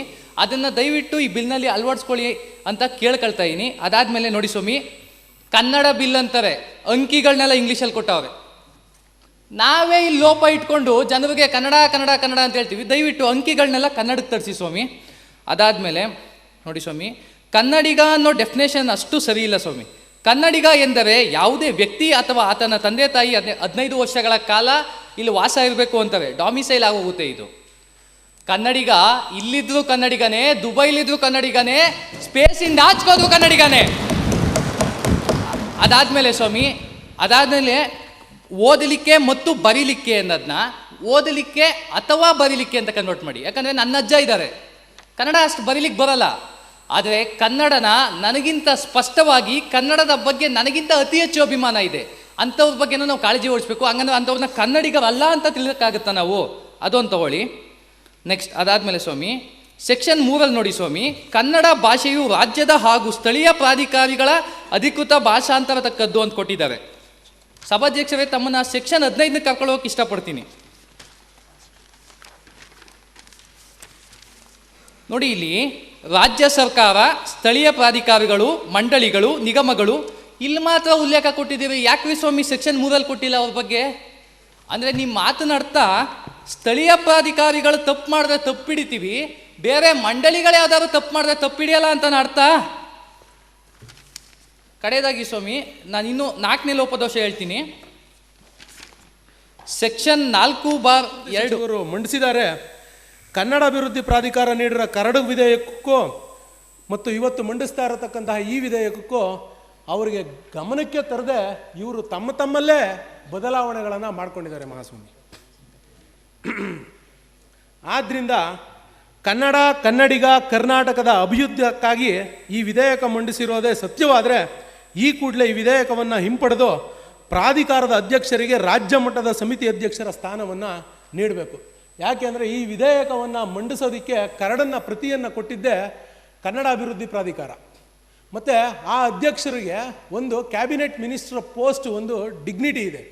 ಆ ಸಮಿತಿಯ ಅಧ್ಯಕ್ಷರನ್ನ, ಪ್ರಾಧಿಕಾರದ ಅಧ್ಯಕ್ಷರನ್ನ ಈ ವಿಧೇಯಕದಲ್ಲಿ ಪರಿಗಣನೆಗೆ ತಗೊಂಡಿಲ್ಲ ಮಹಾಸ್ವಾಮಿ. ಎರಡನೇದು, ಕನ್ನಡ ಸಾಹಿತ್ಯ ಪರಿಷತ್ತು. ಕನ್ನಡ ಸಾಹಿತ್ಯ ಪರಿಷತ್ತು ಸುಮಾರು 105 ವರ್ಷಗಳ ಇತಿಹಾಸ ಇರತಕ್ಕಂತಹ ದೇಶದ ಅತಿ ದೊಡ್ಡ ಸಂಸ್ಥೆ. ಈ ಸಾಹಿತ್ಯ ಪರಿಷತ್ತಿನ ಅಧ್ಯಕ್ಷರಿಗೂ ಕೂಡ ಈ ಒಂದು ವಿಧೇಯಕದಲ್ಲಿ ಯಾವುದೇ ಸ್ಥಾನಮಾನವನ್ನು ಕೊಟ್ಟಿಲ್ಲ. ಜಿಲ್ಲಾ ಸಮಿತಿನಲ್ಲಾಗಲಿ ರಾಜ್ಯ ಸಮಿತಿನಲ್ಲಾಗಲಿ ಇವರು ಕೊಟ್ಟಿಲ್ಲ. ಒಂದು ಅಂಕಿಅಂಶ ಇದೆ ನನ್ನ ಹತ್ರ. ನ್ಯಾಯಮೂರ್ತಿ ಶ್ರೀ SR ಬನ್ನೂರು ಮಠ ಅವರ ನೇತೃತ್ವದಲ್ಲಿ ಈ ಒಂದು 57ನೇ ವರದಿಯಲ್ಲಿ ಕನ್ನಡ ಭಾಷಾ ಸಮಗ್ರ ಅಭಿವೃದ್ಧಿ ವಿಧೇಯಕವನ್ನು ಸರ್ಕಾರಕ್ಕೆ ಸಲ್ಲಿಸಿದಾಗಲೇ ಇದೊಂದು ಕನ್ನಡ ಭಾಷೆಯ ಸಮಗ್ರ ಅಭಿವೃದ್ಧಿಗಾಗಿ ಕನ್ನಡಿಗರಿಗೆ ಶಿಕ್ಷಣ ಮತ್ತು ಉದ್ಯೋಗದಲ್ಲಿ ಉತ್ತಮ ಅವಕಾಶಗಳನ್ನು ಒದಗಿಸುವುದಕ್ಕೋಸ್ಕರ ಉಪಬಂಧ ಕಲ್ಪಿಸಿ ಅಂತ ಸ್ಪಷ್ಟವಾಗಿ ಅವತ್ತು ನ್ಯಾಯಮೂರ್ತಿ ಬನ್ನೂರು ಮಠ ಅವರು ಸರ್ಕಾರಕ್ಕೆ ಲಿಖಿತ ರೂಪದಲ್ಲಿ ಹೇಳಿದ್ದಾರೆ. ಆದ್ದರಿಂದ ಕಲಂ 7ರ ಅಡಿನಲ್ಲಿ ನಾನು ಏನು ಕೇಳ್ಕೊತಾ ಇದ್ದೀನಿ ಅಂತಂದರೆ, ಕಲಂ 7ರ ಅಡಿನಲ್ಲಿ ಈ ವಿಚಾರ ದಯವಿಟ್ಟು ಅವರಿಬ್ಬರನ್ನ ಕನ್ನಡ ಸಾಹಿತ್ಯ ಪರಿಷತ್ ಅಧ್ಯಕ್ಷರು ಮತ್ತು ಅಭಿವೃದ್ಧಿ ಪ್ರಾಧಿಕಾರದ ಅಧ್ಯಕ್ಷರನ್ನ ಈ ವಿಧೇಯಕದಲ್ಲಿ ಅವರಿಗೆ ಸಂಪೂರ್ಣ ಅಧಿಕಾರ ಕೊಡಬೇಕು. ಇಲ್ಲ ಅಂತಂದರೆ ಇದು ಕೇವಲ ಸರ್ಕಾರಿ ಅಧಿಕಾರಿಗಳಿಗೆ ಮಾತ್ರ ಅಧಿಕಾರ ಇರತಕ್ಕಂತಹ ವಿಧೇಯಕ ಆಗಿದೆ. ಕೊನೆಯದ ಕನ್ಕ್ಲೂಡ್ ಮಾಡಿಬಿಡ್ತೀನಿ. ಆದ್ದರಿಂದ ಈ ಒಂದು ವಿಧೇಯಕ ಅವೈಜ್ಞಾನಿಕ ಮತ್ತು ಅಜ್ಞಾನದ ಸರ್ಕಾರದ ಆಡಳಿತಕ್ಕೆ ಹಿಡಿದಂತಹ ಕೈಗನ್ನಡಿಯಾಗಿದೆ ಸದಸ್ಯರೇ.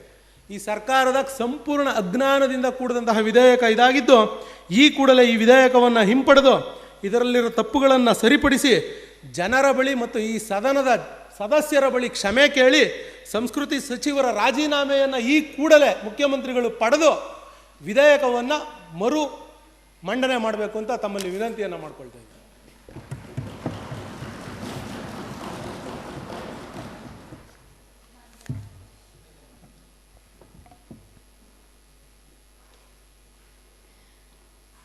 ಮಾನ್ಯ ಸಭಾಪತಿಗಳೇ, ಇಲ್ಲಿ ಈ ವಿಧೇಯಕವನ್ನು ನಾನು ವಿರೋಧಿಸ್ತಾ ಇದ್ದೀನಿ. ಯಾಕೆ ಅಂದರೆ ಈ ವಿಧೇಯಕದಲ್ಲಿ ಎಲ್ಲೂ ನವೆಂಬರ್ 1 ಖಾಸಗಿ ಕಂಪನಿಗಳು ಆಚರಣೆ ಮಾಡಲಿಲ್ಲ ಅಂದರೆ ಅವರಿಗೆ ಏನು ಶಿಕ್ಷೆ ಅಂತ ಕೊಟ್ಟಿಲ್ಲ. ಹಾಗೆ ಕನ್ನಡದ ಧ್ವಜ ಈ ವಿಷಯದ ಬಗ್ಗೆ ಯಾವುದೇ ಅಂಗೀಕಾರ ತೆಗೆದುಕೊಂಡಿಲ್ಲ. ಆನಂತರ ಈಗ ನೋಡ್ತಾ ಇರ್ಬೋದು, ಕೆಲವೊಂದು ದಿನಗಳಿಂದ ಕೆಲವೊಂದು ಸಿನಿಮಾ ಹಾಗೂ ಕೆಲವೊಂದು ಬೇರೆ ವಿಚಾರಗಳಲ್ಲಿ ಜನಗಳು ಜಗಳಾಡ್ತಾ ನಮ್ಮ ಕನ್ನಡ ಧ್ವಜನ ಹರಿದಾಕೋ ಅಂಥದ್ದು, ಸುಟ್ಟಾಕೋ ಅಂಥದ್ದೆಲ್ಲ ಮಾಡ್ತಾ ಇದ್ದಾರೆ. ಇದಕ್ಕೆ ಯಾವುದೇ ಥರದ ಒಂದು ಸಮಸ್ಯೆ ಪರಿಹಾರ ಆಗೋ ಥರದ್ದು ಯಾವುದೇ ಈ ವಿಧೇಯಕದಲ್ಲಿ ಇಲ್ಲ. ಹಾಗೆ ಇಲ್ಲಿ ದಂಡನೆಗಳ ಬಗ್ಗೆ ಹೇಳಿದ್ದಾರೆ. ಏನಂದರೆ 23ರಲ್ಲಿ ಅದರಲ್ಲಿ ಹೇಳ್ತಾರೆ, ಮೊದಲನೇ ಅಪರಾಧಕ್ಕಾಗಿ 5,000 ಜುಲ್ಮಾನೆ, ಎರಡನೇ ಅಪರಾಧಕ್ಕಾಗಿ 10,000, ನಂತರ 20,000. ಸ್ವಾಮಿ, ಈ ಕೋಟಿ ಕುಳಗಳಿಗೆ 5,000, 10,000, 20,000 ಹಾಕ್ಬಿಟ್ಟು ಕನ್ನಡದ ಮರ್ಯಾದೆ ತೆಗಿಬೇಡಿ. ದಯವಿಟ್ಟು ಇನ್ನೂ ಅತಿ ಹೆಚ್ಚಾಗಿರೋ ಹಣಗಳನ್ನ ಹಾಕಿ ಅವರಿಂದ ವಸೂಲಿ ಮಾಡಿ. ಎಲ್ಲಿಗಂಟ ಅಂದರೆ ಕನ್ನಡದ ಸ್ಪೆಲ್ಲಿಂಗ್ ಮಿಸ್ಟೇಕ್ಸ್, ಕಾಗುಣಿತ ತಪ್ಪಾದರೆ ಅಲ್ಲೂ ಕೂಡ ದಂಡ ಹಾಕಿ. ಹಾಗೆ ಪ್ರತಿಯೊಂದು ಕೈಗಾರಿಕೆಗಳಲ್ಲೂ ಕನ್ನಡಿಗರಿಗೆ ಹೆಚ್ಚು ಆದ್ಯತೆ ಮತ್ತು ನೌಕರಿ ಸಿಗೋ ಥರ ಮಾಡಿ. ಎಷ್ಟು ಶೇಕಡವಾರು ಕೊಡ್ತೀರಾ ಅಂತ ಅದನ್ನು ಸಹ ಇದರಲ್ಲಿ ದಯವಿಟ್ಟು ವಿವರ ಕೊಡಿ. ಆದ್ದರಿಂದ ಈ ವಿಧೇಯಕವನ್ನು ನಾನು ವಿರೋಧಿಸ್ತಾ ಇದ್ದೀನಿ.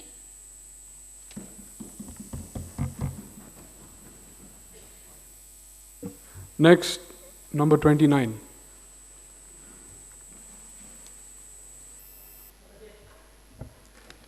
ಸಭಾಧ್ಯಕ್ಷರೇ, ನಾನು ವಿರೋಧ ಪಕ್ಷದ ಶಾಸಕರಾಗಿದ್ದರೂ ಕೂಡ ನಮ್ಮ ಕರ್ನಾಟಕಕ್ಕೆ ಒಂದು ಕನ್ನಡ ಅಭಿವೃದ್ಧಿ ಅಂತ ಒಂದು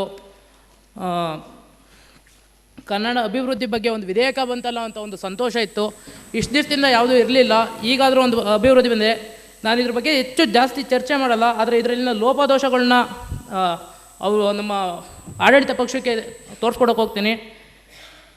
ನೀವು ಏನು ವಿಧೇಯಕ ಮಂಡಿಸಿದಿರೋ ಈ ವಿಧೇಯಕಗಳಲ್ಲಿ ಎಲ್ಲಿ ಕೂಡ ನಾಡಗೀತೆಯನ್ನು ನೀವು ಪ್ರಸ್ತಾವನೆ ಮಾಡಿಲ್ಲ, ಹಾಗೂ ನಾಡಗೀತೆ ಕಡ್ಡಾಯವನ್ನು ಮಾಡಿಲ್ಲ.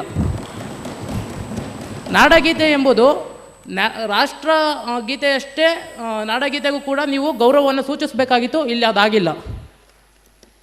ತದನಂತರ ಎರಡನೆಯದು, ಖಾಸಗಿ ಶಾಲೆಗಳಲ್ಲಿ ಕನ್ನಡ ಶಾಲೆಯನ್ನು ಕೇವಲ ಭಾಷೆಯಾಗಿ ಅಲ್ಲ, ಒಂದು ಕನ್ನಡ ಉಗಮ ಮತ್ತು ಬೆಳವಣಿಗೆಗಳ ಕುರಿತು ಒಂದು ಇತಿಹಾಸದ ಕನ್ನಡದ ಬಗ್ಗೆ ಕನ್ನಡವನ್ನೇ ಒಂದು ಇತಿಹಾಸ ಎಂಬ ವಿಷಯವನ್ನು ತಗೊಂಡು ಬರಬೇಕು ಅಂದ್ಬಿಟ್ಟು ನಾನು ಆಡಳಿತ ಪಕ್ಷದಲ್ಲಿ ಕೇಳ್ಕೊತಾ ಇದ್ದೀನಿ ಸಭಾಧ್ಯಕ್ಷರೇ.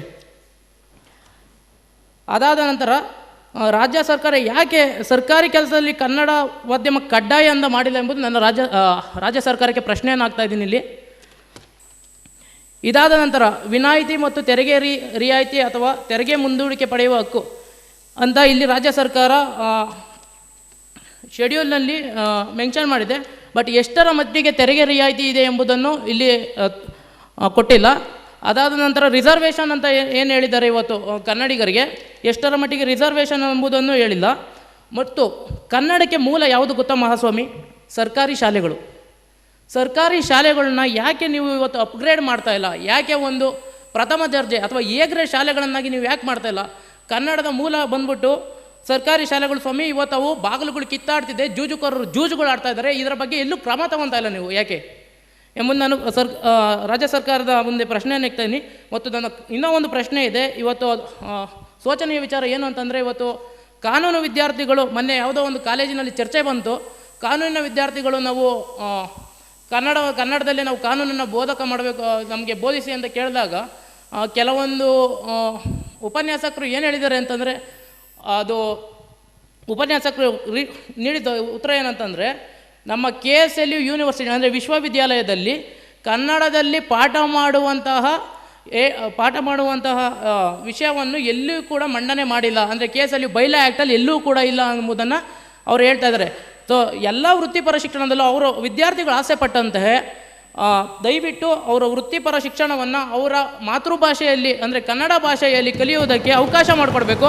ಇಲ್ಲಿ ಪಾಸಾಗಿದೆ, ಇದು ಎಷ್ಟರ ಮಟ್ಟಿಗೆ ಜಾರಿಗೆ ಬರುತ್ತದೆ ಎಂಬುದನ್ನು ಗೊತ್ತಿಲ್ಲ.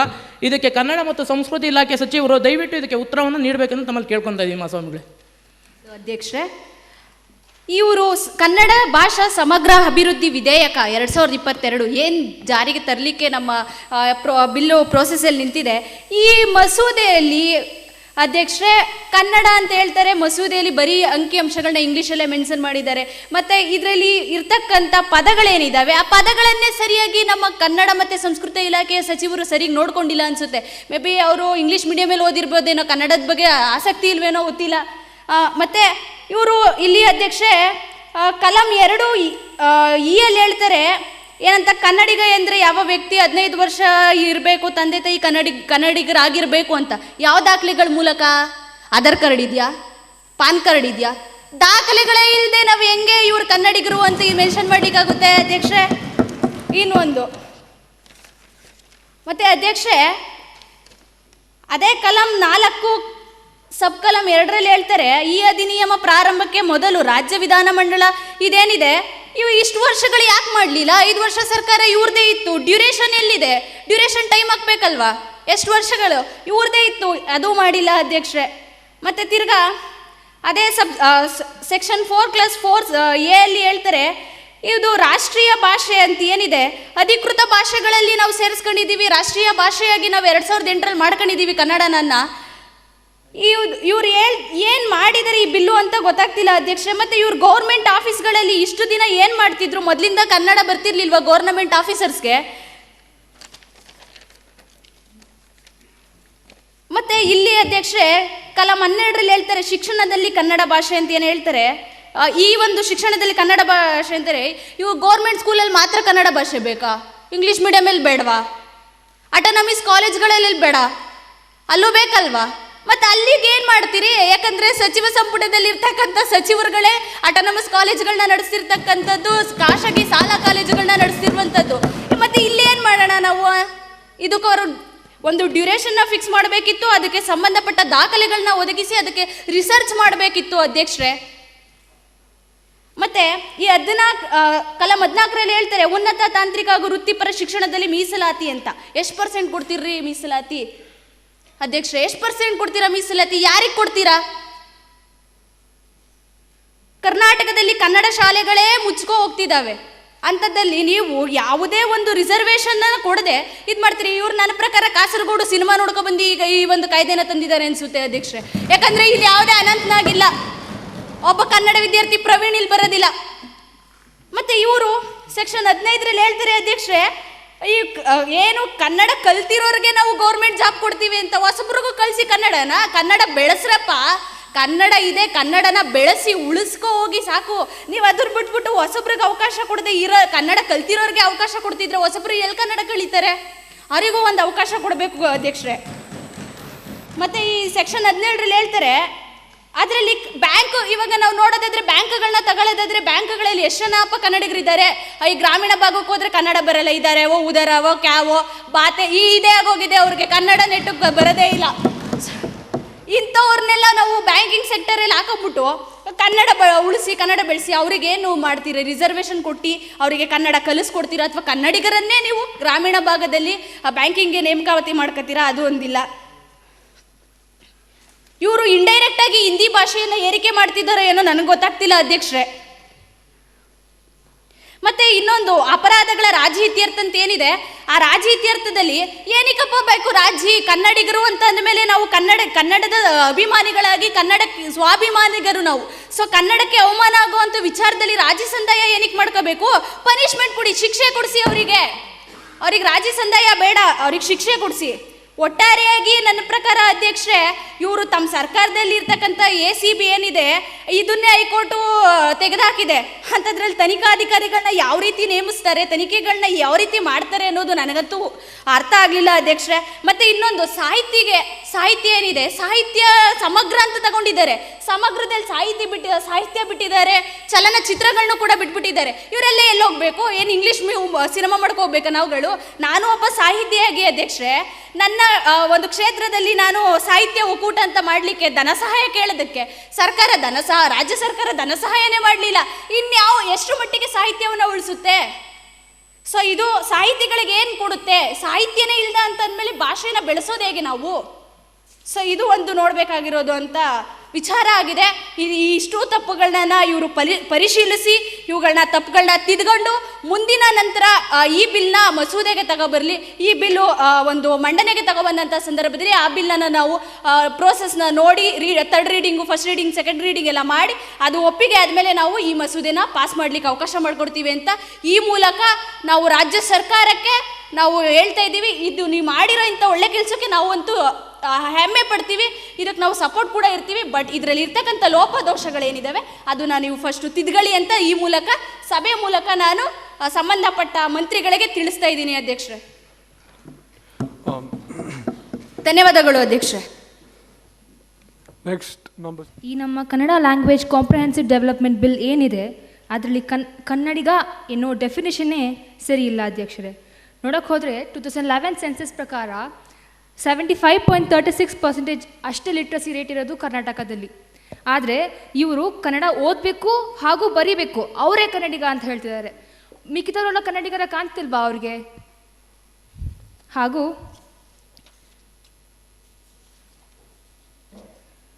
ಸೆಕ್ಷನ್ 14ನಲ್ಲಿ reservation of higher technical and professional education ಕೊಟ್ಟಿದ್ದಾರೆ. ಅದರಲ್ಲಿ ಹೇಳಿ Kannada medium from first standard to 10th standard ಅಂತ ಕೊಟ್ಟಿದ್ದಾರೆ. ಅವ್ರಿಗೆ ಮಾತ್ರ ರಿಸರ್ವೇಷನ್ ಕೊಡ್ತೀವಿ ಅಂತ ಹೇಳಿದ್ದಾರೆ.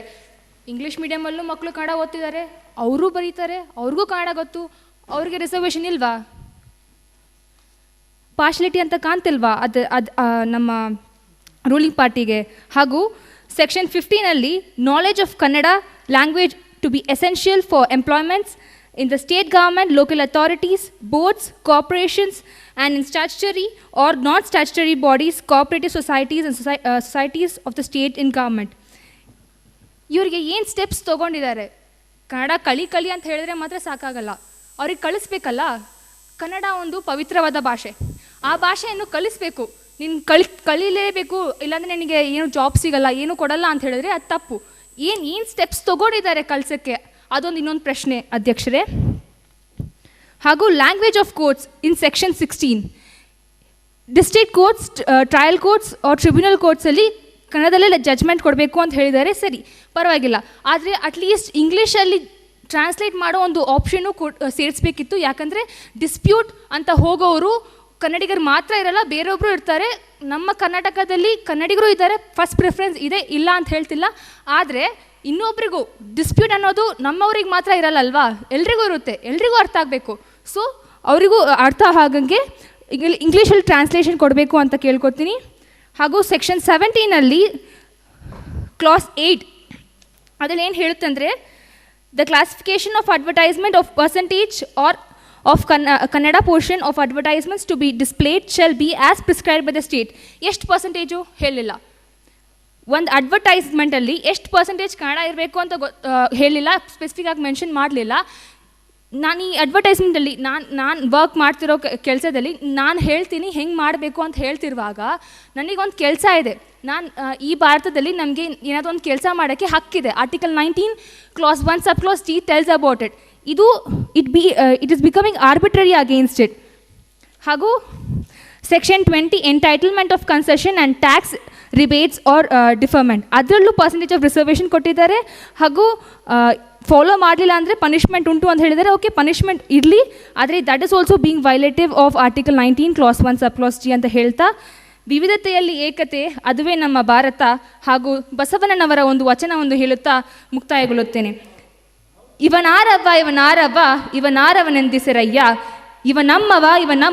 ಇವನಮ್ಮವನೆಂದಿಸರಯ್ಯ, ಕೂಡಲ ಸಂಗಮ ದೇವಯ್ಯ, ನಿಮ್ಮ ಮನೆಯ ಮಗನೆಂದಿಸಯ್ಯ ಎಂದು ಹೇಳುತ್ತಾ ಮುಕ್ತಾಯಗೊಳ್ಳುತ್ತೇನೆ. ನಮಸ್ಕಾರಗಳು. Okay, before we move to the next speaker, from the previous session, those who have not spoken, I want number 12 and number 42 to show me your placards. Where are you sitting? Number 12. And where is number 42 sitting? Number 42. Okay. The next speaker will be number 81. ಧನ್ಯವಾದಗಳು ಅಧ್ಯಕ್ಷರೇ. ತಮ್ಮೆಲ್ಲರಿಗೂ ಗೊತ್ತಿರುವಂಗೆ 86ನೇ ಕನ್ನಡ ಸಾಹಿತ್ಯ ಸಮ್ಮೇಳನ ಹಾವೇರಿಯಲ್ಲಿ ನಿನ್ನೆಯಿಂದ ನಡೀತಾ ಇದೆ. ಕನ್ನಡಿಗರ ದೌರ್ಭಾಗ್ಯ ಅಂತ ಹೇಳಬೇಕು. ಕಾರಣ ಇಷ್ಟೇ, 86 ಕನ್ನಡ ಸಾಹಿತ್ಯ ಸಮ್ಮೇಳನ ನಡೆದರೂ ನಾವು ಇವತ್ತಿಗೂ ಕೂಡ ಕನ್ನಡ ಹೆಂಗೆ ಉದ್ಧಾರ ಮಾಡೋದು, ಕನ್ನಡ ಹೆಂಗೆ ಮುಂದುವರ್ಸ್ಕೊಂಡು ಹೋಗೋದು ಅಂತ ಇವತ್ತಿಗೂ ಬಿಲ್ಲು ತತ್ತಾ ಇದ್ದೀವಿ ಅಂತಂದರೆ ನಮ್ಮ ಭಾಷಾಭಿಮಾನ ಎಷ್ಟರ ಮಟ್ಟದಲ್ಲಿದೆ ಅಂತ ತಾವೇ ಯೋಚನೆ ಮಾಡ್ಬೋದು. ಹಾಗಾಗಿ ಸರ್ಕಾರ ಈ ಪತ್ರ ನೋಡಿದ್ರೆ ಏನಂದರೆ ಸರ್ಕಾರದಲ್ಲಿ ಏನೋ ಮಾಮೂಲಿ ಯಾರಿಗೋ ಒಂದು ಕೊಟ್ಟರು ಅವ್ರೇನೋ ಮಾಡಿಕೊಟ್ಟಿದ್ದಾರೆ ಅನ್ನೋಂಗಿದೆ ಅಷ್ಟೇ ಹೊರತು ಇದರಲ್ಲಿ ಹೆಚ್ಚಿಗೆ ಇನ್ನೇನಿಲ್ಲ. ಇದೆಲ್ಲ ಮೊದಲಿಂದನೂ ಇದೆ, ಡೇಟ್ ಒಂದು ಚೇಂಜ್ ಮಾಡಿರ್ಬೋದು ಅಷ್ಟೇ, ಬಿಟ್ಟರೆ ಇನ್ನು ಉಳಿದವೆಲ್ಲ ಹಂಗೆ ಇದ್ದಾವೆ. ಇದರಲ್ಲಿ ಏನೂ ಇಲ್ಲ, ವಿಶೇಷವಾದಂಥದ್ದೇನಿಲ್ಲ. ಕೆಲವು ನ್ಯೂನತೆಗಳಿದ್ದಾವೆ, ಅದ್ರ ಬಗ್ಗೆ ಗೊತ್ತಿಲ್ಲ. ಅದಕ್ಕಿಂತ ಮೊದಲು ಯಾಕೆ ಕನ್ನಡ ಯಾಕೆ ಅಂತಂದರೆ, ಕರ್ನಾಟಕದಲ್ಲಿ ಕನ್ನಡವೇ ಸಾರ್ವಭೌಮ, ಕನ್ನಡಿಗನೇ ಅದರ ಕಾಲಾಳು. ಸರ್ಕಾರಕ್ಕೆ ಏನು ಕೆಲಸನೇ ಇಲ್ಲ ಇಲ್ಲಿ, ಸರ್ಕಾರ ಬರೀ ಬೆನ್ನೆಲುಬು ಮಾತ್ರ. ಕನ್ನಡಿಗರ ಹಿಂದ್ಗಡೆ ಸರ್ಕಾರ ನಿಂತ್ಕೋಬೇಕು. ಸರ್ಕಾರದ ಕೈ ಅಧೀನದಲ್ಲಿ ಯಾರೂ ಇರಬಾರ್ದು ಅಂದರೆ ಕನ್ನಡ ಸಾಹಿತ್ಯ ಪರಿಷತ್ತಾಗಲಿ, ಪ್ರಾಧಿಕಾರ ಮಾಡಿದ್ದೇ ತಪ್ಪು. ಪ್ರಾಧಿಕಾರ ಮಾಡುವಂಥ ಹೀನಾಯ ಸ್ಥಿತಿ ಕರ್ನಾಟಕಕ್ಕೆ ಬಂದಿರಲಿಲ್ಲ, ಆದರೂ ಮಾಡ್ಕೊಂಡಿದ್ದಾರೆ. ಏನಕ್ಕೆ ಅಂದರೆ ಏನೋ ಒಂದು ಹುದ್ದೆ ಮಾಡ್ಕೊಳ್ಳಿ. ಮುಂದೆ ವರೆದು ನೋಡೋದಾದರೆ ಮೊನ್ನೆ ಒಂದು ಅಂಕಿಅಂಶ, ನೈಜ ಅಂಕಿಅಂಶ ಬಂದಿದ್ದೇನು ಅಂದರೆ, ಕರ್ನಾಟಕದಲ್ಲಿ ಮಾತ್ರ, ಭಾರತದ ಯಾವುದೇ ರಾಜ್ಯದಲ್ಲಿಲ್ಲ, ಕರ್ನಾಟಕದಲ್ಲಿ ಮಾತ್ರ 20% ಕನ್ನಡ ಬರದೇ ಇರೋರೇ ಇದ್ದಾರೆ. ನಮ್ಮ 6 ಕೋಟಿ ಜನಸಂಖ್ಯೆಯಲ್ಲಿ ಸುಮಾರು ಒಂದು ಕೋಟಿ ಹತ್ತಿರ 2 ಕೋಟಿ ಜನ ಕನ್ನಡ ಬರದೇ ಇರೋರು. ಏನು ಮಾಡೋಕ್ಕಾಗೋದಿಲ್ಲ. ಇವತ್ತು ಗ್ಲೋಬಲೈಸೇಷನ್ ಅಂತ ಹೇಳ್ತೀವಿ ನಾವು, ಕಾರ್ಪೊರೇಟೈಸೇಷನ್ ಆಗಿದೆ, ಎಕಾನಮಿ ಇಂಟರ್ನಲೈಸೇಷನ್ ಎಲ್ಲ ಆಗಿ ಜನ ವಲಸೆ, ಅನಿಯಮಿತ ವಲಸೆ ಆಗಿದೆ. ಬೆಂಗಳೂರಲ್ಲೇ ಕನ್ನಡಿಗರ ಸಂಖ್ಯೆ 43%, ಇನ್ನು 57% ಹೊರ ರಾಜ್ಯದವರು. ನಾವು ಬರಬೇಡಿ ಅಂತ ಹೇಳಿ ಬರಲಿ, ಅವ್ರ ರಾಜ್ಯನ ಬಿಟ್ಟು ಬಂದಮೇಲೆ ಅವ್ರಿಗೆ ಅಮ್ಮ ಕನ್ನಡಿಗನೇ ಆಗಬೇಕು, ಕನ್ನಡನೇ ಆಗಬೇಕು ಅಷ್ಟೇ ಹೊರತು ಅವ್ರ ಅಮ್ಮ ಅವ್ರ ಭಾಷೆ ಆಗಿರಬಾರ್ದು. ಎಲ್ಲರೂ ಬರಲಿ, ನಾವು ಬೇರೆ ಕಡೆ ಹೋಗ್ತೀವಿ, ನಾವು ಬರೋದು ಬೇಡ, ಅವರು ಬರಲಿ. ಕನ್ನಡ ನಮ್ಮಮ್ಮ, ಭಾರತಾಂಬೆ ನಮ್ಮ ಅಜ್ಜಿ, ಹಾಗೆ ನಮ್ಮ ಬೇರೆ ಎಲ್ಲ ಭಾಷೆಗಳು ನಮ್ಮ ಚಿಕ್ಕಮ್ಮದಿರು. ಆದರೆ ಇಂಗ್ಲೀಷು ನಮ್ಮ ಗರ್ಲ್ ಫ್ರೆಂಡು. ಏನಾಗ್ಬಿಟ್ಟಿದೆ ಅಂದರೆ ನಮಗೆ ಇವತ್ತು ಅಮ್ಮ ಚಿಕ್ಕಮ್ಮದಿರಿಗಿಂತ ಗರ್ಲ್ ಫ್ರೆಂಡ್ ಮೇಲೆ ತುಂಬ ನಮಗೆ ಏನೋ ಒಂದು ಸೆಳೆತ. ಯಾವ ಥರ ಸೆಳೆತ ಅಂತ ಅವ್ರವ್ರು ಹೇಳ್ಕೋಬೇಕು. ಹಲವಾರು ಮನೆಗಳಲ್ಲಿ ಇವತ್ತು ಎಲ್ಲರ ಮನೆಯಲ್ಲೂ ಸಾಫ್ಟ್ವೇರ್ ಇಂಜಿನಿಯರ್ಸ್ ಒಬ್ಬರು ಇದ್ದಾರೆ ಬೆಂಗಳೂರಲ್ಲಿ. ಎಲ್ಲರ ಮನೆಯಲ್ಲೂ 9 to 5 ಮಾತ್ರ ಕನ್ನಡ. ರಾತ್ರಿ 9ರಿಂದ ಬೆಳಗ್ಗೆ 5 ಗಂಟೆವರೆಗೂ, ತಿರ್ಗಾ ಬೆಳಗ್ಗೆ 5 ಗಂಟೆಯಿಂದ ರಾತ್ರಿ 9 ಗಂಟೆವರೆಗೂ ಇಂಗ್ಲೀಷೇ. ಯಾಕೆಂದರೆ ಎಲ್ಲರೂ ಕೆಲಸ ಮಾಡಲೇಬೇಕು, ಅದು ಜೀವನ ಮಾಡಲೇಬೇಕು, ಏನೂ ಮಾಡೋಕ್ಕಾಗೋದಿಲ್ಲ. ಹಾಗಾಗಿ ಇಲ್ಲಿ ನೀವು ಬಂದು ನೋಡೋದಾದ್ರೆ 5ನೇದರಲ್ಲಿ ರಾಜಭಾಷಾ ಆಯೋಗ ಅಂತ ಮಾಡ್ತೀರಿ. ಈ ರಾಜಭಾಷಾ ಆಯೋಗದಲ್ಲಿ ಸರ್ಕಾರ ಏನೇ ಮಾಡಿದ್ರು ಕೆಲವು ಭಾಷಾ ವಿಷಯಗಳು ಬಂದಾಗ ಸರ್ಕಾರಿ ಅಧಿಕಾರಿಗಳನ್ನ ಯಾಕೆ ಸರ್ಕಾರಿ ಅಧಿಕಾರಿಗಳನ್ನ ನೇಮಿಸೋಕ್ಕೆ ಇದೇನು ಅವ್ರನ್ನೆಲ್ಲ ಒಂಥರ ಈ ರಿಟೈರ್ ಆದಮೇಲೆ ತಂದು ಕೂಡಕ್ಕೆ ಇದೇನು ವೃದ್ಧಾಶ್ರಮನ? ಸಾಹಿತಿಗಳನ್ನ ಹಾಕಿ, ಕನ್ನಡದಲ್ಲಿ ಸಾಹಿತಿಗಳಿದ್ದಾರೆ. ನಮಗೆ 8 ಜ್ಞಾನಪೀಠ ಪ್ರಶಸ್ತಿ ಬಂದಿದೆ. ನಮ್ಮಲ್ಲಿ ವರ್ಷಕ್ಕೊಬ್ಬೊಬ್ಬರಿಗೆ ಕೇಂದ್ರ ಸಾಹಿತ್ಯ ಅಕಾಡೆಮಿ ಪ್ರಶಸ್ತಿ ಬರ್ತದೆ. ಅವ್ರನ್ನ 1 ವರ್ಷ ಹಾಕಿ. ಯಾಕೆ ಮತ್ತೆ ಅಧಿಕಾರಿಗಳು ಅವ್ರಿಗೆ ಆಲ್ರೆಡಿ 1 ಲಕ್ಷ ಪೆನ್ಷನ್ ತೊಗೋತಿರ್ತಾರೆ, ಅವ್ರು ಕೂತ್ಕೊಳ್ಳೋಕೆ ಜಾಗ ಇಲ್ಲ. ಅವ್ರು ಕೆಲವ್ರನ್ನ ಎತ್ಕೊಬಂದು ಕೂಡಿಸ್ಬೇಕು. ಅವರೇ ಬಂದು ಕೂತ್ಕೊಳ್ಳೋದು ಯಾಕೆ? ನಿವೃತ್ತಿಯಾಗಿರೋರನ್ನ ಸಾಹಿತಿಗಳು ಕೂಡಿಸಿ. ಆಮೇಲೆ ಕನ್ನಡ ಅಂತ ಬಂದಾಗ ಅದು ಹೇಳ್ಬಾರ್ದು, ಕನ್ನಡಕ್ಕೆ ಯಾವುದೇ ಜಾತಿ ಭೇದ ಭಾವ ಯಾವುದೇ ಬೌಂಡ್ರಿ ಇಲ್ಲ. ಕರ್ನಾಟಕದ ಒಳಗಡೆ ಇರೋರು ಎಲ್ಲರೂ ಕನ್ನಡಿಗರೇ. ಅವ್ರ ಜಾತಿ ಬರೋದೆಲ್ಲ ಕನ್ನಡನೇ ಜಾತಿ, ಕನ್ನಡನೇ ಧರ್ಮ ಇಲ್ಲಿ. ಹಾಗಾಗಿ ನಾವು ಶಾಸ್ತ್ರೀಯ ಸ್ಥಾನಮಾನಕ್ಕೆ ಹೋದಾಗಲೂ ಅಷ್ಟೇ ತುಂಬ ಕಿತ್ತಾಟ ಆಯಿತು. ಕರ್ನಾಟಕಕ್ಕೆ ಮಾತ್ರ ಇಡೀ ದೇಶ ಅಲ್ಲ ಪ್ರಪಂಚದ ಏಕೈಕ ಭಾಷೆ ಕರ್ನಾಟಕಕ್ಕೆ. ಯಾಕೆಂದರೆ ನಾವು ಏನು ಮಾತಾಡ್ತೀವೋ ಅದನ್ನೇ ಬರಿತೀವಿ, ನಾವು ಬರೆದನ್ನೇ ಓದ್ತೀವಿ. ನಾವು ಓದೋದನ್ನೇ ಬರಿತೀವಿ, ಬರೆದನ್ನೇ ಓದ್ತೀವಿ, ನಾವು ಮಾತಾಡಿದ್ನೇ ಬರಿತೀವಿ ಕನ್ನಡದಲ್ಲಿ ಮಾತ್ರ. ಬೇರೆ ಯಾವ ಭಾಷೆಲೂ ಆಗೋದಿಲ್ಲ ಇದು. ಉದಾಹರಣೆ ಇಂಗ್ಲೀಷಲ್ಲಿ ಸೈಕಾಲಜಿ ಅಂತ ಬರಿತೀವಿ, ಏನು ಓದ್ತೀವಿ ನಾವು? ಬರೆಯೋದು ಸೈಕಾಲಜಿ ಬರೆಯೋದಿಲ್ಲ ನಾವು, ಪಿ ಬರಿತೀವಿ, ಅಲ್ಲಿ ಪಿ ಸೈಲೆಂಟ್ ಓದಪ್ಪ ಅಂದ್ಬಿಟ್ಟು. ಹಂಗೆ ಓದೋದಾದರೆ ಪಿಸ್ಕಾಲಜಿ ಅಂತ ಓದಬೇಕು. ಕನ್ನಡದಲ್ಲಿ ಸೈಕಾಲಜಿನೇ ಬರಿತೀವಿ, ಸೈಕಾಲಜಿನೇ ಓದ್ತೀವಿ. ಇಂಗ್ಲೀಷಲ್ಲಿ ಮೊದಲೇ ಹೇಳ್ಕೊಡ್ತಾರೆ. ಹಾಗೆ ಕೆಮಿಲಿಯನ್ ಭಾಷೆಗಳನ್ನ ನಾವು ತುಂಬ ಅಳವಡಿಸ್ಕೊಟ್ಟಿದ್ದೀವಿ, ಕನ್ನಡದಲ್ಲಿ ಆಗಿಲ್ಲ. ಹಾಗಾಗಿ ಕನ್ನಡಿಗರಿಗೆ ಈಗ ಸ್ಥಾನಮಾನ ಕೊಡಬೇಕು ಹೆಚ್ಚಿಗೆ. ಅದರ ಎರಡನೇ ಮತ್ತಿಲ್ಲ. ಆಮೇಲೆ ಇನ್ನೊಂದು, ಕನ್ನಡ ಸಾಹಿತ್ಯ ಪರಿಷತ್ ಅಧ್ಯಕ್ಷರನ್ನ ಆದಷ್ಟು ನಾನು ಎಲೆಕ್ಷನ್ ಇಲ್ದಂಗೆ ನಾಮಿನೇಟ್ ಮಾಡಿ, ಜ್ಞಾನಪೀಠ ಪ್ರಶಸ್ತಿ ಬಂದಿರೋರು ಯಾರು ಬದುಕಿದರೆ ಅವ್ರಿಗೆ ಕೊಡಿ. ಅವ್ರು ಬೇಕಾದ್ರೆ ಜೀವಾವಧಿವರೆಗೂ ಅವರೇ ಇರಲಿ. ಯಾಕೆಂದರೆ ಅವ್ರ ಜೀವಮಾನವೆಲ್ಲನೂ ಸಾಹಿತ್ಯ ಕೃಷಿನೇ ಮಾಡಿರ್ತಾರೆ. ಕನ್ನಡ ಸಾಹಿತ್ಯ ಪರಿಷತ್ಗೆ ಮೊನ್ನೆ ಎಲೆಕ್ಷನ್ ಆಯಿತು, ತುಂಬ ಅಸಹ್ಯ ಆಯಿತು. MLA ಎಲೆಕ್ಷನ್ಗಿಂತ ತೀರಾ ಅಸಹ್ಯವಾಗಿ ನಡೀತು. ದುಡ್ಡು ಕೊಟ್ಟು ಸಾಹಿತ್ಯ ಪರಿಷತ್ ಅಧ್ಯಕ್ಷರಾದರು ಓಟ್ ಹಾಕ್ಸ್ಕೊಂಡು. ಯಾಕೆ ಬೇಕಾಗಿತ್ತು? ಕುವೆಂಪು ಅವರು, ದ.ರಾ ಬೇಂದ್ರೆ ಅವರು, ಮಾಸ್ತಿ ವೆಂಕಟೇಶ ಅಯ್ಯಂಗಾರ್ ಇಂಥವ್ರು ಇರೋ ಕಡೆ ಎಲ್ಲೋ ರಿಟೈರ್ ಆಗಿರೋರು ಬಂದು ದುಡ್ಡು ಕೊಟ್ಟು ಓಟ್ ಹಾಕ್ಸ್ಕೊಂಡು ಕನ್ನಡ ಸಾಹಿತ್ಯ ಪರಿಷತ್ತು ಬಂದರು ಅಂತಂದರೆ ಕನ್ನಡ ಸಾಹಿತ್ಯ ಪರಿಷತ್ತು ಸ್ಯಾನಿಟಿ ಏನು ಉಳಿತು? ಅದರದ್ದು ಪಾವಿತ್ರತೆನೇ ಹೊಟ್ಟೋಗ್ಬಿಟ್ಟದು ಈಗ. ಹಾಗಾಗಿ ಕನ್ನಡ ಸಾಹಿತ್ಯ ಪರಿಷತ್ಗೆ ಸಾಹಿತಿಗಳನ್ನ ಮಾತ್ರ ಮಾಡಿ, ಸಾಹಿತಿಗಳಿಂದ ಮಾತ್ರ ಉಳಿಬೋದು. ಕನ್ನಡ ಭಾಷೆ ನೀವು ಇದೆಲ್ಲ ಮಾಡೋದು, ಇದೆಲ್ಲ ಮಾಡ್ತೀವಿ ಅಂದರೆ, ಮೊನ್ನೆ ನಾನು ಊರಿಗೆ ಹೋಗಿದಾಗ ಅಲ್ಲಿ ಹೇಳ್ತಾ ಇದೆ, ಯಾರ್ದೋ ರೈತನ ಮಗನಿಗೆ ಅವ್ನು ಕೇಳ್ತಾ ಇದೆ, ನನ್ನ ಮಗನ ಅಧ್ಯಕ್ಷರೇ ಇದು ತುಂಬ ದೊಡ್ಡ ವಿಷಯ, ಇದ್ರು 2 ನಿಮಿಷ ಮುಗಿಯುವಂಥದ್ದಲ್ಲ, 86 ವರ್ಷದ ಅವಕಾಶ ಕೊಡಬೇಕು, ಬೇರೆಯವ್ರು ಕೊಡಬೇಕು. ಸರಿ, ಒಂದೆರಡು ನಿಮಿಷ ಕೊಡಿ, ಇನ್ನೊಂದೆರಡು ನಿಮಿಷ. ಅವ್ನು ಹೇಳ್ತಾ ಇದ್ದ, ನನ್ನ ಮಗನೂ ಇಂಗ್ಲೀಷ್ ಮೀಡಿಯಮಲ್ಲಿ ಓದಿಸ್ಬೇಕು, ನಾನು ರೈತ ಆಗಿದ್ದು ಸಾಕು, ನನ್ನ ಮಗ ಇಂಗ್ಲೀಷ್ ಮೀಡಿಯಮಲ್ಲಿ. ಯಾಕಪ್ಪ ಅಂತಂದರೆ ಇಂಗ್ಲೀಷ್ ಮೀಡಿಯಮಲ್ಲಿ ಓದಿದ್ರಲ್ಲ ಎಲ್ಲ ಆಫೀಸರ್ಗಳಾಗಿ, ನಮ್ಮ ಮಕ್ಕಳೆಲ್ಲ ಜವಾನರಾಯ್ತಾರೆ. ಅದು ಕಟು ವಾಸ್ತವ. ಇಂಗ್ಲೀಷ್ ಮೀಡಿಯಮಲ್ಲಿ ಓದ್ದವ್ರು ಇವತ್ತು ಜವಾನರುಗಳೇ ಆಗಿ ಅಧಿಕಾರಿಗಳಾಗಿದ್ದಾರೆ. ಕನ್ನಡ ಮೀಡಿಯಮಲ್ಲಿ ಓದಿರೋ ಗ್ರೂಪ್ 4, ಗ್ರೂಪ್ 3, AB ಬರಬೇಕು ಅಂದರೆ ತೀರಾ ಅಪರೂಪ, ಬೆರಳೆಣಿಕೆ ಅಷ್ಟು ಜನ. ಹಾಗಾಗಿ ಕನ್ನಡ ಮಾಧ್ಯಮದಲ್ಲಿ ಓದೋರಿಗೆ ನೀವೇನೋ ಸ್ಕಾಲರ್ಶಿಪ್ 2,000 3,000 ಸ್ಕಾಲರ್ಶಿಪ್ ಅವ್ರು ಕೊಟ್ಬಿಟ್ರೆ ಸಾಕಾಗೋದಿಲ್ಲ. ಅವ್ರಿಗೆ ಅದು ಹುದ್ದೆನೂ ಕೊಡ್ತೀವಿ ಯಾವ್ದಾರು ಅಂತೇಳಿ, ಬೇರೆದಕ್ಕೆಲ್ಲ ರಿಸರ್ವೇಷನ್ ಅದು. ಕನ್ನಡದಲ್ಲಿ ಓದೋರ್ಗೂ 1% 2% ರಿಸರ್ವೇಷನ್ ಕೊಟ್ಟರೆ ಏನೂ ತಪ್ಪಾಗಲಾರ್ದು, ರಿಸರ್ವೇಷನ್ ಕೊಡಿ.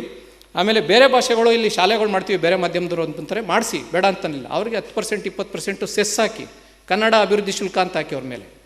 ಕನ್ನಡ ಇಂಗ್ಲೀಷ್ ಶಾಲೆ ಮಾಡ್ತೀವಿ ಅಂದರೆ ಇಂಗ್ಲೀಷ್ ಶಾಲೆಗಳ ಮೇಲೆ 20% ಸೆಸ್ ಹಾಕಿ, ಆ 20%ನ ಕನ್ನಡ ಅಭಿವೃದ್ಧಿ ಪ್ರಾಧಿಕಾರಕ್ಕೆ ಕೊಡಿ ದುಡ್ಡು. ಕನ್ನಡ ಅಭಿವೃದ್ಧಿ ಪ್ರಾಧಿಕಾರಕ್ಕೆ ನೀವೇನು ದುಡ್ಡು ಖರ್ಚು ಮಾಡೋದು ಬೇಡಿ. ಕನ್ನಡ ಅಭಿವೃದ್ಧಿ ಪ್ರಾಧಿಕಾರಕ್ಕೆ ಮೊದಲು MLAಗಳನ್ನ, ರಿಟೈರ್ ಆಗಿರೋ ಆಫೀಸರ್ಗಳನ್ನ ನೇಮಕ ಮಾಡೋದು ತಪ್ಪಿಸಿ, ಸಾಹಿತಿಗಳಿಗೆ ಮಾತ್ರ ಸಾಹಿತ್ಯ ಲೋಕ ಉಳ್ಕೊಳ್ಳಿ. ಸಾಹಿತ್ಯ ಕೃಷಿ ಮಾಡ್ತಿರೋನು ಹೇಗೆ ಜಮೀನು ರೈತನ ಹತ್ರ ಇರಬೇಕೋ ಅದೇ ಥರ ಸಾಹಿತ್ಯ ಪರಿಷತ್ತು ಪ್ರಾಧಿಕಾರ ಎರಡೂ ಸಾಹಿತಿಗಳ ಹತ್ರ ಇದ್ದಾಗ ಮಾತ್ರ. ಇಲ್ಲದೆ ಹೋದರೆ ಕಷ್ಟ ಆಗ್ಬಿಡ್ತದೆ. ಹಾಗಾಗಿ ಕನ್ನಡ ಅನ್ನೋದು ಗಂಡು ಭಾಷೆ, ಯಾವುದೋ ಮುಚ್ಚಿ ಮಾಡೋಂಥದ್ದು ಏನಿಲ್ಲ.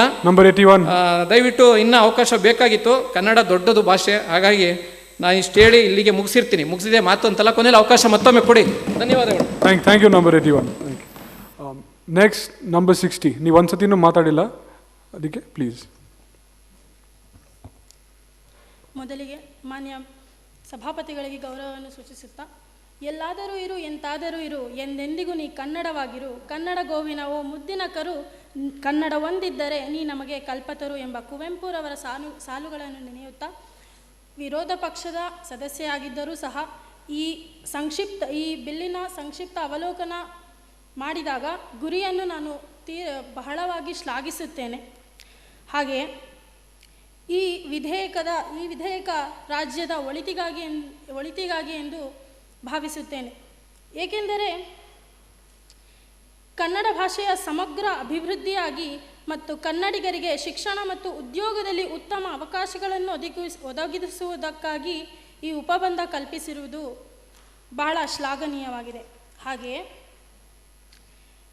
ಸೆಕ್ಷನ್ 4 ಕ್ಲಾಸ್ B, A ಹಾಗೂ C ನಲ್ಲಿ ಭಾರತ ಸರ್ಕಾರ, ವಿದೇಶಗಳು, ಇತರ ರಾಜ್ಯಗಳು, ಉಚ್ಚ ನ್ಯಾಯಾಲಯಗಳು, ಸರ್ವೋಚ್ಚ ನ್ಯಾಯಾಲಯಗಳು ಇವುಗಳ ಕಚೇರಿಗಳೊಂದಿಗೆ ಪತ್ರ ವ್ಯವಹಾರಕ್ಕಾಗಿ ಮತ್ತು ಕಾನೂನಿನ ಮೂಲಕ ಆಂಗ್ಲ ಭಾಷೆಯನ್ನು ಬಳಸುವುದಕ್ಕಾಗಿ ಇತರ ಸನ್ನಿವೇಶಗಳಲ್ಲಿ ಆಂಗ್ಲ ಭಾಷೆಯನ್ನು ಬಳಸಬಹುದು ಎಂಬ ಸೆಕ್ಷನ್ನನ್ನು ಅಳವಡಿಸಿದ್ದಾರೆ. ಈ ವಿಧೇಯಕ ಕನ್ನಡ ಭಾಷೆ ಗೊತ್ತಿಲ್ಲದವರಿಗೆ ಯಾವುದೇ ಸ್ಥಿರ ನಿರ್ಬಂಧ ಹೇರುತ್ತಿಲ್ಲ ಎಂಬುದು ನನ್ನ ಭಾವನೆ.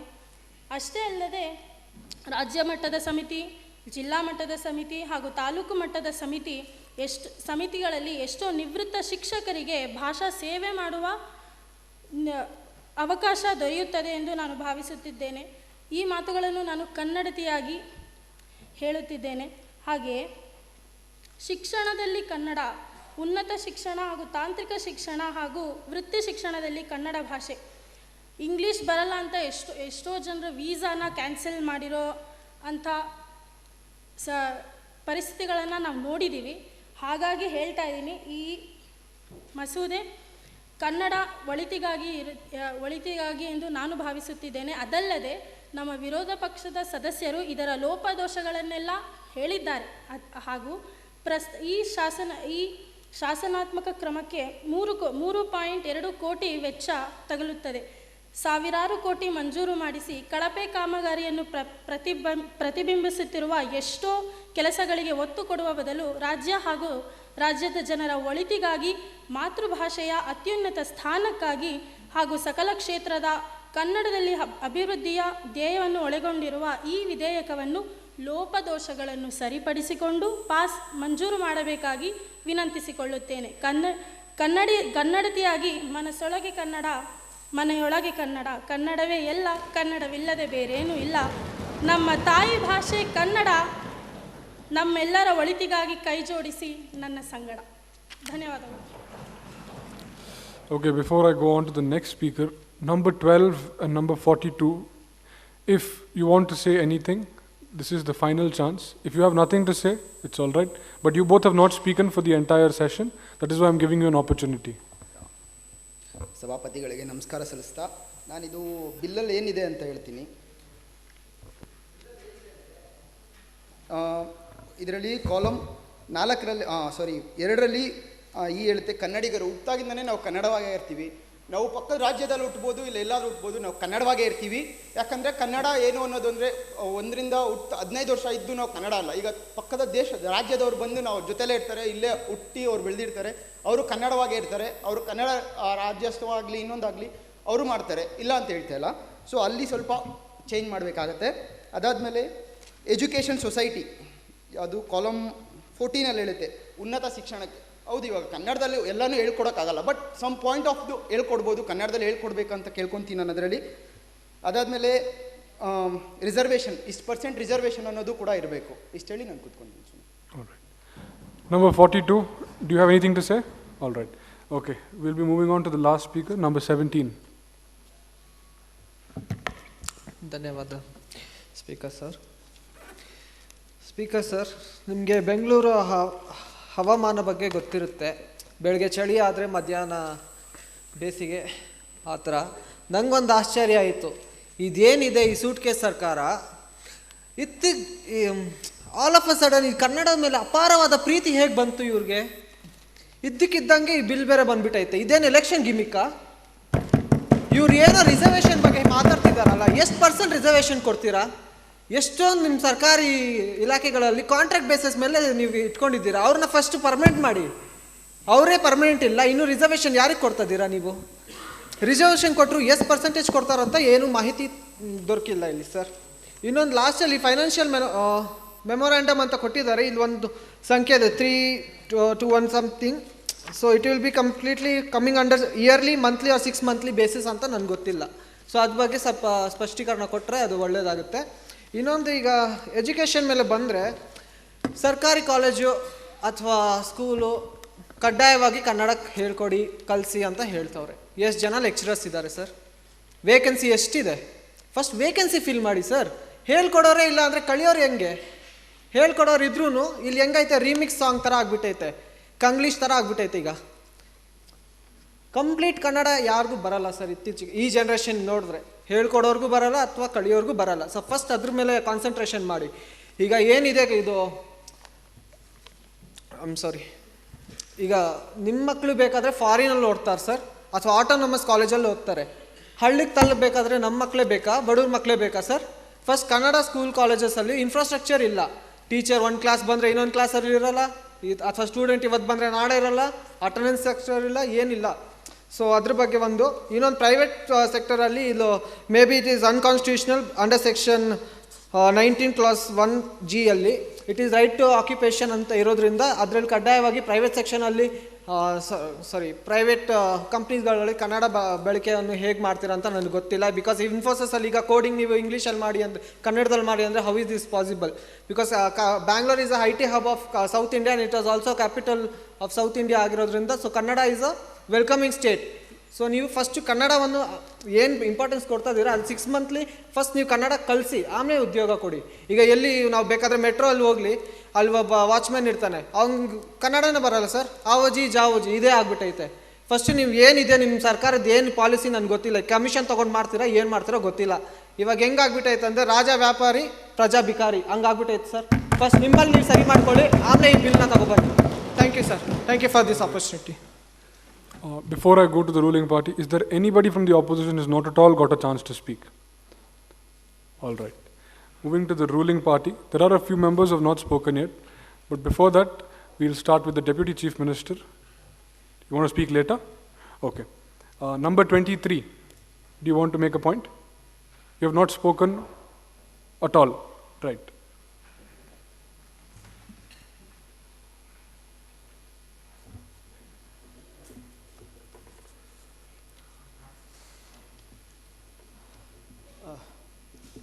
ಮಾನ್ಯ ಸಭಾಧ್ಯಕ್ಷರೇ, ಕನ್ನಡ ಭಾಷಾ ಸಮಗ್ರ ಅಭಿವೃದ್ಧಿ ವಿಧೇಯಕವನ್ನು ಮಂಡಿಸುತ್ತಿರೋ ಉದ್ದೇಶವೇನೆಂದರೆ ಕರ್ನಾಟಕದಲ್ಲಿ ಕನ್ನಡ ಮತ್ತು ಕನ್ನಡಿಗನಿಗೆ ಮೊದಲ ಆದ್ಯತೆ ಸಿಗಬೇಕಂತ ಹೇಳ್ಬಿಟ್ಟು.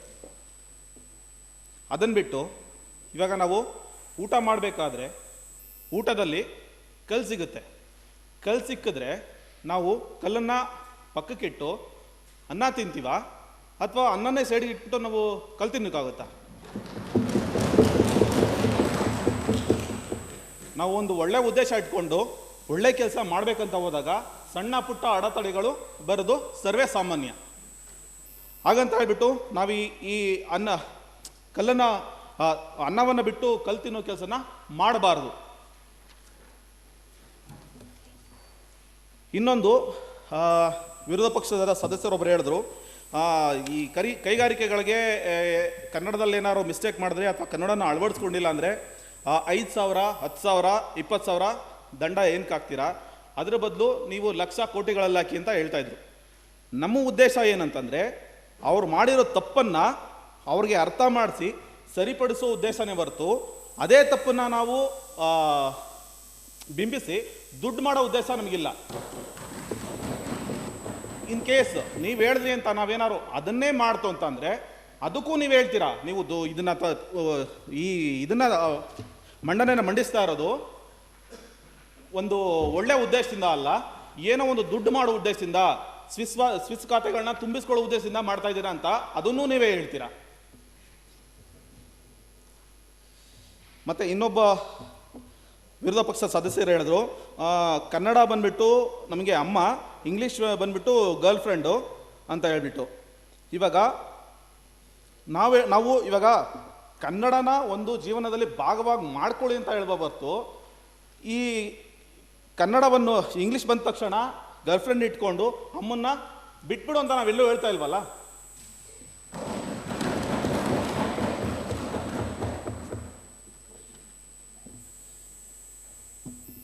ಕುವೆಂಪುರವರು ಹೇಳಿದರೆ, ಎಲ್ಲಾದರೂ ಇರು ಎಂತಾದರೂ ಇರು ಎಂದೆಂದಿಗೂ ಕನ್ನಡವಾಗಿರು, ಕನ್ನಡವೇ ಸತ್ಯ, ಕನ್ನಡವೇ ನಿತ್ಯ. ಇದನ್ನೇನಕ್ಕೆ ಹೇಳ್ತಾ ಅಂತಂದರೆ, ನಮ್ಮ ಇನ್ನೊಬ್ಬರು ವಿರೋಧ ಪಕ್ಷದ ಸದಸ್ಯರು ಹೇಳಿದ್ರು, ಇವು ಕನ್ನಡಿಗ ಬಂದ್ಬಿಟ್ಟು ಅಮೇರಿಕದಲ್ಲಿದ್ದರು ಎಲ್ಲಿದ್ರೂ ಸ್ಪೇಸಿಂದ ಹೊರಗಡೆ ಹೋದನ್ನು ಕನ್ನಡಿಗನೇ ಅಂತ. ನಾವು ಕನ್ನಡನ ಬಿಟ್ಟು ಬದುಕಬೇಡ ಅಂತ ಹೇಳ್ತಾ ಇದ್ದೀವಿ ಹೊರತು ಇಂಗ್ಲೀಷ್ಗೆ ಮಾರು ಹೋಗಿ ಇಂಗ್ಲೀಷಲ್ಲೇ ಇರು ಅಂತ ನಾವು ಹೇಳ್ತಾ ಇದ್ದೀವಿ. ಅದನ್ನು ಇಂಗ್ಲೀಷ್ಗೆ ಮಾರು ಹೋಗ್ಬೇಡ ಅಂತ ಹೇಳ್ತಾ ಇದ್ದೀವಿ ಹೊರತು ಕನ್ನಡನ ಬಿಟ್ಬಿಡು ಅಂತ ನಾವೆಲ್ಲೂ ಹೇಳ್ತಾ ಇಲ್ಲ. Number 23 concluded. ನಮ್ಮ ಈ ವಿಧೇಯಕ ಮಂಡಿಸ್ತಾ ಇರೋದು ಒಂದೇ ಒಂದು ಉದ್ದೇಶ, ನಾವು ಕರ್ನಾಟಕದಲ್ಲಿ ಕರ್ನಾಟಕನ ಸಾರ್ವಭೌಮ ಅಂತ ಏನು ಕೇಳ್ಕೊತೀವಿ ಅದೊಂದು ಉಳಿಸ್ಕೊಳ್ಳೋದಕ್ಕೋಸ್ಕರವೇ ಹೊರತು ಈ ಕರ್ನಾಟಕದಲ್ಲಿ ಬೇರೆ ಯಾರನ್ನೂ ಸೇರಿಸಬಾರ್ದು, ಯಾರಿಗೂ ಪ್ರಾಮುಖ್ಯತೆ ಕೊಡಬಾರ್ದು ಅನ್ನೋದು ನಮ್ಮ ಉದ್ದೇಶ ಅಲ್ಲ. ಧನ್ಯವಾದಗಳು. There are a few people who have still not spoken, but try to please keep it short. Okay, I'll be calling out your number. 94. You've not at all spoken, right? Please go ahead. Honorable Speaker, thank you for the opportunity. ನಮ್ಮ opposite ಪಾರ್ಟಿಯವರು ಹೇಳಿದ್ರು university ಮತ್ತು ಕಾಲೇಜುಗಳಿಗೆ ಕನ್ನಡ ಇಲ್ಲ ಅಂತ. First ಒಂದು ಅರ್ಥ ಮಾಡ್ಕೋಬೇಕು. ಇವಾಗ ನಾವೆಲ್ಲರೂ ಓದ್ತಾ ಇರೋದು KSLU. ಆ ಯೂನಿವರ್ಸಿಟಿಯಲ್ಲಿ ಬೇರೆ ಸ್ಟೇಟಿಂದ ಹುಡುಗರು ಬರ್ತಾ ಇದ್ದಾರೆ, ಅವ್ರಿಗೆ ಕನ್ನಡ ಗೊತ್ತಾಗ್ತಾ ಇಲ್ಲ, ಬರೆಯೋಕ್ಕೆ ಆಗ್ತಾ ಇಲ್ಲ ಅಂತ ಒಂದು ಪ್ರಾಬ್ಲಮ್ ಇತ್ತು. ಅದನ್ನು ಅವ್ರು ಏನು ಮಾಡಿದ್ದಾರೆ, ಕಲಿ ಕನ್ನಡ ಅಂತ ಸಬ್ಜೆಕ್ಟ್ ಇಕ್ಕಿದ್ದಾರೆ. ಹಂಗಂದ್ರೆ ಏನಂದರೆ ನಮ್ಮ ಕನ್ನಡ ಸಬ್ಜೆಕ್ಟ್ ಇರುತ್ತೆ, ಅವ್ರು ಕನ್ನಡ ಮಾತಾಡ್ತಾರೆ, ಬಟ್ ಏನಂದರೆ ಬರೆಯೋಕ್ಕೆ ಬರಲ್ಲ ಅಷ್ಟೇ. ಸೊ ಅದರಿಂದ ನಮ್ಮ ಸರ್ಕಾರ ಕನ್ನಡನ ಉಳಿತಾ ಇತ್ತು, ಅದು ಬಿಟ್ಕೊಡ್ತಾ ಇಲ್ಲ.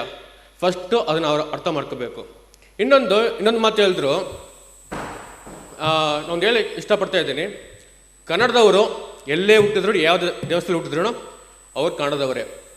ಬೇರೆಯವರು ಇಲ್ಲಿ ಬಂದು ಹುಟ್ಟಿದ್ರು ಅವ್ರು ಕನ್ನಡದವರಲ್ಲ, ಹಂಗೆ ಒಪ್ಪಳಕ್ಕಾಗಲ್ಲ. ಯಾಕಂದರೆ ಕನ್ನಡ ಬಂದ್ಬಿಟ್ಟು ಒಂದು ಚಿಕ್ಕ ಹೊಡಿಲಿಕ್ಕಾಗಲ್ಲ, ಅದು ಹಿಡಿದ್ರ ಪ್ರಾಣ ಹೇಳ್ತಾ ಇರ್ಬೋದು. ಸೊ ಸ್ವಲ್ಪ ಅರ್ಥ ಮಾಡ್ಕೋಬೇಕು ಅವರು ಅಷ್ಟೇ. Thank you. Number 13, you don't want to talk? Okay. Number 15, don't want to talk? Number 56, don't want to talk? Number 16, you want to talk? Okay. You've not got a chance yet, right? Please go ahead. ಅಧ್ಯಕ್ಷರಿಗೆ ಧನ್ಯವಾದಗಳು ಅವಕಾಶ ಮಾಡಿಕೊಟ್ಟಿದ್ದಕ್ಕೆ. ಮೊದಲನೇ ಬಾರಿಗೆ ಶಾಸಕಿಯಾಗಿದ್ದೇನೆ, ಮೊದಲನೇ ಬಾರಿಗೆ ಸಭೆಯಲ್ಲಿ ಮಾತಾಡೋದಕ್ಕೆ ಅವಕಾಶ ಸಿಕ್ಕಿದೆ, ಹಾಗಾಗಿ ಧನ್ಯವಾದಗಳನ್ನು ಅರ್ಪಿಸ್ತಾ, ಮೊದಲನೇದಾಗಿ ಕನ್ನಡ ಭಾಷಾ ಸಮಗ್ರ ಅಭಿವೃದ್ಧಿ ವಿಧೇಯಕ 2022 ಇದಕ್ಕೆ ವಿರೋಧ ಪಕ್ಷದಲ್ಲಾಗಲಿ ಅಥವಾ ರೂಲಿಂಗ್ ಪಾರ್ಟಿದು ಒಪ್ಪಿಗೆ ಇದ್ದಿದೆ, ವಿರೋಧ ಪಕ್ಷದ ವಿರೋಧ ಇಲ್ಲ ಅನ್ನುವಂಥದ್ದು ಮೊದಲನೇದಾಗಿ ಗೊತ್ತಾಗಿದೆ. ಆದರೆ ಇದರಲ್ಲಿ ಹಲವು ತಪ್ಪುಗಳಿದ್ದಾವೆ ಅಂತ ಹೇಳಿ ಅವರು ಹೇಳ್ತಿದ್ದಾರೆ. ಮೊದಲನೇದಾಗಿ ವಿರೋಧ ಪಕ್ಷದವರು ಅರ್ಥ ಮಾಡ್ಕೋಬೇಕು, ಕನ್ನಡ ಭಾಷಾ ಸಮಗ್ರ ಅಭಿವೃದ್ಧಿ ವಿಧೇಯಕ, ಕನ್ನಡ ಭಾಷೆಯನ್ನು ಸಂಪೂರ್ಣವಾಗಿ ಅಭಿವೃದ್ಧಿಗೊಳಿಸಬೇಕು, ಕನ್ನಡ ನಾಡು ಇದು, ಇಲ್ಲಿ ಕನ್ನಡ ಮುಖ್ಯವಾಗಬೇಕು ಅನ್ನುವಂಥದ್ದು. ಸಣ್ಣ ಬ್ಯಾಕ್ಗ್ರೌಂಡನ್ನು ಕೊಡಲಿಕ್ಕೆ ಇಷ್ಟಪಡ್ತೀನಿ. ಈ ಕರ್ನಾಟಕ ಅನ್ನುವಂಥದ್ದು ನಮಗೆ ಸ್ವಾತಂತ್ರ್ಯ ಸಿಕ್ಕಿದಾಗ 20 ಸಂಸ್ಥಾನಗಳಾಗಿ ಹರಿದು ಹಂಚಿ ಹೋಗಿತ್ತು. ಈ ಕನ್ನಡ ನಾಡನ್ನು, ಕರ್ನಾಟಕವನ್ನು ಒಂದು ರಾಜ್ಯವಾಗಿ ಮಾಡಲಿಕ್ಕೋಸ್ಕರ ಒಂದು ದೊಡ್ಡ ಹೋರಾಟನೇ ನಡೀತು, ಕರ್ನಾಟಕ ಏಕೀಕರಣ ಚಳುವಳಿ. ಎಲ್ರಿಗೂ ಇದ್ರ ಬಗ್ಗೆ ಗೊತ್ತಿರ್ಬೋದು. ಆದರೆ ಸ್ವತಂತ್ರವಾದಾಗ ರಾಜ್ಯಗಳನ್ನು ಭಾಷೆಯ ಆಧಾರದ ಮೇಲೆ ವಿಭಜಿಸಬೇಕು, ರಾಜ್ಯಗಳನ್ನು ಮಾಡಬೇಕು ಅನ್ನುವಂಥದ್ದು ಇರಲಿಲ್ಲ.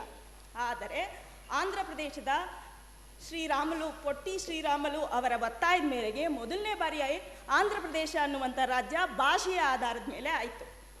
ಅದರ ನಂತರ ನಮ್ಮ ಕರ್ನಾಟಕ ರಾಜ್ಯ ಏನಾಯಿತು, ಭಾಷೆಯ ಆಧಾರದ ಮೇಲೆ ರಾಜ್ಯವನ್ನು ಮಾಡಬೇಕು ಅನ್ನುವಂಥದ್ದಾಗಿ ಭಾಷೆಯ ಆಧಾರದ ಮೇಲೆ ಕರ್ನಾಟಕ ರಾಜ್ಯವನ್ನು ನಿರ್ಮಾಣ ಮಾಡಲಾಯಿತು. ಮೊದಲು ಇದನ್ನು ಮೈಸೂರು ಸಂಸ್ಥಾನ ಅಂತ ಹೇಳಿ ಕರೀತಾ ಇದ್ರು. ಆದರೆ 1973 ನವೆಂಬರ್ 1 ದೇವರಾಜ ಅರಸ್ರವರು ಮುಖ್ಯಮಂತ್ರಿಯಾಗಿದ್ದಾಗ ಇದಕ್ಕೆ ಕರ್ನಾಟಕ ಅಂತ ಹೇಳಿ ನಾಮಕರಣವನ್ನು ಮಾಡಲಾಯಿತು. ಕರ್ನಾಟಕ ರಾಜ್ಯದಲ್ಲಿ ಕನ್ನಡವನ್ನು ಕೇಳಿಸ್ತಾರೆ. Conclude, please conclude. ಇಲ್ಲ ಕನ್ಕ್ಲೂಡ್ ಮಾಡಿ. ಸೊ ಹಾಗೆ ವಿರೋಧ ಪಕ್ಷದವರು ಹೇಳಿದ ವಿಧೇಯಕದಲ್ಲಿ ಇರ್ತಕ್ಕಂಥ ಕೆಲವೊಂದು ಮಾರ್ಪಾಡುಗಳ ಬಗ್ಗೆ ಹೇಳಿದ್ದಾರೆ. ಅದರ ಬಗ್ಗೆ ಗಮನ ಸೆಳೆಯುವ ವೇಳೆ ನಡೀತಾ ಇಲ್ಲ, ಬಿಲ್ ಇದೆ. ಗಮನ ಸೆಳೆಯುವ ವೇಳೆ ನಡೆದಾಗ ಅದ್ರ ಬಗ್ಗೆ ಚರ್ಚೆ ಮಾಡಿ, ಬಿಲ್ ಬಗ್ಗೆ ಚರ್ಚೆ ಮಾಡಲಿ ದಯವಿಟ್ಟು ಕೇಳ್ತೀನಿ. ಅಧ್ಯಕ್ಷರೇ, ನಾನು ಕನ್ನಡದ ಪ್ರಾಮುಖ್ಯತೆ ಬಗ್ಗೆ ಸಣ್ಣ ಬ್ಯಾಕ್ ಗ್ರೌಂಡ್ ಅನ್ನ ಕೊಡ್ಲಿಕ್ಕೆ ಇಚ್ಛೆ ಪಟ್ಟಿದ್ದೇನೆ. ಅದರ ಅರ್ಥ ಅದು ವಿಧೇಯಕಕ್ಕೆ ಇಲ್ಲ ಅಂತಲ್ಲ. ಅದರ ಸಂಸ್ಕೃತಿಯ ಬಗ್ಗೆ, ಭಾಷೆಯ ಸಂಸ್ಕೃತಿಯ ಬಗ್ಗೆ ಎಲ್ಲರಿಗೂ ಗೊತ್ತಿದೆ, ಅದನ್ನ ಮತ್ತೆ ನೆನಪಿಸ್ತಾ ಇದ್ದೇನೆ ಅಷ್ಟೇ. ಮೊದಲನೇದಾಗಿ ವಿರೋಧ ಪಕ್ಷದವರು ಹೇಳಿದ್ರು ವಿಧೇಯಕಗಳಲ್ಲಿ ತಪ್ಪುಗಳಿದೆ ಅಂತ. ಸರ್, ನನಗೆ ಮೊದಲನೇ ಬಾರಿಗೆ ಅವಕಾಶ ಸಿಕ್ಕಿರೋದ್ರಿಂದ ಅಟ್ಲೀಸ್ಟ್ ನನಗೊಂದು 2 ನಿಮಿಷ ಮಾತಾಡೋಕೆ ಅವಕಾಶ ಕೊಟ್ಟರೆ, ಹೊಸದಾಗಿ ಆಯ್ಕೆ ಆಗಿರುವಂಥ ಶಾಸಕರಿಗೂ ಸ್ವಲ್ಪ ಅವಕಾಶ ಕೊಡಬೇಕಾಗಿ ಕೇಳ್ಕೊತೀನಿ. ಎಲ್ಲರೂ ತುಂಬ ಬಾರಿ ಮಾತಾಡಿದ್ದಾರೆ, ಅವಕಾಶವನ್ನು ಕೊಟ್ಟಿದ್ದೀರಾ. ನನಗೆ ಕೊನೆ ಬಾರಿ ಅವಕಾಶ ಸಿಕ್ಕಿದೆ, ಮೊದಲನೇ ಅವಕಾಶ, ಕೊನೆಯದಾಗಿ ಸ್ವಲ್ಪ ಮಾತಾಡ್ಲಿಕ್ಕೆ ಅವಕಾಶ ಕೊಡಿ ಅಂತ ಕೇಳ್ತೀನಿ. Thank you sir. ಮತ್ತಿನ್ನೊಂದು, ನಾನು ವಿರೋಧ ಪಕ್ಷದವರು ನಾಯಕರು ಮಾತಾಡಿದ್ರ ಬಗ್ಗೆ ಹೇಳ್ತೀನಿ. ವಿಧೇಯಕಗಳಲ್ಲಿ ತಪ್ಪುಗಳಿದೆ ಅಂತ ಹೇಳಿದ್ರು. ಅದಕ್ಕಾಗಿ ನಮ್ಮ ವಿಧೇಯಕದಲ್ಲಿ ಸೆಕ್ಷನ್ 19, 18ರಲ್ಲಿ ಹೇಳಲಾಗಿದೆ, ತಂತ್ರಾಂಶಗಳಲ್ಲಿ ತಂತ್ರಾಂಶಗಳನ್ನು ಸುಧಾರಿಸಬೇಕು ಅಂತ ಹೇಳಿಬಿಟ್ಟು ಕೂಡ ಅಲ್ಲಿ ಮೆನ್ಷನ್ ಆಗಿದೆ. ಆ ತಂತ್ರಾಂಶಗಳಲ್ಲಿ ಅಭಿವೃದ್ಧಿ ಆಗಬೇಕು ಅಂತ ಕೂಡ ಆಗಿದೆ. ಆ ಸಣ್ಣ ತಪ್ಪುಗಳನ್ನು ಅದ್ರ ಮೂಲಕ ತಿದ್ದುಕೊಳ್ಳಲಾಗುತ್ತೆ. ಕನ್ನಡಿಗ ಅನ್ನುವ ಪದದ ಬಗ್ಗೆ ವಿರೋಧ ಪಕ್ಷದವರಿಗೆ ವಿರೋಧ ಇದೆ. ಅಂದರೆ ಕನ್ನಡಿಗ ಅನ್ನೋದನ್ನು ಇಲ್ಲೇ ವಾಸವಾಗಿರಬೇಕು, ಮತ್ತು 15 ವರ್ಷ ವಾಸವಾಗಿರಬೇಕು, ಓದಲಿಕ್ಕೆ ಬರಬೇಕು, ಬರೀಲಿಕ್ಕೆ ಬರಬೇಕು ಅಂತ ಹೇಳಿದ್ರು. ಹೌದು, ನಾವು ಸಿಟಿಸನ್ ಅಂತ ಫಸ್ಟ್ ಸ್ವಾತಂತ್ರ್ಯ ಸಿಕ್ಕಿದಾಗ ಒಪ್ಕೊಂಡಾಗ ಈ ದೇಶದಲ್ಲಿ ವಾಸ ಮಾಡಿದವನಿಗೆ ನಾವು ಅವಕಾಶ ಕೊಟ್ವಿ, ಸಿಟಿಸನ್ ಆಫ್ ದಿಸ್ ಕಂಟ್ರಿ ಅಂತ. ಹಾಗಾಗಿ ಈ ರಾಜ್ಯದಲ್ಲಿ 15 ವರ್ಷ ವಾಸವಾಗಿರ್ಬೇಕಲ್ವಾ ಅವನ ಕನ್ನಡಿಗ ಅಂತ ಹೇಳಬೇಕು ಅಂದರೆ, ಅಧ್ಯಕ್ಷರೇ ನನಗೆ ಅವಕಾಶ ಕೊಡಬೇಕು. ಒಂದು ನಿಮಿಷ ಅವಕಾಶ ಕೊಡಿ ಅಂತ ಕೇಳ್ಕೊತೀನಿ. I'm sorry, but there are a few other people who also have to speak. Yes, so number 16, I request you to please sit down. Sir, Please sit down. Conclude ಮಾಡೋದಕ್ಕೆ. Okay, I'll hear one line. Okay sir. ಮತ್ತೆ ಕೊನೆಯದಾಗಿ ವಿರೋಧ ಪಕ್ಷದವರು ಹೇಳಿದ್ರು, ಇವ ನಾರವ ಇವ ನಮ್ಮವ ಅಂತ. ಹೌದು, ನಾವೆಲ್ಲರೂ ನಮ್ಮವ ಅಂತ ಹೇಳ್ಕೊತಿದ್ದೀವಿ. ಆದರೆ ಈ ರಾಜ್ಯದಲ್ಲಿ ಬಂದು ಅವರು ಮೆಲ್ಟಿಂಗ್ ಪಾಟ್ ಆಗಿ ಇರಬೇಕಾಗಿತ್ತು. ಆದರೆ ಇಲ್ಲಿ ಏನಾಗ್ತಿದೆ, ಅದು ಸಲಾಡ್ ಪಾಟ್ ಥರ ಆಗ್ತಾ ಇದೆ. Thank you, number 16. ಹಾಗಾಗಿ Thank you. ಈ ಇಂಥ ವಿಧೇಯಕದ ಅವಶ್ಯಕತೆ ಇದೆ ಅಂತ ಹೇಳಿ ಈ ವಿಧೇಯಕಕ್ಕೆ ಎಲ್ಲರೂ ಒಪ್ಪಿಗೆಯನ್ನು ಕೊಡಬೇಕು. Thank you, number 16. Please sit down. ಮಸೂದೆ ಮುಂದುವರಿಯಲಿಕ್ಕೆ ಅವಕಾಶ ಮಾಡಿಕೊಡ್ತೀನಿ ಅಂತ ಕೇಳಿ. Thank you. Sit down. Okay. Number 92, you have not spoken. Do you want to talk? Okay. Number 4, you have not spoken. You don't want to talk? Number 78, you have not spoken yet. Do you want to speak? Yes. All right. Namaskara, Bhanir. Hold on. Is there anybody who's not got a chance to speak at all? At all? Nothing you have spoken? All right. So after this, we'll move on to the list of speakers given by the Chief Minister. Okay? All right. Please start. ಮಾನ್ಯ ಸಭಾಧ್ಯಕ್ಷರೇ ನಮಸ್ಕಾರ. ಇವತ್ತು ನಮ್ಮ ರಾಜ್ಯದಲ್ಲಿ ಯಾವಾಗ IT ಅನ್ನೋದು ಬೆಂಗಳೂರಿನಲ್ಲಿ ಬಂದಾಗ ತುಂಬ ಬೇರೆ ಜನರು ಬೇರೆ ರಾಜ್ಯದಿಂದ ಬಂದು ಇಲ್ಲಿ ಸೆಟ್ಲ್ ಆಗಿದ್ದಾರೆ. ಅದರಿಂದ ಅವರು ಕನ್ನಡವನ್ನು ಕಲಿಯುತ್ತಿಲ್ಲ. ಅದರಿಂದ ಬೆಂಗಳೂರಿನಲ್ಲಿ 20% ಕಮ್ಮಿ ಕನ್ನಡಿಗರಿದ್ದಾರೆ. ಅದರಿಂದ ಈ ಥರ ಕನ್ನಡನ ನಾವು ಪ್ರಚಾರ ಮಾಡಲಿಲ್ಲ ಅಂದರೆ ನಮ್ಮ ಗುರುತುವನ್ನು ಕಳೆದುಕೊಳ್ಳುತ್ತೇವೆ. ಅದರಿಂದ ನಾವು ಸ್ಕೂಲಿನಲ್ಲಿ, ಕಾಲೇಜಿನಲ್ಲಿ ಕನ್ನಡವನ್ನು ಹೇಳಿಕೊಡಬೇಕು. ಹಾಗೂ ಅದಷ್ಟೇ ಅಲ್ಲ, ಈಗಿನ ಕಾಲದಲ್ಲಿ ನಾವು ಬರೀ ಶಾಲಾ ಕಾಲೇಜಿನಲ್ಲಿ ಬರೀ ನಾವು ಆಂಗ್ಲ ಭಾಷೆಯಲ್ಲೇ ಮಾತಾಡ್ತಾ ಇದ್ದೀವಿ. ನಾವು ನಮ್ಮ ಕನ್ನಡ ಭಾಷೆಯನ್ನೇ ನಾವು ಪ್ರಚಾರ ಮಾಡುತ್ತಿಲ್ಲ. ಹಾಗೂ ಹೆಮ್ಮೆ, ಪ್ರೌಡ್ ಫೀಲಿಂಗ್ ಅನ್ನೋದು ಬರುತ್ತಿಲ್ಲ. ಅದರಿಂದ ಯಾವುದೇ ಆಗಲಿ, ಬೇರೆ ಯಾವುದೇ ಸ್ಟೇಟಿಂದ ಬಂದರೂ ನಾವು ಹೇಳ್ತಾ ಇರೋದು, ಅವರು ಕನ್ನಡ ನಾವು ಇಂಪೋಸ್ ಮಾಡ್ತಾರೆ, ಕನ್ನಡ ಕಲಿಬೇಕು ಅಂತ ಹೇಳಿ. ಆದರೆ ಆದರೆ ನಮ್ಮ ಕರ್ತವ್ಯ ಏನಂದರೆ, ನಾವು ಯಾವುದೇ ರಾಜ್ಯಕ್ಕೆ ಹೋದರೆ ಅಲ್ಲಿನ ಭಾಷೆಯನ್ನು ನಾವು ಕಲಿಯಬೇಕು. ಏಕೆಂದರೆ ನಾವೆಲ್ಲರೂ ಸಭಾಧ್ಯಕ್ಷರೇ, ನಾವು ಬಿಲ್ ಬಗ್ಗೆ ಚರ್ಚೆ ನಡೀತಿರೋದು ಇದು. ಅವರು ಬಿಲ್ಲನ್ನ ಬಿಟ್ಟು ಗಮನ ಸೆಳೆಯುವ ಸೂಚನೆಯಲ್ಲಿ ಮಾತಾಡ್ತಕ್ಕಂಥ ವಿಚಾರಗಳನ್ನೆಲ್ಲ ತರ್ತಿದ್ದಾರೆ. ಏನಿದು ಅಂತ ಗೊತ್ತಾಗಿಲ್ಲ. ಸಭಾಧ್ಯಕ್ಷರೇ, ನಾವು ಹೇಳಿರೋ ಲೂಪ್ ಹೋಲ್ಸ್ಗೆ ಸ್ಪಷ್ಟೀಕರಣ ಕೊಡ್ಲಿ ಅಥವಾ ಚೇಂಜಸ್ ಮಾಡ್ಕೋತೀವಿ ಇಲ್ಲಿ. ಅವ್ರು ಮಾತಾಡೇ ಇರಲಿಲ್ಲ. Okay, all right, please sit down. Number 78, if you can conclude, then we'll move on to the speakers list. All right. Thank you, number 78. Is there anybody who from the ruling party has not got a chance to speak at all? You've spoken. I have your number. You spoke in the question and answer round, right? Not yet. I have a list after we go through the list. Okay. Number 39.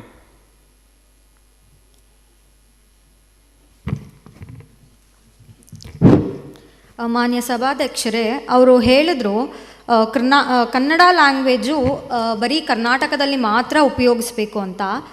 ಆದರೆ ಕನ್ನಡಿಗ ಅನ್ನೋವನು ಬೇರೆ ದೇಶಕ್ಕೆ ಹೋದಾಗನೂ ಅಲ್ಲಿ ಅವನು ಕನ್ನಡ ಉಪಯೋಗಿಸ್ತಾನೆ. ನಮ್ಮ ನಾವು bill pass ಮಾಡಬೇಕಾಗಿರೋದು bill pass ಮಾಡಬೇಕು. ಯಾಕಂದರೆ Kannada language must spread across the country and ensure that it gross everywhere. ಮತ್ತು ರೂರಲ್ ರೀಜನ್ಸಲ್ಲಿ ಬ್ಯಾಂಕಿಂಗ್ ಸರ್ವಿಸ್ ಅಂದರೆ ಇಂಟರ್ನ್ಯಾಷನಲ್ ಬ್ಯಾಂಕ್ಸಲ್ಲಿ ಅವರಿಗೆ ಕನ್ನಡ ಮಾತಾಡೋದಕ್ಕೆ ಬರೋದಿಲ್ಲ. ಒಂದು ಮದರ್ ಟಂಗ್ ಬ್ಯಾಂಕಿನಲ್ಲಿ ಕನ್ನಡ ಮಾತಾಡೋದಕ್ಕೆ ಬರೋದಿಲ್ಲ ಅವ್ರಿಗೆ. ನಾವು ಕನ್ನಡ ಕಲಿಸೋದಕ್ಕೋಸ್ಕರ ಮತ್ತು ನಮಗೆ ಬ್ಯಾಂಕ್ ಏನಕ್ಕೆ ಬೇಕು, ಆ ಥರ ಬ್ಯಾಂಕ್ ನಮ್ಗಳಿಗೆ ಏನಕ್ಕೆ ಬೇಕು, ಅದಕ್ಕೋಸ್ಕರ ನಾವು ಕನ್ನಡವನ್ನು ಮ್ಯಾಂಡೇಟ್ ಮಾಡ್ತೀವಿ. ಮತ್ತು there are many rules and regulations to develop Kannada language, but those are only on papers.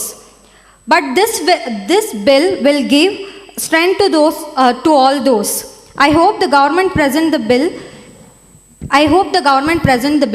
And the opposition. ಮಾನ್ಯ ಸಭಾಧ್ಯಕ್ಷರೇ, ವಿರೋಧ ಪಕ್ಷದ ಪರವಾಗಿ ಮಾತಾಡ್ತಾ ಇದ್ದಾರೆ. ದಯಮಾಡಿ ಎಲ್ಲರೂ ಚಪ್ಪಾಳೆ ಹೊಡಿರಿ. ದಯಮಾಡಿ ಬಿಲ್ ಪರವಾಗಿ ಮಾತಾಡಿ. ನೀವು ಸಭಾಧ್ಯಕ್ಷರೇ, ಕರ್ನಾಟಕದಲ್ಲೇ ಅವ್ರಿಗೆ ಬಿಲ್ ಅಂತ ಹೇಳ್ಕೊಡ್ಬೇಕು ಅನ್ಕೊಳ್ತಾ ಇದ್ದೀನಿ ನಾನು. ಇಲ್ಲ, ನಿಮ್ಮ ಪಾರ್ಟಿಯಿಂದ ನಂಬರ್ 16 ಅವ್ರ ಪಕ್ಷದಿಂದಾನೇ ಮಾತಾಡಿದ್ದು. ಅಲ್ಲ ಸ್ವಾಮಿ, ನಾನು ಹೇಳ್ತಾ ಇರೋದು ಬಿಲ್ ಹೆಂಗ್ ಚರ್ಚೆ ನಡೀತೆ ಅನ್ನೋದು ಮೊದಲು ಹೇಳ್ಕೊಡ್ಬೇಕು ಅನ್ನಿಸ್ತಾ ಇದೆ. ಕಾರಣ ಯಾಕಂದ್ರೆ ನಾವು 7 ಲೂಪ್ ಹೋಲ್ಸ್ ಬಗ್ಗೆ ಸ್ಪಷ್ಟೀಕರಣ ಕೊಡುವಪ್ಪ ಅಂದ್ರೆ ನಾನು ಬಿಲ್ನೇ ಎಲ್ಲರೂ ಮಂಡನೆ ಮಾಡ್ತಾ ಇದ್ವಿ, ನೀವೆಲ್ಲ ಮಂಡನೆ ಮುಗಿಸ್ಬಿಡಿ, ಅಲ್ಲ ವೋಟಿಂಗ್ ಹೋಗ್ಬಿಡ್ಲಿ, ದಯವಿಟ್ಟು ವೋಟಿಂಗ್ ಹೋಗ್ಬಿಡಿ ಸಭಾಧ್ಯಕ್ಷರು. ಇಷ್ಟೆಲ್ಲ ಆಯ್ತು ವಿರೋಧ ಪಕ್ಷ ನಾಯಕರೇ, will move on to the next number 39 if you can conclude. ನಾನು ಇಷ್ಟಕ್ಕೆ ಸಭಾಧ್ಯಕ್ಷರೇ, ನೆನ್ನೆ ಬರ್ಕೊಂಬಂದಿರೋದು ಓದ್ತಾ ಇದ್ದಾರೆ, ಇವತ್ತು ನಾವು ಕೇಳಿದ್ಕೆ ಯಾರು ಉತ್ತರ ಕೊಡ್ತಾ ಇಲ್ಲ ಇಲ್ಲಿ. ಸಭಾಧ್ಯಕ್ಷರೇ, ನಾನು ಅದೇ ಹೇಳೋದಕ್ಕೆ ಇಚ್ಛೆ ಪಡ್ತಾ ಇರೋದು, ಅದು ಬರೀ ಒಂದು ಪೇಪರ್ ಮೇಲೆ ಇದ್ದರೆ ಆಗೋದಿಲ್ಲ. ನಾವು ಆ ಬಿಲ್ನ ತಂದರೆ ಮಾತ್ರನೇ ಅದು ತುಂಬ ವ್ಯಾಲ್ಯೂ ಇರುತ್ತೆ. ಅದಕ್ಕೋಸ್ಕರ ನಾನು ಅಪೋಸಿಷನ್ ಅವ್ರನ್ನ ಕೇಳ್ಕೊತೀನಿ, ನಾವು ಚೇಂಜಸ್ ಮಾಡ್ಕೊತಾ ಇಲ್ಲ ಅಂತ ಹೇಳ್ತಾ ಇಲ್ಲ, ಚೇಂಜಸ್ ಮಾಡ್ಕೊತೀವಿ, ಅದಕ್ಕೆ ನಮಗೊಂದು ಸ್ವಲ್ಪ ಸಮಯಾವಕಾಶ ಕೊಡಬೇಕು. ಅದ ನಂತರ ನಾವು ಆ ಬಿಲ್ನ ಪಾಸ್ ಮಾಡಿಕೊಡ್ತೀವಿ. Thank you. Next, let's go with number 62. Who's number 62? 62. Sir, please keep it short. We're running on a bit of a time constraint. The opposition leaders have asked me to clarify a few things. I'm only talking about it. You can clarify about 2 to 3 things because we're running on a time constraint. I'll just address 3 things. Like one thing is, like one of the opposition leaders spoke about Article 19. Article 19 should not be read Article 19 should not be read in isolation. It should be read with reasonable restrictions also. The 6th in Article 19 subclause 6 will clearly state that the state can make any law imposing in the interest of general public. So I think one thing is clarified. The second thing, and they also spoke about cars number plates, like vehicle number plates. And any law what we are making regarding number plates, we should go in line with the Motor Vehicle Act, the Central Motor Vehicle Act, which will not allow regional language. Only regional languages cannot be used in number plates. So that is prohibited under Central Motor Vehicle Act. That's why we cannot bring, as leader of opposition has rightly addressed. And the last thing, see, bank. Somebody asked me about the workers in bank. How will they learn Kannada? ಅದಕ್ಕೆ ನಾವು ಕನ್ನಡ ಘಟಕಗಳನ್ನ ಮಾಡ್ತಾ ಇದ್ದೀವಿ ಮತ್ತು special training. ಯಾರ್ಯಾರು ಈ ಬ್ಯಾಂಕ್ಗಳು already recruit ಆಗಿದ್ದಾರೋ ಅವ್ರಿಗೆ ಒಂದು ಸ್ಪೆಷಲ್ ಟ್ರೈನಿಂಗ್ ಮಾಡಿ ಅವ್ರಿಗೆ ಕನ್ನಡವನ್ನು ಅಟ್ಲೀಸ್ಟ್ ಬೇಸಿಕ್ ಕನ್ನಡನಾದರೂ ಅವ್ರಿಗೆ ಗೊತ್ತಿರಬೇಕು. ಯಾಕಂದರೆ ದಿನನಿತ್ಯ ಅವ್ರಿಗೆ ವ್ಯವಹರಿಸೋದೇ ಕನ್ನಡಿಗರ ಜೊತೆ. ಸೊ ಅದಕ್ಕೆ ಅವ್ರು ಕನ್ನಡನ ಕಲಿಸೋದಕ್ಕೆ ಪ್ರಯತ್ನ ಪಡ್ತೀವಿ. Thank you. All right. Number 16. Oh, you're done. Okay. Number 35. 1 minute. Number 35, hold on. Yes. ನಮ್ಗೆ ಇನ್ನೊಂದು ಅವಕಾಶ ಮಾಡಿಕೊಡ್ಬೇಕು, ನಮ್ಗೆ ಪೂರ್ತಿ ಮುಗ್ದಿಲ್ಲ, ಇನ್ನೊಂದು 2-3 ಪಾಯಿಂಟ್ ಇದೆ. ಹೇಳಿದ್ನ ಹೇಳೋ ಬದಲಿಗೆ ಇಲ್ಲ, ಫಿನಿಶ್ ಆಗಲಿ, ಲಿಸ್ಟ್ ಫಿನಿಶ್ ಆಗಲಿ, ಎಷ್ಟು ಟೈಮ್ ಇದೆ ನೋಡ್ಕೊಬಿಟ್ಟು ಆಮೇಲೆ ಅವಕಾಶ ಮಾಡಿಕೊಡ್ತೀನಿ. Number 35, you're on the list. ಮಾನ್ಯ ಸಭಾಧ್ಯಕ್ಷರೇ, please try to keep it as short as possible. Yes. ಇಲ್ಲಿ ನಮ್ಮ ಒಪೋಸಿಷನ್ ರೇಸ್ ಮಾಡಿರೋ ಇದರಲ್ಲೇ ಹೇಳ್ತೀನಿ. ನಮ್ಮ ಒಪೋಸಿಷನಲ್ಲಿರೋ ನಾಯಕರೊಬ್ರು ಹೇಳಿದ್ರು, ವೃದ್ಧಾಶ್ರಮ ಮಾಡ್ತಿದ್ದೀವ. ಕನ್ನಡದಲ್ಲಿ ಹೇಳಿ. ಕನ್ನಡದಲ್ಲೇ ಹೇಳ್ತಿದ್ದೀನಿ. Hold on. Number 81, if you making any statement please stand up. It's all right. ಈ ಒಂದು ಕಮಿಟಿ ಯಾಕೆ ರಚಿಸಿದ್ದೀವಿ ಅಂತ ಕೇಳಿದ್ರಿ. ಈ ಒಂದು ಕಮಿಟಿಯಲ್ಲಿ ಇರೋರು ನೀವು ನೋಡ್ಬೋದು, ಎಕ್ಸ್ಪೀರಿಯನ್ಸ್ ಈ ಒಂದು ಫೀಲ್ಡಲ್ಲಿ ಅವ್ರಿಗೆ ಎಷ್ಟು ಜ್ಞಾನ ಇರೋರನ್ನ ತಗೊಂಡಿದ್ದೀವಿ. ಒಂದು ನಿಮಿಷ ಮೇಡಮ್, ನಾನು ಜ್ಞಾನದ ಬಗ್ಗೆ ಕೇಳ್ತಿಲ್ಲ. ಅವರು ಸರ್ಕಾರಿ ಸೇವೆಯಲ್ಲಿರೋರು, ಅವ್ರು SLCನೇ ಪಾಸ್ ಆಗಿರ್ಬೋದು, ಬರೀ ಡಿಗ್ರಿ ಪಾಸ್ ಆಗಿರ್ಬೋದು. ಅದೇ ಸಾಹಿತ್ಯ ಕೃಷಿ ಮಾಡ್ಕೊಂಬಂದಿರೋ ಸಾಹಿತಿಗಳು ಅವ್ರ ಜೀವಮಾನನೇ ಕನ್ನಡದಲ್ಲಿ ಕಳೆದಿರ್ತಾರೆ. ಅವರು ಕನ್ನಡ ಬಿಟ್ರೆ ಬೇರೆ ಏನಿಲ್ಲ. ನಂಬರ್ 81. ನೀವು ಯಾರೋ ಅಧಿಕಾರಿಗಳನ್ನ ಕರ್ಕೊಂಬಂದು ಅವ್ರು 30 ವರ್ಷ ಮಾಡಾದ್ಮೇಲೆ ಪೆನ್ಷನ್ ತಗೋತಿರ್ತಾರೆ, ಅವ್ರನ್ನ ನೀವು ಇದಕ್ಕೆ ರಿಕ್ರೂಟ್ ಮಾಡಬೇಡಿ. ಕನ್ನಡದವನು ಅಂತ ನಾನು ಹೇಳ್ತಿಲ್ಲ. ನಂಬರ್ 81. ಸರ್ ಕೇಳಿ. One minute. Number 35, follow. Number 81, don't cross talk. If you have anything, please raise the point to me. ಅಧ್ಯಕ್ಷರೇ, ಇದು ಕನ್ನಡದ ವಿಷಯ, ಬೇರೆ ವಿಷಯ ಅದು ಪರವಾಗಿಲ್ಲ. ನಾನು ಆಚೆ ಹೋಗೋಕ್ಕೂ ರೆಡಿ ಇದ್ದೀನಿ ಕನ್ನಡದ ವಿಷಯಕ್ಕೆ. ಆಚೆಗೆ ಹಾಕಿ. Try to please follow the decorum of the house and stand up when you're talking to me. All right. Number 35, let's go for the conclusion. Experience ಆಗಿರೋರನ್ನ ಈ ಫೀಲ್ಡಿಗೆ ತಗೊಂಡಿದ್ದೀವಿ. ಅವ್ರು ಈ ಒಂದು ಇದರಲ್ಲಿ ಎಕ್ಸ್ಪೀರಿಯನ್ಸ್ ಇದ್ದಾರೆ ಅಂತ. ಮತ್ತು ಪೆನಾಲ್ಟಿ ಬಗ್ಗೆ ಹೇಳಿದ್ರಿ, ಇನ್ಕ್ರೀಸ್ ಇನ್ ಪೆನಾಲ್ಟಿ ಅಂತ. ನಮ್ಮ ಭಾರತದಲ್ಲಿ ನಾವು ಫಾಲೋ ಮಾಡ್ತಿರೋದು ರಿಫಾರ್ಮೇಟಿವ್ ಥಿಯರಿ ಅಂತ. ರಿಫಾರ್ಮೇಟಿವ್ ಥಿಯರಿ ಅಂದರೆ ಏನು? ಒಬ್ಬರು ತಪ್ಪು ಮಾಡಿದ್ರೆ ಅವ್ರಿಗದು ತಿದ್ದುಪಡಿಸೋ ಅವಕಾಶ ಕೊಡೋದು. ಒಬ್ಬರು ತಪ್ಪು ಮಾಡಿದ್ರೆ ಅವ್ರಿಗೆ ಡೈರೆಕ್ಟಾಗಿ ಹೋಗಿ ನಿನ್ನ ಡೆತ್ ಪೆನಾಲ್ಟಿ ಅಂತ ಮಾಡಬಾರ್ದು. ಅವ್ರಿಗೆ ತಿದ್ದುಪಡಿಸೋಕೆ ಒಂದು ಅವಕಾಶ ಕೊಡಬೇಕು. ಅದಕ್ಕೆ ನಾವು ಪೆನಾಲ್ಟಿ ಅಷ್ಟು ಕಡಿಮೆ ಇಟ್ಟಿದ್ದೀವಿ. ಇವಾಗ ನಾನು ಮುಖ್ಯಮಂತ್ರಿಗಳ ಹತ್ರನೂ ಮಾತಾಡಿದ್ದೀನಿ, ಸ್ವಲ್ಪ ಪೆನಾಲ್ಟಿ ನಮ್ಗೆ ಬೇಕಾದರೆ ಇನ್ಕ್ರೀಸ್ ಮಾಡ್ಬೋದು ಅಂತ ಒಂದು ಕಮಿಟಿ ಕೂಡ ರಚಿಸಿದ್ದೀವಿ ಅಂತ ನಿಮ್ಮ ಹತ್ರ ಹೇಳ್ತೀನಿ. ಕ್ಲಾರಿಫಿಕೇಶನ್ ಕೊಟ್ಬಿಡ್ತೀನಿ ಮೇಡಮ್. ನಂಬರ್ 81. ಈಗ ನೀವು 50,000 ಫೈನ್ ಹಾಕಿದ್ರೆ, ನಂಬರ್ 81 1,000 ರೂಪಾಯಿ ಫೈನ್ ಹಾಕಿದ್ರೆ ಒಂದು ದಿವಸದ ನಂಬರ್ 81 5 ಲಕ್ಷ ಖರ್ಚು ಮಾಡ್ತಾರೆ. This is my final warning to you. I'll give you time to have your argument. Please wait till they've concluded. The next member from the ruling party is number 96. Thank you, Mr. Speaker. I think what I'll be doing now is I'll be answering the questions in the order they've asked. First, from the leader of opposition, one of the points he made is that his grandfather knows better Kannada than him, but that he'd be ineligible under the Act to be registered as a Kannadiga. At the outset, I'd like to point out the object of this very bill is to provide opportunities in education and employment in Kannada, of Kannadigas. His grandfather is not going to be seeking a government job at this age, Mr. Speaker. And the other, he spoke about Tulu language. See, this bill, one thing I'd like to make clear to everyone in the House, this is a positive bill intended to promote Kannada. It is in nowhere a negative bill which prohibits the use of any other language. It only says pro-Kannada. It is not anti any other language. The very fact I'm speaking to all of you in English should make that very clear. And the second, Mr. Speaker, the second speaker went on to say that the bill has many defects, but he was very uncertain about what the defects were.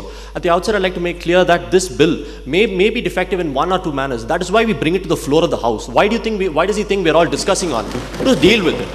Now, Mr. Speaker, another thing, the next gentleman, he spoke about punishment for others. As my learned colleague here pointed out, the punishment is to make an example out of someone. It is not, we're not intending on profiting out of this bill.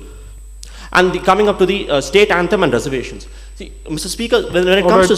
Number 96, let's conclude. Oh, very well, Mr. Speaker. Just, two more things. And one more thing they spoke about is delegated legislation and reservations. If they could see the last page of the bill, it says clause for delegated legislation. No bill in any parliament passed provides everything. Delegated legislation is a part of the Legislative Assembly itself, and all the reservation matters shall be covered under it. And Mr. Speaker, what's like... Thank you, Mr. Thank you. One concluding statement of ours. All right, I'll take one last statement. Yeah, this is a statement, not an answer. Mr. Speaker, if you want to destroy a culture, if you want to destroy a civilization, you go after their language. That is why we have introduced this bill, in order to preserve and protect Kannada culture and Kannada language. Thank you very much. All right. Thank you, number 96. The next number is number 97. Let's try to please keep it short. Yes, After this, let me just make a note. We'll move for a short statement, if possible, if time persists, to number 10, and then we'll move to the deputy and then to the chief minister. May I answer, Mr. Speaker? Yeah, answering the first question, under the second clause ಅಲ್ಲಿ ಈ ಸಬ್ ಕ್ಲಾಸ್ನ ನಾವು ಕನ್ನಡಿಗರಿಗೆ 15 ವರ್ಷ ಅವ್ರು ಇಲ್ಲಿ ಇದ್ದಿರಬೇಕು, ಇಲ್ಲಿ ಅವ್ರು ಆಗಿರಬೇಕು, ಅವ್ರ ತಂದೆ ತಾಯಿ ಕನ್ನಡಿಗರಾಗಿರಬೇಕು ಅಂತ ಏನಕ್ಕೆ ಹಾಕಿದ್ದೀವಿ ಅಂದರೆ, ಭಾರತೀಯ ನಾಗರಿಕರಾಗಕ್ಕೂ ನೀವಿಲ್ಲಿ ಇದ್ದಿರಬೇಕು, ನಿಮ್ಮ ತಂದೆ ತಾಯಿ ಭಾರತೀಯರಾಗಿರಬೇಕು. ಇದು ಭಾಷೆಗೆ ತೋರಿಸೋಂಥ ಮರ್ಯಾದೆ. ಸಿಟಿಸನ್ಶಿಪ್, ಇಂಡಿಯನ್ ಸಿಟಿಸನ್ಶಿಪ್ಪು ಕಂಡೋರಿಗೆಲ್ಲ ನಾವು ಕೊಟ್ಟುಬಿಡಲ್ಲ, ಅವ್ರನ್ನ ಪರಿಶೀಲಿಸಿ ಅವ್ರನ್ನ ಇಟ್ಟು ಅಳೆದು ತೂಗಿನೇ ಕೊಡೋದು, ನಾವು ಅದನ್ನೇ ಮಾಡ್ತಿದ್ದೀವಿ. ಅರ್ಹತೆ ಇರೋರೆಲ್ಲ ನಾಲ್ಕು ಕನ್ನಡ ಅಂಕೆ ಕಟ್ಕೊಂಡ್ಬಂದ್ಬಿಟ್ಟು ನಾವು ಕನ್ನಡಿಗರು ಅಂದ್ಬಿಟ್ರೆ ಅವ್ರನ್ನ ಕನ್ನಡಿಗರು ಅಂದ್ಕೊಳ್ಳೋಕ್ಕಾಗಲ್ಲ ಸ್ವಾಮಿ. ಅದು ಭಾಷೆಗೆ ಡಿಸ್ರೆಸ್ಪೆಕ್ಟು. ಭಾಷೆ ಕಲಿಬೇಕು, ಉಳಿಸ್ಬೇಕು, ಮಾತಾಡಬೇಕು, ಅಂಥವ್ರು ಕನ್ನಡಿಗರು. ಹಂಗಿದ್ರೆ ಇಷ್ಟು ವರ್ಷದಿಂದ ಇಲ್ಲಿ ಇದ್ದಿರೋರ ಬಗ್ಗೆ ಏನು? What about the people who have serve justice by staying all their life here? ನಿಮ್ಮ ಸಾಹಿತ್ಯ ರಚನೆ ಮಾಡೋರನ್ನೇ ತಗೋತೀವಿ, ಲೈಫ್ ಲಾಂಗ್ ಸಾಹಿತ್ಯ ಕೃಷಿ ಮಾಡಿದ್ದಾರೆ ಅಂತ ಹೇಳ್ತಿರಲ್ಲ, ಅಂಥವ್ರಿಗೆಲ್ಲ ಏನು ಮರ್ಯಾದೆ? ಸಿಕ್ಕೋರ್ನೆಲ್ಲ ಕನ್ನಡಿಗರು ಅಂದ್ಕೊಂಡು ಬಂದುಬಿಟ್ರೆ. First question. ಸೆಕೆಂಡ್ ಕ್ವೆಶ್ಚನ್, ನಾವು ಇಂಗ್ಲೀಷ್ ಭಾಷೆ, ಆಂಗ್ಲ ಭಾಷೆನ ಏನಕ್ಕೆ ಗೌರ್ಮೆಂಟ್ ಆಫ್ ಇಂಡಿಯಾ ಜೊತೆ ಮಾತಾಡುವಾಗ ಸುಪ್ರೀಂ ಕೋರ್ಟು ಹೈಕೋರ್ಟಲ್ಲಿ ನಾವು ಕನ್ಸರ್ವ್ ಮಾಡ್ತೀವಿ ಅಂತಂದರೆ, ಕನ್ನಡ ಕರ್ನಾಟಕಕ್ಕೆ ಸೇರಿದ್ದು, ನಮ್ಮದು. ನಮ್ಮನ್ನ ಬೇರೆಯವ್ರನ್ನೆಲ್ಲ ಸೇರ್ಕೊಂಡು ಬಿಟ್ಕೊಳ್ಳೋಕೆ ನಾವೇ ರೆಡಿ ಇಲ್ಲ, ಅವ್ರು ಬರ್ತೀವಿ ಅಂದ್ರೂ. ಹಾಗಾಗಿ ಅವ್ರು ಯಾವುದ್ರಲ್ಲಿ ಮಾಡ್ತಿದ್ದಾರೆ ಅದರಲ್ಲೇ ಮಾಡಲಿ. It is English from the time of independence in India is being used for the as a medium of official communication. They are official matters and the communication for the same will remain in the same medium. ನಮಗೆ ನಮ್ಮ ಕರ್ನಾಟಕದಲ್ಲಿ ಏನೇನಾಗುತ್ತೆ ಅದಕ್ಕೆ ನಾವು ಕನ್ನಡನ ಸ್ವಂತ ಮಾಡ್ಕೊಳ್ಳೋಣ, ನಮ್ಮದನ್ನ ನಮಗೆ ಸ್ವಂತ ಮಾಡ್ಕೊಳ್ಳೋಣ ಅಂತ ಹೇಳ್ತಾ ಇರೋದು. ಲಾಸ್ಟ್ ಪಾಯಿಂಟ್, ರಿಟೈರ್ಡ್ ಅಫಿಷಿಯಲ್ಸ್ನ ನೀವು ಯಾಕೆ ಅಪಾಯಿಂಟ್ ಮಾಡ್ತೀರಾ ಕಮಿಟಿಗೆ ಇದು ಅಂತ ಕೇಳಿದಕ್ಕೆ, ಸ್ವಾಮಿ ಸಾಹಿತ್ಯ ಬರೆಯೋರ್ಗೆ ಯಾರಿಗೂ ರಾಜಕೀಯದಲ್ಲಿ ಆಸಕ್ತಿ ಇರೋದು ನಾನು ಇದುವರೆಗೆ ತನಕ ನೋಡಿಲ್ಲ. ರಾಜಕೀಯದಲ್ಲಿ ಆಸಕ್ತಿ ಇರೋರು ಯಾರು ಸಾಹಿತ್ಯಗಾರರು ಆಗಿಲ್ಲ. ಹಾಗಾಗಿ ರಾಜಕೀಯ ನಡೆಸೋರ್ಗೆ ರಾಜಕೀಯ ನಡ್ಸಕ್ ಬಿಡಿ, ಸಾಹಿತ್ಯ ಬರೆಯೋರ್ಗೆ ಸಾಹಿತ್ಯ ಬರೆಯಕ್ ಬಿಡಿ.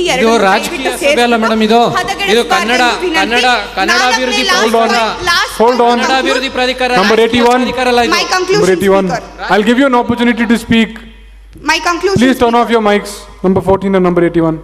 My conclusion. Please conclude. In my conclusion, ಈ ಬಿಲ್ ತರೋ ಮೇನ್ ಆಬ್ಜೆಕ್ಟಿವ್ ಕರ್ನಾಟಕದಲ್ಲಿ ಇವಾಗ ಇನ್ವೆಸ್ಟ್ಮೆಂಟ್ ಡೆವಲಪ್ಮೆಂಟು ಆಮೇಲಿಂದ ಇನ್ಫ್ರಾಸ್ಟ್ರಕ್ಚರ್ ಡೆವಲಪ್ಮೆಂಟ್ ಪ್ರಾಜೆಕ್ಟ್ಸ್ ಎಲ್ಲ ತುಂಬ ತೊಗೊಂಡು ಬರ್ತಾ ಇದ್ದೀವಿ. ಇದರಿಂದ ನಮ್ಮ ಕರ್ನಾಟಕದಲ್ಲಿ ಎಂಪ್ಲಾಯ್ಮೆಂಟ್ ಜನ್ರೇಷನ್ ತುಂಬ ಆಗುತ್ತೆ. ಸೊ ಅಂಥ ಟೈಮಲ್ಲಿ ನಮ್ಮ ಕನ್ನಡಿಗರಿಗೆ ಫಸ್ಟು ಪ್ರಿಯಾರಿಟಿ ಕೊಡದೆ, ರಿಸರ್ವೇಷನ್ ಕೊಡದೆ ಹೊರಗಡೆಯವ್ರನ್ನೆಲ್ಲ ನಾವು ತುಂಬಿಸ್ಕೊತಾ ಹೋದರೆ ಇಲ್ಲಿರೋರು ಜಾಗ ಖಾಲಿ ಮಾಡಿಕೊಂಡು ಬೇರೆ ಯಾವ್ದಾದ್ರು ಜಾಗ ಹುಡ್ಕೊಂಡು ಹೋಗ್ಬೇಕಾಗುತ್ತೆ. ನಮ್ಮ ನಿತ್ಯಾನಂದ ಸ್ವಾಮಿಯವರು 3ನೇ ಲೋಕ create ಮಾಡಿದಾಗೆ. Number 97. For the sake of keeping Kannadigas in Karnataka, it is very important to keep that Number 97. Number 97, please sit down. Thank you. ಅನ್ಕಾನ್ಸ್ಟಿಟ್ಯೂಷನ್ ಆಗುತ್ತೆ ಸಭಾಧ್ಯಕ್ಷ, ರೂಲ್ಸ್ ವೈಲೇಷನ್ ಆಗ್ತಾ ಇದೆ. ಯಾವುದೇ ವ್ಯಕ್ತಿ ಹೆಸರು ತೊಗೊಳಂಗಿಲ್ಲ, ಕಡತದಿಂದ ತೆಗೆದಾಕಿ ಇದನ್ನ.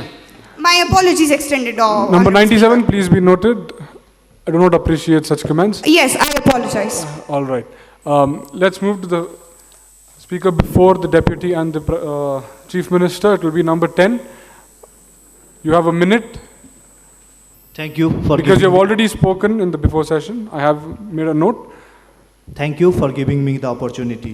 So first of all, we have to grow out of the mindset that English is a world language. No, it is not a world language. We are reading English here because we have been slave of the Britain for 200 years. It was imposed on us.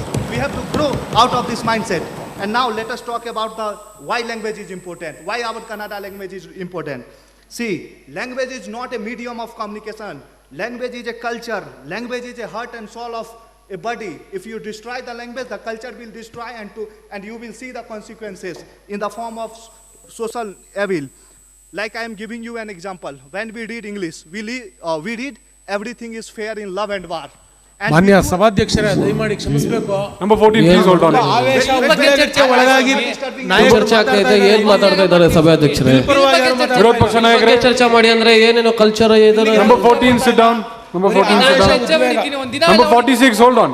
See, because two of you are talking, I will not be able to hear any of you. ದಯಮಾಡಿ ನೋಡಿ ಸಭಾಧ್ಯಕ್ಷರೇ, ಬಹಳ ಆವೇಶ ಉದ್ವೇಗಗಳನ್ನ ತೋರಿಸ್ತಾ ಇದ್ದಾರೆ 1 minute.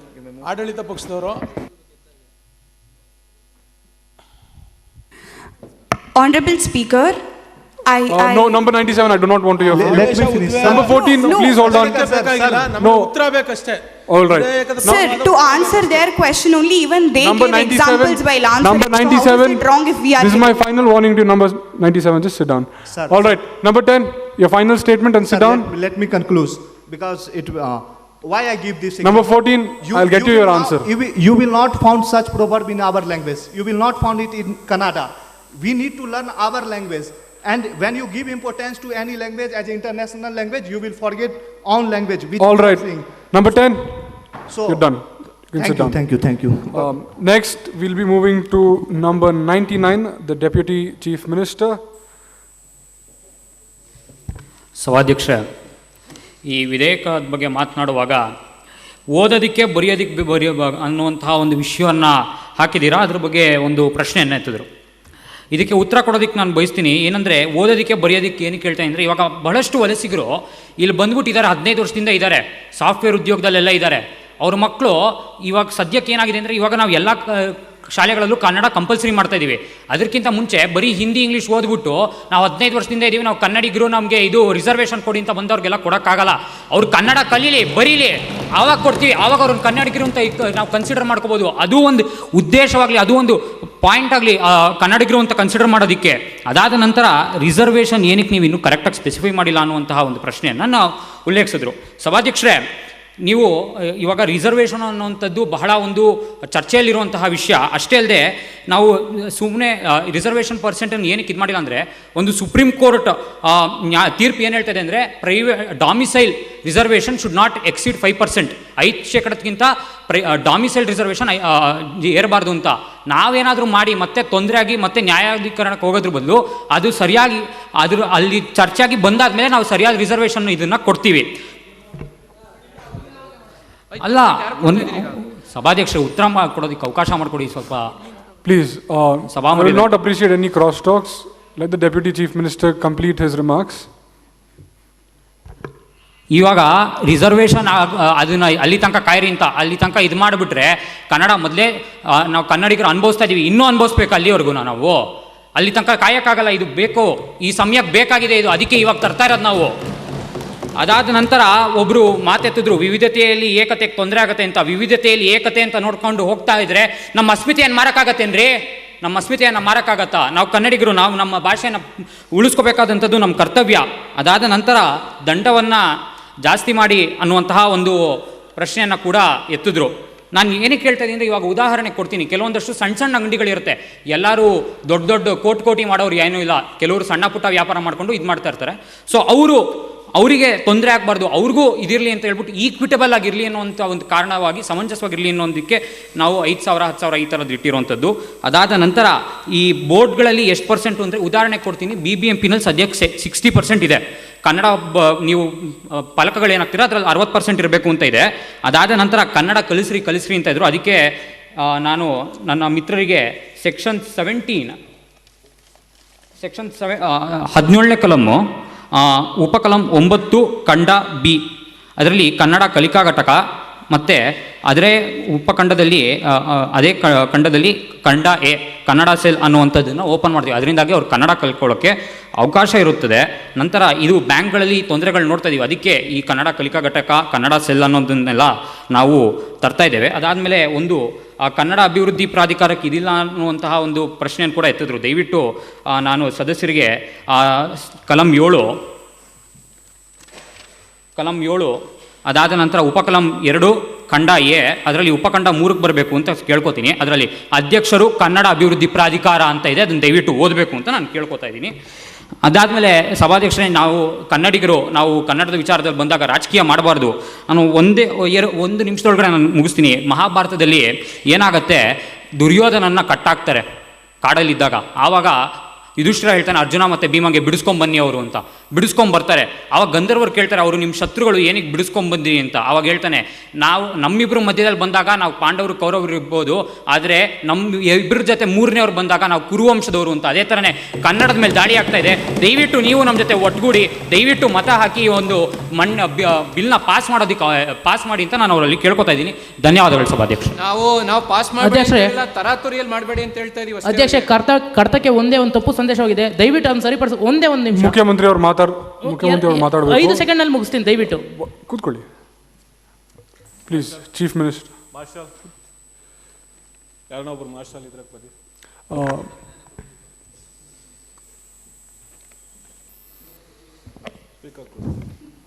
ಸಭಾಧ್ಯಕ್ಷರೇ, ನಾನು ಅವಾಗಲಿಂದ ಮಾತಾಡಬೇಕು ಅಂತ ರಿಕ್ವೆಸ್ಟ್ ಮಾಡ್ತಿದ್ದೀನಿ, ಗಮನಿಸಲಿಲ್ಲ ಅನಿಸುತ್ತೆ. ನೀವು ಸ್ವಲ್ಪ ಕಾಲಾವಕಾಶ ಮಾಡಿಕೊಡ್ಬೇಕಾಗಿದೆ. Please sit down. Number 21. If time persists I will allow you. ಮಾತಾಡ್ತೀರಂದ್ರೆ ಮಾತಾಡಿ, ವೆಯ್ಟ್ ಮಾಡ್ತೀನಿ.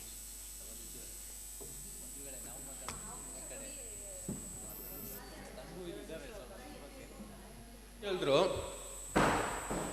ನಾನು ಹೇಳಿ ಇಷ್ಟಪಡ್ತಾ ಇದ್ದೀನಿ, ಕನ್ನಡದವರು ಎಲ್ಲೇ ಹುಟ್ಟಿದ್ರು, ಯಾವ ದೇವಸ್ಥಾನ ಹುಟ್ಟಿದ್ರು ಅವ್ರು ಕನ್ನಡದವರೇ.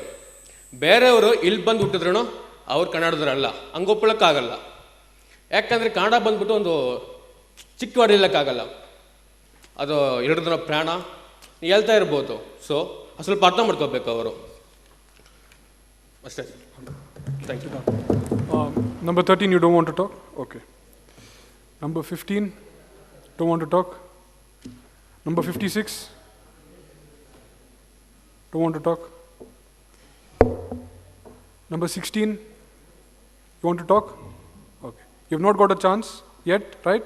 Please go ahead. ಅಧ್ಯಕ್ಷರಿಗೆ ಧನ್ಯವಾದಗಳು ಅವಕಾಶ ಮಾಡಿಕೊಟ್ಟಿದ್ದಕ್ಕೆ.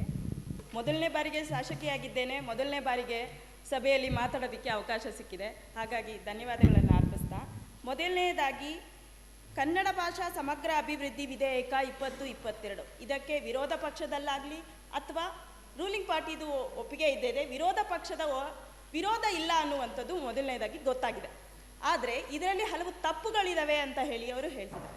ಮೊದಲನೇದಾಗಿ ವಿರೋಧ ಪಕ್ಷದವರು ಅರ್ಥ ಮಾಡ್ಕೋಬೇಕು, ಕನ್ನಡ ಭಾಷಾ ಸಮಗ್ರ ಅಭಿವೃದ್ಧಿ ವಿಧೇಯಕ, ಕನ್ನಡ ಭಾಷೆಯನ್ನು ಸಂಪೂರ್ಣವಾಗಿ ಅಭಿವೃದ್ಧಿಗೊಳಿಸಬೇಕು, ಕನ್ನಡ ನಾಡು ಇದು, ಇಲ್ಲಿ ಕನ್ನಡ ಮುಖ್ಯವಾಗಬೇಕು ಅನ್ನುವಂಥದ್ದು. ಸಣ್ಣ ಬ್ಯಾಕ್ಗ್ರೌಂಡನ್ನು ಕೊಡಲಿಕ್ಕೆ ಇಷ್ಟಪಡ್ತೀನಿ. ಈ ಕರ್ನಾಟಕ ಅನ್ನುವಂಥದ್ದು ನಮಗೆ ಸ್ವಾತಂತ್ರ್ಯ ಸಿಕ್ಕಿದಾಗ 20 ಸಂಸ್ಥಾನಗಳಾಗಿ ಹರಿದು ಹಂಚಿ ಹೋಗಿತ್ತು. ಈ ಕನ್ನಡ ನಾಡನ್ನು, ಕರ್ನಾಟಕವನ್ನು ಒಂದು ರಾಜ್ಯವಾಗಿ ಮಾಡಲಿಕ್ಕೋಸ್ಕರ ಒಂದು ದೊಡ್ಡ ಹೋರಾಟನೇ ನಡೀತು. ಕರ್ನಾಟಕ ಏಕೀಕರಣ ಚಳುವಳಿ, ಎಲ್ರಿಗೂ ಇದ್ರ ಬಗ್ಗೆ ಗೊತ್ತಿರ್ಬೋದು. ಆದರೆ ಸ್ವತಂತ್ರವಾದಾಗ ರಾಜ್ಯಗಳನ್ನು ಭಾಷೆಯ ಆಧಾರದ ಮೇಲೆ ವಿಭಜಿಸಬೇಕು, ರಾಜ್ಯಗಳನ್ನು ಮಾಡಬೇಕು ಅನ್ನುವಂಥದ್ದು ಇರಲಿಲ್ಲ. ಆದರೆ ಆಂಧ್ರ ಪ್ರದೇಶದ ಪೊಟ್ಟಿ ಶ್ರೀರಾಮುಲು ಅವರ ಒತ್ತಾಯದ ಮೇರೆಗೆ ಮೊದಲನೇ ಬಾರಿ ಆಂಧ್ರ ಪ್ರದೇಶ ಅನ್ನುವಂಥ ರಾಜ್ಯ ಭಾಷೆಯ ಆಧಾರದ ಮೇಲೆ ಆಯಿತು.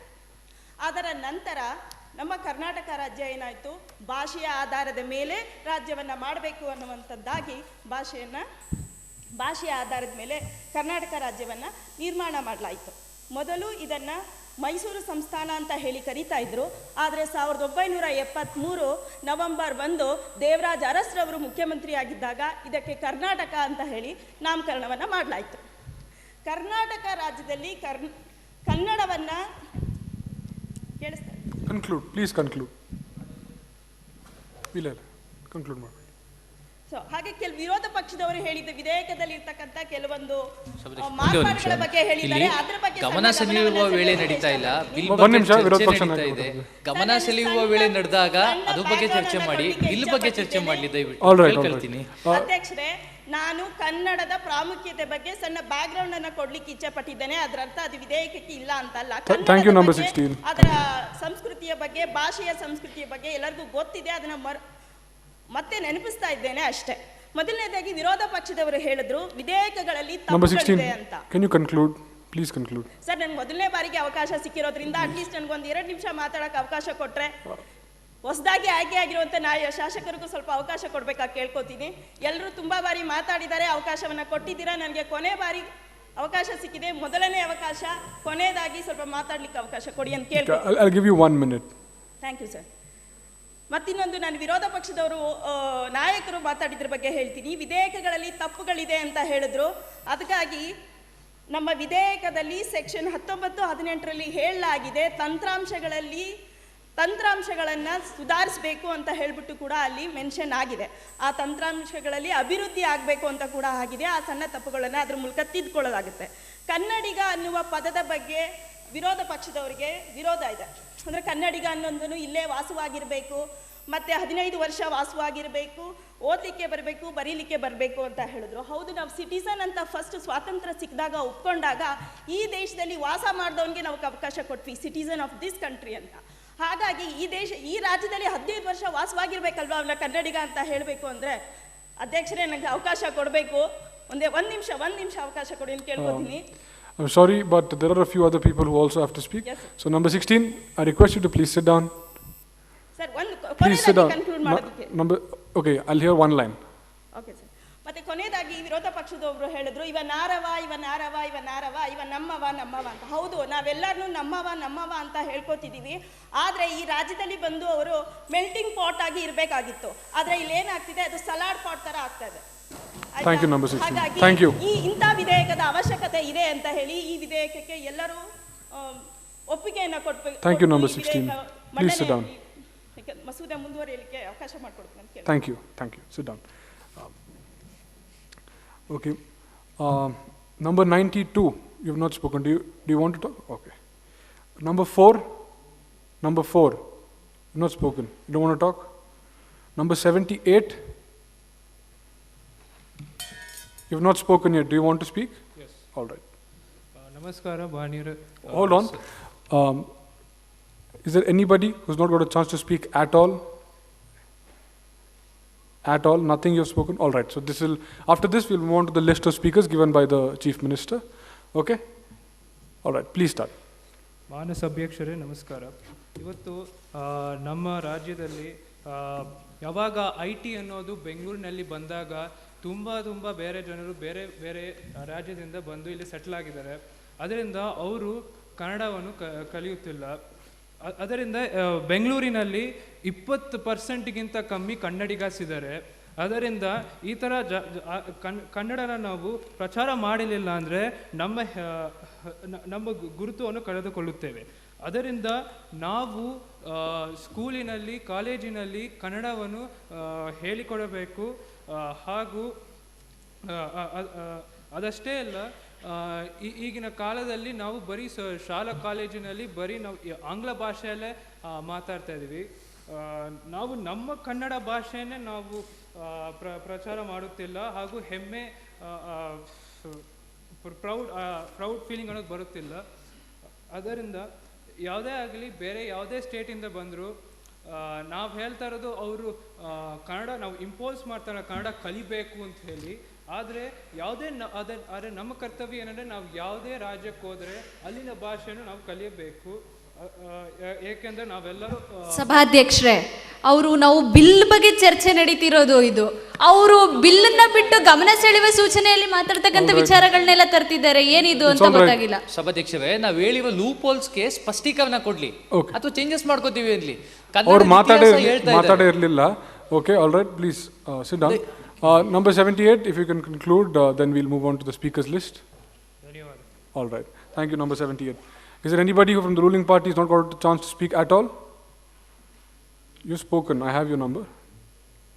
You spoke in the question and answer round, right? Not yet. I have a list after we go through the list. Okay. Number 39.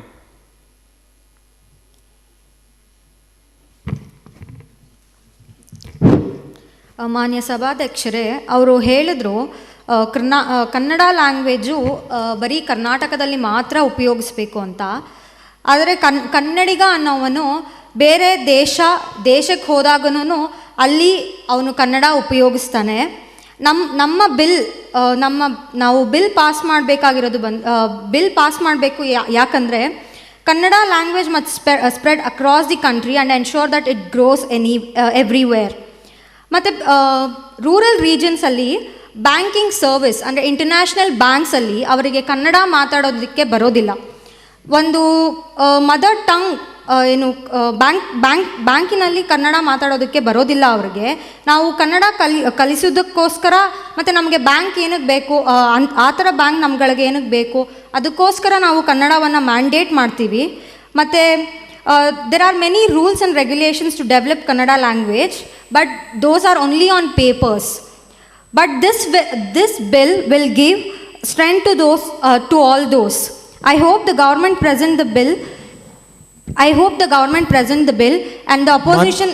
ಮಾನ್ಯ ಸಭಾಧ್ಯಕ್ಷರೇ, ವಿರೋಧ ಪಕ್ಷದ ಪರವಾಗಿ ಮಾತಾಡ್ತಾ ಇದ್ದಾರೆ. ದಯಮಾಡಿ ಎಲ್ಲರೂ ಚಪ್ಪಾಳೆ ಹೊಡಿರಿ.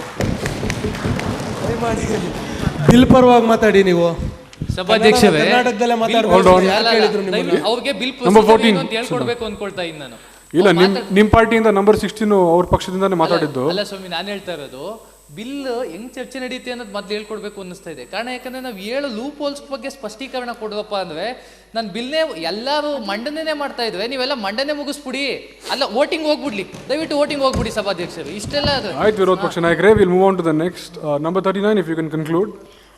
ನಾನು ಇಷ್ಟಕ್ಕೆ ಸಭಾಧ್ಯಕ್ಷರೇ, ನೆನ್ನೆ ಬರ್ಕೊಂಬಂದಿರೋದು ಓದ್ತಾ ಇದ್ದಾರೆ, ಇವತ್ತು ನಾವು ಕೇಳಿದ್ಕೆ ಯಾರು ಉತ್ತರ ಕೊಡ್ತಾ ಇಲ್ಲ ಇಲ್ಲಿ. ಸಭಾಧ್ಯಕ್ಷರೇ, ನಾನು ಅದೇ ಹೇಳೋದಕ್ಕೆ ಇಚ್ಛೆ ಪಡ್ತಾ ಇರೋದು, ಅದು ಬರೀ ಒಂದು ಪೇಪರ್ ಮೇಲೆ ಇದ್ದರೆ ಆಗೋದಿಲ್ಲ. ನಾವು ಆ ಬಿಲ್ನ ತಂದರೆ ಮಾತ್ರನೇ ಅದು ತುಂಬ ವ್ಯಾಲ್ಯೂ ಇರುತ್ತೆ. ಅದಕ್ಕೋಸ್ಕರ ನಾನು ಅಪೋಸಿಷನ್ ಅವ್ರನ್ನ ಕೇಳ್ಕೊತೀನಿ, ನಾವು ಚೇಂಜಸ್ ಮಾಡ್ಕೊತಾ ಇಲ್ಲ ಅಂತ ಹೇಳ್ತಾ ಇಲ್ಲ, ಚೇಂಜಸ್ ಮಾಡ್ಕೊತೀವಿ. ಅದಕ್ಕೆ ನಮಗೊಂದು ಸ್ವಲ್ಪ ಸಮಯಾವಕಾಶ ಕೊಡಬೇಕು. ಅದ ನಂತರ ನಾವು ಆ ಬಿಲ್ನ ಪಾಸ್ ಮಾಡಿಕೊಡ್ತೀವಿ. Thank you. Next, let's go with number 62. Who's number 62? 62. Sir, please keep it short. We're running on a bit of a time constraint. the opposition leaders have asked me to clarify few things. I'm only talking about it. You can clarify about 2 to 3 things because we're running on a Yes, time yes. constraint. I'll just address 3 things. Like one thing is like one of the opposition leaders spoke about Article 19. Article 19 should not be read Article 19 should not be read in isolation. It should be read with reasonable restrictions also. The in Article 19 subclause 6 will clearly state that the state can make any law imposing in the interest of general public. So I think one thing is clarified. The second thing, and they also spoke about cars number plates, like vehicle number plates. And any law what we are making regarding number plates, we should go in line with the Motor Vehicle Act, the Central Motor Vehicle Act, which will not allow regional language. Only regional languages cannot be used in number plates. So that is prohibited under Central Motor Vehicle Act. That's why we cannot bring, as leader of opposition has rightly addressed. And the last thing, see, bank. Somebody asked me about the workers in bank. How will they learn Kannada? ಅದಕ್ಕೆ ನಾವು ಕನ್ನಡ ಘಟಕಗಳನ್ನ ಮಾಡ್ತಾ ಇದ್ದೀವಿ ಮತ್ತು special training ಯಾರ್ಯಾರು ಈ ಬ್ಯಾಂಕ್ಗಳು already recruit ಆಗಿದ್ದಾರೋ ಅವ್ರಿಗೆ ಒಂದು ಸ್ಪೆಷಲ್ ಟ್ರೈನಿಂಗ್ ಮಾಡಿ ಅವ್ರಿಗೆ ಕನ್ನಡವನ್ನು ಅಟ್ಲೀಸ್ಟ್ ಬೇಸಿಕ್ ಕನ್ನಡನಾದರೂ ಅವ್ರಿಗೆ ಗೊತ್ತಿರಬೇಕು. ಯಾಕಂದರೆ ದಿನನಿತ್ಯ ಅವ್ರಿಗೆ ವ್ಯವಹರಿಸೋದೇ ಕನ್ನಡಿಗರ ಜೊತೆ. ಸೊ ಅದಕ್ಕೆ ಅವ್ರು ಕನ್ನಡನ ಕಲಿಸೋದಕ್ಕೆ ಪ್ರಯತ್ನ ಪಡ್ತೀವಿ. Thank you. All right. Number 16. Oh, you're done. Okay. Number 35. 1 minute. Number 35, hold on. Yes. ನಮ್ಗೆ ಇನ್ನೊಂದು ಅವಕಾಶ ಮಾಡಿಕೊಡ್ಬೇಕು, ನಮ್ಗೆ ಪೂರ್ತಿ ಮುಗ್ದಿಲ್ಲ, ಇನ್ನೊಂದು 2-3 ಪಾಯಿಂಟ್ ಇದೆ. ಸುಮ್ಮನೆ ಹೇಳಿದ್ನ ಹೇಳೋ ಬದಲಿಗೆ ಇಲ್ಲ, ಫಿನಿಶ್ ಆಗಲಿ, ಲಿಸ್ಟ್ ಫಿನಿಶ್ ಆಗಲಿ, ಎಷ್ಟು ಟೈಮ್ ಇದೆ ನೋಡ್ಕೊಬಿಟ್ಟು ಆಮೇಲೆ ಅವಕಾಶ ಮಾಡಿಕೊಡ್ತೀನಿ. Number 35, you're on the list. ಮಾನ್ಯ ಸಭಾಧ್ಯಕ್ಷರೇ, please try to keep it as short as possible. Yes. ಇಲ್ಲಿ ನಮ್ಮ ಒಪೋಸಿಷನ್ ರೇಸ್ ಮಾಡಿರೋ ಇದರಲ್ಲೇ ಹೇಳ್ತೀನಿ. ನಮ್ಮ ಒಪೋಸಿಷನಲ್ಲಿರೋ ನಾಯಕರೊಬ್ರು ಹೇಳಿದ್ರು, ವೃದ್ಧಾಶ್ರಮ ಮಾಡ್ತಿದ್ದೀವ. ಕನ್ನಡದಲ್ಲೇ ಹೇಳಿ, ಕನ್ನಡದಲ್ಲೇ ಹೇಳ್ತಿದ್ದೀನಿ. Hold on, number 81, if you're making any statement, please stand up. It's all right. ಈ ಒಂದು ಕಮಿಟಿ ಯಾಕೆ ರಚಿಸಿದ್ದೀವಿ ಅಂತ ಕೇಳಿದ್ರಿ. ಈ ಒಂದು ಕಮಿಟಿಯಲ್ಲಿ ಇರೋರು ನೀವು ನೋಡ್ಬೋದು, ಎಕ್ಸ್ಪೀರಿಯನ್ಸ್ ಈ ಒಂದು ಫೀಲ್ಡಲ್ಲಿ ಅವ್ರಿಗೆ ಎಷ್ಟು ಜ್ಞಾನ ಇರೋರನ್ನ ತಗೊಂಡಿದ್ದೀವಿ. ಒಂದು ನಿಮಿಷ ಮೇಡಮ್, ನಾನು ಜ್ಞಾನದ ಬಗ್ಗೆ ಕೇಳ್ತಿಲ್ಲ. ಅವರು ಸರ್ಕಾರಿ ಸೇವೆಯಲ್ಲಿರೋರು, ಅವ್ರು SLCನೇ ಪಾಸ್ ಆಗಿರ್ಬೋದು, ಬರೀ ಡಿಗ್ರಿ ಪಾಸ್ ಆಗಿರ್ಬೋದು. ಅದೇ ಸಾಹಿತ್ಯ ಕೃಷಿ ಮಾಡ್ಕೊಂಬಂದಿರೋ ಸಾಹಿತಿಗಳು ಅವ್ರ ಜೀವಮಾನನೇ ಕನ್ನಡದಲ್ಲಿ ಕಳೆದಿರ್ತಾರೆ. ಅವರು ಕನ್ನಡ ಬಿಟ್ರೆ ಬೇರೆ ಏನಿಲ್ಲ. Number 81. ನೀವು ಯಾರೋ ಅಧಿಕಾರಿಗಳನ್ನ ಕರ್ಕೊಂಬಂದು ಅವ್ರು 30 ವರ್ಷ ಮಾಡಾದ್ಮೇಲೆ ಪೆನ್ಷನ್ ತಗೋತಿರ್ತಾರೆ, ಅವ್ರನ್ನ ನೀವು ಇದಕ್ಕೆ ರಿಕ್ರೂಟ್ ಮಾಡಬೇಡಿ. ಕನ್ನಡದವನು ಅಂತ ನಾನು ಹೇಳ್ತಿಲ್ಲ. Number 81. ಸರ್ ಕೇಳಿ. One minute. Number 35. Number 35, hold on. Number 81, don't cross talk. If you have anything, please raise the point to me. ಅಧ್ಯಕ್ಷರೇ, ಇದು ಕನ್ನಡದ ವಿಷಯ, ಬೇರೆ ವಿಷಯ ಅದು ಪರವಾಗಿಲ್ಲ. ನಾನು ಆಚೆ ಹೋಗೋಕ್ಕೂ ರೆಡಿ ಇದ್ದೀನಿ. ಕನ್ನಡದ ವಿಷಯಕ್ಕೆ ಆಚೆಗೆ ಹಾಕಿ. Try to please follow the decorum of the house and stand up when you're talking to me. All right. Number 35. Let's go for the conclusion. Experience ಆಗಿರೋರನ್ನ ಈ ಫೀಲ್ಡಿಗೆ ತಗೊಂಡಿದ್ದೀವಿ. ಅವ್ರು ಈ ಒಂದು ಇದರಲ್ಲಿ ಎಕ್ಸ್ಪೀರಿಯನ್ಸ್ ಇದ್ದಾರೆ ಅಂತ. ಮತ್ತು ಪೆನಾಲ್ಟಿ ಬಗ್ಗೆ ಹೇಳಿದ್ರಿ, ಇನ್ಕ್ರೀಸ್ ಇನ್ ಪೆನಾಲ್ಟಿ ಅಂತ. ನಮ್ಮ ಭಾರತದಲ್ಲಿ ನಾವು ಫಾಲೋ ಮಾಡ್ತಿರೋದು ರಿಫಾರ್ಮೇಟಿವ್ ಥಿಯರಿ ಅಂತ. ರಿಫಾರ್ಮೇಟಿವ್ ಥಿಯರಿ ಅಂದರೆ ಏನು? ಒಬ್ಬರು ತಪ್ಪು ಮಾಡಿದ್ರೆ ಅವ್ರಿಗೆ ಅದು ತಿದ್ದುಪಡಿಸೋ ಅವಕಾಶ ಕೊಡೋದು. ಒಬ್ಬರು ತಪ್ಪು ಮಾಡಿದ್ರೆ ಅವ್ರಿಗೆ ಡೈರೆಕ್ಟಾಗಿ ಹೋಗಿ ನಿನ್ನ ಡೆತ್ ಪೆನಾಲ್ಟಿ ಅಂತ ಮಾಡಬಾರ್ದು. ಅವ್ರಿಗೆ ತಿದ್ದುಪಡಿಸೋಕೆ ಒಂದು ಅವಕಾಶ ಕೊಡಬೇಕು. ಅದಕ್ಕೆ ನಾವು ಪೆನಾಲ್ಟಿ ಅಷ್ಟು ಕಡಿಮೆ ಇಟ್ಟಿದ್ದೀವಿ. ಇವಾಗ ನಾನು ಮುಖ್ಯಮಂತ್ರಿಗಳ ಹತ್ರನೂ ಮಾತಾಡಿದ್ದೀನಿ, ಸ್ವಲ್ಪ ಪೆನಾಲ್ಟಿ ನಮ್ಗೆ ಬೇಕಾದರೆ ಇನ್ಕ್ರೀಸ್ ಮಾಡ್ಬೋದು ಅಂತ ಒಂದು ಕಮಿಟಿ ಕೂಡ ರಚಿಸಿದ್ದೀವಿ ಅಂತ ನಿಮ್ಮ ಹತ್ರ ಹೇಳ್ತೀನಿ. ಕ್ಲಾರಿಫಿಕೇಶನ್ ಕೊಟ್ಬಿಡ್ತೀನಿ ಮೇಡಮ್. Number 81. ಈಗ ನೀವು 50,000 ಫೈನ್ ಹಾಕಿದ್ರೆ, Number 81, 50,000 ಫೈನ್ ಹಾಕಿದ್ರೆ ಒಂದು ದಿವಸದ 5 ಲಕ್ಷ ಖರ್ಚು ಮಾಡ್ತಾರೆ. This is my final warning to you. I'll give you time to have your argument. Please wait till they have concluded. The next member from the ruling party is number 96. Thank you, Mr. Speaker. I think what I'll be doing now is I'll be answering the questions in the order they've asked. First, from the leader of opposition, one of the points he made is that his grandfather knows better Kannada than him, but that he'd be ineligible under the Act to be registered as a Kannadiga. At the outset, I'd like to point out the object of this very bill is to provide opportunities in education and employment in Kannada, of Kannadigas. His grandfather is not going to be seeking a government job at this age, Mr. Speaker. And the other, he spoke about Thulu language. See, this bill, one thing I'd like to make clear to everyone in the House, this is a positive bill intended to promote Kannada. It is in nowhere a negative bill which prohibits the use of any other language. It only says pro-Kannada. It is not anti any other language. The very fact I'm speaking to all of you in English should make that very clear. And the second speaker went on to say that the bill has many defects, but he was very uncertain about what the defects were. At the outset, I'd like to make clear that this bill may be defective in one or two manners. That is why we bring it to the floor of the House. Why does he think we're all discussing on it? To deal with it. Now, Mr. Speaker, another thing, the next gentleman, he spoke about punishment for others. As my learned colleague here pointed out, the punishment is to make an example out of someone. We're not intending on profiting out of this bill. And coming up to the state anthem and reservations. See, Mr. Speaker, when it comes to... Number 96, let's conclude. Oh, very well, Mr. Speaker. Just, two more things. And one more thing they spoke about is delegated legislation and reservations. If they could see the last page of the bill, it says clause for delegated legislation. No bill in any parliament passed provides everything. Delegated legislation is a part of the Legislative Assembly itself, and all the reservation matters shall be covered under it. And right. Mr. Speaker, thank you, Mr. One concluding statement of ours. All right, I'll take one last statement. Yeah, this is a statement, not an answer. Mr. Speaker, if you want to destroy a culture, if you want to destroy a civilization, you go after their language. That is why we have introduced this bill, in order to preserve and protect Kannada culture and Kannada language. Thank you very much. All right. Thank you, number 96. The next number is number 97. Let's try to please keep it short. Yes, After Mr. this, Speaker. let me just make a note. We'll move for a short statement, if possible, if time persists, to number 10, and then we'll move to the Deputy and then to the Chief Minister. May I answer, Mr. Speaker?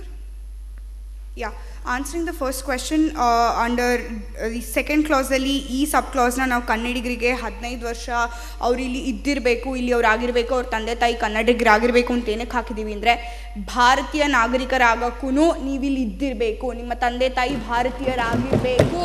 ಇದು ಭಾಷೆಗೆ ತೋರಿಸೋಂಥ ಮರ್ಯಾದೆ. Citizenship, Indian ಸಿಟಿಸನ್ಶಿಪ್ಪು ಕಂಡೋರ್ಗೆಲ್ಲ ನಾವು ಕೊಟ್ಬಿಡಲ್ಲ, ಅವ್ರನ್ನ ಪರಿಶೀಲಿಸಿ ಅವ್ರನ್ನ ಇಟ್ಟು ಅಳೆದು ತೂಗಿನೇ ಕೊಡೋದು, ನಾವು ಅದನ್ನೇ ಮಾಡ್ತಿದ್ದೀವಿ. ಅರ್ಹತೆ ಇರೋರೆಲ್ಲ ನಾಲ್ಕು ಕನ್ನಡ ಅಂಕೆ ಕಟ್ಕೊಂಡ್ಬಂದ್ಬಿಟ್ಟು ನಾವು ಕನ್ನಡಿಗರು ಅಂದ್ಬಿಟ್ರೆ ಅವ್ರನ್ನ ಕನ್ನಡಿಗರು ಅಂದ್ಕೊಳ್ಳೋಕ್ಕಾಗಲ್ಲ ಸ್ವಾಮಿ. ಅದು ಭಾಷೆಗೆ ಡಿಸ್ರೆಸ್ಪೆಕ್ಟು.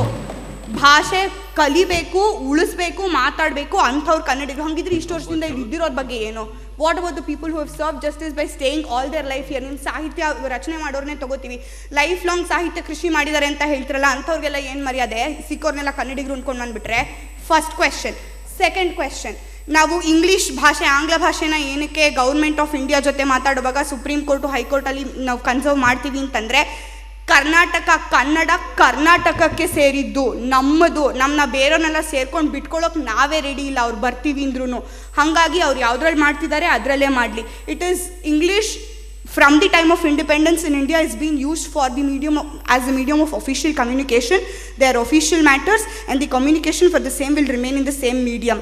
ನಮಗೆ ನಮ್ಮ ಕರ್ನಾಟಕದಲ್ಲಿ ಏನೇನಾಗುತ್ತೆ ಅದಕ್ಕೆ ನಾವು ಕನ್ನಡನ ಸ್ವಂತ ಮಾಡ್ಕೊಳ್ಳೋಣ, ನಮ್ಮದನ್ನ ನಮಗೆ ಸ್ವಂತ ಮಾಡ್ಕೊಳ್ಳೋಣ ಅಂತ ಹೇಳ್ತಾ ಇರೋದು.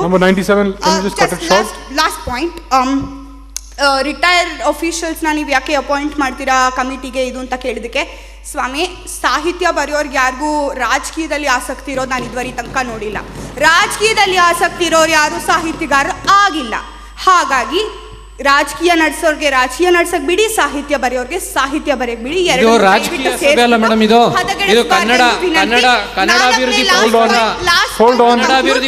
Number 81. I'll give you an opportunity to speak. My conclusion. Please turn off your mics. Number 14 and number 81. My conclusion. Please conclude. In my conclusion, ಈ ಬಿಲ್ ತರೋ ಮೇನ್ ಆಬ್ಜೆಕ್ಟಿವ್ ಕರ್ನಾಟಕದಲ್ಲಿ ಇವಾಗ ಇನ್ವೆಸ್ಟ್ಮೆಂಟ್ ಡೆವಲಪ್ಮೆಂಟು, ಆಮೇಲಿಂದ ಇನ್ಫ್ರಾಸ್ಟ್ರಕ್ಚರ್ ಡೆವಲಪ್ಮೆಂಟ್ ಪ್ರಾಜೆಕ್ಟ್ಸ್ ಎಲ್ಲ ತುಂಬ ತೊಗೊಂಡು ಬರ್ತಾ ಇದ್ದೀವಿ. ಇದರಿಂದ ನಮ್ಮ ಕರ್ನಾಟಕದಲ್ಲಿ ಎಂಪ್ಲಾಯ್ಮೆಂಟ್ ಜನ್ರೇಷನ್ ತುಂಬ ಆಗುತ್ತೆ. ಸೊ ಅಂಥ ಟೈಮಲ್ಲಿ ನಮ್ಮ ಕನ್ನಡಿಗರಿಗೆ ಫಸ್ಟ್ ಪ್ರಿಯಾರಿಟಿ ಕೊಡದೆ, ರಿಸರ್ವೇಷನ್ ಕೊಡದೆ, ಹೊರಗಡೆಯವ್ರನ್ನೆಲ್ಲ ನಾವು ತುಂಬಿಸ್ಕೊತಾ ಹೋದರೆ ಇಲ್ಲಿರೋರು ಜಾಗ ಖಾಲಿ ಮಾಡಿಕೊಂಡು ಬೇರೆ ಯಾವ್ದಾದ್ರು ಜಾಗ ಹುಡ್ಕೊಂಡು ಹೋಗ್ಬೇಕಾಗುತ್ತೆ. ನಮ್ಮ ನಿತ್ಯಾನಂದ ಸ್ವಾಮಿಯವರು 3ನೇ ಲೋಕ ಕ್ರಿಯೇಟ್ ಮಾಡಿದಾಗೆ. ಹಾಗಾಗಿ Number 97. For the sake of keeping Kannadigas in Karnataka, it is very important to keep that Number 97. Number 97, please sit down. Thank you. ಅನ್ಕಾನ್ಸ್ಟಿಟ್ಯೂಷನ್ ಆಗುತ್ತೆ ಸಭಾಧ್ಯಕ್ಷ, ರೂಲ್ಸ್ ವೈಲೇಷನ್ ಆಗ್ತಾ ಇದೆ. ಯಾವುದೇ ವ್ಯಕ್ತಿ ಹೆಸರು ತೊಗೊಳಂಗಿಲ್ಲ, ಕಡತದಿಂದ ತೆಗೆದಾಕಿ ಇದನ್ನ. My apologies extended. Number 97, please be noted. I do not appreciate such comments. Yes, I apologize. All right. Let's move to the speaker before the Deputy and the Chief Minister. It will be number 10. You have a minute. Thank you for because you have already spoken in the before session. I have made a note. Thank you for giving me the opportunity. So first of all, we have to grow out of the mindset that English is a world language. No, it is not a world language. We are reading English here because we have been slave of the Britain for 200 years. It was imposed on us. We have to grow out of this mindset. And now let us talk about why language is important. Why our Kannada language is important. See, language is not a medium of communication.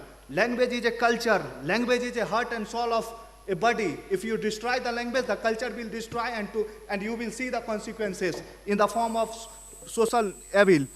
Like I am giving you an example. When we read English, we read everything is fair in love and war. ಮಾನ್ಯ ಸಭಾಧ್ಯಕ್ಷರೇ ದಯಮಾಡಿ ಕ್ಷಮಿಸಬೇಕು. Number 14 please hold on. ಆವೇಶ ಚರ್ಚೆ ಒಳಗಾಗಿ ಚರ್ಚೆ ಆಗ್ತಾ ಇದೆ. ಏನ್ ಮಾತಾಡ್ತಾ ಇದ್ದಾರೆ ಸಭಾಧ್ಯಕ್ಷರೇ? ವಿರೋಧ ಪಕ್ಷ ನಾಯಕರೇ ಚರ್ಚೆ ಮಾಡಿ ಅಂದ್ರೆ ಏನೇನೋ ಕಲ್ಚರ್ ಇದೆ. Number 14 sit down. Number 14 sit down. Number 46 hold on. See, because two of you are talking, I will not be able to hear any of you. ದಯಮಾಡಿ ನೋಡಿ ಸಭಾಧ್ಯಕ್ಷರೇ, ಬಹಳ ಆವೇಶ ಉದ್ವೇಗಗಳನ್ನ ತೋರಿಸ್ತಾ ಇದ್ದಾರೆ. 1 minute. ಆಡಳಿತ ಪಕ್ಷದವರು. Honorable Speaker, no, number 97, I do not want to hear. Let me finish. Number 14, No. please hold on. No. ಉತ್ತರ ಬೇಕಷ್ಟೇ. All right. Sir, to answer their question only, even they Number gave examples while answering. Number 97. So how is it wrong if we are? This is my final warning to you, number 97. Just sit down. Sir. All right. Number 10, your final statement and sit down. Let me conclude because why I give this Number example. 14, I'll get you your answer. You will not find such proverb in our language. You will not find it in Kannada. We need to learn our language. And when you give importance to any language as an international language, you will forget own language. All right. Number 10, So, you're done. You can sit down. Thank you. Next, we'll be moving to number 99, the Deputy Chief Minister. ಸಭಾಧ್ಯಕ್ಷ, ಈ ವಿಧೇಯಕದ ಬಗ್ಗೆ ಮಾತನಾಡುವಾಗ ಓದೋದಕ್ಕೆ ಬರೆಯೋದಕ್ಕೆ ಅನ್ನುವಂತಹ ಒಂದು ವಿಷಯವನ್ನು ಹಾಕಿದ್ದೀರಾ, ಅದ್ರ ಬಗ್ಗೆ ಒಂದು ಪ್ರಶ್ನೆಯನ್ನು ಎತ್ತಿದ್ರು. ಇದಕ್ಕೆ ಉತ್ತರ ಕೊಡೋದಕ್ಕೆ ನಾನು ಬಯಸ್ತೀನಿ. ಏನಂದರೆ ಓದೋದಕ್ಕೆ ಬರೆಯೋದಕ್ಕೆ ಏನು ಕೇಳ್ತಾ ಅಂದರೆ, ಇವಾಗ ಬಹಳಷ್ಟು ಬಂದ್ಬಿಟ್ಟಿದ್ದಾರೆ, 15 ವರ್ಷದಿಂದ ಇದ್ದಾರೆ, ಸಾಫ್ಟ್ವೇರ್ ಉದ್ಯೋಗದಲ್ಲೆಲ್ಲ ಇದ್ದಾರೆ. ಅವ್ರ ಮಕ್ಕಳು ಇವಾಗ ಸದ್ಯಕ್ಕೆ ಏನಾಗಿದೆ ಅಂದರೆ, ಇವಾಗ ನಾವು ಎಲ್ಲ ಶಾಲೆಗಳಲ್ಲೂ ಕನ್ನಡ ಕಂಪಲ್ಸರಿ ಮಾಡ್ತಾ ಇದ್ದೀವಿ. ಅದಕ್ಕಿಂತ ಮುಂಚೆ ಬರೀ ಹಿಂದಿ ಇಂಗ್ಲೀಷ್ ಓದ್ಬಿಟ್ಟು ನಾವು 15 ವರ್ಷದಿಂದ ಇದ್ದೀವಿ, ನಾವು ಕನ್ನಡಿಗರು, ನಮಗೆ ಇದು ರಿಸರ್ವೇಷನ್ ಕೊಡಿ ಅಂತ ಬಂದವ್ರಿಗೆಲ್ಲ ಕೊಡೋಕ್ಕಾಗಲ್ಲ. ಅವ್ರು ಕನ್ನಡ ಕಲೀಲಿ, ಬರೀಲಿ, ಆವಾಗ ಕೊಡ್ತೀವಿ. ಆವಾಗ ಅವ್ರನ್ನ ಕನ್ನಡಿಗರು ಅಂತ ನಾವು ಕನ್ಸಿಡರ್ ಮಾಡ್ಕೋಬೋದು. ಅದು ಒಂದು ಉದ್ದೇಶವಾಗಲಿ, ಅದು ಒಂದು ಪಾಯಿಂಟ್ ಆಗಲಿ ಕನ್ನಡಿಗರು ಅಂತ ಕನ್ಸಿಡರ್ ಮಾಡೋದಕ್ಕೆ. ಅದಾದ ನಂತರ ರಿಸರ್ವೇಷನ್ ಏನಕ್ಕೆ ನೀವು ಇನ್ನೂ ಕರೆಕ್ಟಾಗಿ ಸ್ಪೆಸಿಫೈ ಮಾಡಿಲ್ಲ ಅನ್ನುವಂತಹ ಒಂದು ಪ್ರಶ್ನೆಯನ್ನು ನಾವು ಉಲ್ಲೇಖಿಸಿದ್ರು. ಸಭಾಧ್ಯಕ್ಷರೇ, ನೀವು ಇವಾಗ ರಿಸರ್ವೇಷನ್ ಅನ್ನುವಂಥದ್ದು ಬಹಳ ಒಂದು ಚರ್ಚೆಯಲ್ಲಿರುವಂತಹ ವಿಷಯ. ಅಷ್ಟೇ ಅಲ್ಲದೆ ನಾವು ಸುಮ್ಮನೆ ರಿಸರ್ವೇಷನ್ ಪರ್ಸೆಂಟನ್ನು ಏನಕ್ಕೆ ಇದು ಮಾಡಿಲ್ಲ ಅಂದರೆ, ಒಂದು ಸುಪ್ರೀಂ ಕೋರ್ಟ್ ತೀರ್ಪು ಏನು ಹೇಳ್ತದೆ ಅಂದರೆ, domicile reservation should not exceed 5%. 5%ಗಿಂತ ಡಾಮಿಸೈಲ್ ರಿಸರ್ವೇಷನ್ ಏರಬಾರ್ದು ಅಂತ. ನಾವೇನಾದರೂ ಮಾಡಿ ಮತ್ತೆ ತೊಂದರೆ ಆಗಿ ಮತ್ತೆ ನ್ಯಾಯಾಧೀಕರಣಕ್ಕೆ ಹೋಗೋದ್ರ ಬದಲು ಅದು ಸರಿಯಾಗಿ ಅಲ್ಲಿ ಚರ್ಚೆಯಾಗಿ ಬಂದಾದ ಮೇಲೆ ನಾವು ಸರಿಯಾದ ರಿಸರ್ವೇಷನ್ ಇದನ್ನು ಕೊಡ್ತೀವಿ. ಅಲ್ಲ, ಒಂದು ಸಭಾಧ್ಯಕ್ಷರು ಉತ್ತರ ಕೊಡೋದಕ್ಕೆ ಅವಕಾಶ ಮಾಡಿಕೊಡಿ ಸ್ವಲ್ಪ please. I will not appreciate any cross talks. Let the Deputy Chief Minister complete his remarks. ಇವಾಗ ರಿಸರ್ವೇಷನ್ ಅದನ್ನ ಅಲ್ಲಿ ತನಕ ಕಾಯಿರಿ ಅಂತ ಅಲ್ಲಿ ತನಕ ಇದು ಮಾಡಿಬಿಟ್ರೆ, ಕನ್ನಡ ಮೊದಲೇ ನಾವು ಕನ್ನಡಿಗರು ಅನುಭವಿಸ್ತಾ ಇದ್ದೀವಿ, ಇನ್ನೂ ಅನುಭವಿಸ್ಬೇಕು ಅಲ್ಲಿವರೆಗೂ ನಾವು. ಅಲ್ಲಿ ತನಕ ಕಾಯಕ್ಕಾಗಲ್ಲ. ಇದು ಬೇಕು, ಈ ಸಮಯಕ್ಕೆ ಬೇಕಾಗಿದೆ ಇದು, ಅದಕ್ಕೆ ಇವಾಗ ತರ್ತಾ ಇರೋದು ನಾವು. ಅದಾದ ನಂತರ ಒಬ್ಬರು ಮಾತೆತ್ತಿದ್ರು, ವಿವಿಧತೆಯಲ್ಲಿ ಏಕತೆಗೆ ತೊಂದರೆ ಆಗುತ್ತೆ ಅಂತ. ವಿವಿಧತೆಯಲ್ಲಿ ಏಕತೆ ಅಂತ ನೋಡ್ಕೊಂಡು ಹೋಗ್ತಾ ಇದ್ರೆ ನಮ್ಮ ಅಸ್ಮಿತೆಯನ್ನು ಮಾರಕ್ಕಾಗತ್ತೇನ್ರಿ? ನಮ್ಮ ಅಸ್ಮಿತೆಯನ್ನು ಮಾರಕ್ಕಾಗತ್ತಾ? ನಾವು ಕನ್ನಡಿಗರು, ನಾವು ನಮ್ಮ ಭಾಷೆಯನ್ನು ಉಳಿಸ್ಕೋಬೇಕಾದಂಥದ್ದು ನಮ್ಮ ಕರ್ತವ್ಯ. ಅದಾದ ನಂತರ ದಂಡವನ್ನು ಜಾಸ್ತಿ ಮಾಡಿ ಅನ್ನುವಂತಹ ಒಂದು ಪ್ರಶ್ನೆಯನ್ನು ಕೂಡ ಎತ್ತಿದ್ರು. ನಾನು ಏನಕ್ಕೆ ಹೇಳ್ತಾ ಇದ್ದೀನಿ ಅಂದರೆ, ಇವಾಗ ಉದಾಹರಣೆ ಕೊಡ್ತೀನಿ. ಕೆಲವೊಂದಷ್ಟು ಸಣ್ಣ ಸಣ್ಣ ಅಂಗಡಿಗಳಿರುತ್ತೆ, ಎಲ್ಲರೂ ದೊಡ್ಡ ದೊಡ್ಡ ಕೋಟಿ ಮಾಡೋರು ಏನೂ ಇಲ್ಲ. ಕೆಲವರು ಸಣ್ಣ ಪುಟ್ಟ ವ್ಯಾಪಾರ ಮಾಡಿಕೊಂಡು ಇದು ಮಾಡ್ತಾ ಇರ್ತಾರೆ. ಸೊ ಅವರಿಗೆ ತೊಂದರೆ ಆಗಬಾರ್ದು, ಅವ್ರಿಗೂ ಇದಿರಲಿ ಅಂತ ಹೇಳ್ಬಿಟ್ಟು ಈಕ್ವಿಟಬಲ್ ಆಗಿರಲಿ ಅನ್ನೋಂಥ ಒಂದು ಕಾರಣವಾಗಿ, ಸಮಂಜಸವಾಗಿರಲಿ ಅನ್ನೋದಕ್ಕೆ ನಾವು 5,000 10,000 ಈ ಥರದ್ದು ಇಟ್ಟಿರುವಂಥದ್ದು. ಅದಾದ ನಂತರ ಈ ಬೋರ್ಡ್ಗಳಲ್ಲಿ ಎಷ್ಟು ಪರ್ಸೆಂಟು ಅಂದರೆ, ಉದಾಹರಣೆ ಕೊಡ್ತೀನಿ. BBMPನಲ್ಲಿ ಸದ್ಯಕ್ಕೆ 60% ಇದೆ. ಕನ್ನಡ ನೀವು ಫಲಕಗಳೇನಾಗ್ತೀರ ಅದರಲ್ಲಿ 60% ಇರಬೇಕು ಅಂತ ಇದೆ. ಅದಾದ ನಂತರ ಕನ್ನಡ ಕಲಿಸ್ರಿ ಅಂತ ಇದ್ರು. ಅದಕ್ಕೆ ನಾನು ನನ್ನ ಮಿತ್ರರಿಗೆ ಸೆಕ್ಷನ್ 17ನೇ ಕಲಮ್ಮು ಉಪಕಲಂ 9 ಖಂಡ B ಅದರಲ್ಲಿ ಕನ್ನಡ ಕಲಿಕಾ ಘಟಕ ಮತ್ತು ಅದರೇ ಉಪಖಂಡದಲ್ಲಿ ಅದೇ ಖಂಡದಲ್ಲಿ ಖಂಡ ಎ ಕನ್ನಡ ಸೆಲ್ ಅನ್ನುವಂಥದ್ದನ್ನು ಓಪನ್ ಮಾಡ್ತೀವಿ. ಅದರಿಂದಾಗಿ ಅವ್ರು ಕನ್ನಡ ಕಲ್ತ್ಕೊಳ್ಳೋಕ್ಕೆ ಅವಕಾಶ ಇರುತ್ತದೆ. ನಂತರ ಇದು ಬ್ಯಾಂಕ್ಗಳಲ್ಲಿ ತೊಂದರೆಗಳು ನೋಡ್ತಾ ಇದ್ದೀವಿ, ಅದಕ್ಕೆ ಈ ಕನ್ನಡ ಕಲಿಕಾ ಘಟಕ, ಕನ್ನಡ ಸೆಲ್ ಅನ್ನೋದನ್ನೆಲ್ಲ ನಾವು ತರ್ತಾ ಇದ್ದೇವೆ. ಅದಾದಮೇಲೆ ಒಂದು ಕನ್ನಡ ಅಭಿವೃದ್ಧಿ ಪ್ರಾಧಿಕಾರಕ್ಕೆ ಇದಿಲ್ಲ ಅನ್ನುವಂತಹ ಒಂದು ಪ್ರಶ್ನೆಯನ್ನು ಕೂಡ ಎತ್ತಿದ್ರು. ದಯವಿಟ್ಟು ನಾನು ಸದಸ್ಯರಿಗೆ ಕಲಂ 7 ಅದಾದ ನಂತರ ಉಪಕಲಂ 2 ಖಂಡ ಎ ಅದರಲ್ಲಿ ಉಪಖಂಡ 3ಕ್ಕೆ ಬರಬೇಕು ಅಂತ ಕೇಳ್ಕೊತೀನಿ. ಅದರಲ್ಲಿ ಅಧ್ಯಕ್ಷರು ಕನ್ನಡ ಅಭಿವೃದ್ಧಿ ಪ್ರಾಧಿಕಾರ ಅಂತ ಇದೆ, ಅದನ್ನು ದಯವಿಟ್ಟು ಓದಬೇಕು ಅಂತ ನಾನು ಕೇಳ್ಕೊತಾ ಇದ್ದೀನಿ. ಅದಾದಮೇಲೆ ಸಭಾಧ್ಯಕ್ಷರೇ, ನಾವು ಕನ್ನಡಿಗರು ನಾವು ಕನ್ನಡದ ವಿಚಾರದಲ್ಲಿ ಬಂದಾಗ ರಾಜಕೀಯ ಮಾಡಬಾರ್ದು. ನಾನು ಒಂದು ನಿಮಿಷದೊಳಗಡೆ ನಾನು ಮುಗಿಸ್ತೀನಿ. ಮಹಾಭಾರತದಲ್ಲಿ ಏನಾಗುತ್ತೆ, ದುರ್ಯೋಧನನ್ನು ಕಟ್ಟಾಕ್ತಾರೆ ಕಾಡಲ್ಲಿದ್ದಾಗ. ಆವಾಗ ಯುಧಿಷ್ಠಿರ ಹೇಳ್ತಾನೆ ಅರ್ಜುನ ಮತ್ತು ಭೀಮಗೆ ಬಿಡಿಸ್ಕೊಂಬನ್ನಿ ಅವರು ಅಂತ. ಬಿಡಿಸ್ಕೊಂಬರ್ತಾರೆ. ಆವಾಗ ಗಂಧರ್ವರು ಕೇಳ್ತಾರೆ, ಅವರು ನಿಮ್ಮ ಶತ್ರುಗಳು ಏನಕ್ಕೆ ಬಿಡಿಸ್ಕೊಂಬಂದಿರಿ ಅಂತ. ಆವಾಗ ಹೇಳ್ತಾನೆ, ನಮ್ಮಿಬ್ಬರು ಮಧ್ಯದಲ್ಲಿ ಬಂದಾಗ ನಾವು ಪಾಂಡವರು ಕೌರವರು ಇರ್ಬೋದು, ಆದರೆ ಇಬ್ಬರ ಜೊತೆ 3ನೇವ್ರು ಬಂದಾಗ ನಾವು ಕುರುವಂಶದವರು ಅಂತ. ಅದೇ ಥರನೇ ಕನ್ನಡದ ಮೇಲೆ ದಾಳಿ ಆಗ್ತಾ ಇದೆ. ದಯವಿಟ್ಟು ನೀವು ನಮ್ಮ ಜೊತೆ ಒಟ್ಟುಗೂಡಿ ದಯವಿಟ್ಟು ಮತ ಹಾಕಿ ಒಂದು ಬಿಲ್ನ ಪಾಸ್ ಮಾಡಿ ಅಂತ ನಾನು ಅವರಲ್ಲಿ ಕೇಳ್ಕೊತಾ ಇದ್ದೀನಿ. ಧನ್ಯವಾದಗಳು ಸಭಾಧ್ಯಕ್ಷ. ನಾವು ಪಾಸ್ ಮಾಡಿ ತರಾತುರಿಯಲ್ಲಿ ಮಾಡಬೇಡಿ ಅಂತ ಹೇಳ್ತಾ ಇದೀವಿ ಅಧ್ಯಕ್ಷ. ಕರ್ತಕ್ಕೆ ಒಂದೇ ಒಂದು ತಪ್ಪು ಸಂದೇಶ ಹೋಗಿದೆ, ದಯವಿಟ್ಟು ಅದನ್ನು ಸರಿಪಡಿಸಿ. ಒಂದೇ ಒಂದು ನಿಮಿಷ. ಮುಖ್ಯಮಂತ್ರಿ ಅವರು ಮಾತಾಡಬೇಕು. 5 ಸೆಕೆಂಡ್ನಲ್ಲಿ ಮುಗಿಸ್ತೀನಿ, ದಯವಿಟ್ಟು ಕೂತ್ಕೊಳ್ಳಿ ಪ್ಲೀಸ್. ಚೀಫ್ ಮಿನಿಸ್ಟರ್ ಮಾರ್ಷಲ್, ಯಾರನ್ನೊಬ್ರು ಮಾರ್ಷಲ್ ಇದ್ರೆ ಬನ್ನಿ.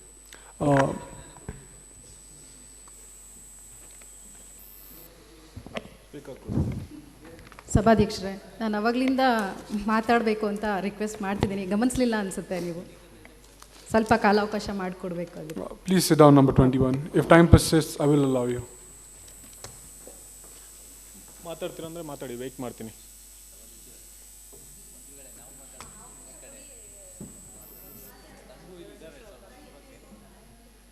ಕನ್ನಡ ಭಾಷೆ ಕನ್ನಡಿಗನ ಅಸ್ಮಿತೆಗೆ ಸಂಬಂಧಪಟ್ಟಂಥ ವಿಷಯ ಇದು. ಕನ್ನಡಿಗನ ಗೌರವ. ಕನ್ನಡ ಇಲ್ಲದೆ ಕನ್ನಡಿಗ ಇಲ್ಲ ಸ್ವಾಮಿ, ಒಪ್ಕೊಳ್ತೀರಾ ಎಲ್ಲರೂ?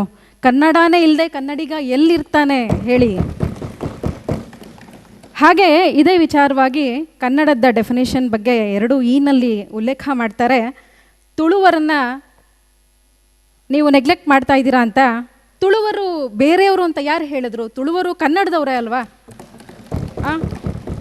ಅವರು ಮತ್ತು 15 ವರ್ಷದಿಂದ ಕರ್ನಾಟಕದಲ್ಲಿ ನೆಲೆಸಿರುವಂಥವ್ರನ್ನ ಕನ್ನಡದ ಸ್ಥಾನಮಾನ ಕೊಟ್ಟು ಕನ್ನಡಿಗರು ಅಂತ ಹೇಳಿ ನಾವು ಅವರಿಗೆ ಗೌರವವನ್ನು ಕೊಡ್ತಾ ಇದ್ದೀರಿ. ಯಾರು 15 ವರ್ಷದಿಂದ ಕರ್ನಾಟಕದಲ್ಲಿ ನೆಲೆಸಿರ್ತಾರೆ ಅವರಿಗೆ ಕನ್ನಡಿಗರು ಅನ್ನೋ ಗೌರವ ಸಮ್ಮಾನವನ್ನು ಅವ್ರ ಮನೆ ಬಾಗಿಲಿಗೆ ತೊಗೊಂಡೋಗಿ ನಾವು ಕೊಡ್ತಾ ಇರೋಂಥ ಕೆಲಸ ಇಲ್ಲಿ ಆಗ್ತಾ ಇದೆ. ಅದಕ್ಕೆ ಎಲ್ಲರೂ ಗೌರವ ಸೂಚಿಸಬೇಕು. ಮತ್ತು ಅದನ್ನು ಖಂಡ 2ರಲ್ಲಿ ಹೇಳಲಾಗಿದೆ. ಹಾಗೆ ಯಾರೋ ಸಹೋದ್ಯೋಗಿ ಮಿತ್ರರು ಹೇಳಿದ್ರು, ಖಾಸಗಿ ಶಾಲೆಗಳಲ್ಲಿ ಕನ್ನಡ ಭಾಷೆ ಇಲ್ಲ ಅಂತ. ತ್ರಿಭಾಷಾ ನೀತಿ 1968ರಲ್ಲಿ ಬಂದಿದೆ. ಅದರಲ್ಲಿ ತ್ರಿಭಾಷಾ ನೀತಿಯಲ್ಲಿ ಒಂದು ಲೋಕಲ್ ಲ್ಯಾಂಗ್ವೇಜ್ ಅಂದರೆ ಕನ್ನಡ, ನಮ್ಮ ಕರ್ನಾಟಕಕ್ಕೆ ಸಂಬಂಧಪಟ್ಟಂಗೆ ಕನ್ನಡ ಇರುತ್ತೆ, ಹಿಂದಿನೂ ಇರುತ್ತೆ. ಹಾಗೆ ಇಂಗ್ಲೀಷನ್ನು ಕಲಿಯುವಂಥ ಅವಕಾಶ ಮಾಡಿಕೊಟ್ಟಿದೆ. ಯಾಕೆಂದರೆ ಸಾರ್ವತ್ರಿಕವಾಗಿ ಇವತ್ತು ಇಂಗ್ಲೀಷು ಬೇರೆ ರಾಷ್ಟ್ರಗಳಿಗೆ ಹೋದಾಗ ಯಾರೋ ವೀಸಾ ಪ್ರಶ್ನೆ ಮಾಡಿದ್ರು, ಇಂಗ್ಲೀಷ್ ಬರೋದಿಲ್ಲ ಅಂತಂದ್ಬಿಟ್ಟು ವೀಸಾ ರಿಜೆಕ್ಟ್ ಮಾಡಿಸ್ಕೊಳಕ್ಕಾಗತ್ತಾ ಅಂತ ಎಲ್ಲೂ ಹೇಳಿಲ್ಲ. ನಾವು ಅದನ್ನು ತ್ರಿಭಾಷಾ ನೀತಿಯ ಕೆಳಗಡೆ ನಾವು ಅದನ್ನು ತೊಗೊಂಡು ಬಂದಿದ್ದೀವಿ. 1968ರಲ್ಲೇ ಗುರುತಿಸಲಾಗಿದೆ ಅದನ್ನು. ಹಾಗೆ ಕನ್ನಡಕ್ಕೋಸ್ಕರ ಕನ್ನಡ ನಾಡಲ್ಲೇ ಕನ್ನಡಕ್ಕೆ ಜಾಗ ಇಲ್ಲ ಅಂತಂದರೆ ಮನೆಯಲ್ಲಿ ತಾಯಿಯನ್ನೇ ಹೊರಗಡೆ ಹಾಕಿದಂಗೆ ಆಗುತ್ತೆ. ಸೊ ಅದನ್ನು ನಾವು all right. Number 21. Can you 1 minute. Not a minute. Final statement and conclude, just please. 30 seconds, please. And ಮತ್ತು ತಾಂತ್ರಿಕ ಶಿಕ್ಷಣದಲ್ಲಿ ಕನ್ನಡವನ್ನು ಹೇಗೆ ಬಳಕೆ ಮಾಡಬೇಕು ಅನ್ನೋದನ್ನು ನನ್ನ ಸ್ವಂತ ಎಕ್ಸ್ಪೀರಿಯನ್ಸಿಂದ ಹೇಳೋದಕ್ಕೆ ಇಷ್ಟಪಡ್ತೀನಿ. ಇವತ್ತು ಜಪಾನ್ ಅಂತಹ ಸಣ್ಣ ದೇಶ ಆಗಿರಬಹುದು, ಅವರು ಡಾಕ್ಯುಮೆಂಟೇಷನ್ ಪರ್ಪಸನ್ನು ಮಾತ್ರ ಜಾಪಾನೀಸ್ ಲ್ಯಾಂಗ್ವೇಜ್ನಲ್ಲೇ ಇಟ್ಕೊಂಡಿರ್ತಾರೆ. ಇಂಗ್ಲೀಷ್ನಲ್ಲಿ ಎಲ್ಲೂ ಅವರು ಡಾಕ್ಯುಮೆಂಟೇಷನ್ ಮಾಡೋದಿಲ್ಲ. ಎಂತಹ ಒಂದು ಇದನ್ನು ಅವರು ಮಾಡಿದ್ರು. ಇವತ್ತು ಎಲ್ಲ ನಮ್ಮ ಬೆಂಗಳೂರಿನಲ್ಲೇ ನೋಡ್ಬೋದು, ಬಹಳಷ್ಟು ಜಾಪನೀಸ್ ಕಂಪ್ನೀಸ್ ಇದ್ದಾವೆ. ಯಾಕೆ ನಾನು ಜಪಾನನ್ನು ತಗೊಳ್ತಿದ್ದೀನಿ ಅಂತಂತಂದರೆ ಅವರು ತಂತ್ರಜ್ಞಾನದಲ್ಲಿ ಬಹಳ ಮುಂದುವರೆದಿದ್ದಾರೆ. ಆರ್ಟಿಫಿಷಿಯಲ್ ಇಂಟೆಲಿಜೆನ್ಸ್ನಲ್ಲಿ ಇರ್ಬೋದು ಅಥವಾ ಬಹಳಷ್ಟು ಸಾಫ್ಟ್ವೇರ್ ಟೆಕ್ನಾಲಜೀಸ್ನಲ್ಲಿ ಇರ್ಬೋದು. ಜಪಾನು ಬಹಳ ಮುಂದುವರೆದಂತಹ ಕಂಟ್ರಿ ಆಗಿದ್ರೂ ಅವರು ಜಾಪನೀಸ್ ಲ್ಯಾಂಗ್ವೇಜು ಅವರ ಸ್ಥಳೀಯ ಭಾಷೆಯನ್ನೇ ಒತ್ತು ಕೊಟ್ಟು ಬರೀ ಕೋಡಿಂಗ್ಗೆ ಮಾತ್ರ, ಅಂದರೆ ತಾಂತ್ರಿಕವಾಗಿ ಮಾಡುವಂಥ ಕೆಲಸಕ್ಕೆ ಕಂಪ್ಯೂಟರ್ ಲ್ಯಾಂಗ್ವೇಜನ್ನು ಬಳಸ್ತಾರೆ. ಕಂಪ್ಯೂಟರ್ ಲ್ಯಾಂಗ್ವೇಜು ಯಾವುದೇ ಒಂದು ಭಾಷೆ ಅಂತ Number 21. All right. ಧನ್ಯವಾದ. ಮಾನ್ಯ ಗೌರವಾನ್ವಿತ ಸಭಾಧ್ಯಕ್ಷರೇ, ಈಗಾಗಲೇ ನಾನೊಂದು ಪತ್ರನ ಕಳಿಸ್ತೆ, ಅದನ್ನು ನೋಡಿರ್ತೀರ ಅನ್ಕೊತೀನಿ. ಬ್ಯಾಂಕ್ಗಳು, ಕರ್ನಾಟಕ ರಾಜ್ಯದಲ್ಲಿಂಥ ಬ್ಯಾಂಕ್ಗಳು ಯಾವ ರೀತಿ ಇಂಗ್ಲೀಷ್ ಮಯವಾಗಿದೆ ಅನ್ನೋದಕ್ಕೆ ಆ ಒಂದು ಪತ್ರನ ನಿಮಗೆ ಕೊಟ್ಟಿದ್ದೀನಿ. ನಾನೆಲ್ಲ ಸಹೋದ್ಯೋಗಿಗಳಲ್ಲಿ ಈ ಬಿಲ್ನ ಮಂಡನೆ ಮಾಡೋದಕ್ಕೆ ಬಗ್ಗೆ ತುಂಬ ಅನೇಕ ವಿಷಯಗಳು ಹೇಳಿದ್ರಿ. ಅವರೆಲ್ಲರಿಗೂ ನಾನು ಹೇಳೋದು ಇಷ್ಟೇ, ಆರ್ಟಿಕಲ್ 355 ರಾಜ್ಯದ ಅಧಿಕೃತ ಭಾಷೆ ಏನು ಹೇಳುತ್ತೆ ಅದನ್ನೊಂದ್ಸಲಿ ನೋಡ್ಕೊಳ್ಳಿ. ಕರ್ನಾಟಕ ರಾಜಭಾಷೆ ಅಧಿನಿಯಮ 1963, ಕರ್ನಾಟಕ ರಾಜಭಾಷೆ ಅಧಿನಿಯಮ 1981 ಕಲಂ 26, ಕನ್ನಡ ಭಾಷಾ ಕಲಿಕಾ ಅಧಿನಿಯಮ 2015 ಕಲಂ 3, article 14, article 30, article 19(1)(a), article 21 subsection A. ಆಮೇಲೆ ನಾಡಗೀತೆ ಬಗ್ಗೆ ಮಾತಾಡಿದ್ರಿ. 2004 ಜನವರಿ 6ನೇ ತಾರೀಕು ನಾಡಗೀತೆಗೆ ಸರ್ಕಾರ ವಿಶೇಷ ಸ್ಥಾನಮಾನ ಕೊಟ್ಟಿದೆ.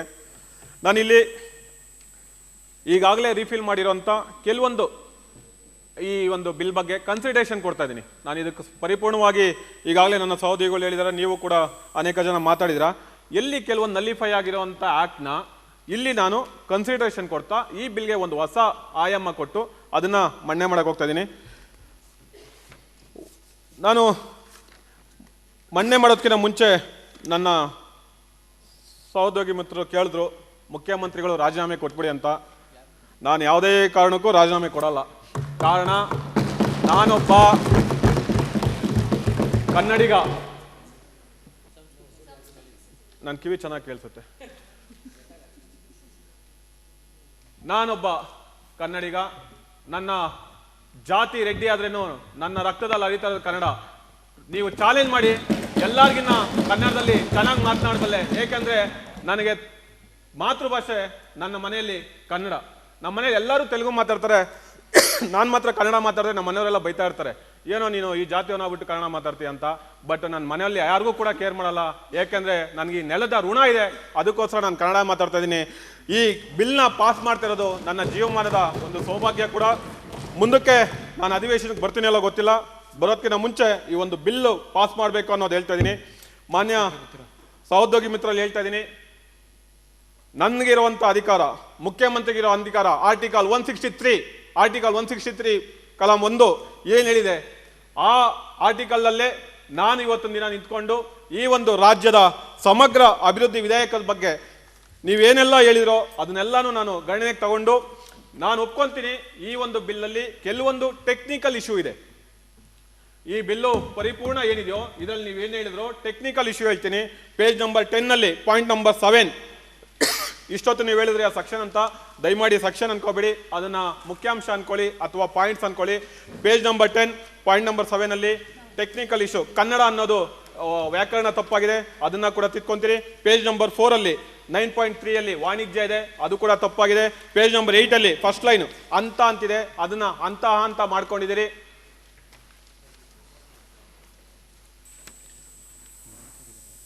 ಆಮೇಲೆ ಪ್ರಾಧಿಕಾರ ಇದೆ, ಅದೊಂದು ವ್ಯಾಕರಣ ತಪ್ಪಾಗಿದೆ. ಇಂಥ ಸಣ್ಣ ಪುಟ್ಟ ಟೆಕ್ನಿಕಲ್ನ ನಾವು ಬದಲಾವಣೆ ಮಾಡ್ಕೊತೀರಿ. ಮತ್ತು ನನ್ನ ಸಹೋದ್ಯೋಗಿ ಮಿತ್ರರು ತುಂಬ ಚೆನ್ನಾಗಿ ಕೇಳಿದ್ರು, ಕನ್ನಡ ಭಾಷೆ ಜೊತೆಗೆ ಅದರ ಸಹೋದರ ಭಾಷೆ ಆಗಿರುವಂಥ ತುಳು ಭಾಷೆಗೆ ಪ್ರಾತಿನಿಧ್ಯ ಕೊಡಿ ಅಂತ. ನಾನು ಅವರಲ್ಲಿ ಮನವಿ ಮಾಡ್ತಾ ಇದ್ದೀನಿ, ಕೇವಲ ತುಳು ಭಾಷೆ ಒಂದೇ ಇಲ್ಲಿ ನಶಿಸಿ ಹೋಗ್ತಾ ಇಲ್ಲ, ತುಳು ಭಾಷೆ ಕೊಡುವ ಅದೇ ಥರ 24 ಭಾಷೆಗಳಿಗೆ ಬೋಧನೆ ಮಾಡೋದಕ್ಕೆ ಪ್ರಾಧ್ಯಾಪಕರೇ ಇಲ್ಲ. ಅದಕ್ಕೆ ನಾವು ವಿಷಾದ ವ್ಯಕ್ತಪಡಿಸಬೇಕಾಗತ್ತೆ. ಇವತ್ತೊಂದು ದಿನ ನಾವು ಕನ್ನಡ ಬಗ್ಗೆ ಅಸ್ಮಿತೆಗೆ ಮಾತಾಡ್ತಾ ಇದ್ರೆ, ತುಳುವರು ಒಂದು ಸ್ವತಂತ್ರ ರಾಜ್ಯಕ್ಕೋಸ್ಕರ ಹೋರಾಟ ಮಾಡ್ತಾ ಇದ್ದಾರೆ ಅಂದ್ರೆ ಆ ರಾಜ್ಯದ ವಿಷಯಕ್ಕೆ ಬೋಧನೆ ಮಾಡೋದಕ್ಕೆ ಪ್ರಾಧ್ಯಾಪಕರೇ ಸಿಗ್ತಲ್ಲ. ಇದು ಅಲ್ಲಿರುವಂತ ದೌರ್ಭಾಗ್ಯ. ಇಂಥದ್ರ ಬಗ್ಗೆ ನಾವು ಸದನದಲ್ಲಿ ಧ್ವನಿ ಎತ್ತಬೇಕಾಗತ್ತೆ.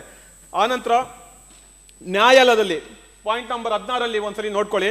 ನ್ಯಾಯಾಲಯದಲ್ಲಿ ಕನ್ನಡ ಭಾಷೆ ಬೇಕು, ಕನ್ನಡ ಭಾಷೆ ಇರಬೇಕು ಅಂತ ಹೇಳಿದಾಗ ಕೆಲವರು ಕನ್ನಡದಲ್ಲಿ ಇದ್ರೆ ಸಾಲದು ಇಂಗ್ಲೀಷಲ್ಲೂ ಕೊಡಬೇಕು ಅಂತ ಹೇಳಿದ್ರಿ. ಮತ್ತೆ ಅದನ್ನು ಇನ್ನೊಂದ್ಸಲಿ ಓದಿ, ಕನ್ನಡ ಭಾಷೆಯ ಜೊತೆಗೆ ವ್ಯವಹಾರ ಭಾಷೆಯಾಗಿ ಇಂಗ್ಲೀಷಲ್ಲಿ ಇರಬೇಕು ಅಂತ ಕ್ಲಿಯರ್ ಕಟ್ ಆಗಿ ಹೇಳಿದ್ದಾರೆ. ಕನ್ನಡ ಭಾಷೆ ಒಂದು ಮಾತೃಭಾಷೆಯಾಗಿ ನೀವೇನೇನು ಜಡ್ಜ್ಮೆಂಟ್ ಕೊಡ್ತಿರೋ ಅದ್ರ ಜೊತೆಗೆ ವ್ಯವಹಾರ ಭಾಷೆಯಾಗಿ ಇಂಗ್ಲೀಷಲ್ಲಿ ಕೊಡಿ ಅಂತ ಹೇಳ್ಬಿಟ್ಟು ಮೆನ್ಷನ್ ಮಾಡಿದ್ದಾರೆ. ಮಾನ್ಯ ಸಭಾಧ್ಯಕ್ಷರೇ, ನಿಮ್ಮಲ್ಲಿ ನಾನು ವಿನಂತಿ ಮಾಡ್ತಾ ಇದ್ದೀನಿ, ಈಗಾಗಲೇ ನನ್ನ ಸಹೋದ್ಯೋಗಿ ಮೆನ್ಷನ್ ಮಾಡ್ದಂಗೆ ಗರ್ಲ್ ಫ್ರೆಂಡ್ ಅನ್ನೋ ಇದನ್ನ ಪದನ ಕಡತದಿಂದ ತೆಗೆದಾಕ್ಬೇಕು ಅಂತ ಹೇಳ್ಬಿಟ್ಟು ತಾನು ನಮ್ಮಲ್ಲಿ ವಿನಂತಿ ಮಾಡ್ತಾ ಇದ್ದೀನಿ. ಆಮೇಲೆ ರಾಜ್ಯದಲ್ಲಿರುವಂಥ ಶಾಲೆಗಳ ಬಗ್ಗೆ ಮಾತಾಡೋ ಟೈಮಲ್ಲಿ ಸರ್ಕಾರಿ ಶಾಲೆಗಳ ಬಗ್ಗೆ ಮಾತ್ರ ಮಾತಾಡ್ತಾ ಇದ್ರೆ ಆ ಪ್ರೈವೇಟ್ ಶಾಲೆಯಲ್ಲಿ ಏನು ಅಂತ ಹೇಳ್ಬಿಟ್ಟು ಹೇಳಿದ್ರಿ. ನಾನು ಅವಾಗಲೇ ಹೇಳಿದೆ, ಕನ್ನಡ ಭಾಷಾ ಕಲಿಕಾ ಅಧಿನಿಯಮ 2015 ರಾಜ್ಯ ಸರ್ಕಾರ ಒಂದು ನೋಟಿಫಿಕೇಶನ್ ಮಾಡಿದೆ. 1ನೇ ತರಗತಿಯಿಂದ 10ನೇ ತರಗಂಟ ರಾಜ್ಯದ ಎಲ್ಲಾ ಶಾಲೆಗಳಲ್ಲಿ CBSE, ICSE ಎಲ್ಲಾ ಶಾಲೆಗಳು ಕೂಡ ಕನ್ನಡ ಬೋಧನೆ ಕಡ್ಡಾಯವಾಗಿ ಮಾಡಲೇಬೇಕು. ಅದನ್ನೇ ಕೂಡ ನಾವು ಈ ಬಿಲ್ಲಲ್ಲಿ ಹೇಳಿರೋದು. ಹೇಗೆ ಹೇಳ್ತೀರಾ ಅಂತ ಹೇಳಿದ್ರೆ, ನೀವು CBSE, IBSE ಶಾಲೆಗಳಲ್ಲಿ ನಿಮ್ಮ ಕನ್ನಡನ 2ನೇ ಲ್ಯಾಂಗ್ವೇಜ್ ಅಲ್ಲಿ ಕಲಿಸ್ತಿರೋ, 3ನೇ ಲ್ಯಾಂಗ್ವೇಜ್ ಅಲ್ಲಿ ಕಲಿಸ್ತಿರೋ, ಅದಕ್ಕೆ ರಾಜ್ಯ ಸರ್ಕಾರ ಇಂಟರ್ಫಿಯರ್ ಆಗಲ್ಲ. ಯಾಕಂದ್ರೆ ರಾಜ್ಯ ಸರ್ಕಾರಕ್ಕೆ ಕ್ಲಿಯರ್ ಆಗಿ ಗೊತ್ತಿದೆ. ಆರ್ಟಿಕಲ್ 19(1)(a) ಏನ್ ಹೇಳುತ್ತೆ ಅಂತ ಹೇಳ್ಬಿಟ್ಟು ನಮ್ಗೆ ಕ್ಲಿಯರ್ ಕಟ್ ಆಗಿ ಗೊತ್ತಿದೆ. ಆರ್ಟಿಕಲ್ 19(a)(1) ಹೇಳಿದಂತೆ ಪ್ರಾಥಮಿಕ ಶಾಲಾ ಹಂತದಲ್ಲಿ ಬೋಧನಾ ಮಾಧ್ಯಮ ಆಯ್ಕೆಗೆ ಹಕ್ಕು ಹೊಂದಿರ್ತಾನೆ ಹೊರತು ಸಂವಿಧಾನದ ಆರ್ಟಿಕಲ್ 21 ಅಥವಾ ಆರ್ಟಿಕಲ್ 21 ಅಡಿಯಲ್ಲಿ ಹೊಂದಿರುವುದಿಲ್ಲ ಅಂತ ಹೇಳುತ್ತೆ. ಅದಕ್ಕೋಸ್ಕರ ಮಾನ್ಯ ಅಧ್ಯಕ್ಷರೇ, ನಾನು ವಿನಂತಿ ಮಾಡ್ತಾ ಇದ್ದೀನಿ, ಈ ಸರ್ಕಾರಿ ಪ್ರಾಥಮಿಕ ಶಾಲೆ ಆಗಿರ್ಬೋದು ಅಥವಾ ಖಾಸಗಿ ಶಾಲೆಗಳಾಗಿರ್ಬೋದು, ಬೋಧನೆ ಮಾಡುವಂಥ ಸಮಯದಲ್ಲಿ ಅವರು ಯಾವ ವಿಷಯ ಬೋಧನೆ ಮಾಡ್ತಾರೋ ಅವರು ಆಯ್ಕೆ ಕನ್ನಡ ಭಾಷೆನ ಅದು ಪ್ರಥಮ ಭಾಷೆಗೆ ತಗೊಂತಾರ, ದ್ವಿತೀಯ ಭಾಷೆಗೆ ತಗೊಂತಾರ, ತೃತೀಯ ಭಾಷೆ ತಗೊಂತಾರ ಅಂತ ನಾವು ಅದ್ರಲ್ಲಿ ಇಂಟರ್ಫಿಯರ್ ಆಗಲ್ಲ. ಆದರೆ ನಮ್ಮ ರಿಕ್ವೆಸ್ಟ್ ಒಂದೇ, ನೀವು ಕಡ್ಡಾಯವಾಗಿ ಕನ್ನಡದಲ್ಲಿ ಬೋಧನೆ ಮಾಡಲೇಬೇಕು. ಮುಂದಿನ ಪೀಳಿಗೆಗೆ ಕನ್ನಡ ಉಳಿಸಲೇಬೇಕು. ಸೂರ್ಯ ಚಂದ್ರ ಇರೋರು ಎಷ್ಟು ಸತ್ಯನೋ ಅಲ್ಲಿಗಂಟ ಕನ್ನಡ ಇರಲೇಬೇಕು. ಬೆಳಿಗ್ಗೆ ಚಳಿ ಆದಾಗ ಮಧ್ಯಾಹ್ನ ಬಿಸಿಲಾಗುತ್ತೆ, ಮತ್ತೆ ರಾತ್ರಿ ಚಳಿ ಆಗುತ್ತೆ ಅನ್ನೋ ಥರ ಅಲ್ಲ. ಕನ್ನಡ ಬೆಳಗ್ಗೆನೂ ಕನ್ನಡನೇ, ಮಧ್ಯಾಹ್ನನೂ ಕನ್ನಡ, ರಾತ್ರಿನೂ ಮಲಗ್ದಾನು ಕನ್ನಡನೇ. ಕನ್ನಡ ಭಾಷೆ ಚೇಂಜ್ ಆಗಕ್ಕೆ ಸಾಧ್ಯನೇ ಇಲ್ಲ. ಆಮೇಲೆ ಮತ್ತೊಮ್ಮೆ ನನ್ನ ಸ್ನೇಹಿತರು ತುಂಬ ಚೆನ್ನಾಗಿ ಒಂದು ಕ್ವಶನ್ ಕೇಳಿದ್ರು. ಶೇಕಡವಾಡು ನೀವು ಹೇಳಬೇಕು, ಶೇಕಡವಾಡು ಎಲ್ಲೂ ಹೇಳಿಲ್ಲ ಅಂತ ಹೇಳ್ಬಿಟ್ಟು ನಾನು ಅವಾಗಲೇ ಹೇಳಿದೆ. ಕನ್ನಡ ರಾಜಭಾಷಾ ಅಧಿನಿಯಮದಲ್ಲಿ ಮತ್ತೆ ಕರ್ನಾಟಕ ರಾಜಭಾಷಾ ಅಧಿನಿಯಮ 1963 ಕಲಂ 20 ಕ್ಲಿಯರ್ ಕಟ್ ಆಗಿ ಹೇಳಿದ್ರಿ, ಶೇಕಡವಾರು 70% ಉದ್ಯೋಗವನ್ನ ಕೊಡಲೇಬೇಕು ಅಂತ ನಾವು ಹೇಳಿದಿರಿ. ಅದನ್ನ ಒಂದ್ಸಲಿ ನೀವು ಬಿಲ್ ನಾವು ನೋಡ್ಕೊಂಡ್ರೆ ಶೇಕಡ 70% ಉದ್ಯೋಗನ ಕನ್ನಡದವ್ರಿಗೆ ಮೀಸಲಿಡ್ಬೇಕು ಅಂತ ಹೇಳಿದ್ರಿ.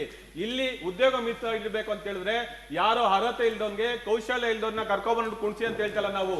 ನೀವು ಕನ್ನಡದಲ್ಲೇ ನಮ್ಮ ರಾಜ್ಯದಲ್ಲಿ ಇರುವಂತ ಕೌಶಲ್ಯ ಭರಿತ ಬುದ್ಧಿವಂತ ಕನ್ನಡಿಗನಿಗೆ ಕೆಲಸ ಕೊಡಿ. ನೀವು ಇನ್ಫೋಸಿಸ್ ಕೂಡ ಕಟ್ಟಿರೋದು ನಮ್ಮ ಕನ್ನಡಿಗರೇ, ಅದು ನಮ್ಗೆ ಹೆಮ್ಮೆ ಇದೆ. ಇವತ್ತಿನ ದಿನ ಪ್ರಪಂಚದ ಎಲ್ಲ ಮುಖ್ಯ ಸಂಸ್ಥೆಗಳಲ್ಲಿ ಕೆಲಸ ಮಾಡ್ತಾ ಇರೋರು ನಮ್ಮ ಕನ್ನಡದವರು ಅನ್ನೋ ಹೆಮ್ಮೆ ನಮ್ಗಿದೆ. ಲಂಡನ್ ನಲ್ಲಿ ಮೇಯರ್ ಆಗಿರೋರು ಕೂಡ ಕನ್ನಡದವರೇ. ಇಂಗ್ಲಿಷ್ ನ ಕಲಿಸಿದವರು ರಾಷ್ಟ್ರದಲ್ಲಿ ಹೋಗಿ ಕನ್ನಡದಲ್ಲಿ ನಾವು ಮೇಯರ್ ಆಗಿದ್ರೆ ಅಂದ್ರೆ ಇದಕ್ಕಿಂತ ಹೆಮ್ಮೆ ನಮ್ಗೇನ್ರಿ ಬೇಕು? ಅಂತ ಕನ್ನಡದನ್ನ ನಾವು ಬೆಳೆಸೋಣ. ನಾವು ಎಲ್ಲೇ ಇದ್ರೇನು ಕನ್ನಡದಲ್ಲಿ ನಾವು ಹೆಮ್ಮೆಯಿಂದ ಹೇಳ್ಕೊಳ್ಳೋಣ ಅಂತ ಹೇಳ್ತಾ ಈಗಾಗಲೇ ನಿಮಗೆ ವಿನಂತಿ ಮಾಡಿದ್ದೀನಿ. ಕೆಲವೊಂದು ಟೆಕ್ನಿಕಲ್ ಇಶ್ಯೂನ ನಾವು ಸರಿಪಡಿಸ್ಕೊಂಡು ಕೆಲವೊಂದು ಏನಿದ್ರಲ್ಲಿ ನೀವು ಸಜೆಷನ್ ಕೊಟ್ಟಿದ್ದೀರ ವಿರೋಧ ಪಕ್ಷದ ನಾಯಕರು, ಅದೆಲ್ಲ ಪಾಯಿಂಟ್ಗಳಿಗೂ ನಾನು ನಿಮ್ಮಲ್ಲಿ ಸಜೆಷನ್ನ ತಗೊಂಡು ಈ ಒಂದು ಕನ್ನಡ ಭಾಷಾ ಸಮಗ್ರ ಅಭಿವೃದ್ಧಿ ವಿಧೇಯಕನ 2022 ಧ್ವನಿ ಮೂಲಕ ನೀವು ಮತ ಅಂಗೀಕಾರಕ್ಕೆ ಅವಕಾಶ ಕೊಡಬೇಕಾಗಿ ವಿನಂತಿ ಮಾಡ್ತಾ ಇದ್ದೀನಿ ಸಭಾಧ್ಯಕ್ಷರೇ. ಸಭಾಧ್ಯಕ್ಷರೇ, ತಮ್ಮಲ್ಲಿ ವಿನಂತಿಸುವುದೇನೆಂದರೆ ವಿರೋಧ ಪಕ್ಷ ನಾಯಕರೇ ಕೂತ್ಕೊಳ್ಳಿ.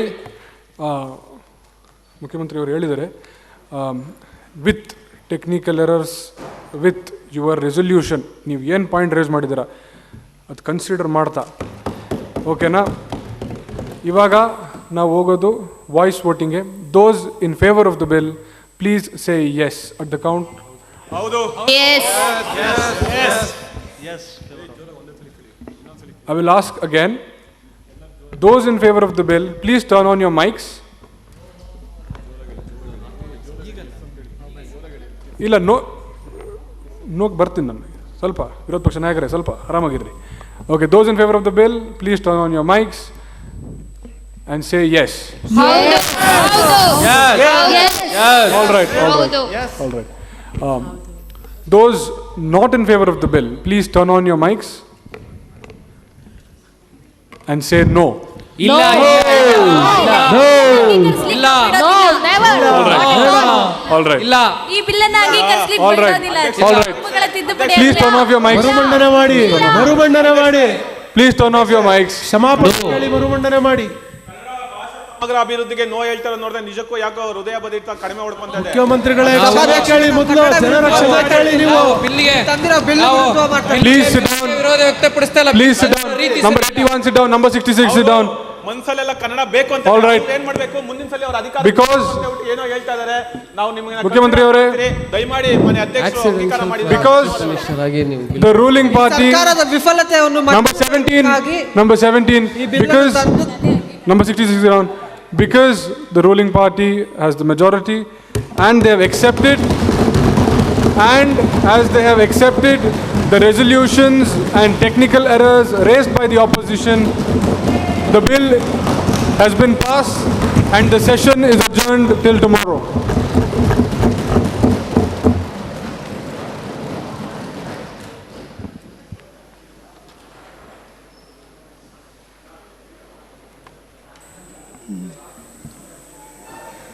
Thank you. ಎಲ್ಲ ಕೂತ್ಕೊಳ್ಳಿ.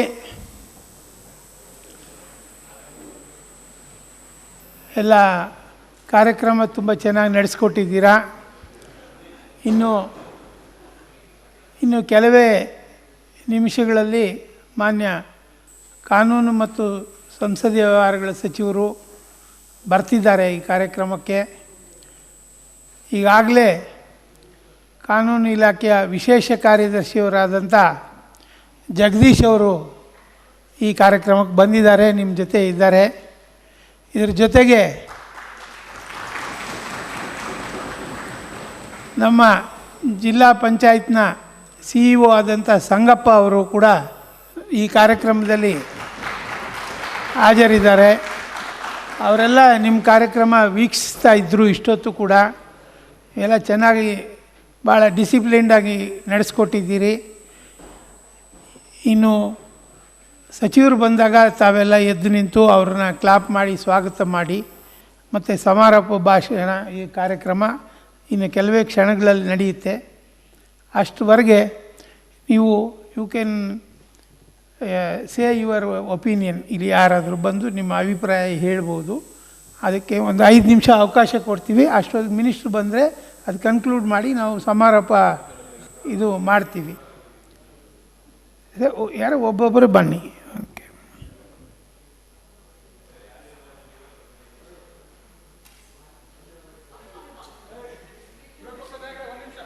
ಮೈಕ್ ಆಫ್ ಮಾಡಿ. The session is now ended, but all the members of the ruling and opposition party, thank you very much for being so well-mannered and disciplined in my session. I respect all of you, and you have earned dignity from me for being so well-behaved. I was not expecting all of you to be this well-behaved, but I would like to thank you very much. And that is all from my side, and you have earned my respect, the members of the ruling party and the opposition. Thank you very much. ಸ್ವಾಮಿ ಅವ್ರಿಗಾದ ಮರ್ಯಾದೆ ಕೊಡಿ ಸ್ವಾಮಿ. ಸ್ವಾಮಿ marshal ಕೆಲಸ ಮುಗ್ದಿದೆ, ಈಗ ತಾವು ಕೂಡ ನಮ್ಮಂಗೆ ಸ್ಪರ್ಧಿಗಳಷ್ಟೇ. ಎಲ್ಲರಿಗೂ ಧನ್ಯವಾದಗಳನ್ನು ತಿಳಿಸ್ತೀನಿ. ಕಾರಣ ಜಾಸ್ತಿ ವಿರೋಧ ಪಕ್ಷದ ನಾಯಕಂಗೆ ಯಾರೂ ಬೈಯಕ್ಕೆ ಹೋಗಲಿಲ್ಲ ಫಸ್ಟ್ ಆಫ್ ಆಲ್. ಅದಾದಮೇಲೆ ವೈಯಕ್ತಿಕ ದ್ವೇಷ ಯಾರು ಕ್ಯಾರಿ ಮಾಡಿ ಇಲ್ಲಪ್ಪ, ನಾವು ತುಂಬ ಬೈಕೊಂಡ್ವಿ, ಚಾನ್ಸ್ ಸಿಕ್ಲಿಲ್ಲ ಅಂತೇಳಿ. ನೀವು ಯಾವಾಗೂ ಬೈಕೊಳ್ತೀವ ಬಿಡಿ ಮೇಡಮ್. ನನ್ನ ಕನ್ಸಲ್ಲಿ ಇದು ಬೈತಾ ಇರ್ತಾವ ಅವ್ರು ನನಗೆ, ನನ್ನ ಕನ್ಸಲ್ಲಿ ಬಂದಾಗನು. ಇನ್ನೊಂದು ಸತ್ಯ ಹೇಳ್ತೇನೆ. ನೀನು ಯಾಕಪ್ಪ ಅವ್ರ ಕನ್ಸಲ್ಲಿ ಬತ್ತೀಯಾ? ಅಲ್ಲ, ಅವ್ರಿಗೆ ನನ್ನ ಕನ್ಸಲ್ಲಿ ಬಂದಾಗ ಸ್ವಾಮಿ. ಇನ್ನೊಂದು ಸತ್ಯ ಹೇಳ್ತೀನಿ ಸ್ವಾಮಿ, ನನಗೆ ಆಡಳಿತ ಪಕ್ಷದ ಬಗ್ಗೆ ಭಯ ಆಗಿಲ್ಲ. ನಮ್ಮ ಅಪೋಸಿಷನ್ ಲೀಡರ್ ಯಾರೇ ಅವ್ರು ನಿಮ್ಮ ಕನ್ಸಲ್ಲಿ ಬರಬೇಕು ಅನ್ನೋದು ಏನು? ಅಲ್ಲ, ಧ್ವನಿ ಕೇಳಿಸ್ತಾ ಇದೆ, ವ್ಯಕ್ತಿ ಕಾಣಿಸ್ತಾ ಇಲ್ವಲ್ಲ ಇಲ್ಲಿ. ಓ, ಅಲ್ಲಿ. ನಮಸ್ಕಾರ ಮೇಡಮ್. ಏನಾದರೂ ಕ್ವಶನ್ ಇದೆ ಕೇಳಿ ಸರ್. ಲೈಟ್ ಕಣ್ಣು ಕುಗ್ತಾ ಇದೆ, ಅದೇ ಪ್ರಶ್ನೆ. ಈಗ ಇನ್ನೊಂದು ಕೇಳೋದು, ದಯವಿಟ್ಟು ನಾನು ಎಷ್ಟು ಮಾಕ್ ಪಾರ್ಲಿಮೆಂಟ್ ಅಟೆಂಡ್ ಮಾಡಿದ್ದೀನಿ. ನಾನು ಸತ್ಯ ಹೇಳೋದಂದರೆ, ನನ್ನ ಕಿಲ್ಪಾರಲ್ಲಿ ಆಯೋಜನೆ ಮಾಡೋ ಮಾಕ್ ಪಾರ್ಲಿಮೆಂಟಲ್ಲಿ ಸಿಗೋ ಸ್ಯಾಟಿಸ್ಫ್ಯಾಕ್ಷನ್ ಬೇರೆ ಕಡೆ ಹೋದಾಗ ಸಿಗಲ್ಲ. ಕಾರಣ ಯಾಕಂದರೆ ಒಂದೊಂದು ಕೆಲಸನೂ ಕೂಡ ಅಚ್ಚುಕಟ್ಟಾಗಿ ಮಾಡ್ಕೊಂಡ್ಬಿಡ್ತಾರೆ ಇಲ್ಲಿ. ನೋಡಿ, ಎಲೆಕ್ಷನ್ ಆಗೋದೇ ಇರಲಿ, ಲಾಸ್ಟ್ ಟೈಮ್ ನಮಗೊಂದು ಸಮಸ್ಯೆ ಆಯಿತು. ಒಂದೇ ದಿನ ಎಲೆಕ್ಷನ್ ಆಗಿ ಒಂದೇ ಚರ್ಚೆ ಆಯಿತು. ಪ್ರೀಪ್ಲ್ಯಾನ್ ಏನೇ ತಪ್ಪಾದ ತಿದ್ಕೊಳ್ತಾರೆ. ಇಂದು ದಿನ ಎಲೆಕ್ಷನ್ ನಡೆದಿದೆ, ಇವತ್ತಾಗಿದೆ. ಜೊತೆಗೆ ನಾನು ಇಷ್ಟು ಮಾಕ್ ಪಾರ್ಲಿಮೆಂಟ್ ಅಟೆಂಡ್ ಮಾಡಿದ್ದೀನಿ. ಜಗಳ ನಡೀದೇ ಇರೋ ಒಂದೇ ಒಂದು ಮಾಕ್ ಪಾರ್ಲಿಮೆಂಟ್ ಅಂದರೆ ಇವತ್ತು ನಡೆದಿರೋದು. ಸ್ವಾಮಿ, ಅದ್ರ ಕ್ರೆಡಿಟ್ ನಮಗೇನೆ. ಅದು ಆಕ್ಚುಲಿ ನಾನು ರೂಲಿಂಗಲ್ಲಿ ಇಲ್ಲದೆ ಇರೋದು ಕಾರಣ ಆಗುತ್ತೆ ಮಿಸ್ಟರ್ ಅಪೋಸಿಷನ್ ಲೀಡರ್. ನೀವು ಇಷ್ಟು ಹೇಳಿದ್ದಕ್ಕೆ ಧನ್ಯವಾದಗಳು. ಬನ್ನಿ. Credits to the honourable speaker to ಮಾತಾಡ್ತಾ ಇದ್ದಾರೆ. ಫಸ್ಟ್ ಆಫ್ ಆಲ್ ಎಲ್ಲರಿಗೂ ಧನ್ಯವಾದ ತಿಳಿಸ್ತೀನಿ. ಅದಾದಮೇಲೆ ಮೊದಲಿಗೆ ನಮ್ಮ ಮುಖ್ಯಮಂತ್ರಿಗಳು. ಕಾರಣ ಯಾಕಂದರೆ ಅವರು ಕೇವಲ ಮುಖ್ಯಮಂತ್ರಿಗಳಾಗಿ ಕೆಲಸ ಮಾಡಲಿಲ್ಲ. ಇಲ್ಲಿ ವಿರೋಧ ಪಕ್ಷದವ್ರು ಸಲಹೆ ಕೇಳಿದಾಗ ಕೊಟ್ಟು, ಆಡಳಿತ ಪಕ್ಷದವ್ರು ಸಲಹೆ ಕೇಳಿದಾಗ ಕೊಟ್ಟು, ಅನಿಲ್ ಅವರೇ, ಧನ್ಯವಾದ ತಿಳಿಸ್ತೀನಿ ಎಲ್ಲರ ಪರವಾಗಿ ನಿಮಗೆ. ಇದೇ ಥರ ಸಹಕಾರ ನಮ್ಮ ಮೇಲೆ ಇರಲಿ. ಇಷ್ಟು ಹೇಳೋದ್ರ ಮೂಲಕ ನನ್ನ ಮಾತುಗಳನ್ನು ಮುಗಿಸ್ತಾ ಇದ್ದೀನಿ. ಜೈ ಹಿಂದ್, ಜೈ ಕರ್ನಾಟಕ ಮಾತೆ. ಏನಂಟಿ? ಕರ್ನಾಟಕಕ್ಕೆ ಇಬ್ಬರು ಕಾಯಂ ಮುಖ್ಯಮಂತ್ರಿಗಳಿರ್ತಾರೆ.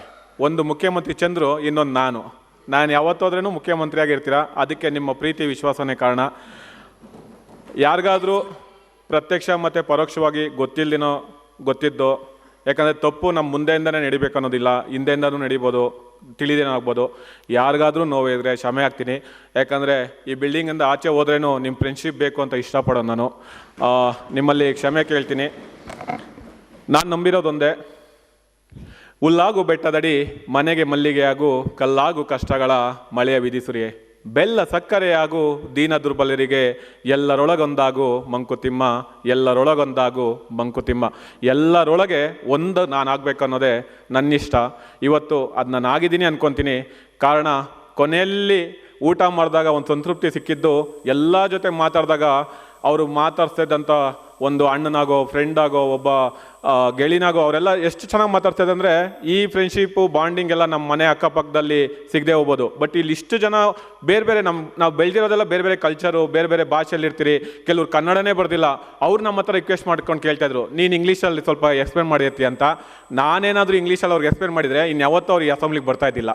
ನಾನು ಅದಕ್ಕೆ ಹೇಳಿದೆ, ಬೇಡ ನಾನು ಹೇಳಲ್ಲ, ನಾನು ಬೇರೆ ಯಾರಿಗಾನ ಹೇಳ್ತೀನಿ, ಅವ್ರ ಹತ್ರ ಕೇಳಿಸ್ಕೊಳ್ಳಿ ಅಂತ ಹೇಳಿದೆ.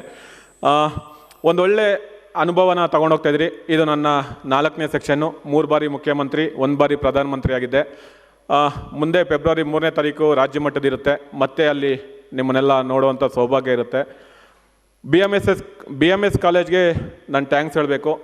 ಅವರು ಸರ್ ಯಾರು ಇಲ್ಲ, ಸರ್ ಮುಂದೆನೇ ಹೇಳಬೇಕು ಅಂತದ್ದು ಒಂದು ಹಸಿತ್ತು. ಏನಕ್ಕಂದರೆ BMS ಕಾಲೇಜ್ ಅಂತ ಹೇಳಿದ ತಕ್ಷಣ ಒಂದು ಖುಷಿ. ಯಾಕಂದರೆ ನಾನು ಇಷ್ಟಪಡೋ ಹುಡುಗಿ ಮತ್ತು ನನ್ನ ಕ್ರಶ್ ಅಲ್ಲೇ ಇರೋದು.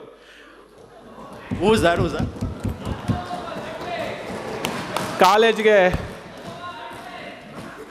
BMS ಅಲ್ಲಿ ಬಂದಿದ ತಕ್ಷಣ ಒಂಥರ ಖುಷಿ ಆಯಿತು. ಬೆಳಗ್ಗೆ ಗುರುವಾರ ಅವ್ರ ಜೊತೆ ಹೋಗಿ ಒಂದು ಸೆಲ್ಫಿ ತೊಗೊಂಡು ಅವ್ರನ್ನೆಲ್ಲ ಮಾತಾಡ್ಸಾದ್ಮೇಲೆ ಅವ್ರಿಗೆ ನೀವು ಅಂದರೆ ನಂಗೆ ತುಂಬ ಇಷ್ಟ ಆಯಿತು, ಬಟ್ ಮನಸ್ಸಲ್ಲೇ ಇತ್ತು, ಕ್ರಶ್ ಇತ್ತು, ಬಟ್ ಹೇಳ್ಕೊಳಕ್ಕಾಗ್ತಾಯಿಲ್ಲ ಅಂತ ಹೇಳಿದೆ. ಆಮೇಲೆ ಅವ್ರು ಇಟ್ಕೊಂಡು ಯಾಕೆ ಹೇಳಿಲ್ಲ ಇಷ್ಟು ದಿನ ಅಂತ ಹೇಳಿದ್ರು. 1 ನಿಮಿಷ ಕೇಳಿಸ್ಕೊಬಿಡಿ, ಒಂದು 30 ಸೆಕೆಂಡ್ ಕೇಳಿಸ್ಕೊಬಿಡಿ, ತುಂಬ ಚೆನ್ನಾಗಿದೆ. ಯಾಕೆ ಅವರು ಇಷ್ಟು ದಿನ ಯಾಕೆ ಹೇಳಿಲ್ಲ ಅಂತ ಕೇಳಿದ್ರು.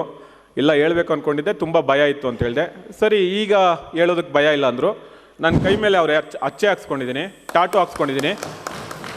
ಆ ಟಾಟುನ ಹಿಂಗೆ ತೋರಿಸ್ದೆ, ನಿಮ್ಮ ಹೆಸರನ್ನ ನಾನು ಅಚ್ಚೆ ಹಾಕ್ಸ್ಕೊಂಡಿದ್ದೀನಿ ಅಂತ. ಟಾಟು ನೋಡ್ಬಿಟ್ಟು ಕೆನ್ನೆಗೆ ಒಂದ್ಬಿಟ್ರು. ಅರೆ ನಾಯಕರು ಪೂರ್ತಿ ಕೇಳಿಸ್ಬೇಕು, ಅಲ್ಲಿ ಇದೆ. ಅರೆ ನಾನು ಅವ್ರನ್ನ ಇಷ್ಟಪಡ್ತಾಯಿದ್ದೀನಿ, ಪ್ರಪೋಸ್ ಮಾಡ್ತಾಯಿದ್ರೆ ಕೆನ್ನೆ ಹೊಡಿತಾ ಇದ್ದಾರೆ ಅಂತ ಹೇಳ್ಬಿಟ್ಟು ಬೇಜಾರಾಯಿತು. ಮೋಸ್ಟ್ಲಿ ನಾನು ಕಪ್ಪಿದ್ದೀನಿ, ಇಷ್ಟಪಟ್ಟಿಲ್ಲ ಅಂದ್ಕೊಂಡಿದ್ದೆ. ಮತ್ತೆ ಕೈ ನೋಡಿದ್ರು ಇನ್ನೊಂದು ಕೆನ್ನೆಗೆ ಹೊಡೆದ್ಬಿಟ್ಟು ಹೋಗ್ತಾಯಿದ್ರು. ನಾನು ಏನಾಗ್ತಾಯಿದೆ ಅಂತ ಹೇಳ್ಬಿಟ್ಟು ಕೈ ನೋಡ್ತೀನಿ, ಅವಳ ಹೆಸರು ಸ್ಪೆಲ್ಲಿಂಗ್ ಮಿಸ್ಟೇಕ್ನು, ಸಜಿನಿ ಹೋಗ್ಬಿಟ್ಟು ಸಗಣಿ ಆಗ್ಬಿಟ್ಟೈತೆ.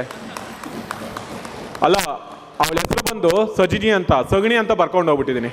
ಇದು ಜೋಕ್ ಆಫ್ ದ ಇಯರಾ? ಆಮೇಲೆ ಸೀರಿಯಸ್ ಆಗಿ ಯಾರಾದರೂ BMS ಕಾಲೇಜ್ ಅನ್ಕೊಬಿಟ್ಟಿರ್ತೀರಾ. ಸ್ವಲ್ಪ ಎಲ್ಲರೂ ಈ ಮಾಡೆಲ್ ಅಸೆಂಬ್ಲಿಯಿಂದ ಆಚೆ ಬರಲಿ ಅಂತ ಹೇಳ್ಬಿಟ್ಟು ಹೇಳಿದ್ದಷ್ಟೇ. ನಿಜಕ್ಕೂ BMS ಕಾಲೇಜು ಒಂದೊಳ್ಳೆ ಕೆಲಸ ಮಾಡಿದ್ದೀರಾ. ಬೆಳಿಗ್ಗೆ ಒಂದು ಸಣ್ಣ ಪುಟ್ಟ ಗಡಿಬಿಡಿದ್ರೇನು ಒಂದೊಳ್ಳೆ ರೀತಿ ನಮಗೆ ಹಾಸ್ಪಿಲಿಟಿ ಕೊಟ್ಟಿದ್ದೀರಾ, ಮತ್ತು ನಮ್ಮನ್ನೆಲ್ಲ ಅಷ್ಟೇ ಗೌರವದಿಂದ ತೊಗೊಂಡಿದ್ದೀರಾ. ಮತ್ತು ಇಷ್ಟು ಡಿಸಿಪ್ಲಿನಾಗಿ ನಡಿಬೇಕು ಅಂದರೆ ಆ 3 ಜನ ಸರಿ ಇದ್ರಲ್ಲ, ನಿಜಕ್ಕೂ ಅವ್ರಿಗೊಂದ್ಸಲಿ ಜೋರಾಗಿ ಚಪ್ಪಾಳೆ ತಗೋಬೇಕು. ಯಾಕಂದರೆ ಬೇರೆ ಬೇರೆ ನಾವು ವಿಧಾನಸೌಧದಲ್ಲಿ ಹೋದಾಗೆ ನಾವು ಯಾರ ಮಾತು ಕೇಳ್ತಾ ಇದ್ದಿಲ್ಲ, ಟೇಬಲ್ ಮೇಲೆ ಎತ್ಬಿಟ್ಟೆಲ್ಲ ಜಗಳ ಮಾಡೋ ಥರ ಆಡ್ತಾಯಿದ್ರಿ. ಬಟ್ ಇಲ್ಲಿ ಇಷ್ಟು ಚೆನ್ನಾಗಿದೆ ಅಂದರೆ ಇನ್ನೊಂದು ಅದಕ್ಕೆ ಮುಖ್ಯ ಕಾರಣ ನಮ್ಮ ಪರ್ಮನೆಂಟ್ ಸ್ಪೀಕರು ಹ್ಯಾರಿಸ್ ಅವರು. ಅವ್ರಿಗೊಂದ್ಸಲಿ ಜೋರಾದ ಚಪ್ಪಾಳೆ ಬರಲೇಬೇಕು. ಆಮೇಲೆ BMS ಕಾಲೇಜ್ಗೆ ನಾವು ಯಾರು ಅಂತ ಗೊತ್ತಿದ್ದಿಲ್ಲ, ಬಟ್ ಪ್ರತಿಯೊಂದು ಸ್ಟೂಡೆಂಟು ವಾಲಂಟಿಯರ್ಸು ಏನಿದ್ರು ಮಾರ್ಷಲ್ ಅಂತ ಕರ್ಸ್ಕೊಂಡವರು ಎಲ್ಲರ ಜೊತೆ ಮಾತಾಡ್ತಾಯಿದ್ರು. ನೀವು ನೋಡಿರ್ಬೋದು, ಏನು ಬೇಕು ನಿಮಗೆ, ನೀರು ಬೇಕಾ, ನಾವು ಏನನ್ನ ಕೇಳಿದ ತಕ್ಷಣ ಓಡ್ ಬಂದು ಕೊಡ್ತಾಯಿದ್ರು. ಅದು ಆ BMS ಕಾಲೇಜಿಂದ ಬರುತ್ತೆ ಅಂತಲ್ಲ, ಅವ್ರು ನಮ್ಮ ಮೇಲಿಟ್ಟಿರೋಂಥ ಪ್ರೀತಿ ವಿಶ್ವಾಸ, ನಮ್ಮನ್ನು ಅತಿಥಿಗಳಾಗಿ ಅವ್ರು ಸ್ವೀಕರಿಸಿದ್ರಲ್ಲ, ಅದಕ್ಕೆ ನಾವು ಅವ್ರಿಗೆ ಚೂರಣೆಯಾಗಿರಬೇಕು. ಯಾರ್ಯಾರೆಲ್ಲ ಇಲ್ಲೆಲ್ಲ BMS ಕಾಲೇಜವ್ರು ಇದ್ರೋ ನಿಮಗೆಲ್ಲ ಹಾರ್ಟ್ಫುಲ್ಲಿ ಥ್ಯಾಂಕ್ಸ್ ಹೇಳ್ತೀನಿ ಎಲ್ಲರ ಪರವಾಗಿ. ಮತ್ತು ಯಾರಿಗೆಲ್ಲ ಇದು ಹೊಸದಾಗಿದೆ, ಮಾತಾಡೋಕ್ಕೆ ಕಡಿಮೆ ಅವಕಾಶ ಸಿಕ್ಕಿದೆ, ಮುಂದಿನ ಅಧಿವೇಶನಕ್ಕೆ ಮತ್ತೆ ನಡೀತೈತೆ. ನಾನು ಇನ್ನೊಂದು ವರ್ಷ ನಿಮ್ಮ ಜೊತೆ ಇರ್ತೀನಿ. ಅದಾದಮೇಲೆ ನನ್ನ ಲಾ ಕೋರ್ಸ್ನ ಮುಗಿಸ್ಕೊಂಡು ಹೋಗ್ತೀನಿ. ಆವಾಗ ಮತ್ತೆ ನಾವೆಲ್ಲ ಸೇರೋಣ. ಈಗ ನಾವೆಲ್ಲ ಏನಾದ್ರು ತಪ್ಪುಗಳು ಆಗಿದ್ದರೆ ಅದನ್ನು ಇಂಪ್ರೂವ್ ಮಾಡಿಕೊಂಡು ನೆಕ್ಸ್ಟು ಸೆಷನಲ್ಲಿ ರೆಡಿಯಾಗಿ ಬರೋಣ ಅಂತ ಹೇಳ್ತಾ, ಯಾರೆಲ್ಲ ಪ್ರೀತಿ ನಮಗೆ ತೋರಿಸಿದ್ರೋ ಎಲ್ಲರೂ ಕೂಡ ಧನ್ಯವಾದಗಳು. Thank you. ರಾತ್ರಿ ಡ್ರೀಮು ಬರುತ್ತೆ, ಕಾಲು ಮಾಡ್ತೀರಾ ರಾತ್ರಿಗೆ? ಎಲ್ರಿಗೂ ಶುಭ ಸಂಜೆ. ನನ್ನ ಹೆಸರು ನೀಲಾಂಬಿಕಾ, ವಿ ಪುರ ಕಾಲೇಜ್ ಆಫ್ ಲಾ ಇಂದ ಬಂದಿದ್ದೀವಿ. ಇದು ನನ್ನ ಮೊದಲನೇ ವರ್ಷದ ಅನುಭವ. ನಾನು ವಯಸ್ಸಿನಲ್ಲಿ ಇಲ್ಲಿ ಸುಮಾರಾಗಿ ಇರುವಂಥವ್ರಿಗೆಲ್ಲರಿಗೂ ದೊಡ್ಡವಳು. ಆದರೂ ಇದು ನನ್ನ ಜೊತೆಗೆ ನಾನು ಗಮನಿಸ್ತಾ ಇರೋದೇನು ಅಂತಂತಂದರೆ, ಇಲ್ಲಿ 50%ಗಿಂತ ಜಾಸ್ತಿ ಮೊದಲನೇ ವರ್ಷದವರು ಬಂದಿರೋದು ಬಹಳ ಖುಷಿ ಆಗುತ್ತೆ. ಇದಕ್ಕೆ ಇನ್ನೊಂದು ಸೀನಿಯರ್ಸು ಅವರನ್ನು ಆಯ್ಕೆ ಮಾಡಿ ಅವ್ರವ್ರ ಕಾಲೇಜ್ಗಳಿಂದ ಕಳಿಸ್ಕೊಟ್ಟಿರೋವಂಥದ್ದು ಗಮನಕ್ಕೆ ಬಂದಿದೆ. ಮತ್ತು ಇಲ್ಲಿ ಆರ್ಗನೈಸೇಷನ್ ಫೆಸಿಲಿಟಿ ಮಾಡಿದ್ದು ಬಹಳ ಚೆನ್ನಾಗಿತ್ತು, ಹಾಸ್ಪಿಟಾಲಿಟಿ ಬಹಳ ಚೆನ್ನಾಗಿತ್ತು.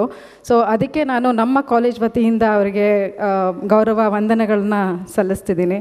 ಸೊ ಬಟ್ ಎಲ್ಲದಕ್ಕಿಂತ ನಮ್ಮ ಅನುಭವ ಬಹಳ ಚೆನ್ನಾಗಿತ್ತು. ನಾವು ಒಂದು ವ್ಯಕ್ತಿತ್ವ ನಿರ್ಮಾಣವನ್ನು ಮಾಡ್ಕೊಳ್ಳೋದಕ್ಕೆ ಅವಕಾಶ ಮಾಡಿಕೊಟ್ಟಿದ್ದಾರೆ ಕಿಲ್ಪಾರ್ ಮತ್ತು BMS ಕಾಲೇಜ್ನವರು. ಅದಕ್ಕೆ ತುಂಬ ಹೃದಯದ ಧನ್ಯವಾದಗಳನ್ನು ಹೇಳ್ತಾ ನನ್ನ ಮಾತನ್ನು ಮುಗಿಸ್ತೀನಿ. Thank you.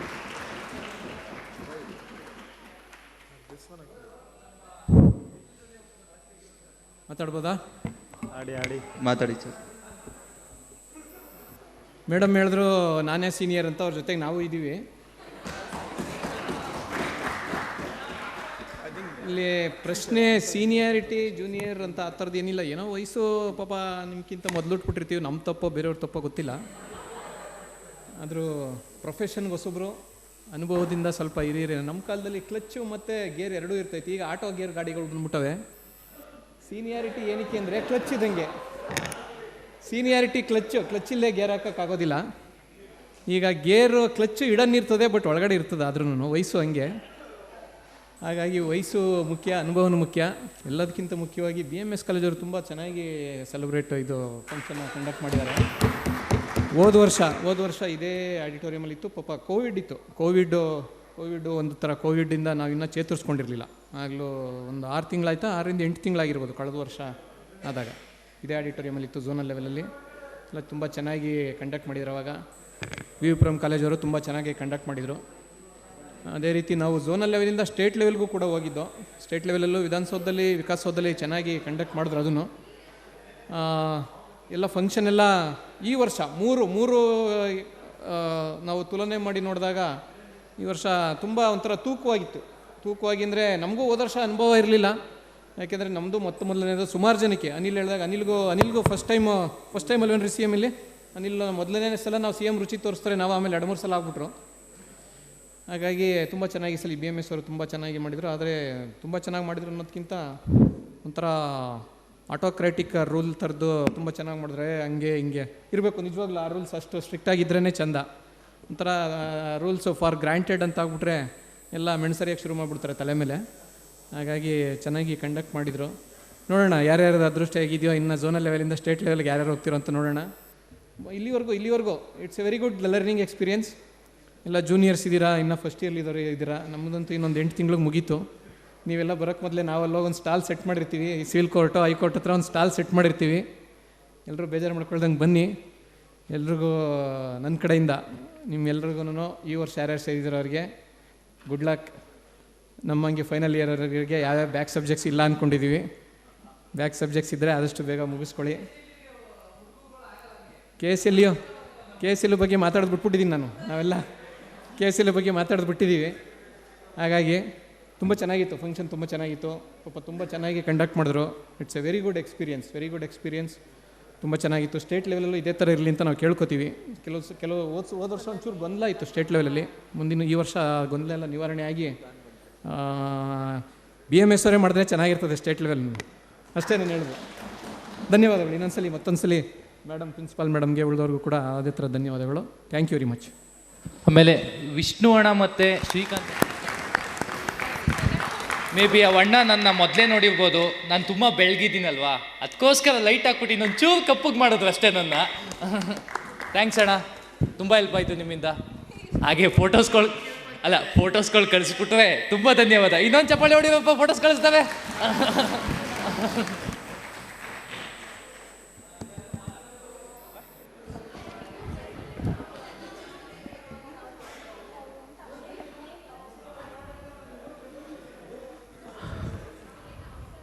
ಎಲ್ಲರಿಗೂ ನಮಸ್ಕಾರ. ನನ್ನ ಹೆಸರು ದೊರೆ ಅಂತ.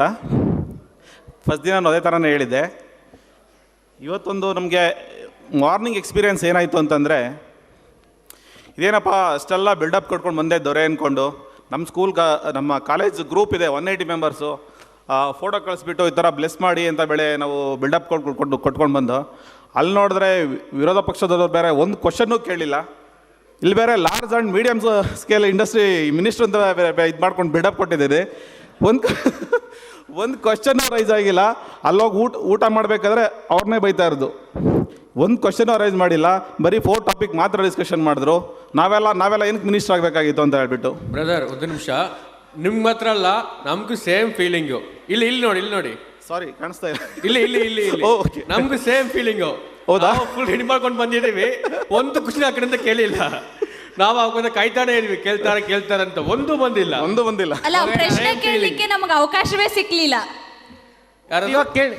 ಕೇಳಿ ಹೇಳ್ತಾರೆ. ಆಕ್ಚುಲಿ ಮಿನಿಸ್ಟರ್ ಪೋಸ್ಟರ್ಸ್ ಅಂದ್ರೆ ಎಷ್ಟಿರುತ್ತೆ ಅಂತ ಸ್ವಲ್ಪ ಗೊತ್ತಿರಬೇಕಾಗಿತ್ತು ಅಂತ ಅನ್ಕೊಂಡೆ ನಾನು ಅಷ್ಟೇನೆ.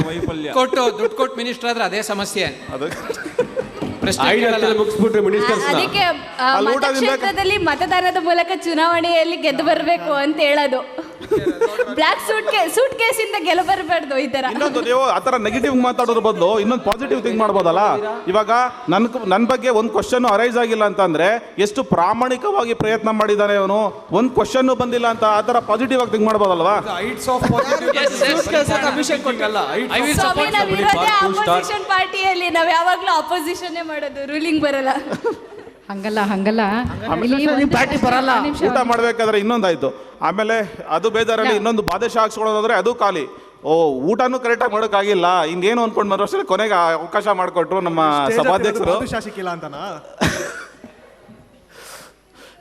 ಕಾರ್ಯಕ್ರಮನ ತುಂಬ ಚೆನ್ನಾಗಿ ಆಯೋಜನೆ ಮಾಡಿದ್ರು. ಎಲ್ಲರಿಗೂ ಧನ್ಯವಾದಗಳು. Thank you. ಇಲ್ಲಿ ಒಂದು ಪ್ರಶ್ನೆ ಬಂದಿಲ್ಲ ಅಂದರೆ ಎಲ್ಲರೂ ಗಮನಿಸ್ಕೋಬೇಕು, ನಾವು ರಿಸರ್ಚ್ ಸರಿಯಾಗಿ ಮಾಡಿಲ್ಲ. ಯಾಕಂದರೆ ನಾನು ಗಮನಿಸಿದ್ದು ನಾನು ಹೇಳ್ತೀನಿ. ಆ್ಯಕ್ಚುಲಿ ಬಹಳಷ್ಟು ಜನ ಫಸ್ಟ್ ಇಯರ್ ಅವ್ರು ಇದ್ದೀವಿ, ನಮಗೆ ಎಲ್ಲೋ ಒಂದು ನಾಲೆಡ್ಜ್ ಕೊರತೆ ಇದೆ. ಯಾಕಂದರೆ ಇವಾಗ ಜಾಯಿನ್ ಆಗಿದ್ದೀವಿ. ನಾನು ಎಲ್ಲರಿಗೂ ಹೇಳ್ತಾ ಇದ್ದೀನಿ, ನನ್ನ ಅನುಭವ ಆಗಿದ್ದು ನಾಲೆಡ್ಜ್ ಕೊರತೆ ಇದೆ. ಹಾಗೆ ಫಸ್ಟ್ ಇಯರ್ ಇರೋದ್ರಿಂದ ನಮಗೆ ಇಲ್ಲಿ ಹೇಗೆ ನಡೆಯುತ್ತೆ ಅನ್ನೋದ್ರದ್ದು ಅನುಭವದ ಕೊರತೆಯೂ ಎದ್ದು ಕಾಣ್ತಾ ಇತ್ತು. ಇವದನ್ನೆಲ್ಲದನ್ನು ನಾವು ಇಟ್ಕೊಂಡು ನೆಕ್ಸ್ಟ್ ಟೈಮು ಚೆನ್ನಾಗಿ ರಿಸರ್ಚ್ ಮಾಡ್ಕೊಂಡು ಬಂದರೆ ಇನ್ನೂ ಒಂದು ಹೆಲ್ದಿ ಕಾಂಪಿಟೇಷನ್ ಕೊಡಬಹುದು ಅನ್ನೋದು ನನ್ನ ಅನಿಸಿಕೆ. ಅಪ್ಪ ನಾವು ಅಷ್ಟೊತ್ತಿಗೆ ಹೊರಟೋಯ್ತೀವಪ್ಪ, ನೀವೇನಾದ್ರು ಕೇಳ್ಕೊಳ್ಳಿ. ನೆಕ್ಸ್ಟ್ ಇಯರ್ ಬರಲ್ಲ. ಓಕೆ ಫ್ರೆಂಡ್ಸ್, ಬಾಯ್. ಮಾಡ್ತಾ ಇದ್ದಾರೆ, ಅದಕ್ಕೆ ಅಲ್ಲಿ ಬೇಡ ಇಲ್ಲೇ ಮಾತಾಡ್ತೀನಿ. ಮೊದಲನೇದಾಗಿ ನಮ್ಮ ವಾಲಂಟಿಯರ್ಸ್ ಎಲ್ಲರೂ ಊಟ ಮಾಡಿದ್ರೆ, ನಾನು BMS ಕಾಲೇಜು, ಅದಕ್ಕೆ ನಾನು ಕೇಳ್ತೇನೆ, ನಮ್ಮ ವಾಲಂಟಿಯರ್ಸ್ ಎಲ್ಲರೂ ಊಟ ಮಾಡಿದ್ರೇನ್ರಪ್ಪ? ತುಂಬ ದಂಡ ಗುಣ ಅಂದ್ರೆ ಇದು ಅಲ್ಲ ವಾಲಂಟಿಯರ್ಸ್ ಊಟ ಮಾಡಿದ್ರು ಅಂತ ಅಂದ್ಕೊಂಡಿದ್ದೀನಿ. ನಿಜವಾಗ್ಲೂ ಹೋದ ಸತಿಗೆ ನಾವು ಕಂಪೇರ್ ಮಾಡಿದ್ರೆ ನಾನು 2ನೇ ಸತಿ ಈ ಕಿಲ್ಪಾರ್ ಅಧಿವೇಶನಕ್ಕೆ ಬಂದಿರೋದು. ಸೊ ಬಹಳ ಅದ್ಭುತವಾಗಿ ನಡೆಸ್ಕೊಟ್ರು ನಮ್ಮ ವಾಲಂಟಿಯರ್ಸು. ಸೊ ನಮ್ಮ ಹುಡುಗರಿಗೆ ನನ್ನ ಕಡೆಯಿಂದ ಒಂದು ಚಪ್ಪಾಳೆ. ಆದಮೇಲೆ ಒಳ್ಳೊಳ್ಳೆ ನಿಜವಾಗ್ಲೂ ನಾನು ಹೋದ ಸತಿಗೆ ಕಂಪೇರ್ ಮಾಡಿದಾಗ ಪ್ರಶ್ನೆಗಳ ಕ್ವಾಲಿಟಿ ಕೂಡ ಬಹಳ ಇನ್ಕ್ರೀಸ್ ಆಗಿದೆ. ಹೋದ ಸತಿಗಿಂತ ಈ ಸತಿ ಜ್ವಲಂತ ಸಮಸ್ಯೆಗಳು ಬಹಳಷ್ಟು ಡಿಸ್ಕಸ್ ಆದವು. ಸೊ ಅದಕ್ಕೆ ನಾನು ವಿರೋಧ ಪಕ್ಷದವ್ರಿಗೆ ಧನ್ಯವಾದಗಳನ್ನ ಸಲ್ಲಿಸ್ತೀನಿ. ಇಷ್ಟು ಹೇಳ್ತಾ ನನ್ನ ಮಾತು ಮುಗಿಸ್ತೀನಿ. ಸೋಲು ಗೆಲುವು ಇರುತ್ತೆ, ಮುಂದೆ ನೋಡ್ಕೊಳ್ಳೋಣ ಅಷ್ಟೇ. ಫುಲ್ ಖುಷಿ ಆಗ್ತಿದೆ. ಬೇರೆ ಡಿಪಾರ್ಟ್ಮೆಂಟ್ ಇರಲ್ಲ, ಬೇರೆ ಕೋರ್ಸ್ ಯಾರಿಲ್ಲ, ಎಲ್ಲಿ ನೋಡಿದ್ರು ಫ್ಯೂಚರ್ ಲಾಯರ್ಸು ಎಲ್ಲ ನಮ್ಮವರೇ ಇದ್ದೀರಾ. ಅದು ಒಂದಂತೂ ಫುಲ್ ಖುಷಿ ಆಗ್ತದೆ ನನಗೆ. I am full happy on that. Bro, ಇನ್ನು 5 ವರ್ಷ ಆದ್ಮೇಲೆ ಕೋರ್ಟಲ್ಲಿ ಬಂದು ನೋಡ್ಕೊಂತೀವಿ, ತಲೆ ಕಟ್ಸ್ಕೊಬೇಡಿ. ನಮ್ಗೆ ಗೊತ್ತಾಯ್ತು KLC ಹಾಗೆ ಅಂತ, ಏನು ಮಾಡಲಿ. The leader of opposition seems to be everywhere. Yeah. So, Minister Bhartiya, please silence. Settle down. Everyone are requested, please settle down. We'll have valedictory. Post that, you can have, there is a high tea, and then you people can leave. Yes, over here we'll be distributing the certificates also in the valedictory session. So please settle down for some time. Thank you.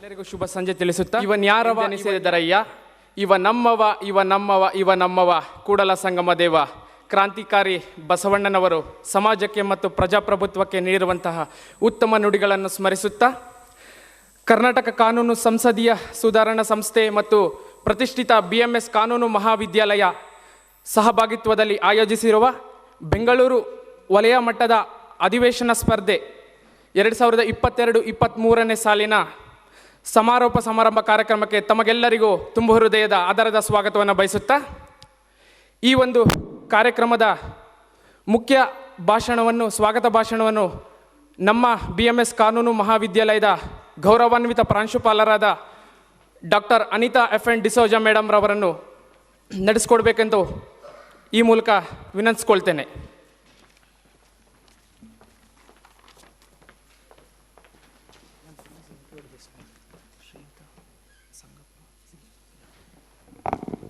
ಎಲ್ಲರಿಗೂ ನಮಸ್ಕಾರ. BMS ಶಿಕ್ಷಣ ದತ್ತಿಯ ಸಂಸ್ಥಾಪಕರಾದಂಥ Shri BM Srinivasaiah ಹಾಗೂ BMS ಕಾನೂನು ಮಹಾವಿದ್ಯಾಲಯದ ಸಂಸ್ಥಾಪಕರಾದ Shri BS Narayan ಅವರಿಗೆ ನಮಿಸುತ್ತಾ ನೆರೆದಿರುವಂಥ ಸಭಿಕರನ್ನು ಸಮಾರೋಪ ಸಮಾರಂಭಕ್ಕೆ ಆಹ್ವಾನಿಸುತ್ತಿರುವುದು ನನ್ನ ಸೌಭಾಗ್ಯವೆಂದು ಭಾವಿಸುತ್ತೇನೆ.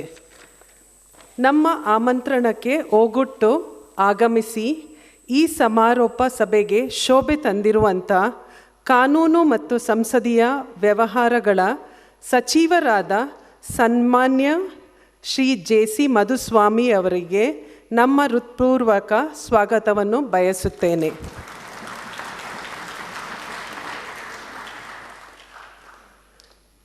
ಅದರಂತೆ ವಿಶೇಷ ಆಹ್ವಾನಿತರಾದಂಥ ಕರ್ನಾಟಕ ಸರ್ಕಾರದ ವಿಶೇಷ ಕಾರ್ಯದರ್ಶಿಗಳು ಕಾನೂನು ಇಲಾಖೆ ಶ್ರೀ HK ಜಗದೀಶ್ ರವರಿಗೆ ಹೃತ್ಪೂರ್ವಕ ಸ್ವಾಗತವನ್ನು ಬಯಸುತ್ತೇನೆ. ವಿಶೇಷ ಆಹ್ವಾನಿತರಾದಂಥ ಶ್ರೀ ಸಂಗಪ್ಪ CEO ಜಿಲ್ಲಾ ಪಂಚಾಯತ್ ರವರಿಗೆ ಹೃತ್ಪೂರ್ವಕ ಸ್ವಾಗತವನ್ನು ಬಯಸುತ್ತೇನೆ. ಬೆಂಗಳೂರು ವಲಯ ಮಟ್ಟದ ಮಾದರಿ ವಿಧಾನಸಭಾ ಅಧಿವೇಶನ ಸ್ಪರ್ಧೆಗೆ ಕಾರಣೀಭೂತರಾದಂಥ ಕಿಲ್ಪರ್ನ ಪ್ರತಿನಿಧಿಗಳಾದ ಹಾಗೂ ಬೆಳಿಗ್ಗೆಯಿಂದಲೂ ಸ್ಪರ್ಧೆಯ ನಿರ್ಣಾಯಕರಾಗಿರುವಂಥ ಶ್ರೀ ದ್ವಾರಕನಾಥ್ ಬಾಬು ರವರಿಗೆ ಹಾಗೂ ಶ್ರೀ ರೇವಯ್ಯ ಒಡೆಯರ್ ಅವರಿಗೆ ತುಂಬು ಹೃದಯದ ಸ್ವಾಗತವನ್ನು ಬಯಸುತ್ತೇನೆ. ಸ್ಪರ್ಧೆಯ ವಿಶೇಷ ನಿರ್ಣಾಯಕರಾಗಿ ಆಗಮಿಸಿರುವ ಶ್ರೀ ಪ್ರಭಾಕರ್ ಅವರಿಗೆ ವಿಶೇಷ ಸ್ವಾಗತವನ್ನು ಬಯಸುತ್ತೇನೆ. ಸ್ಪರ್ಧೆಯ ಸಂಯೋಜಕರಾದಂಥ ಶ್ರೀ ರಾಜೀವ ಗೋಪಿನಾಥ್, ಶ್ರೀ ರುದ್ರಗೌಡ, ಶ್ರೀ ನಮನ್, ಶ್ರೀಮತಿ ರಮ್ಯಾ, ಶ್ರೀಮತಿ ವೀಣಾ ಹಾಗೂ ಶ್ರೀಮತಿ ಗುರ್ವಿಂದರ್ ಅವರಿಗೆ ಸ್ವಾಗತವನ್ನು ಬಯಸುತ್ತೇನೆ. ಸಮಾರೋಪ ಸಮಾರಂಭಕ್ಕೆ ಆಗಮಿಸಿದಂತಿರುವ ನನ್ನ ಸಹೋದ್ಯೋಗಿಗಳು, ಮಾಧ್ಯಮ ಮಿತ್ರರು, ಸ್ಪರ್ಧಿಗಳು ಹಾಗೂ BMS ಕಾನೂನು ಮಹಾವಿದ್ಯಾಲಯದ ವಿದ್ಯಾರ್ಥಿಗಳಿಗೆ ಹೃತ್ಪೂರ್ವಕ ಸ್ವಾಗತವನ್ನು ಬಯಸುತ್ತೇನೆ. ಧನ್ಯವಾದಗಳು.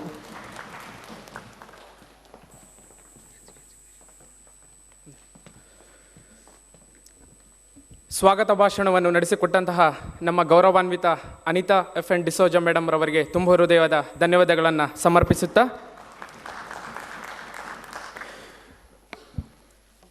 ಗೌರವಾನ್ವಿತ ಅತಿಥಿಗಳಾದ ಜಗದೀಶ್ HK ವಿಶೇಷ ಕಾರ್ಯದರ್ಶಿಗಳು ಕಾನೂನು ಇಲಾಖೆ ಕರ್ನಾಟಕ ಸರ್ಕಾರ ಇವರನ್ನು ನಾನು ಮನವಿ ಮಾಡಿಕೊಳ್ತೇನೆ. ಕಾರ್ಯಕ್ರಮವನ್ನು ಉದ್ದೇಶಿಸಿ 2 ಹಿತವಚನಗಳ ನುಡಿಗಳನ್ನು ನುಡಿಬೇಕು.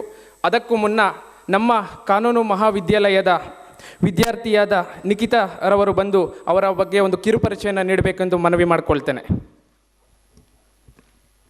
Thank you, Banu Prakash. HK Jagdish is a Special Secretary to the Ministry of Law and Parliamentary Affairs of Karnataka.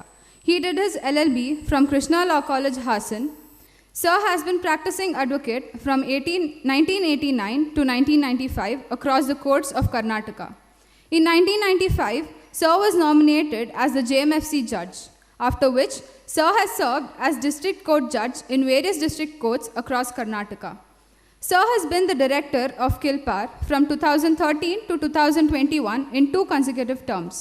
In 2017, he was appointed as the secretary to the Ministry of Law and Parliamentary Affairs of Karnataka. Sir is a visionary and a resourceful person who has gained rich experience in this field.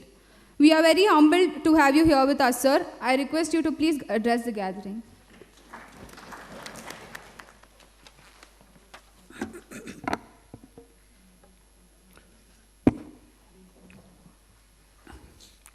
ಎಲ್ಲರಿಗೂ ವಂದನೆಗಳು. ಇಂದಿನ ಅರ್ಥಪೂರ್ಣ ಕಾರ್ಯಕ್ರಮದ ಸಮಾರೋಪ ಸಮಾರಂಭದಲ್ಲಿ ಭಾಗವಹಿಸಿರ್ತಕ್ಕಂತಹ ನಮ್ಮ ನೆಚ್ಚಿನ ಸಚಿವರಾದಂತಹ ಸನ್ಮಾನ್ಯ ಶ್ರೀ ಜೆ.ಸಿ. ಮಾಧುಸ್ವಾಮಿ ಸಾಹೇಬರೇ, ಕರ್ನಾಟಕ ಕಾನೂನು ಮತ್ತು ಸಂಸದೀಯ ಸುಧಾರಣಾ ಸಂಸ್ಥೆಯ ನಿರ್ದೇಶಕರಾದ ಶ್ರೀ ಕೆ. ದ್ವಾರಕನಾಥ್ ಬಾಬುರವರೇ, ಈ ಕಾರ್ಯಕ್ರಮವನ್ನು ಆಯೋಜಿಸಲು ಇಲ್ಲಿ ಅವಕಾಶವನ್ನು ಮಾಡಿಕೊಟ್ಟಿರ್ತಕ್ಕಂತಹ ಜಿಲ್ಲಾ ಪಂಚಾಯತಿನ ಕಾರ್ಯನಿರ್ವಾಹಕ ಅಧಿಕಾರಿಯಾದಂತಹ ಹಾಗೂ ಸ್ನೇಹಿತರಾದಂಥ ಶ್ರೀ ಸಂಗಪ್ಪನವರೇ, ವೇದಿಕೆಯಲ್ಲಿ ಆಸೀನರಾಗಿರ್ತಕ್ಕಂಥ ಎಲ್ಲ ಗಣ್ಯರೇ, ಇಂದಿನ ಈ ಸ್ಪರ್ಧೆ ಏನಿತ್ತು, ಈ ಸ್ಪರ್ಧೆಯಲ್ಲಿ ವಿಧಾನಸಭಾ ಸದಸ್ಯರಾಗಿ, ಮುಖ್ಯಮಂತ್ರಿಗಳಾಗಿ, ಸಚಿವರುಗಳಾಗಿ, ವಿರೋಧ ಪಕ್ಷದ ನಾಯಕರಾಗಿ, ಸದಸ್ಯರಾಗಿ, ವಿರೋಧ ಪಕ್ಷದ ಆಡಳಿತ ಮತ್ತು ವಿರೋಧ ಪಕ್ಷದ ಸದಸ್ಯರುಗಳಾಗಿ ಭಾಗವಹಿಸಿ ಎಲ್ಲರೂ ಕೂಡ ಕೆಲವು ಸಮಯಗಳ ಹಿಂದೆ ಮಾಜಿಗಳಾಗಿ ಈಗ ತಮ್ಮ ತಮ್ಮ ಸ್ಥಳದಲ್ಲಿ ಕೂತಿದ್ದೀರಿ. ತಮ್ಮೆಲ್ಲರಿಗೂ ಕೂಡ ವಂದಿಸ್ತಾ ಈ ಕಾರ್ಯಕ್ರಮವನ್ನು ಆಯೋಜಿಸಿರ್ತಕ್ಕಂತಹ BMS ಕಾಲೇಜಿನ ಪ್ರಾಂಶುಪಾಲರಿಗೆ ಹಾಗೂ ಎಲ್ಲ ಬೋಧಕ ಮತ್ತು ಬೋಧಕೇತರ ಸಿಬ್ಬಂದಿಗಳಿಗೆ ನನ್ನ ವಂದನೆಗಳನ್ನು ತಿಳಿಸ್ತಾ, ಈ ಅವಕಾಶವನ್ನು ಮಾಡಿಕೊಟ್ಟಂತಹ ಕೆ. ದ್ವಾರಕನಾಥ್ ಬಾಬುರವರಿಗೆ ಮತ್ತು ನಮ್ಮ ರೇವಯ್ಯ ಒಡೆಯರವರಿಗೂ ಕೂಡ ವಂದನೆಗಳನ್ನು ತಿಳಿಸ್ತಾ, ನಾನು ಕೆಲವು ವಿಷಯಗಳನ್ನು ತಮ್ಮ ಒಡನೆ ಈ ಸಂದರ್ಭದಲ್ಲಿ ಹಂಚಿಕೊಳ್ಳಲಿಕ್ಕೆ ಇಷ್ಟಪಡ್ತೇನೆ. ಇವತ್ತು ಸಮಾಜದಲ್ಲಿ ಏನಾಗಿದೆ, ಬಹಳ ವರ್ಷಗಳಿಂದ ಬಹಳ ದಶಕಗಳಿಂದ ನಾವು ನೋಡ್ತಾ ಇರ್ತಕ್ಕಂಥದ್ದೇನಪ್ಪ ಅಂತ ಹೇಳಿದ್ರೆ, ಎಲ್ಲ ತಂದೆ ತಾಯಂದಿರಿಗೂ ಕೂಡ ತಮ್ಮ ಮಕ್ಕಳು ವಿದ್ಯಾವಂತರಾಗಬೇಕು, ಆದಷ್ಟು ಬೇಗ ಅವರು ಒಂದು ಉದ್ಯೋಗವನ್ನು ಹಿಡಿಬೇಕು, ಇಲ್ಲದೇ ವೈದ್ಯರಾಗಿರಬೇಕು, ಇಲ್ಲದೆ ಹೋದರೆ ಇಂಜಿನಿಯರ್ ಆಗಿರಬೇಕು, ಇಲ್ಲದೇ ಬೋಧಕ ವೃತ್ತಿಯನ್ನು ಅವ್ರು ಆಯ್ಕೆ ಮಾಡ್ಕೋಬೇಕು, ಅಥವಾ ಮತ್ತೊಂದೇನೋ ಆಗಿರಬೇಕು ಅಂತ ಇಷ್ಟಪಡ್ತಕ್ಕಂತಹ ಬಹುಪಾಲು ತಂದೆ ತಾಯಂದಿರು ಅದನ್ನೇ ಬಯಸ್ತಾರೆ ಸಮಾಜದಲ್ಲಿ. ಆದರೆ ನನ್ನ ಮಗ ಒಬ್ಬ ರಾಜಕಾರಣಿ ಆಗಬೇಕು, ಈ ದೇಶವನ್ನು ಆತ ನಡೆಸ್ಕೊಂಡು ಹೋಗಬೇಕು, ಈ ಸಮಾಜವನ್ನು ಆತ ಕಟ್ಟಬೇಕು ಅಂತಕ್ಕಂಥ ಬಯಸ್ತಕ್ಕಂತಹ ತಂದೆ ತಾಯಿಗಳು ಬಹುಶಃ ನನ್ನನ್ನು ಸೇರಿಕೊಂಡಂತೆ ಯಾರೂ ಇಲ್ಲ ಅಂತ ಅಂದ್ಕೊಳ್ತೀನಿ. ಸೊ ಹಾಗಾಗಿ ಇವತ್ತಿನ ಸಮಾಜದಲ್ಲಿ ಹಾಗಾದರೆ ಮುಂದಿನ ಈ ದೇಶವನ್ನು ನಡೆಸ್ಕೊಂಡು ಹೋಗ್ತಕ್ಕಂಥವ್ರು ಯಾರು? ಹಾಗಾದರೆ ಎಲ್ಲ ಕ್ಷೇತ್ರದಲ್ಲಿ ನ್ಯಾಯಾಂಗ ಕ್ಷೇತ್ರ ಇರ್ಬೋದು, ಅಥವಾ ಶಾಸಕಾಂಗ ಕ್ಷೇತ್ರ ಇರ್ಬೋದು, ಅಥವಾ ಕಾರ್ಯಾಂಗ ಕ್ಷೇತ್ರ ಇರ್ಬೋದು, ಈ ಕ್ಷೇತ್ರವನ್ನು ಮುನ್ನಡೆಸಲಿಕ್ಕೆ ಹಾಗಾದರೆ ಯಾರು ಬೇಡವಾ ಅಂತಕ್ಕಂತಹ, ವಿಶೇಷವಾಗಿ ಶಾಸಕಾಂಗ ಕ್ಷೇತ್ರವನ್ನು ಮುಂದೆ ನಡೆಸ್ಕೊಂಡು ಹೋಗಲಿಕ್ಕೆ, ಅದು ಪರಿಣಾಮಕಾರಿಯಾಗಿ ನಡೆಸ್ಕೊಂಡು ಹೋಗಲಿಕ್ಕೆ, ಮತ್ತು ಈ ಪ್ರಜಾಪ್ರಭುತ್ವ ಸಂವಿಧಾನದ ಚೌಕಟ್ಟಿನಲ್ಲಿ ನಿರ್ಮಾಣ ಆಗಿರ್ತಕ್ಕಂತಹ ನಮ್ಮ ದೇಶದ ಪ್ರಜಾಪ್ರಭುತ್ವವನ್ನು ಉಳಿಸ್ಕೊಳ್ಳಿಕ್ಕೆ, ಅದನ್ನು ಇನ್ನೊಂದಿಷ್ಟು ಗಟ್ಟಿಗೊಳಿಸಲಿಕ್ಕೆ ಹಾಗಾದರೆ ಶಾಸಕಾಂಗ ಕ್ಷೇತ್ರದಲ್ಲಿ ಯಾರು ಬೇಡವಾ? ಈ ದಿಸೆಯಲ್ಲಿ ನಾವು ಯಾಕೆ ಯೋಚನೆ ಮಾಡ್ತಾ ಇಲ್ಲ? ನಾನು ಒಬ್ಬ ಒಳ್ಳೆಯ ಶಾಸಕಾಂಗನಾಗಬೇಕು, ಶಾಸಕಾಂಗ ಕ್ಷೇತ್ರದಲ್ಲಿ ಕೆಲಸ ನಿರ್ವಹಿಸ್ತಕ್ಕಂತಹ ಒಬ್ಬ ವ್ಯಕ್ತಿಯಾಗಬೇಕು, ಈ ದೇಶಕ್ಕೆ ನನ್ನದೇ ಆದಂತಹ ಕೊಡುಗೆಯನ್ನು ಕಟ್ಟಿಕೊಡ್ಬೇಕು, ನೀಡಬೇಕು, ಈ ದೇಶವನ್ನು ಮತ್ತಷ್ಟು ಸುಭದ್ರಗೊಳಿಸಬೇಕು ಮತ್ತು ಇಲ್ಲಿನ ಪ್ರಜಾಪ್ರಭುತ್ವವನ್ನು ನಾವು ಉಳಿಸಬೇಕು ಅಂತಕ್ಕಂಥ ದಿಸೆಯಲ್ಲಿ ನಾವು ಯಾಕೆ ಯೋಚನೆ ಮಾಡ್ತಾ ಇಲ್ಲ ಅಂತಕ್ಕಂಥ ಹಂತದಲ್ಲಿ ನಮ್ಮ ಕಿಲ್ಪಾರ್ ಸಂಸ್ಥೆಗೆ ನಾನು ನಿರ್ದೇಶಕನಾಗಿದ್ದಂತಹ ಅವಧಿಯಲ್ಲಿ ಉಳಿದಂತಹ ಒಂದೇ ಒಂದು ಅಂಶ ಏನಪ್ಪ ಅಂತ ಹೇಳಿದ್ರೆ, ಇದನ್ನು ಎಲ್ಲೋ ಒಂದು ಕಡೆ ನಾವು ಈ ಅಂಶವನ್ನು ನಾವು ಬಿತ್ತನೆ ಮಾಡಬೇಕಾಗಿದೆ. ಅಂದರೆ ನಮ್ಮ ಯುವಕರಲ್ಲಿ ಈ ಒಂದು ಅಂಶವನ್ನು ಬಿತ್ತನೆ ಮಾಡಬೇಕಾಗಿದೆ.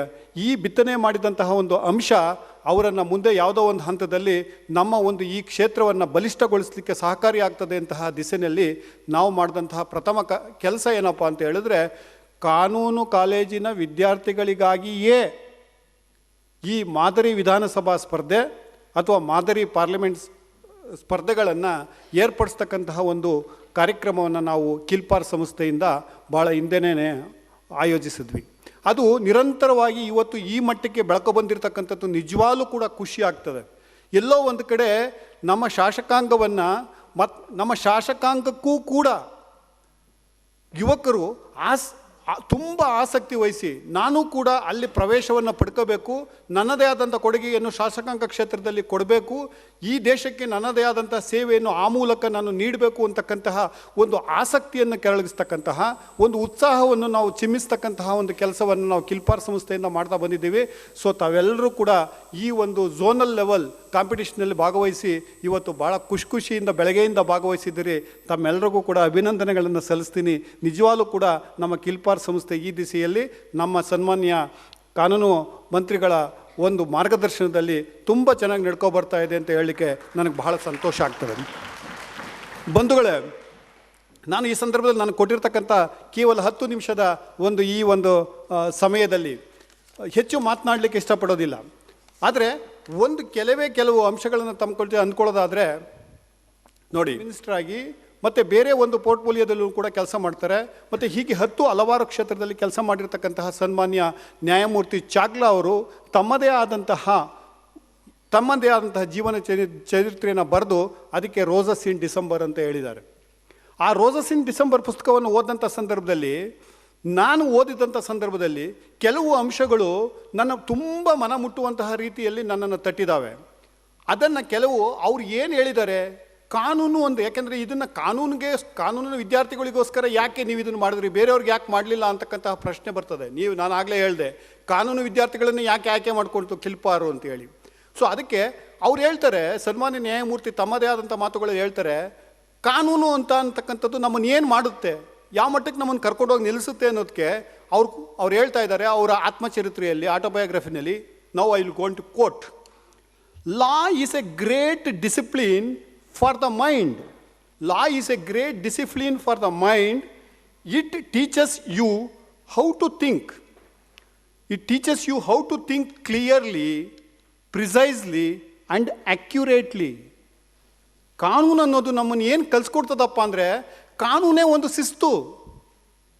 ಮತ್ತು ನಾವು ಹೇಗೆ ಸ್ಪಷ್ಟವಾಗಿ ಯೋಚನೆ ಮಾಡಬೇಕಾಗಿದೆ, ಮತ್ತು ಎಷ್ಟು ಸಂಕ್ಷಿಪ್ತವಾಗಿ ಯೋಚನೆ ಮಾಡಬೇಕಾಗ್ತದೆ, ಎಷ್ಟು ನಿರ್ದಿಷ್ಟವಾಗಿ ಯೋಚನೆ ಮಾಡ್ತದೆ ಅಂತಕ್ಕಂಥದ್ದನ್ನ ಕಾನೂನು ನಮಗೆ ಕಲಿಸ್ಕೊಡ್ತದೆ ಅಂತಕ್ಕಂಥದ್ದು ಅವರ ಮಾತುಗಳಲ್ಲಿ ಕಂಡುಬರ್ತದೆ. ಹಾಗಾಗಿ ನಮ್ಮ ಇವತ್ತಿನ ಶಾಸಕಾಂಗ ಕ್ಷೇತ್ರಕ್ಕೆ ಬೇಕಾಗಿರ್ತಕ್ಕಂಥವ್ರು ಸ್ಪಷ್ಟವಾಗಿ ಯೋಚನೆ ಮಾಡ್ತಕ್ಕಂಥವ್ರು, ನಿರ್ದಿಷ್ಟವಾಗಿ ಯೋಚನೆ ಮಾಡ್ತಕ್ಕಂಥವ್ರು, ಸಂಕ್ಷಿಪ್ತವಾಗಿ ಯೋಚನೆ ಮಾಡ್ತಕ್ಕಂಥವ್ರು.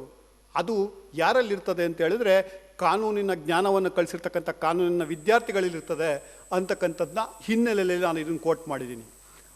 ಮತ್ತೆ ಮುಂದುವರೆದು ಹೇಳ್ತಾರೆ ಜಸ್ಟಿಸ್ ಚಾಗ್ಲಾ ಅವರು, ಲೀಗಲ್ ಪ್ರೊಫೆಷನ್ ಅಂದರೆ ಏನು, ಕಾನೂನಿನ ವೃತ್ತಿ ಅಂದರೆ ಏನು, ವಕೀಲ ವೃತ್ತಿ ಅಂದರೆ ಏನು ಅನ್ನತಕ್ಕಂಥ ಸಂದರ್ಭದಲ್ಲಿ ತಮ್ಮದೇ ಆದಂಥ ಮಾತುಗಳಲ್ಲಿ ಹೇಳ್ತಾರೆ, the bar is one of the most important of all professions. He who joins it belongs to a great fraternity. The most valuable asset he enjoys is complete independence and integrity. He is no man's servant. I underline the word, he is no man's servant. ಶಾಸಕಾಂಗ ಕ್ಷೇತ್ರಕ್ಕೆ ಬೇಕಾಗಿರ್ತಕ್ಕಂಥದ್ದು that somebody has to present themselves before the society that he is no man's servant. So ಆ ದಿಸೆಯಲ್ಲಿ ಕಾನೂನು ಕ್ಷೇತ್ರಕ್ಕೆ ಬೇಕಾಗಿರ್ತಕ್ಕಂಥವ್ರು ಅಥವಾ ಶಾಸಕಾಂಗ ಕ್ಷೇತ್ರಕ್ಕೆ ಈ ದೇಶವನ್ನು ಕಟ್ಟಲಿಕ್ಕೆ ಬೇಕಾಗಿರ್ತಕ್ಕಂಥವ್ರು ಈ ಈಸ್ ನೋ ಮ್ಯಾನ್ ಸರ್ವೆಂಟ್ ಆಗಿರಬೇಕಂತಹ ಕ್ವಾಲಿಟಿಯನ್ನು ಹೊಂದಿರಬೇಕು ಅಂತ ಹೇಳ್ತಾರೆ. ನೆಕ್ಸ್ಟು ಪೊಲಿಟಿಕ್ಸ್ ಬಗ್ಗೆ ಏನು ಹೇಳ್ತಾರೆ ಜಸ್ಟಿಸ್ ಚಾಗ್ಲಾ ಅವರು, what the politics is according to him, I quote, it will be an evil day for India if lawyer ceases to play an important part in the public life of the country. What else is required? ಈ ದೇಶದಲ್ಲಿ ಏನಾದರೂ ಯಾವತ್ತಾದರೂ lawyer ಸಾರ್ವಜನಿಕ ಬದುಕಿಂದ ದೂರ ಉಳಿದಂಥ ಸಂದರ್ಭದಲ್ಲಿ ಅದು ಈ ದೇಶದ ದೊಡ್ಡ ದುರಂತದ ದಿನ, ದುರ್ದೈವದ ದಿನ ಅಂತ ಹೇಳ್ತಾರೆ. ಅಂದರೆ ಇವತ್ತೇನಾದ್ರು ದೇಶ ಕಟ್ಟಬೇಕಾಗಿದ್ರೆ ಈ ದೇಶದಲ್ಲಿರ್ತಕ್ಕಂತಹ ಕೊಳೆಯನ್ನು ತೆಗೆದು ಕಳೆಯನ್ನು ಕಿತ್ತು ನಾವು ಈ ದೇಶವನ್ನು ಸ್ವಚ್ಛಗೊಳಿಸಬೇಕಾಗಿದೆ, ಈ ಸಮಾಜವನ್ನು ನಾವು ಸುಭದ್ರಗೊಳಿಸಬೇಕಾಗಿದೆ ಅಂತ ಹೇಳಿದ್ರೆ ಅದು ವಕೀಲರಿಂದ, ವಕೀಲಿಕೆಯನ್ನು ಮಾಡ್ತಕ್ಕಂಥವ್ರು ಅಥವಾ ಕಾನೂನು ಕ್ಷೇತ್ರದಲ್ಲಿ ಕೆಲಸ ಮಾಡ್ತಾ ಇರ್ತಕ್ಕಂಥವ್ರಿಂದ ಮಾತ್ರ ಸಾಧ್ಯ ಅಂತ ಹೇಳಿ ಜಸ್ಟಿಸ್ ಜಾಗ್ಲಾ ಅವರು ತಮ್ಮದೇ ಆದಂಥ ಮಾತಿನಲ್ಲಿ ಹೇಳಿದ್ದಾರೆ. ಈ ಹಿನ್ನೆಲೆಯಲ್ಲಿ ನಾನು ಇವತ್ತು ನಿಜವಾಗ್ಲೂ ಕೂಡ ಸಂತೋಷ ಪಡ್ತಾ ಇದ್ದೀನಿ. ನಮ್ಮ ಕಿಲ್ಪಾರ್ ಸಂಸ್ಥೆಯಿಂದ ಹುಟ್ಟಾಕಿದಂತಹ ಈ ಒಂದು ಕಾರ್ಯಕ್ರಮ ಏನಿದೆ ಇಷ್ಟರ ಮಟ್ಟಿಗೆ ಬೆಳೆದು ಬಂದು ಇವತ್ತು ತುಂಬ ಸಂತೋಷ ಆಯಿತು. ಒಂದು ಯಾವುದೋ ಬಿಲ್ ಬಗ್ಗೆ ತಾವೆಲ್ಲರೂ ಕೂಡ ಚರ್ಚೆ ನಡೆಸ್ತಾ ಇರ್ತಕ್ಕಂಥದ್ದು. ಕಳೆದ ಬಾರಿ ನಮ್ಮ ಸನ್ಮಾನ್ಯ ನಮ್ಮ ಕಾನೂನು ಸಚಿವರು ಇಂಥದೇ ಒಂದು ಸಂದರ್ಭದಲ್ಲಿ ಮಾತನಾಡ್ತಾ ಹೇಳಿದರು, ವಾದಕ್ಕೂ ಚರ್ಚೆಗೂ ವ್ಯತ್ಯಾಸ ಇದೆ ಅಂತೇಳಿ. ಅವರ ಅನುಮತಿಯನ್ನು ಪಡೆದು ನಾನು ಮತ್ತೆ ರಿಪೀಟ್ ಮಾಡ್ತಾ ಇದ್ದೀನಿ. ಅದು ವಾದನೇ ಬೇರೆ. ವಾದ ಅಂತ ಹೇಳಿದ್ರೆ ನಮ್ಮದೇ ಆದಂಥ ನಿಲುವನ್ನು ನಾವು ಅದೇ ಅಂತ ಒಪ್ಕೊಳ್ಳಿಕ್ಕೆ ಬೇರೆಯವ್ರ ಮುಂದೆ ಮಂಡಿಸ್ತಕ್ಕಂಥದ್ದು ವಾದ. ಚರ್ಚೆ ಅಂತ ಹೇಳಿದ್ರೆ ಎಲ್ಲರ ಅಭಿಪ್ರಾಯಗಳನ್ನು ಚರ್ಚಿಸಿ ಒಂದು ನಿರ್ಣಯಕ್ಕೆ ಬರ್ತಕ್ಕಂಥದ್ದು. ಯಾವುದೇ ಒಂದು ಮಸೂದೆಗೆ ಸಂಬಂಧಪಟ್ಟಂಗೆ ಚರ್ಚೆ ಆಗಬೇಕು ಹೊರತು ವಾದ ಆಗಬಾರ್ದು ಅಂದ್ಬಿಟ್ಟು ಸನ್ಮಾನ್ಯ ನಮ್ಮ ಕಾನೂನು ಸಚಿವರು ಕಳೆದ ಬಾರಿಗೆ ಇಂತಹದೇ ಒಂದು ಕಾರ್ಯಕ್ರಮದಲ್ಲಿ ಹೇಳಿದರು. ಸೊ ಹಾಗಾಗಿ ನಿಜವಾಗ್ಲೂ ಕೂಡ ಇವತ್ತು ಏನು ನಡೀತಾ ಇತ್ತು ಇಲ್ಲಿ ಅಂತ ಹೇಳಿದ್ರೆ ಚರ್ಚೆ ನಡೀತಾ ಇತ್ತು, ವಾದ ಆಗ್ತಾ ಇರಲಿಲ್ಲ. ಸೊ ಹಾಗಾಗಿ ತಮ್ಮೆಲ್ಲರೂ ಕೂಡ ನಿಜವಾಗ್ಲೂ ಕೂಡ ತುಂಬ ಸಂತೋಷ ಆಗ್ತದೆ. ತಮ್ಮೆಲ್ಲರಿಗೂ ಒಳ್ಳೆಯದಾಗಲಿ. ಈ ದೇಶಕ್ಕೆ ತಮ್ಮದೇ ಆದಂಥ ಕೊಡುಗೆಯನ್ನು ತಾವೆಲ್ಲರೂ ಕೊಡ್ತಕ್ಕಂತಹ ಶಕ್ತಿಯನ್ನು ಆ ಭಗವಂತ ತಮ್ಮೆಲ್ಲರಿಗೂ ಕರುಣಿಸಲಿ. ತಾವೆಲ್ಲರೂ ಕೂಡ ಕಾನೂನು ಪದವಿಯನ್ನು ಪಡ್ಕೊಂಡು ತಮ್ಮದೇ ಆದಂಥ ಕ್ಷೇತ್ರದಲ್ಲಿ, ವಿಶೇಷವಾಗಿ ನಮ್ಮ ಶಾಸಕಾಂಗ ಕ್ಷೇತ್ರದಲ್ಲಿ ತಮ್ಮದೇ ಆದಂಥ ಕೊಡ್ತಕ್ಕಂತಹ ಒಂದು ಧೈರ್ಯವನ್ನು ತಾವೆಲ್ಲರೂ ಮಾಡಬೇಕು ಅಂತ ಹೇಳ್ತಾ, ಈ ಸಂದರ್ಭದಲ್ಲಿ ನಾನು ತುಂಬ ಹೆಮ್ಮೆಯಿಂದ ಹೇಳ್ಕೊಳ್ತಕ್ಕಂಥದ್ದೇನು ಅಂತ ಹೇಳಿದ್ರೆ, ನಿಜವಾಗ್ಲೂ ಕೂಡ ನೇರ, ದಿಟ್ಟ, ನಿರಂತರ ನುಡಿಯ ನಮ್ಮ ಕಾನೂನು ಸಚಿವರು ನಿಜವಾಗ್ಲೂ ಕೂಡ ನಮಗೆ ನಮ್ಮ ಸರ್ಕಾರದಲ್ಲಿ ಕಾನೂನು ಸಚಿವರಾಗಿ ಕೆಲಸ ಮಾಡ್ತಾ ಇರ್ತಕ್ಕಂಥದ್ದು ಮತ್ತು ಅವರ ಅಧೀನದಲ್ಲಿ ನಾನು ಒಬ್ಬ ಕಾರ್ಯದರ್ಶಿಯಾಗಿ ಕೆಲಸ ಮಾಡ್ತಾ ಇರ್ತಕ್ಕಂಥದ್ದು ತುಂಬ ಹೆಮ್ಮೆಯ ವಿಷಯ ಅಂತ ನಾನು ಹೇಳ್ಕೊಳ್ತಾ ಇದ್ದೀನಿ. ಯಾಕೆಂದ್ರೆ ಕೆಲವ್ರಿಗೆ ನೋಡಿದವ್ರಿಗೆ ಅನ್ನಿಸುತ್ತೆ, ಎಷ್ಟಪ್ಪ ಇವರು ಇಷ್ಟೊಂದು ನೇರವಾಗಿ ಮಾತನಾಡ್ತಾರೆ ಅಂತ. ಅದೇ ಬೇಕಾಗಿರ್ತಕ್ಕಂಥದ್ದು. ಒಳಗಡೆ ಒಂದು ಇಟ್ಕೊಂಡು ಹೊರಗಡೆ ಒಂದು ಮಾಡ್ತಕ್ಕಂಥ ವ್ಯಕ್ತಿಗಳು ನಮಗೆ ಬೇಕಾಗಿಲ್ಲ. ಅದನ್ನೇ ಸರಿಯಾದ ರೀತಿಯಲ್ಲಿ, ಸ್ಪಷ್ಟವಾದ ರೀತಿಯಲ್ಲಿ, ಸಂಕ್ಷಿಪ್ತವಾಗಿ ಯೋಚನೆ ಮಾಡ್ತಕ್ಕಂತಹ ಜನರು ಇವತ್ತು ಬೇಕಾಗಿದೆ. ಆ ಕ್ಷೇತ್ರದಲ್ಲಿ ನಮ್ಮ ಕಾನೂನು ಮಂತ್ರಿಗಳಿದ್ದಾರೆ ಅಂತ ಹೇಳ್ತಾ ತಮ್ಮೆಲ್ಲರಿಗೂ ಒಂದು ಸ್ಥಾನ ನಾನು ಮಾತು ಮುಗಿಸ್ತಾ ಇದ್ದೀನಿ. ಜೈ ಹಿಂದ್, ಜೈ ಕರ್ನಾಟಕ.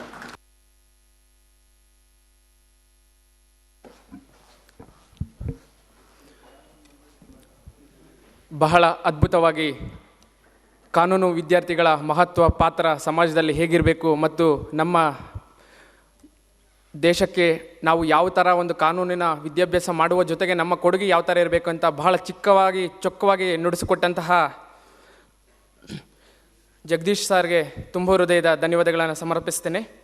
ಮತ್ತೋರ್ವ ಅತಿಥಿಗಳಾದ ಈ ಕಾರ್ಯಕ್ರಮದ ಕೇಂದ್ರ ಬಿಂದು ರೂವಾರಿಗಳಾದಂತಹ ಶ್ರೀ ಕೆ ದ್ವಾರಕಾನಾಥ್ ಬಾಬುರವರಲ್ಲಿ ನಾನು ಈ ಕಾರ್ಯಕ್ರಮವನ್ನು ಆಲಿಸಿ ಒಂದೆರಡು ಮಾತುಗಳನ್ನು ನುಡಿಬೇಕಂತ ತಮ್ಮಲ್ಲಿ ಮನವಿ ಮಾಡಿಕೊಳ್ತೇನೆ ಸರ್.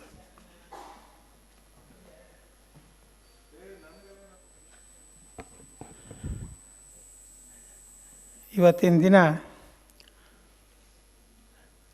ಬೆಂಗಳೂರಿನ ಝೋನಲ್ ಲೆವೆಲ್ ಮಾಡಲ್ ಅಸೆಂಬ್ಲಿಯ ಸಮಾರೋಪ ಕಾರ್ಯಕ್ರಮಕ್ಕೆ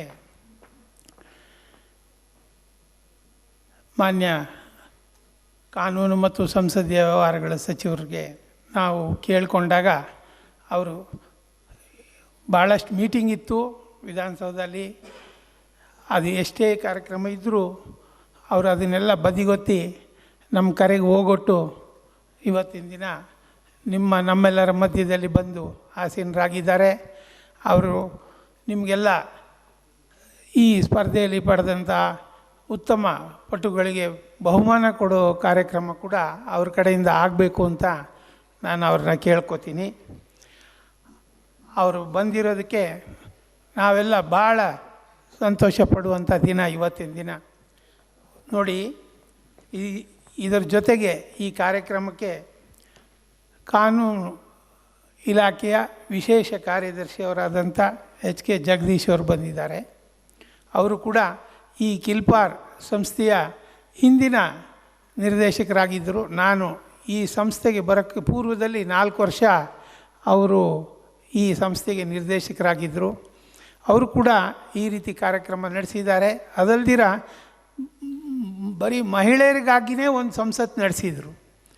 ಮಹಿಳೆಯರಿಗಾಗಿಯೇ ಈ ಥರ ಸಂಸತ್ ಕಾರ್ಯಕ್ರಮ ನಡೆಸಿದರು.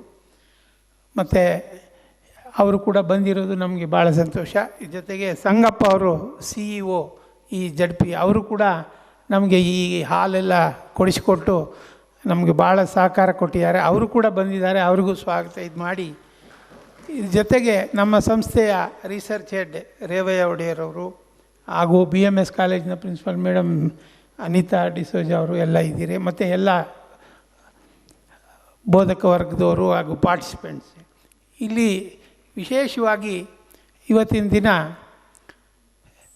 ನೀವೆಲ್ಲ ಭಾಳ ಡಿಸಿಪ್ಲಿನ್ಡಾಗಿ ಈ ಕಾರ್ಯಕ್ರಮ ನಡೆಸ್ಕೊಟ್ರಿ. ಇದ್ರ ಜೊತೆಗೆ ನೋಡಿ, A person must be A good orator.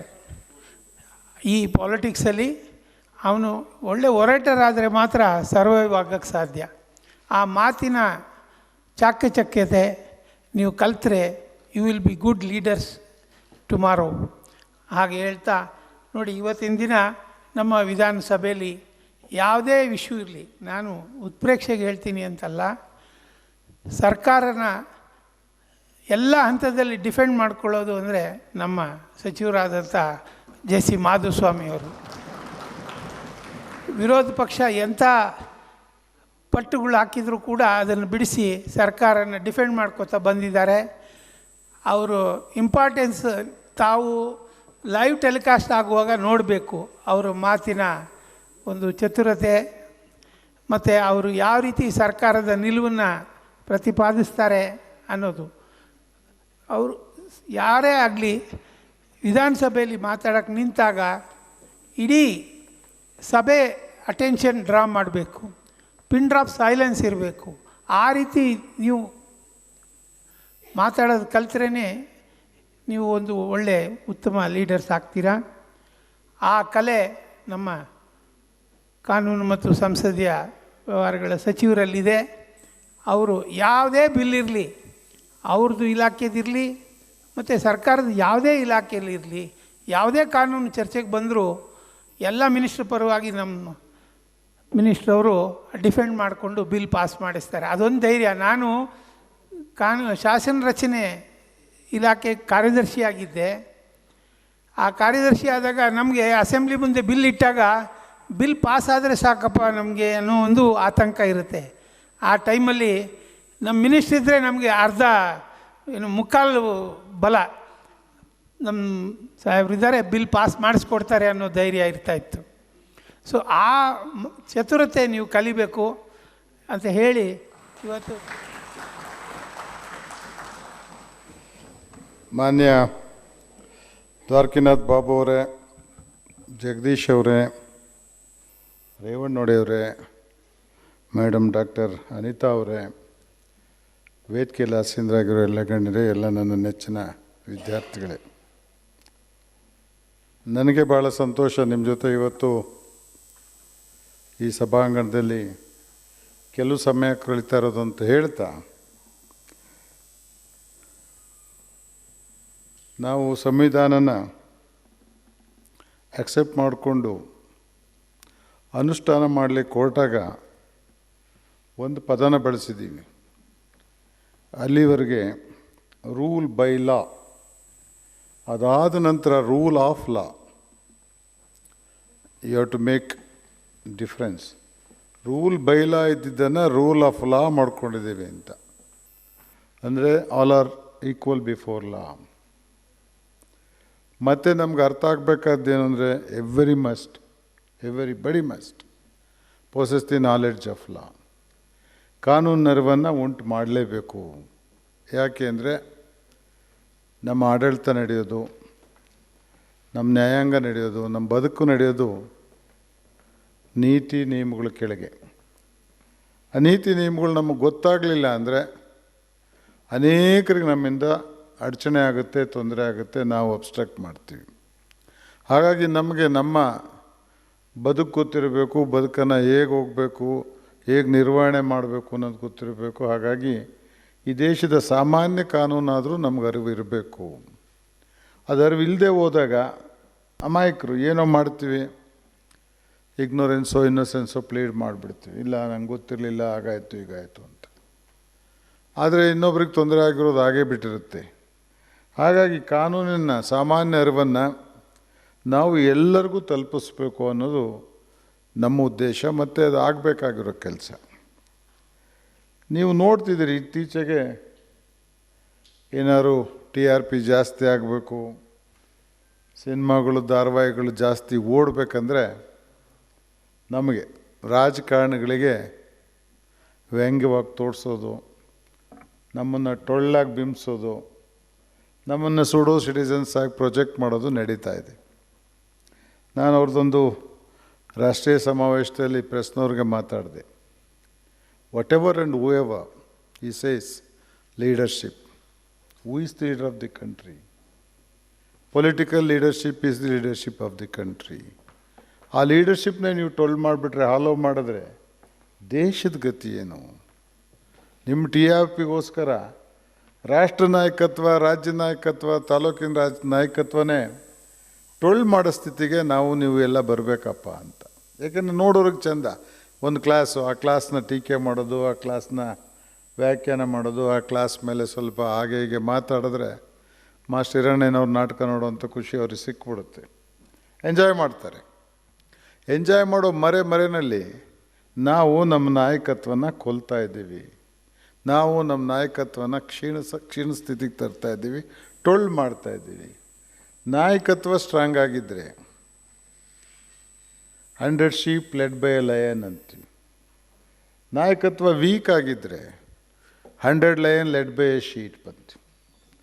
ಒಂದು ಸಿಂಹದ ಹಿಂದೆ 100 ಕುರಿಗಳು ನಡೆದ್ರೆ ಎದುರುಗಡೆ ಬರೋರು 100 ಸಿಂಹ ಬರ್ತವೆ ಅಂತ ಭಾವಿಸ್ಕೋತಾರೆ. ಒಂದು ಕುರಿ ಹಿಂದೆ ನಾವು ಸಿಂಹ ಬಂದರೆ ಎಲ್ಲ ಕುರಿಗಳು ಅಂತ ಬಂದು ನಮ್ಮ ಮೇಲೆ ಬೀಳ್ತವೆ. So leadership has to be like lion, not like sheep. ನಮ್ಮ ದುರದೃಷ್ಟ, ಈಗ ಲೀಡ್ರ್ ಆಗೋರೆಲ್ಲ ನಾವೆಲ್ಲೋ ಒಂದು ಕಡೆ ಶೀಪೋ ಗೋಟೋ ಇನ್ನೊಂದು ಆಗಕ್ಕೆ ಟ್ರೈ ಮಾಡ್ತಾ ಹೋಗ್ತಾ ಇದ್ದೀವಿ ಓಟ್ನ ಆಸೆಗೆ. We never behave as leaders of the community or area. ಹಾಗಾಗಿ ಎಲ್ಲೋ ಒಂದು ಕಡೆ ಈ ವಾತಾವರಣ ಬದಲಾಗಬೇಕು. ಯಾರು ಈ ದೇಶದ ನೀತಿ ಮಾಡ್ತೀವಿ, ಈ ದೇಶಕ್ಕೆ ಕಾನೂನು ಮಾಡ್ತೀವಿ, ಈ ದೇಶಕ್ಕೆ ಕಟ್ಲೆ ಮಾಡ್ತೀವಿ, ಆ ಸ್ಥಾನಕ್ಕೆ ಬರೋರಿಗೆ ಅತ್ಯಂತ ಪ್ರೌಢಿಮೆ ಇರಬೇಕು, ತಿಳುವಳಿಕೆ ಇರಬೇಕು. ತಮಗೆಲ್ಲ ಗೊತ್ತು, ಇವತ್ತಿನ ಕಾಲದಲ್ಲಿ ಹಣಕ್ಕೆ ಆಸ್ತಿಗೆ ಬೆಲೆ ಇಲ್ಲ. ಏನಾದರೂ ಬೆಲೆ ಇದ್ದರೆ ಈಗ ನಾಲೆಡ್ಜ್, ಜ್ಞಾನಕ್ಕೆ ಮಾತ್ರ ಬೆಲೆ. ನಾಲೆಡ್ಜ್ ಬೇಕಾದಷ್ಟು ಸೋರ್ಸಿಂದ ಬರ್ಬೋದು, ಆದರೆ ನಾಲೆಡ್ಜ್ ಔಟ್ ಆಫ್ ಎಕ್ಸ್ಪೀರಿಯನ್ಸ್ ಏನಿರುತ್ತೆ ಅದಕ್ಕೆ ಸಮನಾದ ಯಾವುದೂ ಇಲ್ಲ. Nothing is parallel to it. ಹಾಗಾಗಿ ಆ ಆಯಾಮಗಳಿಂದ, ಅನುಭವದ ಆಯಾಮಗಳಿಂದ ಯಾರು ಬಂದಿರ್ತಾರೆ ಅವ್ರಿಗೇನು ತಿಳುವಳಿಕೆಗಳಿರುತ್ತೆ ಅದನ್ನೆಲ್ಲ ಬಳಸ್ಕೊಂಡು ಆ ಸ್ಥಿತಿಯಿಂದ ಅವ್ರನ್ನೆಲ್ಲ ಪ್ರತಿನಿಧಿಗಳಾಗಿ ಕರೆದು ಒಂದು ಪ್ರಾತಿನಿಧಿಕ ಹಕ್ಕನ್ನು ಕೊಟ್ಟು ಸಭೆ ಮಾಡಿ ರಾಜ್ಯಕ್ಕಾಗಿರೋ ಕಾನೂನನ್ನು, ನಾವು ಮಾಡೋ ಕಾನೂನನ್ನ ಮುಂದಿನ ಹಣೆ ಬರ ಏನು, ಈಗಿನ ಸ್ಥಿತಿ ಏನು, ಹಿಂದಿನ ಸ್ಥಿತಿ ಏನು ಚರ್ಚೆ ಮಾಡಲಿಕ್ಕೆ ನಾವು ಶಾಸಕಾಂಗ ಅಂತ ಕರಿತೀವಿ, ಶಾಸನ ಸಭೆ, ವಿಚ್ ಕನ್ಸ್ಟ್ರಕ್ಟ್ಸ್ ಲಾ. ಕಾನೂನನ್ನು ರೂಪಿಸೋದನ್ನು ವಿಧಾನಸಭೆ ಅಥವಾ ಶಾಸನ ಸಭೆ ಅಂತ ಕರಿತೀವಿ. ಈ ಶಾಸನ ಸಭೆಯಲ್ಲಿ ಬರೋರಿಗೆ ಬದುಕಿನ ಎಲ್ಲ ಆಯಾಮಗಳ ಪರಿಚಯ ಇರಬೇಕು. ನಾವೊಂದು ಲಾ ಮಾಡಿದ್ರೆ ಅದರ ಮುಂದಿನ ಪರಿಣಾಮಗಳೇನಾಗುತ್ತೆ, ಅದರ ಎಫೆಕ್ಟ್ಸ್, ಬ್ಯಾಡ್ ಎಫೆಕ್ಟ್ಸ್ ಏನು, ಅಡ್ವರ್ಸ್ ಎಫೆಕ್ಟ್ ಏನು ಎಲ್ಲ ಗೊತ್ತಿದ್ದರೆ ನಾವು ಮಾಡೋ ಕಾನೂನು ರಾಜ್ಯಕ್ಕೆ ಎಲ್ಲರೂ ಒಂದು ಪಕ್ವವಾದ ಕಾನೂನಾಗಿ ಅದನ್ನು ಅನುಸ್ಕೊಳ್ಸ್ಕೊಂಡು ಜನ ಜೀವನ ಮಾಡಲಿಕ್ಕಾಗತ್ತೆ. ಅಲ್ಲೇ ಟೊಳ್ಳ ಆಗಿಬಿಟ್ರೆ, ಲಾ ಮೇಕಿಂಗಲ್ಲೇ ನಾವು ಹಾಲೋ ಆಗಿಬಿಟ್ರೆ, ಅಲ್ಲೇ ನಾವು ಏನೋ ಶಕ್ತಿ ಇಲ್ದಂಗಾದರೆ the whole system collapse, foundation ಅದು. ಹಾಗಾಗಿ law making process has to be very strong. ಅದು ಫೂಲ್ ಪ್ರೂಫ್ ಆಗಿರಬೇಕು, ಅಬ್ಸಲ್ಯೂಟ್ ಆಗಿರಬೇಕು. ಆ ಸ್ಥಿತಿಯನ್ನು ನಾವು ನಿರ್ಮಾಣ ಮಾಡಬೇಕಂದ್ರೆ knowledge of law is a must. ನಮಗೆ ಕಾನೂನು ಗೊತ್ತಿರಬೇಕು. ಕಾನೂನು ಗೊತ್ತಿದ್ರ ಜೊತೆಗೆ ಹೇಗೆ ಕಾನೂನು ಮಾಡುವಂಥ ಸಭೆಗಳು, ಆ ವ್ಯವಸ್ಥೆ ನಡೆಯುತ್ತೆ ಅನ್ನೋದು ಅರ್ಥ ಮಾಡ್ಕೊಳ್ಳಿ ಅಂಥೇಳಿ ನಿಮಗೆ ಇವತ್ತು ಮಾಕ್ ಅಸೆಂಬ್ಲಿ ಅಥವಾ ಪಾರ್ಲಿಮೆಂಟ್ನ ಇಲ್ಲಿ ಪರಿಚಯ ಮಾಡಿಕೊಡ್ತಾ ಇದ್ದೀವಿ.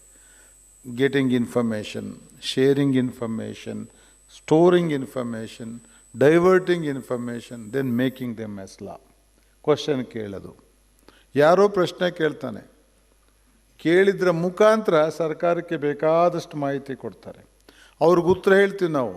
ಉತ್ತರ ಹೇಳ್ಬೇಕಾದ್ರೆ ಬೇಕಾದಷ್ಟು ಮಾಹಿತಿನ ನಾವು ಸಂಗ್ರಹಿಸಬೇಕು. ಇನ್ಯಾರೋ ಕಾಲಿಂಗ್ ಅಟೆನ್ಷನ್ ಹಾಕ್ತಾರೆ, ತಕ್ಷಣದ ಸ್ಥಿತಿ ರಾಜ್ಯದಲ್ಲಿ ಏನಾಗುತ್ತೆ ಅಂತ ಹೇಳ್ತಾರೆ. ಇನ್ಯಾರೋ ಅಡ್ಜರ್ಮೆಂಟ್ ಮೋಷನ್ ತರ್ತಾರೆ. ಅಡ್ಜರ್ಮೆಂಟ್ ಮೋಷನ್ ಅಂದರೆ stall everything and take my think for discussion ಅಂತ, ಅತ್ಯಂತ ತುರ್ತಾದಂತ. ಇನ್ಯಾರೋ ಪ್ರಿವಿಲೇಜ್ ಮೂವ್ ಮಾಡ್ತಾರೆ, ಇನ್ಯಾರೋ ಡಿಫಾಮೇಷನ್ ಮೂವ್ ಮಾಡ್ತಾರೆ. ಒಂದೊಂದು ಮೂವ್ ಮಾಡುವಾಗ ನಮ್ಮ ಭಂಡಾರ, ನಮ್ಮ ಮಿದುಳು ಎನ್ರಿಚ್ ಆಗ್ತಾ ಹೋಗುತ್ತೆ. ರಾಜ್ಯ ಸರ್ಕಾರಕ್ಕೆ ಮಾಹಿತಿ ಬರುತ್ತೆ. ಒಂದು ಗೌರ್ಮೆಂಟ್ ನಡಿಬೇಕಂದ್ರೆ ನಿಮಗೊಂದು ಮಾತು ಹೇಳ್ತೀನಿ, you are all students, we have to have source of information. 3-4 source ಇಟ್ಕೋಬೇಕು. ಮೊದಲೆಲ್ಲ ನಾವು 3 ಸೋರ್ಸನ್ನು ಪ್ರೈಮರಿಯಾಗಿ ತೊಗೋತಿದ್ವಿ.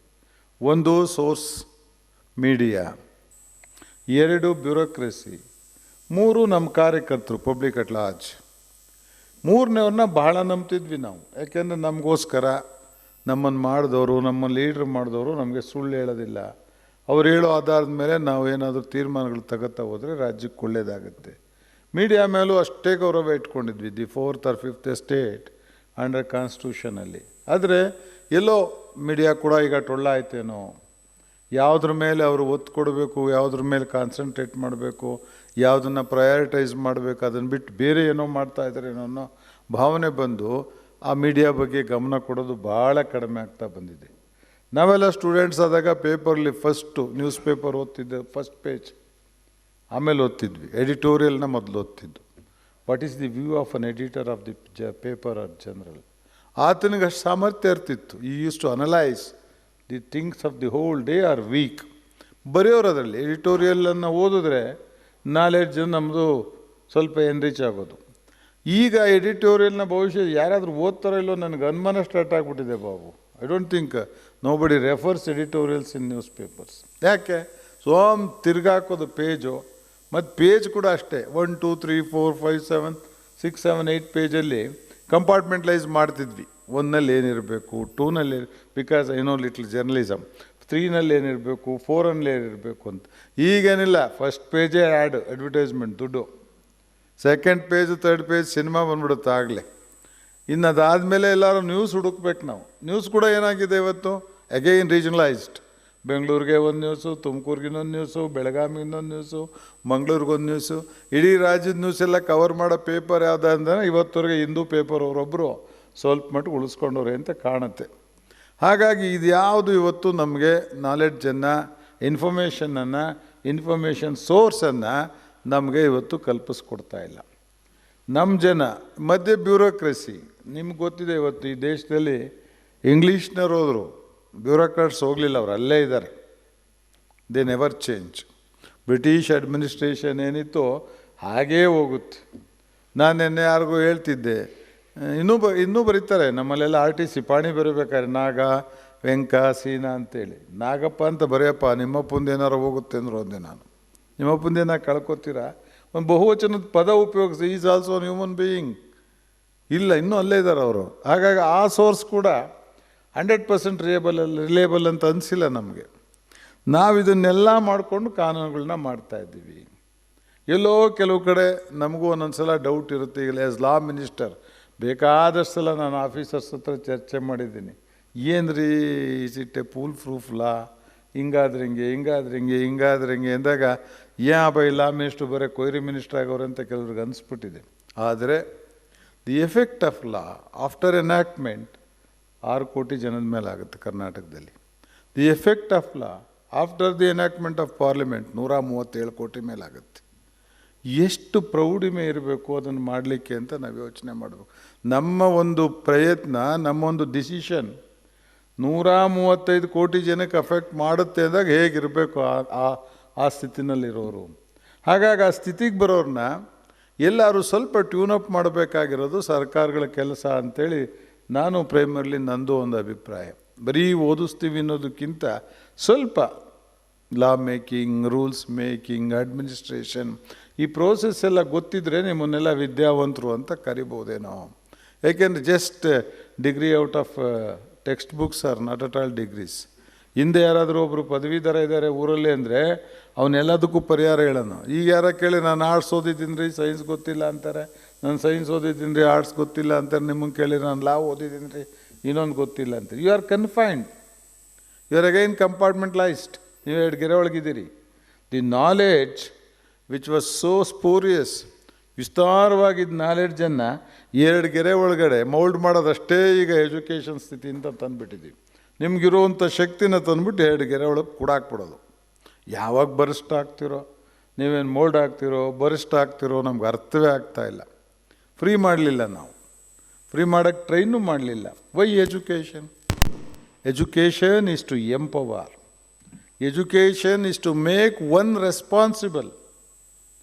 ಡಿಗ್ರಿ ಕೊಡೋದು, ಓದಿಸೋದು ನಿಮಗೆ ಸಮರ್ಥರನ್ನ ಶಕ್ತಿವಂತನ ಮಾಡಲಿಕ್ಕೆ, ನಿಮಗೇನಾದರೂ ಜವಾಬ್ದಾರಿ ಕೊಡಬೇಕು, ಜವಾಬ್ದಾರಿ ಮಾಡಬೇಕು, ನಿಮ್ಮ ಜವಾಬ್ದಾರಿನ ನೀವು ಅರ್ಥ ಮಾಡ್ಕೋಬೇಕು ಅಂತೇಳಿ. Education is not to make a hollow citizen. ಒಬ್ಬ ಟೊಳ್ಳು ಮನುಷ್ಯನ ಮಾಡೋಕ್ಕಲ್ಲ. ಅದಕ್ಕೆ ಜಯಪ್ರಕಾಶ್ ನಾರಾಯಣ್ 70s ಕಾಲ್ ಕೊಟ್ಟರು, close down all the universities. JP, who is next to Mahatma Gandhi in this country, called for the closure of colleges and universities. ನಾವೆಲ್ಲ ಹೋರಾಟದಲ್ಲಿದ್ದವರು. Close all your universities. They are manufacturing hollow citizens, they are manufacturing hollow youths which in the age when they are suppose to work or wasting their time ಅಂದರು. ಯಾವ ಹುಡುಗರು ಪ್ರಾಯದಲ್ಲಿ ಕೆಲಸ ಮಾಡಬೇಕಾಗಿದೆ ಆ ವಯಸ್ಸನ್ನು ಕೊಂದು ಹಾಕ್ತಿದ್ದಾರೆ, ತಿಂದು ಹಾಕ್ತಿದ್ದಾರೆ, ಕೆಲಸ ಮಾಡ್ತಾ ಇಲ್ಲ ಬಿಕಾಸ್ ಆಫ್ ಯುವರ್ ಡಿಗ್ರಿ. ನಿಮ್ಮ degree is not enabling them to get some job. ಕೆಲಸ ಸಿಕ್ಕಲ್ಲ, ಕೆಲಸ ಮಾಡೋಕ್ಕೆ ಬೇರೆ ಕೆಲಸ ಅವ್ರಿಗಾಗಲ್ಲ. ಇಂಥ ಶಿಕ್ಷಣ ಈ ದೇಶಕ್ಕೆ ಬೇಕಾ ಅಂತ, ಇಂಥ ಶಿಕ್ಷಣಕ್ಕೋಸ್ಕರ ಈ ದೇಶನ ನಡೆಸ್ತಾ ಇದ್ದೀರಾ ಅಂತ. ಹಾಗಾಗಿ ನಾವು ಶಿಕ್ಷಣದ ಜೊತೆಗೆ ನಮ್ಮ ಬದುಕಿಂದು ಕೂಡ ಚಿಂತೆ ಮಾಡಲಿಕ್ಕೆ ಆರಂಭ ಮಾಡಬೇಕು. ಎಲ್ಲೋ ಒಂದು ಕಡೆ the whole setup has to change. ಇಲ್ಲದೇ ಇದ್ದರೆ ಮುಂದೆ ದುರಂತಕ್ಕೆ ಹೋಗ್ಬಿಡ್ತೀವಿ. It's a good trend. ಈಗ ಲಾ ಕಾಲೇಜ್ಗಳು ಜಾಸ್ತಿ ಆಗಿದೆ, ಲಾಯರ್ ಸ್ಟ್ರೆಂತ್ ಆಗ್ತಾಗಿದೆ, ನೀವು ಓದೋಕ್ಕೆ ಬಂದಿದ್ದೀರಿ. ನಮ್ಮ ಕಾಲದಲ್ಲಿ ಯಾರು ತಪ್ಪು ತಿಳ್ಕೊಬಾರ್ದು, ಇನ್ನೇನಿಲ್ಲಪ್ಪ ಅಂದರೆ ಲಾ ಕಾಲೇಜ್ಗೆ ಹೋಗ್ತಿದ್ದು ನಾವು. ಏನು ಮಾಡ್ತಿದ್ವಿ, ಇನ್ನೇನು ಮಾಡೋಣಪ್ಪ, ಲಾ ಓದ್ತಿದ್ದೀವಿ, ಎಮ್ ಎ ಆಗುತ್ತೆ, ಆಮೇಲೆ ಇನ್ನೇನಾರು ಮಾಡಬೇಕಂದ್ರೆ ಜೊತೆಗೆ ಇನ್ನೊಂದು ಡಿಗ್ರಿ ಇರಲಿ ಅಂತ ಲಾಗ್ ಹೋಗೋದು. ಅವಾಗೆಲ್ಲ evening colleges, regular colleges, varieties of colleges ಅವಾಗ. ಈಗಿಲ್ಲ. ಅಟ್ಲೀಸ್ಟ್ ಈಗ ಸ್ವಲ್ಪ ಕಾಂಪಿಟೀಷನ್ ಬಂದಿದೆ. ಲಾ ಡಿಗ್ರಿ ಕೂಡ ಇವತ್ತು ಸ್ವಲ್ಪ ಎಲ್ಲೋ ಸ್ವಲ್ಪ ಕಿಮ್ಮತ್ತು ತಗೊಂಡಿದೆ. ಅದು ಕೂಡ ಕ್ಯಾಂಪಸ್ ರಿಕ್ರೂಟ್ಮೆಂಟ್ ಅನ್ನೋ ಒಂದು ಸ್ಥಿತಿ ನಿರ್ಮಾಣ ಆಗಿದೆ. ಹಾಗಾಗಿ ಮಕ್ಕಳು ಸ್ವಲ್ಪ ಓದ್ತಿದ್ದೀರಾ. ನಿಜವಾಗಿ ನಿಮಗೆ ತಲೆ ತಿಳ್ಕೋಬೇಕು, the regular course in life is only law course. ಕೊನೆಯವರೆಗೆ ನಿಮ್ಮ ಲೈಫ್ನ ಕೊನೆ ದಿವಸದವರೆಗೆ ಓದಲೇಬೇಕಾದಂಥ ಸ್ಥಿತಿ ಇಟ್ಕೊಂಡೋಗೋ ಒಂದೇ ಒಂದು ಪ್ರೊಫೆಷನ್ ಅಂದರೆ ಅಡ್ವೊಕೇಟ್ ಪ್ರೊಫೆಷನ್. ಕೊನೆಯವರೆಗೆ ಓದ್ತಲೇ ಇರಬೇಕು ಅಂದರೆ ನಿಮ್ಮದೊಂದೇ. ಇನ್ನಿದವ್ರಿಗೆಲ್ಲ ನೆನ್ನೆ ಇದ್ದಿದ್ದು, ನಾನು ಯಾರೋ ನೆನ್ನೆ ಡಿಗ್ರಿ ಕಾಲೇಜವ್ರಿಗೆ ಹೇಳ್ತಿದ್ದೆ, ಅವ್ನು ಹಿಂಗೆ ಭಾಷಣದಲ್ಲಿ, ನಿಮ್ಮ ಮೇಷ್ಟ್ರು ಬರ್ಸಿರೋ ನೋಟ್ಸ್ ನೀನು ಬರೆಸ್ತಿದ್ದೀಯಪ್ಪ, ನೀನೇನು ಮಾಡ್ದೆ ಹೇಳೋ ಮರ ಮಧ್ಯೆ ಅಂತ. ವಾಟ್ ಡಿಡ್ ಯು ಡೂ ಗೊತ್ತಿಲ್ಲ. ನಮ್ಮ ಟೀಚರ್ ಬರ್ಸಿದ್ದು ಕಣ್ರಿ, ನೋಟ್ಸ್ ಬರ್ಕೊಳ್ಳಿ ಅನ್ನೋ ಟೀಚರ್ಸ್ ಇನ್ನೂ ಇದ್ದಾರೆ. ನಿಮ್ದು ಹಾಗಾಗಲ್ಲಪ್ಪ. Changing every day it changes its shape, decision. ಹಾಗಾಗಿ ನೀವು you are students forever. ಅದನ್ನು ತಲೆ ಇಟ್ಕೋಬೇಕು. ಮತ್ತು ಬೇರೆಯವ್ರಿಗೂ ನಮಗೆ ವ್ಯತ್ಯಾಸ ಏನು? They read between paragraphs, whereas we have to read between words, not even sentences. Lawyer ಆಗೋರು ಪದಗಳ ಮಧ್ಯೆ ವ್ಯತ್ಯಾಸನ ಅರ್ಥ ಮಾಡ್ಕೊಂಡು ನೀವು ಓದೋದು ಕಲ್ತ್ಕೊಂಡ್ರೆ you will be a successful lawyer. ಇಲ್ಲ ಅಂದರೆ ಹೊಟ್ಟೋಗ್ತೀರ ನೀವು, ಯು ವಿಲ್ ನಾಟ್ ಸರ್ವೈವ್. ಪದಗಳ ಮಧ್ಯೆ, ನಾಟ್ ಈವನ್ ಸೆಂಟೆನ್ಸಸ್, ಅರ್ಥ ಮಾಡ್ಕೊಳ್ಳಿ. ಸೊ ಬಿಟ್ವೀನ್ ವರ್ಡ್ಸ್ ಓದಬೇಕಂದ್ರೆ ಒಂದೊಂದು ಪದನೂ ನೀವು ಅರ್ಥ ಮಾಡ್ಕೊಂಡು ಮುಂದಕ್ಕೆ ಹೋಗಬೇಕು. ಒಂದೊಂದು ಪದಕ್ಕೂ ನೀವೇನಾದರೂ ಅಲ್ಲೊಂದು ಡೆಫಿನೇಷನ್ ಇಟ್ಕೋಬೇಕು. ಆಗ ಮಾತ್ರ ವಕೀಲಿ ಮಾಡಲಿಕ್ಕಾಗುತ್ತೆ. ಎರಡನೇದು lawyer. What is your professional ethics? Profession ಏನು? Don't say no. ಯಾವುದೇ ಕೇಸ್ಗೆ ನೋ ಅಂತ ಹೇಳ್ಕೂಡ್ದು. You go deep, further deep and further deep. ಆಗ you will get some clue, or your other party will commit some mistakes. ನೀನು ಪ್ರೊಫೆಷನಲ್ಲಿ ಮುಂದುವರಿತೀಯ ಅಂತ. ನೀನು ಹೋಗಪ್ಪ, ನೀನು ಒಳಕ್ಕೆ ಹೋಗು, ಅದು ನಿನ್ನ ನಡೆಸ್ಕೊಂಡು ಹೋಗುತ್ತೆ ಅಂತ ಹೇಳ್ತೀವಿ. ಲಾಯರ್ಗಿರಿ ಮಾಡಬೇಕಾಗಿರೋದಂಗೆ ಪ್ರೈಮ ಫೇಸಿ ಕೇಸ್ನ ಹೋಗ್ಬಿಟ್ಟು ಇದರಲ್ಲೇನು ಇಲ್ಲ ಅಂತ ಹೇಳೋಕ್ಕಲ್ಲ ಲಾ ಡಿಗ್ರಿ ಇರೋದು. ಒಳಕ್ಕೆ ಹೋಗಬೇಕು. You have to go deep and deep and deep. ಅಲ್ಲೆಲ್ಲೋ ನಿನಗೆ ಕ್ಲೂ ಸಿಗುತ್ತೆ, ಅಲ್ಲೆಲ್ಲೋ you will come to see some light. ಆಗ ಏನಾದರೂ ನಿಮಗೆ ಖುಷಿ ಕೊಡುತ್ತದು. ಹಾಗೆ ಹುಡುಕ್ತಾ ಹೋಗಬೇಕು. Law making is also same. ಹುಡುಕ್ತಾ ಇರಬೇಕು. ಒಂದೊಂದು ಇವತ್ತು ಸರಿ ಇರೋದು ನಾಳೆ ತಪ್ಪಾಗುತ್ತೆ, ನಾಳೆ ಸರಿ ಆಗಬೇಕಾದ್ದು ನಾಳೆ ತಪ್ಪಾಗುತ್ತೆ. So we have to move along with the time and science. ಅದು ದೇಶದಲ್ಲಿ ಲಾ ಮಾಡೋ ಪರಿಸ್ಥಿತಿ ಒಂದು ಕಾಲದಲ್ಲಿತ್ತು. ನಿಮಗೆ ಮಕ್ಕಳಿಗೆ ಗೊತ್ತೇನೋ, ಒಂದು ಕಾಲ ಮಹಾಭಾರತ ದ್ರೌಪದಿ 5 ಜನ ಮದುವೆ ಆದರೆ ತಪ್ಪಿಲ್ಲ ಅಂದು, ರಾಮಾಯಣಕ್ಕೆ ಬಂದು ಸೀತೆಗೆ ಒಬ್ಬರೇ ಪತಿ ಇರಬೇಕು ಅಂದು, ಇನ್ನು ಮುಂದಕ್ಕೆ ಬಂದು ಏನೇನು ಆಗ್ತಾಯಿದ್ದೀವಿ. ಹಾಗೆ ಒಂದು ಕಾಲದ ಸತ್ಯ ಇನ್ನೊಂದು ಕಾಲಕ್ಕೆ ಉಳಿದಿರೋದಿಲ್ಲ. ಕಾಲ ಚೇಂಜ್ ಆದಂಗೆ, ಪ್ರದೇಶಗಳು ಚೇಂಜ್ ಆದಂಗೆ, ನಮ್ಮ ಸಂಸ್ಕೃತಿ ಚೇಂಜ್ ಆದಂಗೆ ಚೇಂಜ್ ಆಗ್ತಾ ಇರುತ್ತೆ. ನಾವು ಆ ಬದಲಾವಣೆಗಳಿಗೆ ಹೊಂದ್ಕೋತಾ ಹೋಗಬೇಕು. ಹಾಗಾಗಿ ಈ ಲಾ ಮೇಕಿಂಗ್ ಪ್ರೋಸೆಸ್ಸನ್ನು ನೀವು ಚೆನ್ನಾಗಿ ಅರ್ಥ ಮಾಡ್ಕೊಳ್ಳಿ ಅನ್ನೋದು ನಮ್ಮ ಉದ್ದೇಶ. ಈ ಲಾ ಮೇಕಿಂಗ್ ಪ್ರೋಸೆಸ್ಸಲ್ಲಿ ನಿಮಗೆ ಬಹುಶಃ ನಮ್ಮ ಬಾಬು ಅವರು ಈಗ ಎಕ್ಸ್ಪರ್ಟ್ ಆಗಿಬಿಟ್ಟಿದ್ದಾರೆ. ನಿಮಗೆಲ್ಲ ಹೇಳಿರ್ತಾರೆ ಹೇಗೆ ಕ್ವಶನ್ ಅವರು, ಹೇಗೆ 0 ಅವರು, ಹೇಗೆ ಕಾಲಿಂಗ್ ಅಟೆನ್ಷನ್ನು, ಹೇಗೆ ಅಡ್ಜರ್ನ್ಮೆಂಟ್ ಮೋಷನ್ನು, ಹೇಗೆ ನಿಯಮ 16 ಹಾಫ್ ಆನ್ ಅವರ್ ಚರ್ಚೆ, ಹೇಗೆ ಪ್ರಿವಿಲೇಜು, ಹೇಗೆ ಕಟ್ ಮೋಷನ್ ಬಹುಶಃ ಯಾರು ಹೇಳ್ತಾ ಇಲ್ಲ ನಮ್ಮಲ್ಲಿ ಇನ್ನೂ. ಅಲ್ವೋ ಬಾಬು? ಕಟ್ ಮೋಷನ್ ಮೂವ್ ಮಾಡೋರು ಭಾಳ ಕಡಿಮೆ ಅಸೆಂಬ್ಲಿ ಪಾರ್ಲಿಮೆಂಟಲ್ಲಿ ಈಗ. ಹಾಗಾಗಿ ಇವೆಲ್ಲವೂ ನಿಮ್ಗೆ ಹೇಳಿರ್ತಾರೆ. ಯಾಕೆ? There you have to struck, there you have to see that government is brought on rail. ಅದನ್ನೀಗ ತೇರು ಹೋಗ್ತಾ ಇರುತ್ತೆ, ಅದಕ್ಕೆ ಆ ಕಡೆ ಈ ಕಡೆಯಿಂದ ಕೊಂತನ್ನು ಕೊಡ್ತೀವಿ, ಯಾಕೆಂದರೆ ಆ ಕಡೆ ಈ ಕಡೆ ಹೋಗ್ಬಿಟ್ಟೋದು ಅಪಾಯ ಅಂತ, ಸರಿ ದಾರಿಲಿ ಹೋಗ್ಲಿ ಅಂತ. ಹಾಗಾಗಿ ಆಳೋ ಪಕ್ಷದ ತೇರಿಗೆ ವಿರೋಧ ಪಕ್ಷ ಕೊಂತ ಇದ್ದಂಗೆ ಸರಿ ದಾರಿಗೆ ತೊಗೊಂಡು ಹೋಗೋದು. ಟೀಕೆ ಮಾಡೋಕ್ಕಲ್ಲ ವಿರೋಧ ಪಕ್ಷ ಇರೋದು. ಮತ್ತು ಜಗಳ ಆಡೋದೇ ಪಾರ್ಲಿಮೆಂಟ್ರಿ ಅಫೇರ್ಸ್ ಅಂತ ಯಾರಾದ್ರು ತಿಳ್ಕೊಂಬಿಟ್ಟಿರೋ ಮಕ್ಕಳು. ನಾನು ಓದ್ಸರಿಯಲ್ಲಿ ಭಾಷಣ ಮಾಡೋದೇ ನನ್ನ ಎದುರಿಗೆ ಏನು ದೊಡ್ಡ ಜಗಳ ಶುರು ಮಾಡಿಬಿಟ್ರು. Taught you all this nonsense ಅಂದೆ. ಯಾರು ನಿಮ್ಗೆ ಇದೆಲ್ಲ ಹೇಳ್ಕೊಟ್ಟವರು? ಅಸೆಂಬ್ಲಿ ಪಾರ್ಲಿಮೆಂಟ್ ಅಂದ್ಬಿಟ್ರೆ ಹಿಡ್ಕೊಂಡು ಒಬ್ಬರೊಬ್ಬರು ಜಗಳ ಆಡು ಅಂತ ಹೇಳಿಲ್ಲ, ಚರ್ಚೆ ಮಾಡು ಅಂತ. ಚರ್ಚೆ ಮಾಡಲಿಕ್ಕೆ ತಯಾರಾಗಿ ಬಂದು ಮಾಡಿ ಅಂತ. ಒಳ್ಳೆಯ ಸ್ಪೀಕರ್ಸ್ ಯಾರಾದರೂ ಇದ್ದರೆ ಸೀಟಲ್ಲಿ ಕೂತೊಂದು ಮಾತು ಹೇಳ್ತಾರೆ, we will not obstruct your speech provided you are not going to repeat. ಶಾಸನಸಭೆಯಲ್ಲಿ ನಿಮ್ಮ ಮಾತು ನಾವು ತಡೆಯೋದಿಲ್ಲ, ಆದರೆ ಒಬ್ಬರಾಡಿದ್ದನ್ನು ಮಾತಾಡಕೂಡ್ದು. That is the spirit. Because everything whatever you speak will go to record. That becomes history tomorrow. ಇತಿಹಾಸ ಆಗೋಗ್ಬಿಡುತ್ತೆ ನಾಳೆ. ಇವತ್ತು ನೀವೇನು ವಿಧಾನಸಭೆಯಲ್ಲಿ ಮಾತಾಡ್ತೀರಿ, ನಾಳೆ ಮಕ್ಕಳಿಗೆ ಅದು ಇತಿಹಾಸ ನೀವು ತಗೊಂಡು ಹಿಂಗೆ ಪುಟ ತಿರುವಾಗ್ತಿದ್ರೆ ಎಲ್ಲರ ಹಣೆ ಬರೋನ್ನು ನೀವು ವಿಮರ್ಶೆ ಮಾಡ್ಬೋದು. ಹಾಗಾಗಿ ಹೇಳಿದ್ದನ್ನೇ ಹೇಳೋಕ್ಕಾಗಲ್ಲ. ಹೇಳಿದ್ದನ್ನು ಹೇಳಬಾರ್ದು ಅಂತಂದರೆ ಅವ್ರಿಗಿಂತ ಹೆಚ್ಚು ಬೇರೆ ವಿಷಯಗಳನ್ನ ನಾವು ಕಲೆ ಹಾಕ್ಕೊಂಬಂದು ಇಲ್ಲಿ ಮಾತಾಡಬೇಕು. ಅವ್ರಿಗಿಂತ ಹೆಚ್ಚು ಮಾಹಿತಿ ನಮ್ಮ ಹತ್ರ ಇರಬೇಕು, ನಿಖರತೆ ಇರಬೇಕು, ಸ್ಪಷ್ಟತೆ ಇರಬೇಕು, ಅಕ್ಯುರೇಟ್ ಆಗಿರ್ಬೇಕು ನಾವು. ಹಾಗೇನಾದ್ರು ತಯಾರಾಗ್ತಾ ನೀವು ಬಂದರೆ ನೀವು ಎಲ್ಲಾದರೂ ಒಂದು ಈ ಪ್ರೋಸೆಸ್ಸಲ್ಲಿ ನಿಮ್ಮನ್ನು ಇನ್ವಾಲ್ವ್ ಮಾಡ್ಕೊಳ್ಳಿಕ್ಕಾಗುತ್ತೆ. This is an age of learning. ಕಲಿಯೋ ಕಾಲ ಇದು. ನೀವೀಗ ಅಭ್ಯಾಸ ಮಾಡ್ತೀರಿ, ವಾಚ್ ಮಾಡಿರಿ. ಈಗ ವೆಂಟ್ ಆನ್ ಎಲ್ಲರೂ ನಿಮಗೆ ನಾವು ಆಚೆ ಬಂದುಬಿಟ್ಟಿದ್ದೀವಿ. ಎಲ್ಲ ಆನ್ಲೈನ್, ಪಾರ್ಲಿಮೆಂಟು, ಅಸೆಂಬ್ಲಿ ಎಲ್ಲದನ್ನು ಈಗ ಓಪನಿಗೆ ತಂದುಬಿಟ್ಟಿದ್ದೀವಿ. ನಡಿ ಯಾವುದು ಒಳಗಡೆ ಇಲ್ಲ, ಇನ್ ಕ್ಯಾಮ್ರಾ ಮೀಟಿಂಗ್ಸೇ ಇಲ್ಲದಂಥ ಸ್ಥಿತಿ ತಂದಿದ್ದೀವಿ. Anybody can. ನನಗೆ ಯಾರೋ ಒಂದು ಹಳ್ಳಿ ಹೆಣ್ಮಗಳು ಒಂದು ದಿವಸ ಮಾತಾಡ್ತಿದ್ರು, ಅಣ್ಣ ಈಚೆಗೆ ನಿಮ್ಮ ಅಸೆಂಬ್ಲಿ ಸ್ಟಾರ್ಟ್ ಆದರೆ ನಾವು ಸೀರಿಯಲ್ ನೋಡಲ್ಲ ಅಂದರು. ಯಾಕಮ್ಮ ಅಂದೆ. ನಿಮ್ಮದೇ ಅಷ್ಟು ಚೆನ್ನಾಗಿರುತ್ತಲ್ಲಣ್ಣ ಭಾಷಣಗಳು, ಚರ್ಚ್ಗಳು. ನಮ್ಗೆ ನಿಜವಾಗಿ ಗೊತ್ತಿರಲ್ಲ ವಿಧಾನಸಭೆ ಹಿಂಗೆ ನಡೆಯುತ್ತೆ ಅಂತೇಳಿ. ಅಷ್ಟೊಂದು ಚೆನ್ನಾಗಿರೋ ವಿಧಾನಸಭೆ ನೋಡೋದು ಬಿಟ್ಟು ಸೀರಿಯಲಲ್ಲಿ ಏನಿರುತ್ತೆ ಅಂದರು. ಹಾಗೆ ಅದನ್ನು ಅನುಭವಿಸೋಕ್ಕೆ ಶುರು ಮಾಡಿಬಿಟ್ರೆ ಖುಷಿ ಕೊಡುತ್ತೆ. ಅರ್ಥ ಮಾಡೋ ಅನುಭವಿಸ್ಕೊಂಡ್ರೆ ನಾನು ಎಲ್ಲರೂ ಒಂದು ದಿವಸ ಇದರಲ್ಲಿ ಇನ್ವಾಲ್ವ್ ಆಗಬೇಕು ಅನ್ನೋ ಭಾವನೆ ಬರುತ್ತೆ. ಆ ಭಾವನೆ ಬರಬೇಕು ನಮಗೆ. ಬರೀ ದುಡ್ಡಿರೋರೇ ಬರೋದು, ರಾಜಕೀಯ ಮಾಡೋದು, ದುಡ್ಡಿರೋರೇ ಬರೋದು, ಕಾನೂನು ಮಾಡ್ತೀವಿ ಅನ್ನೋ ಹೇಳೋಕ್ಕಾಲ ಹೋಗಬೇಕು. ಅನುಭವಸ್ಥರು ಬರಬೇಕು, ಎಕ್ಸ್ಪೀರಿಯನ್ಸ್ಡ್ ಬರಬೇಕು. ಎಲ್ಲ ಫೀಲ್ಡಲ್ಲಿ ಬಡತನದಿಂದ ಹಿಡಿದು ಸಿರಿತನದವರೆಗೆ ಅನುಭವ ಇರೋರಲ್ಲಿ ಬಂದರೆ ಒಬ್ಬೊಬ್ಬರು ಸಮಸ್ಯೆಯನ್ನು ಅರ್ಥ ಮಾಡಿಕೊಂಡು ಕಾನೂನು ಮಾಡಲಿಕ್ಕೆ ಅನುವಾಗುತ್ತೆ. ನೀವು ಅಷ್ಟೇ ಜನಪ್ರತಿನಿಧಿಗಳಾಗಿ ಬರೋದೇ ಆದರೆ ಯಾತಕ್ಕೆ ಬರ್ತೀವಿ, ಯಾರಿಗೋಸ್ಕರ ಬಂದಿದ್ದೀವಿ, ನನ್ನ ಉದ್ದೇಶ, ನನ್ನಿಲ್ಲಿ ಕಳಿಸ್ತವರ ಭಾವನೆ ಏನು, ಪ್ರಾತಿನಿಧಿಕ ಹಕ್ಕು ಅಂತೀವಿ ನಾವು ಇದನ್ನು. ಪ್ರಾತಿನಿಧಿಕ ಹಕ್ಕು ಅಂದ್ರೇನು? ಏನನ್ನು ಅವನು ಬಂದು ಹೇಳಬೇಕಾಗಿತ್ತೋ ಅದು ಹೇಳೋಕ್ಕಾಗದೇ ಇದ್ದಿದ್ದಕ್ಕೆ ಅವನ ಪ್ರತಿನಿಧಿಕ ಮುಖಾಂತರ ಅದನ್ನು ನಿರೀಕ್ಷೆ ಮಾಡೋದು. ನಾನೀಗ ಒಬ್ರಿಗೆ MLA ಅಂದರೆ I have to reflect the feeling of my voter. I have to reflect the demand of my constituency. I have to reflect the demand of the state. ಇಲ್ದಿರೆ ನಾನು ಹೆಂಗೆ MLA ಆಗಕ್ಕೆ ಲಾಯಕ್ ರೀ? ನಾವು ಹೆಂಗೆ ಮಂತ್ರಿ ಆಗಕ್ಕೆ ಲಾಯಕ್ ಆಗ್ತೀವಿ? ಅವರ ಭಾವನೆಗಳನ್ನ ಅರ್ಥ ಮಾಡಿಕೊಂಡು ಅವ್ರ ಸಮಸ್ಯೆಗಳನ್ನ ಅರ್ಥ ಮಾಡಿಕೊಂಡು ಅವಕ್ಕೇನಾದ್ರು ಈ ವೇದಿಕೆನ ಉಪಯೋಗಿಸ್ಕೊಂಡು ನಾವು ಪ್ರತಿನಿಧಿಸಿದ್ರೆ ಒಳ್ಳೆ ಪ್ರತಿನಿಧಿಗಳಾಗ್ತೀವಿ. ಅದನ್ನು ಅರ್ಥ ಮಾಡ್ಕೊಂಡೇ ಏನೋ ನಾವು ಹೋಗ್ತಾ ಇದ್ದರೆ ಅವ್ರು ಹೇಳಿದ್ರಲ್ಲ ಆರ್ಗ್ಯುಮೆಂಟ್ ಮತ್ತು ಡಿಸ್ಕಷನ್ಗೆ ವ್ಯತ್ಯಾಸ ಹಾಗಾಗ್ಬಿಡುತ್ತೆ. ನಾನು ಹೇಳೋದು ಹೇಳ್ತೀನಿ ಏನಾರು ಮಾಡ್ಕೊಳಪ್ಪ ಅಂತ ಹೋಗೋ ಸ್ಥಿತಿ ನಿರ್ಮಾಣ ಆಗುತ್ತೆ. ಅವ್ರ ಭಾವನೆ ಅರ್ಥ ಮಾಡಿಕೊಂಡು ಅದನ್ನು ಹೇಗಾರು ಮಾಡಿ ರೀಪ್ರೊಡ್ಯೂಸ್ ಮಾಡುವಂಥ ಶಕ್ತಿ ಇದ್ದರೆ ಒಳ್ಳೆ ಸ್ಥಿತಿಗೆ ನೀವು ಬರ್ತೀರಿ. ಶಾಸಕರು ಅಂತ ಈಗೇನು ಮಾಕ್ ಅಸೆಂಬ್ಲಿ ಮಾಡಿದಿರಿ ಅದು ಸರಿ ಆಗುತ್ತೆ.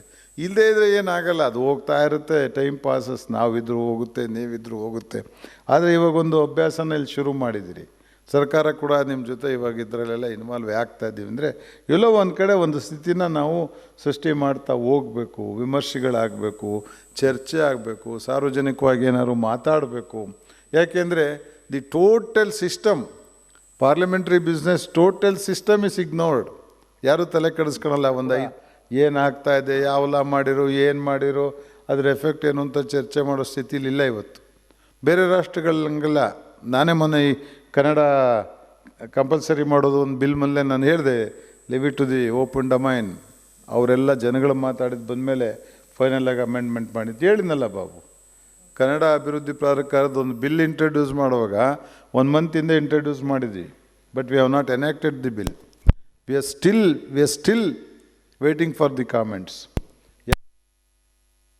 ಯಾರಿಗೆ ಏನಾಗುತ್ತೆ, ಇದ್ರ ಪರಿಣಾಮಗಳು ಯಾರಿಗಾದರೂ ತೊಂದರೆ ಆಗಿ, ಯಾಕೆಂದರೆ ಒಂದು ದೊಡ್ಡ ವ್ಯವಸ್ಥೆನ ಬದಲು ಮಾಡೋಕ್ಕೆ ಹೋಗುವಾಗ ಏನೇನಾಗುತ್ತೆ ಅಂತ ಎಲ್ಲರೂ ಆ ಕಡೆಯಿಂದನೂ ನಮಗೆ ಸೋರ್ಸಸ್ಸಿಂದ ಬರಲಿ ಮಾಹಿತಿ ಅಂತ. ಹಾಗೆ ನಾವು ಪ್ರಜ್ಞಾವಂತರಾದರೆ ಇಂಥವೆಲ್ಲ ಚರ್ಚೆ ಮಾಡಲಿಕ್ಕಾಗುತ್ತೆ.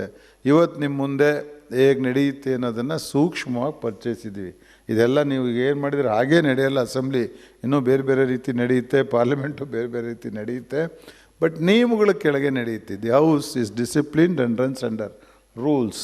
ನೀವು ನೋಡ್ತಿರ್ತೀರಿ, ನಾವು ಎಷ್ಟೇ ದೊಡ್ಡವ್ರು ಮಾತಾಡಿದಾಗಲೂ ನಾನು ಪಾರ್ಲಿಮೆಂಟ್ರಿ ಅಫೇರ್ ಮಿನಿಸ್ಟರ್ ಸ್ಟ್ರಕ್ ಮಾಡ್ತೀನಿ, no you are violating rules ಅಂತೀನಿ, you are crossing your limit ಅಂತೀವಿ. ಶಾಸನಸಭೆಯಲ್ಲಿ ಅವ್ರು ಎಷ್ಟೇ ದೊಡ್ಡವ್ರು ಇರ್ಬೋದು. It is my business as parliamentary affair minister. I am there to cut them off if they go outside their limit, if they go outside the provision of rule, go outside the provision of law. ಯಾರೋ ಮಾತಾಡ್ತಾರೆ ಅಂತ ಕೂತ್ಕೊಂಡು ಕೇಳಲ್ಲ. ನೀವು ಯಾರಾದರೂ ನೋಡಿದ್ರೆ ಅನಿಸುತ್ತೆ ಏನಪ್ಪ ಇವ್ರಿಗೂ ಟೀಕೆ ಮಾಡ್ತಾರೆ ಅಂತ. ಅದು ಟೀಕೆ ಅಲ್ಲ. I have to discipline the ಹೌಸ್ನ ಅದರೊಳಗೆ ತಗೊಂಡು ಹೋಗ್ಬೇಕಂದಾಗ ನಾವು ಅದು ಮಾಡಲೇಬೇಕು. That is the responsibility vested with law minister and parliamentary affair minister. ಅಷ್ಟು ಗೊತ್ತಿರಬೇಕಲ್ಲ ನಮಗೆ ನಿಯಮ ಏನು, ಎಲ್ಲಿ ಕಟ್ ಮಾಡಬೇಕು, ಎಲ್ಲಿ ತಡಿಬೇಕು, ಎಲ್ಲಿ ಪಾಯಿಂಟ್ ಆಫ್ ಆರ್ಡರ್ ಆಗಬೇಕು, ಎಲ್ಲಿ ನಿಲ್ಲಿಸಿ ಅಂತ ಹೇಳಬೇಕು. ಯಾಕೆಂದರೆ ಇದೆಲ್ಲ ಮಾಡಬೇಕು. ನಾನೊಂದು ಸಣ್ಣ ಉದಾಹರಣೆ ಹೇಳಿದರೆ ನೀವು ತಪ್ಪು ತಿಳ್ಕೊಬೇಡಿ.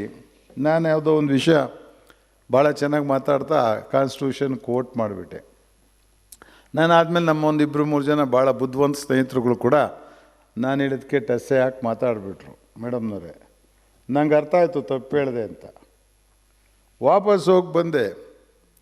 ನಾ ಹೇಗಾರು ಮಾಡಿ ಕರೆಕ್ಟ್ ಮಾಡ್ಕೋಬೇಕಣಪ್ಪ ರೆಕಾರ್ಡು, ಅವು ಮಿಸ್ಕೋಟೆಡ್ ದಿ ಕಾನ್ಸ್ಟಿಟ್ಯೂಷನ್ ಅಂದೆ. ಅವರಿಬ್ಬರು ನಿಂತು ಸರಿಯೋ ಮರಯ್ಯ ನೀನು ಹೇಳಿದೆ ಅಂತ ನಾವು ಹೇಳಿದ್ದೀವಿ, ಅವು ಎಂಡಾಸ್ಡ್ ಯುವರ್ ಒಪಿನಿಯನ್, ನಮ್ಗತಿ ಏನು ಅಂದರು. ಇಬ್ಬರು ಆಚೆ ಹೋಗ್ಬಿಡಿ ಒಂದು ನಿಮಿಷ. ನಾನು ಎದ್ದು ಐ ವಿಲ್ ಅಪಾಲೈಸ್ ದಿ ಹೌಸ್ ಅಂದೆ. ಆಮೇಲೆ ನಾನು ಎದ್ದು ಹೇಳಿದೆ, ಅಧ್ಯಕ್ಷರೇ ನನಗೆ ಒಂದು ಮಾತಾಡಲಿಕ್ಕೆ ಅವಕಾಶ ಕೊಡಿ, how to correct myself ಅಂತ. ನಂಬ್ತಿರೋ ಇಲ್ಲೋ, Shriman MP Prakash was a law and parliamentary affairs minister. Jagadish ನನಗೆ ಹೇಳಿರು, you need not apologise, I have to apologise you ಅಂದರು. ಯಾಕೆ ಸರ್ ಅಂದೆ. It is bloody my duty. ನೀನು ಸಂವಿಧಾನ ತಪ್ಪು ಹೇಳಿದಾಗ ತಿದ್ದಬೇಕಾಗಿದ್ದು ನನ್ನ ಕೆಲಸಪ್ಪ, ಪಾರ್ಲಿಮೆಂಟ್ರಿ ಅಫೇರ್ಸ್ ಮಿನಿಸ್ಟರ್ ಕೆಲಸ. Not every MLA he suppose to know the entire content of the constitution ಅಂದರು. That is how house has to run. ಈಗ ನಾವಷ್ಟೇ ಯಾರೋ ಮಾತಾಡ್ತಿದ್ರು ಯಾಕೆ ಕೂತೇ ಇರ್ತೀವಿ, ಪುಸ್ತಕ ನೋಡ್ತಾ ಇರ್ತೀವಿ, ಮತ್ತೊಂದು ನೋಡ್ತಾ ಇರ್ತೀವಿ ಅಂದರೆ ಎಲ್ಲರೂ ತಪ್ಪು ಹೆಜ್ಜೆ ಇಟ್ಬಿಡ್ತಾರೆ. ಇಡೀ ಅಸೆಂಬ್ಲಿ ಪ್ರೊಸೀಡಿಂಗ್ಸು ಎಂದಾರ ಒಂದು ನಲಿಫೈ ಮಾಡಿ ನಾವು ಸ್ಟೇಜ್ ಬಂದುಬಿಡುತ್ತಾ ಅಂತ. ಹಾಗೆ ನೀವು ಒಬ್ಬೊಬ್ಬರು ಸಮರ್ಥರಾಗಬೇಕು. ಇಡೀ ವ್ಯವಸ್ಥೆನ ರೆಗ್ಯುಲೇಟ್ ಮಾಡೋವಂಥ ಸ್ಥಿತಿಗೆ ಬಂದರೆ ಈ ಮಾಕ್ ಅಸೆಂಬ್ಲಿಗಳಿಗೆ ಒಂದು ಅರ್ಥ ಬರುತ್ತೆ. ನಿಯಮಗಳು ತಿಳ್ಕೋಬೇಕು, ಕ್ವಶನ್ ಹೆಂಗೆ ಹಾಕಬೇಕು, ಕಾಲಿಂಗ್ ಅಟೆನ್ಷನ್ ಹೆಂಗೆ ಹಾಕಬೇಕು. ನಾವು ಹೇಳ್ತೀವಿ ಅಸೆಂಬ್ಲಿಯಲ್ಲಿ. ಮೊನ್ನೆ ಯಾವುದೋ ವಿಷಯಕ್ಕೆ ನಾನು ಹೇಳಿದೆ, ನಾಟ್ ಮೋರ್ ದ್ಯಾನ್ 3 minutes ಅಂದೆ. ಏನು ಸರ್ ಹಿಂಗಂತ ನಂದು, yes that is that is the prevailing rule. ಒಂದು ಪ್ರಶ್ನೆ ಕೇಳಿದ್ರೆ ನೀನು ಕೇಳೋ ಟೈಮು ನಾನು ಹೇಳೋ ಟೈಮು 3 ನಿಮಿಷದೊಳಗಿರಬೇಕಪ್ಪ. 1 ಅವರ್ಗೆ we give only 15 star questions ಅಂತ ಅಷ್ಟೇ ಕೊಡೋದು ನಾವು ಅಂತ. ನೀನು 5 ನಿಮಿಷ 10 ನಿಮಿಷ 15 ನಿಮಿಷ ಕೇಳಿಬಿಟ್ರೆ ಹೆಂಗೆ ಅಂತ. ನಮ್ಮ ಜೆ ಎಚ್ ಪಟೇಲ್ ಒಂದು ಸರಿ ಅಸೆಂಬ್ಲಿ ಹೇಳಿದ್ರು, ಯಾರೋ ಪ್ರಶ್ನೆ ಕೇಳಿದರು, ಕರ್ನಾಟಕದಲ್ಲಿರೋ ಇಂಡಸ್ಟ್ರಿ ಎಷ್ಟು, ಸಿಂಕ್ ಆಗಿರೋವೆಷ್ಟು, ಬ್ರೇಕ್ ಇವನಲ್ಲಿರೋವೆಷ್ಟು, ಲಾಸಲ್ಲಿರೋವೆಷ್ಟು, ಲಿಕ್ವಿಡೇಟ್ ಆಗಿರೋವೆಷ್ಟು. ಪಟೇಲ್ರು ಉತ್ತರ ಹೇಳಿದರು, ಆಕಾಶದಾಗಿರೋ ಕಾಗೆ ಎಷ್ಟು, ಅವಕ್ಕಿರೋ ಬೀಜ ಎಷ್ಟು ಅಂತ ನೀನು ಹೇಳಪ್ಪ, ನಿನ್ನ ಪ್ರಶ್ನೆಗೆ ನಾನು ಉತ್ತರ ಹೇಳ್ತೀನಿ. ಏನು ಸರ್ ಹಿಂಗೆ ಉತ್ತರ ಹೇಳ್ತೀನಿ? What the hell you are asking in the house? It needs 1.5 hours reply. 1.5 ಗಂಟೆ ರಿಪ್ಲೈ ಮಾಡಬೇಕಾಗತ್ತೆ. ಗೊತ್ತೇನಪ್ಪ ನಾನು ನೀನು ಕೇಳಿರೋ ಪ್ರಶ್ನೆಗೆ? ಯಾವ ಸೆಕ್ಟರ್ ಕೇಳ್ತಿದ್ದೀಯಾ? ಪಬ್ಲಿಕ್ ಸೆಕ್ಟರ್ ಕೇಳ್ತಿದ್ದೀಯಾ, ಪ್ರೈವೇಟ್ ಸೆಕ್ಟರ್ ಕೇಳ್ತಿದ್ದೀಯಾ, ಜಾಯಿಂಟ್ ಸೆಕ್ಟರ್ ಕೇಳ್ತಿದ್ದೀಯಾ, ಮೊನೋಪೊಲೀಸ್ ಕೇಳ್ತಿದ್ದೀಯಾ, ಕಾರ್ಪೊರೇಟ್ ಸೆಕ್ಟರ್ಸ್, ಯಾರನ್ನು ಕೇಳ್ತಿದ್ದೀಯ ಹೇಳೋ ಮರ? ಈ ರಾಜ್ಯದಾಗ ಇಂಡಸ್ಟ್ರಿ ಎಷ್ಟು ಅಂತ ಒಂದು ಲೈನಾಗಿ ಬರೆದ್ರೆ ಉತ್ತರ ಕೊಡೋಕೆ ಎಲ್ಲಿಗೆ ಹೋಗೋಣ ನಾನು ಅಂತ. ಹಾಗೆ ಎಕ್ಸಾಸ್ಟಿವ್ ಆನ್ಸರ್ ಹೇಳೋವಂಥ ಪ್ರಶ್ನೆಗಳನ್ನೆಲ್ಲ ನಾವು ಕೇಳೋಕ್ಕಾಗಲ್ಲ. ಇದೆಲ್ಲದನ್ನು ನೀವು ಈ ಪ್ರಾಕ್ಟೀಸ್ ಮಾಡಬೇಕಾದ್ರೆ ಕಲ್ತ್ಕೊಂಡು ಮಾಡಿಬಿಟ್ರೆ ಒಳ್ಳೆಯದಾಗುತ್ತೆ ಅಂತ ಹೇಳ್ತಾ, however you have started first step. ಅದು ಹೇಗಾರ ಇರಲಿ, ಸ್ವಲ್ಪ ಶಕ್ತಿಯಾಗಿಡಿ, ಧೈರ್ಯವಾಗಿಡಿ. ಯಾಕೆಂದರೆ ನಾವೆಲ್ಲ ಎಮ್ ಎಲ್ ಎಗಳಾಗಬೇಕಾದ್ರೆ ಬರೀ ಧೈರ್ಯದಲ್ಲಿ ಹೆಜ್ಜೆ ಇಟ್ಟವ್ರು, ಇನ್ನೇನು ಶಕ್ತಿ ಇಲ್ಲ ನಮಗೆ, ಓನ್ಲಿ ಧೈರ್ಯ. ಬೇಕಾದಾಗಲಿ ಹೋಗ ಎಲೆಕ್ಷನ್ ನಿಲ್ತೀವಿ ಅಂದವ್ರು ನಾವು. ಹಾಗಾಗಿ ನೀವು ಹುಡುಗರು ಧೈರ್ಯ ಮಾಡಬೇಕು. ಮನಸ್ಸು ಅತ್ಯಂತ ಶ್ರೇಷ್ಠ. ಹೇಳ್ತೀನಿ, ನಾನು ನಿನ್ನೆ ನ್ಯಾಷನಲ್ ಫೆಡರೇಷನ್ ಆಫ್ ಬ್ಲೈಂಡ್ಸ್ ಆ ಮಕ್ಳಿಗೆ ಭಾಷಣ ಮಾಡೋಕ್ಕೆ ಹೋಗಿದ್ದೆ. ಹೆಚ್ಚು ಮಾತಾಡಲಿ, 2 ನಿಮಿಷ ಮಾತಾಡಿದೆ. ಹೇಳಿದೆ, ಮಕ್ಕಳೇ, ಅಂಗ ಊನಾಗಿದೆ ಅಂತ ಭಾವಿಸ್ಬೇಡಿ. ಯಾವುದಾದ್ರೂ ಒಂದು ಅಂಗ ಊನಾದರೆ ಆ ಅಂಗದ ಶಕ್ತಿನೂ ಸೇರಿಸಿ ಇನ್ನೊಂದು ಅಂಗಕ್ಕೆ ಭಗವಂತ ಶಕ್ತಿ ಜಾಸ್ತಿ ಮಾಡಿರ್ತಾನೆ. ಅದನ್ನು ಗುರ್ತು ಮಾಡ್ಕೊಳ್ಳಿ, ಮೇಕ್ ಯೂಸ್ ಆಫ್ ದ್ಯಾಟ್. ಕಾಣಲಿಲ್ಲ, ಕೈ ಬಳಸಿ, ಕಿವೇ ಬಳಸಿ. ಹಾಗಾಗಿ ನಮಗೆ ಶಕ್ತಿ ಇಲ್ಲ ಅನ್ನೋ ಭಾವನೆ ಬರಬಾರ್ದು. ಯಾವುದೇ ಆರ್ಗನ್ ಆಫ್ ದ ಪಾರ್ಟಿನಲ್ಲಿ ಅತ್ಯಂತ ಶ್ರೇಷ್ಠದ್ದು ಮನಸ್ಸು. ಯಾರು ಮನಸ್ಸು ಮಾಡಿ ನುಗ್ತೀರಿ, ಯಾರು ಮನಸ್ಸು ಮಾಡಿ ಕೆಲಸ ಮಾಡ್ತೀರಿ, ಯಾರು ಅರ್ಥ ಮಾಡ್ಕೊಂಡು ಕೆಲಸ ಮಾಡ್ತೀರಿ, ಮುಂದೆ ಬಂದೇ ಬರ್ತೀರಿ. ನಿಮಗೆಲ್ಲ ಮುಂದೆ ಬರೋ ಕಾಲ ಆಗಲಿ. ನೀವು ಎಲ್ಲ ನನಗೆ ಒಂದು ದಿವಸ ಇಲ್ಲಿ ಬಂದು ನಿಂತ್ಕೊಂಡು ಭಾಷಣ ಮಾಡುವಂಥ ಸ್ಥಿತಿ ಬರಲಿ ಅಂತೇಳಿ ಹಾರೈಸಿ ನಮ್ಮ ಇಲಾಖೆ ಒಳ್ಳೊಳ್ಳೆ ಕೆಲಸಗಳು ಮಾಡ್ತಾಯಿದೆ. ಅದ್ರ ಉಪಯೋಗ ನೀವೆಲ್ಲ ಪಡಿಬೇಕು. ಎಲ್ಲ ಲಾ ಸ್ಟೂಡೆಂಟ್ಸ್ ಈಗ ಮುಂದೆ ಬರೋರು ನೀವು. ಮತ್ತು ನಿಮಗೊಂದು ಮಾತು ಹೇಳೋಗ್ತೀನಿ, ಲಾಯರ್ಗಳಾಗ್ಬಿಡ್ತೀರಿ. ಒಂದೊಂದು ಸಲ ಜಿಜ್ಞಾಸೆಗಳಾಗ್ಬಿಡ್ತವೆ. ಕೋಟ್ ಹಾಕ್ಕೊಂಡ್ರೆ, ಟೈ ಕಟ್ಕೊಂಬಿಟ್ರೆ ನಾವು ಇಂಗ್ಲೀಷ್ನವ್ರೇನೋ ಅನ್ನೋ ಭಾವನೆ ಬರಬಾರ್ದು. We are representing the masses of this country. ನಮ್ಮ ತಂದೆ ತಾಯಿ ಮಕ್ಕಳಷ್ಟೇ ನಾವು. ಯಾರು ಅಪ್ಪಂಗೆ ಅಪ್ಪ ಆಗೋಕ್ಕಾಗಲ್ಲ ಅನ್ನೋ ತಲೆಯಲ್ಲಿ ಇಟ್ಕೊಂಡಿದ್ವಿ. ನೋ ಬಡಿ can be A father of his father. ಅಷ್ಟು ಇಟ್ಕೊಂಡ್ಬಿಟ್ರೆ ಸಾಕು ಅಂತ ಹೇಳಿ ನಿಮಗೆಲ್ಲ ಒನ್ಸ್ ನನ್ನ ಮಾತು ಮುಗಿಸ್ತೀನಿ. ನಮಸ್ಕಾರ.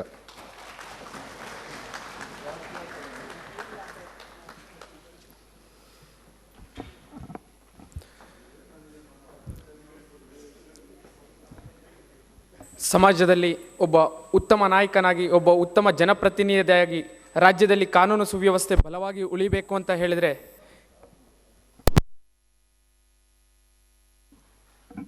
ಒಬ್ಬ ಉತ್ತಮ ನಾಯಕ ಮತ್ತು ಜನಪ್ರತಿನಿಧಿಯ ಒಂದು ಕಾರ್ಯಗಳು ಹೇಗಿರಬೇಕು, ಒಬ್ಬ ಸಾಮರ್ಥ್ಯ ನಾಯಕನಾಗಿ ಹೇಗೆ ಮುಂದೆ ಬರಬೇಕು ಅಂತ ಬಹಳ ಜ್ಞಾನಾಧಾರಿತವಾಗಿ ತಿಳಿಸಿಕೊಟ್ಟಂತಹ ಗೌರವಾನ್ವಿತ ಕಾನೂನು ಮತ್ತು ಸಂಸದೀಯ ಸಚಿವರಾದಂತಹ ಜೆ ಸಿ ಮಾಧುಸ್ವಾಮಿ ಸರ್ ಅವರಿಗೆ ತುಂಬ ಹೃದಯದ ಧನ್ಯವಾದಗಳು. ಮತ್ತು ಮುಂದಿನ ಕಾರ್ಯಕ್ರಮವನ್ನು ನಡೆಸ್ಕೊಡ್ಬೇಕಂತ ರೇವರಾಯ ಒಡೆಯರ್ ಸರ್ ಅವ್ರಿಗೆ ವಿನಂತಿ ಮಾಡ್ಕೊಳ್ತೇನೆ. Yes sir, thank you. Karnataka ಕಾನೂನು ಮತ್ತು ಸಂಸದೀಯ ಸುಧಾರಣಾ ಸಂಸ್ಥೆ ಹಾಗೂ PMS ಕಾನೂನು ಕಾಲೇಜು ಎರಡು ಸಂಸ್ಥೆಗಳ ಸಂಯುಕ್ತ ಆಶ್ರಯದಲ್ಲಿ ಹಮ್ಮಿಕೊಂಡಿರುವ ಬೆಂಗಳೂರು ವಲಯ ಮಟ್ಟದ ಮಾದರಿ ವಿಧಾನಸಭಾ ಸ್ಪರ್ಧೆಯ ಸಮಾರೋಪ ಸಮಾರಂಭದಲ್ಲಿ ನಾವಿದ್ದೇವೆ.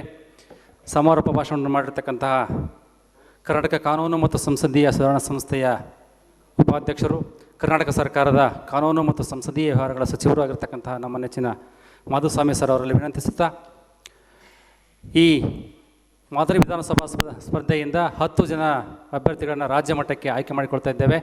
ಆ 10 ಜನ ಅಭ್ಯರ್ಥಿಗಳಿಗೆ ಪ್ರಶಸ್ತಿ ಪತ್ರವನ್ನು ವಿತರಿಸಬೇಕಂತ ಮಾನ್ಯ ಸಚಿವರಲ್ಲಿ ನಾನು ಕೋರ್ತಾ 10 ಜನರ ಹೆಸರನ್ನು ನಾನು ಮೇಲೆ ಕರೀತಿದ್ದೇನೆ. ದಯವಿಟ್ಟು ಒಬ್ಬೊಬ್ಬರಾಗಿ ಮೇಲೆ ಬಂದು ಮಾನ್ಯ ಸಚಿವರಿಂದ ಪ್ರಮಾಣ ಪತ್ರವನ್ನು ಸ್ವೀಕರಿಸಿ ಅಂತ ಕೋರ್ತಾ ಇದ್ದೇನೆ. ಮೊದಲನೇದಾಗಿ ಮತ್ತು 10ನೇ ಸ್ಥಾನದಿಂದ ನಾನು ಮೇಲೆ ಬರ್ತಾ ಇದ್ದೇನೆ. 10ನೇ ಸ್ಥಾನದ ಅಭ್ಯರ್ಥಿ ಬ್ಯಾಡ್ಜ್ ನಂಬರ್ 81 10ನೇ ಸ್ಥಾನದ ಅಭ್ಯರ್ಥಿ ಯೋಗೇಶ್, ಅರುಣೋದಯ ಕಾನೂನು ಕಾಲೇಜು ಬೆಂಗಳೂರು. ಅರುಣೋದಯ ಕಾನೂನು college Bengaluru.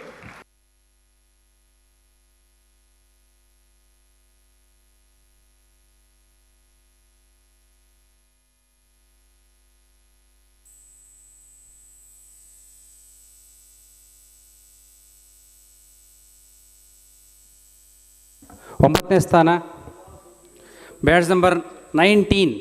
Badge number 19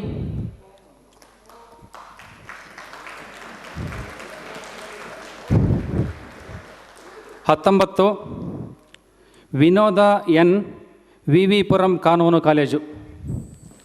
V V Puram ಕಾನೂನು ಕಾಲೇಜು.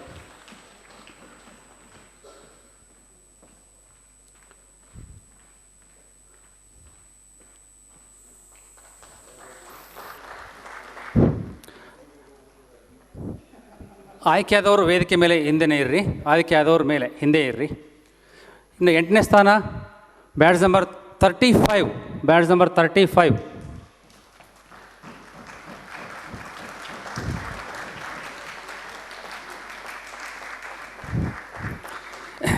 ಇವರು ಮಧುಮಿಕಾ ಮೆನನ್, ಬಿಷಪ್ ಕಾಟನ್ ಕಾನೂನು college Bengaluru. Badge number 35 Madhumika Menon, Bishop Cotton ಕಾನೂನು college Bengaluru.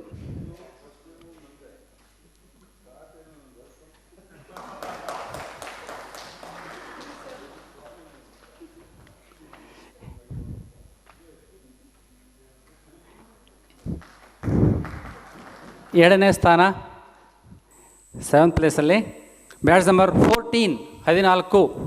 Badge number 14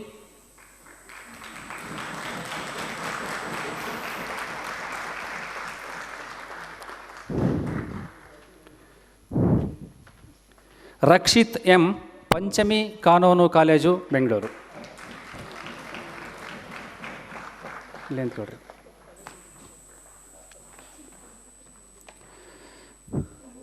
badge number 14 Rakshith M, Panchami ಕಾನೂನು ಕಾಲೇಜು 7ನೇ ಸ್ಥಾನದ ಅಭ್ಯರ್ಥಿ.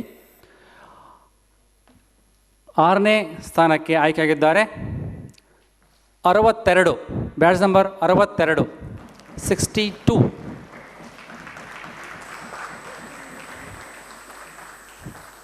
Karthik Kumar S, Dayanand Sagar university Bengaluru.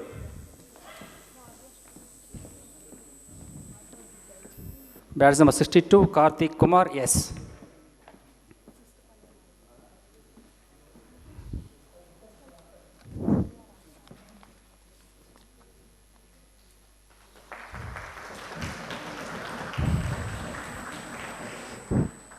ಇನ್ನು 5ನೇ ಸ್ಥಾನ ಬ್ಯಾಡ್ಜ್ ನಂಬರ್ 99.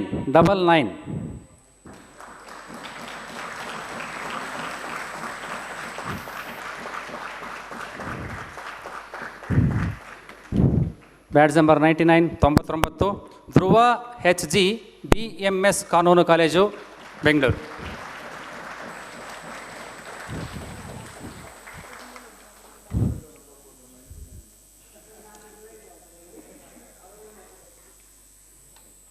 ಇನ್ನು 4ನೇ ಸ್ಥಾನ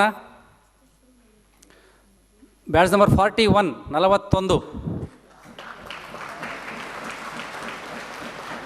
41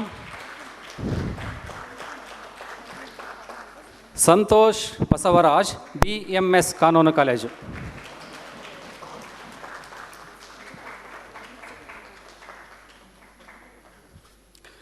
ತೃತೀಯ ಸ್ಥಾನದ ಅಭ್ಯರ್ಥಿ ಬ್ಯಾಡ್ಜ್ ನಂಬರ್ 46 46 ವಿರೋಧ ಪಕ್ಷದ ನಾಯಕರಾಗಿ 46 ನಿರಂಜನ್ ಜಿ, ಸೌಂದರ್ಯ ಕಾನೂನು ಕಾಲೇಜು ಬೆಂಗಳೂರು.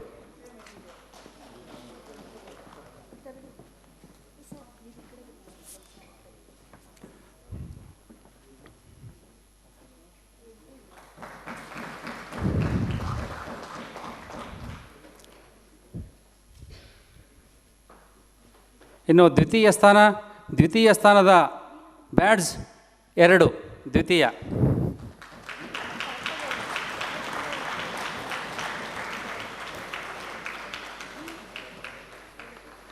ಮೊಹಮ್ಮದ್ ಹ್ಯಾರಿಸ್, ಶೇಷಾದ್ರಿಪುರಂ ಕಾನೂನು college, Bengaluru.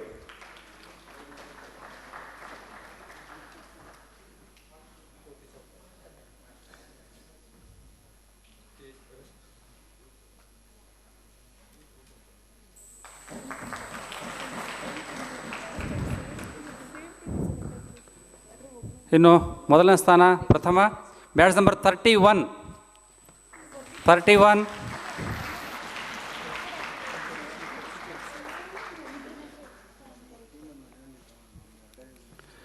Anil S Reddy, SJR ಕಾನೂನು ಕಾಲೇಜು, ಬೆಂಗಳೂರು. 31 ಬ್ಯಾಡ್ಜ್. ಸೊ 10 ಜನಕ್ಕೂ ಶುಭಾಶಯವನ್ನು ಕೋರುತ್ತಾ ರಾಜ್ಯ ಮಟ್ಟದ ಸ್ಪರ್ಧೆ ದಿನಾಂಕ 2 ಫೆಬ್ರವರಿ ತಿಂಗಳಲ್ಲಿ ನಡೆಯಲಿದೆ. ವಿಕಾಸಸೌಧದಲ್ಲಿ ಮಾನ್ಯ ಕಾನೂನು ಸಚಿವರು ಅಂದು ಆಗಮಿಸಿ ಸಮಾರೋಪ ಭಾಷಣವನ್ನು ಮಾಡಲಿದ್ದಾರೆ. ಮಾನ್ಯ ಮಂತ್ರಿಗಳ ಜೊತೆಗೆ ಅಭಿನಂದನೆಗಳು sir. Sir please one photo sir, group photo please group photo sir one.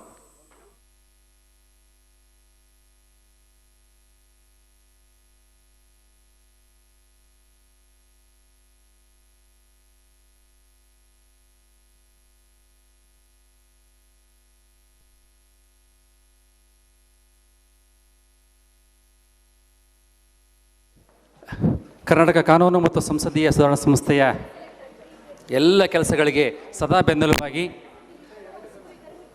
ಪುಸ್ತಕ ಪ್ರಕಾಶನ, ಸಂಸದೀಯ ವ್ಯವಸ್ಥೆಯ ಮಾದರಿ ಮಾದರಿ ವಿಧಾನಸಭೆಯ ಕಾರ್ಯಕಲಾಪಗಳು ಮತ್ತು ವಿಚಾರ ಸಂಕಿರಣಗಳು, ಗುಂಪು ಚರ್ಚೆ, ಈ ರೀತಿಯ ಎಲ್ಲ ಕಾರ್ಯಕ್ರಮಗಳಿಗೆ ಬೆನ್ನೆಲುಬು ಮತ್ತು ಪ್ರೋತ್ಸಾಹ ನೀಡುತ್ತಿರುವ ನಮ್ಮ ನೆಚ್ಚಿನ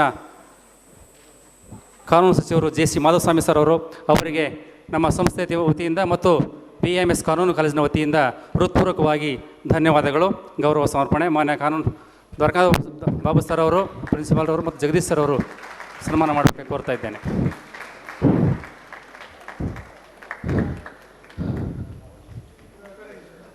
ಮರಕ್ಕೆ ಬಾಯಿ ಬೇರೆಂದು ತಳಂಕೆ ನೀರೆರೆದರೆ ಮೇಲೆ ಪಲ್ಲವಿಸುತ್ತ ನೋಡ ಎನ್ನುವ ವಚನ. ಆ ವಚನದಂತೆ ಮುಂದಿನ ಸಮಾಜದಲ್ಲಿ ಒಳ್ಳೆಯವರ ಸಂಖ್ಯೆ ಹೆಚ್ಚಾಗಬೇಕಾದರೆ ಕಾನೂನು ಕಾಲೇಜಿನ ವಿದ್ಯಾರ್ಥಿನಿಯರು ಸಂಸದೀಯ ಶಿಕ್ಷಣವನ್ನು ರೂಪಿಸ್ಕೋಬೇಕು ಎನ್ನುವ ಇಚ್ಛೆ ಮಾನ್ಯ ಕಾನೂನು ಸಚಿವರದು. ಅಂತೆಯೇ ಕಾನೂನು ಕಾಲೇಜುಗಳಲ್ಲಿ ಇಂತಹ ಕಾರ್ಯಾಗಾರಗಳು ನಡೀಲಿ ಮತ್ತು ಸ್ಪರ್ಧೆಗಳು ನಡೀಲಿ ಅಂತ ಹೇಳಿದ್ದಾರೆ. ಹಾಗಾಗಿ ಅವರ ಆಶಯದಂತೆ ಈ ದಿನದ ಈ ಕಾರ್ಯಕ್ರಮ ನಡೆದಿದೆ.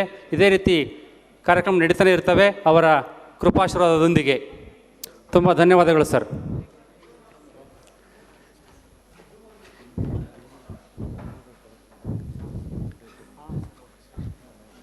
ನೆಕ್ಸ್ಟ್ ತಗೊಳ್ರಿ. ನೆಕ್ಸ್ಟ್ ಜಗದೀಶ್ ಸರ್ಗೆ. ನಮ್ಮ ಕಾರ್ಯಕ್ರಮಕ್ಕೆ ಆಗಮಿಸಿ 4 ಮಾತನಾಡಿರ್ತಕ್ಕಂತಹ HK ಜಗದೀಶ್ ಸರ್ ಅವರು ನಮ್ಮ ಗೌರವವನ್ನು ಸ್ವೀಕರಿಸಬೇಕಂತ ನಾನು ಅವರಲ್ಲಿ ವಿನಂತಿಸ್ಕೊಳ್ತಾ ಇದ್ದೇನೆ.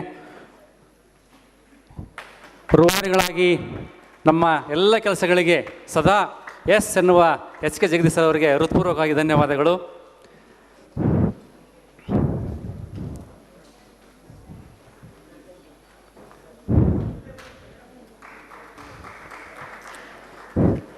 ಇನ್ನು ನಮ್ಮ ಈ ಸ್ಪರ್ಧೆಗೆ ಸ್ಥಳಾವಕಾಶ ನೀಡಿರ್ತಕ್ಕಂತಹ ಶ್ರೀ ಸಂಗಪ್ಪ ಸರ್ ಅವರು, CEO ಅವರು, ಜಿಲ್ಲಾ ಪಂಚಾಯತ್ ಅವರಿಗೆ ಈ 2 ಸಂಸ್ಥೆಗಳ ವತಿಯಿಂದ ಹೃತ್ಪೂರ್ವಕವಾಗಿ ಕೃತಜ್ಞತೆ, ಗೌರವ ಸಮರ್ಪಣೆ. ಮಾನ್ಯ ಸಚಿವರು ಸಂಗಪ್ಪ ಸರ್ ಅವರಿಗೆ ಸನ್ಮಾನಿಸಬೇಕಾಗಿ ಕೋರ್ತಾ ಇದ್ದೇನೆ. ಸನ್ಮಾನ ಸರ್.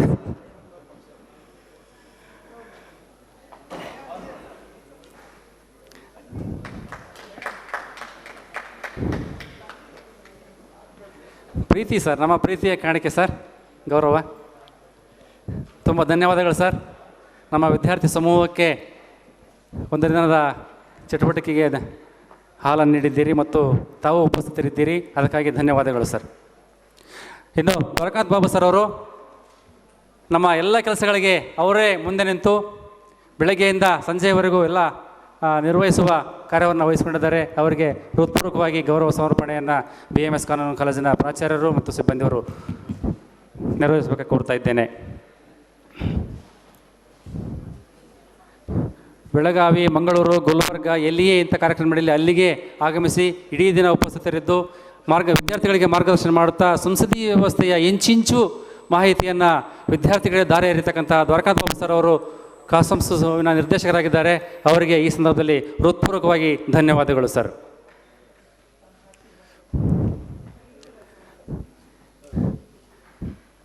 ನಮ್ಮ ಈ ಕಾರ್ಯಾಗಾರವನ್ನು, ಈ ಸ್ಪರ್ಧೆಯನ್ನು ಯಶಸ್ವಿಯಾಗಿ ನಿರ್ವಹಿಸಿಕೊಟ್ಟಿರ್ತಕ್ಕಂಥ BMS ಕಾನೂನು ಕಾಲೇಜಿನ ಪ್ರಾಚಾರ್ಯರು ಅನಿತಾ ಮೇಡಮ್ ಅವರಿಗೆ ನಾವು ಈ ಸಂದರ್ಭದಲ್ಲಿ ಸಂಸ್ಥೆಯ ವತಿಯಿಂದ ಹೃತ್ಪೂರ್ವಕವಾಗಿ ಧನ್ಯವಾದ ಹೇಳ್ತಿದ್ದೇವೆ. ನಿಮ್ಮೆಲ್ಲರ ಚಪ್ಪಾಳೆಯ ಮೂಲಕ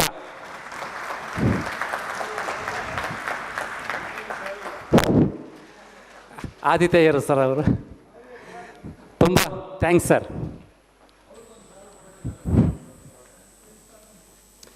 ಪ್ರಿನ್ಸಿಪಾಲ್ರಿಗೊಂದು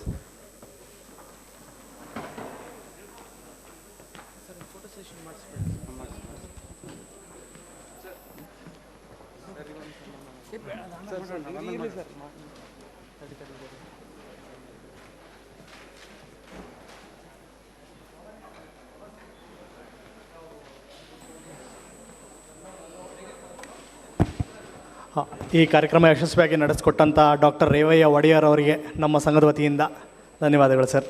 ಥ್ಯಾಂಕ್ ಯು.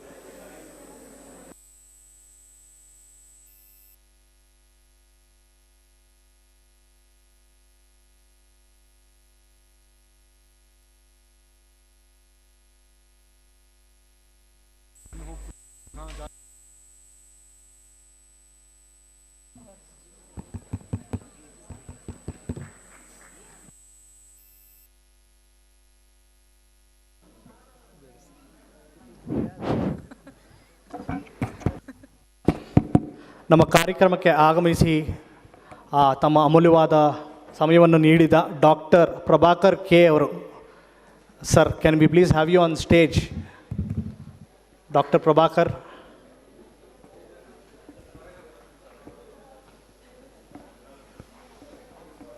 ಅವರಿಗೆ ಧನ್ಯವಾದಗಳನ್ನು ಅರ್ಪಿಸ್ತಾ ಇದ್ದೀನಿ.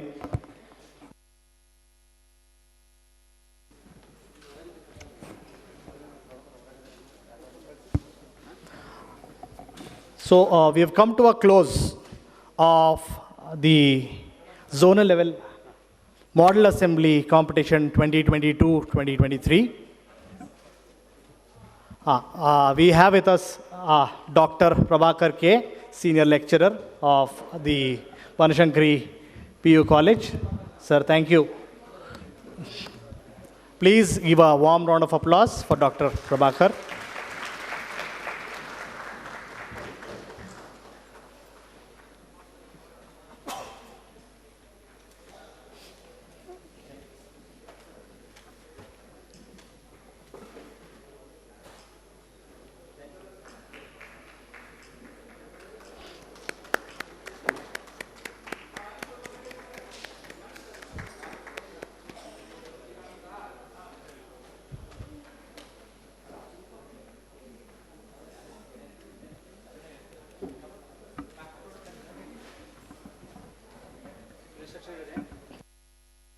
Participants, kindly remain seated. Sir. ಎಲ್ಲರದು ಒಂದು ಗ್ರೂಪ್ ಫೋಟೋ ಇರುತ್ತೆ. ಎಲ್ಲ ಸದಸ್ಯರು ಹೊರಗಡೆ ಹಾಲಲ್ಲಿ ಮಾಡೋಣ. ಅದ್ರ ಜೊತೆಗೆ ಫೋಟೋ ಸೆಷನ್ ಆದ ನಂತರ ಟೀ ವ್ಯವಸ್ಥೆ ಇದೆ, IT ಎಲ್ಲ ಸ್ವೀಕರಿಸಿ ಮುಂದುವರಿಬೇಕು. ಆಯ್ಕೆ ಆದವರಿಗೆ ಮುಂದಿನ ಸಂದರ್ಭದಲ್ಲಿ ನಿಮಗೆ ಸೂಚನೆ ಬರ್ತದೆ. ಮತ್ತು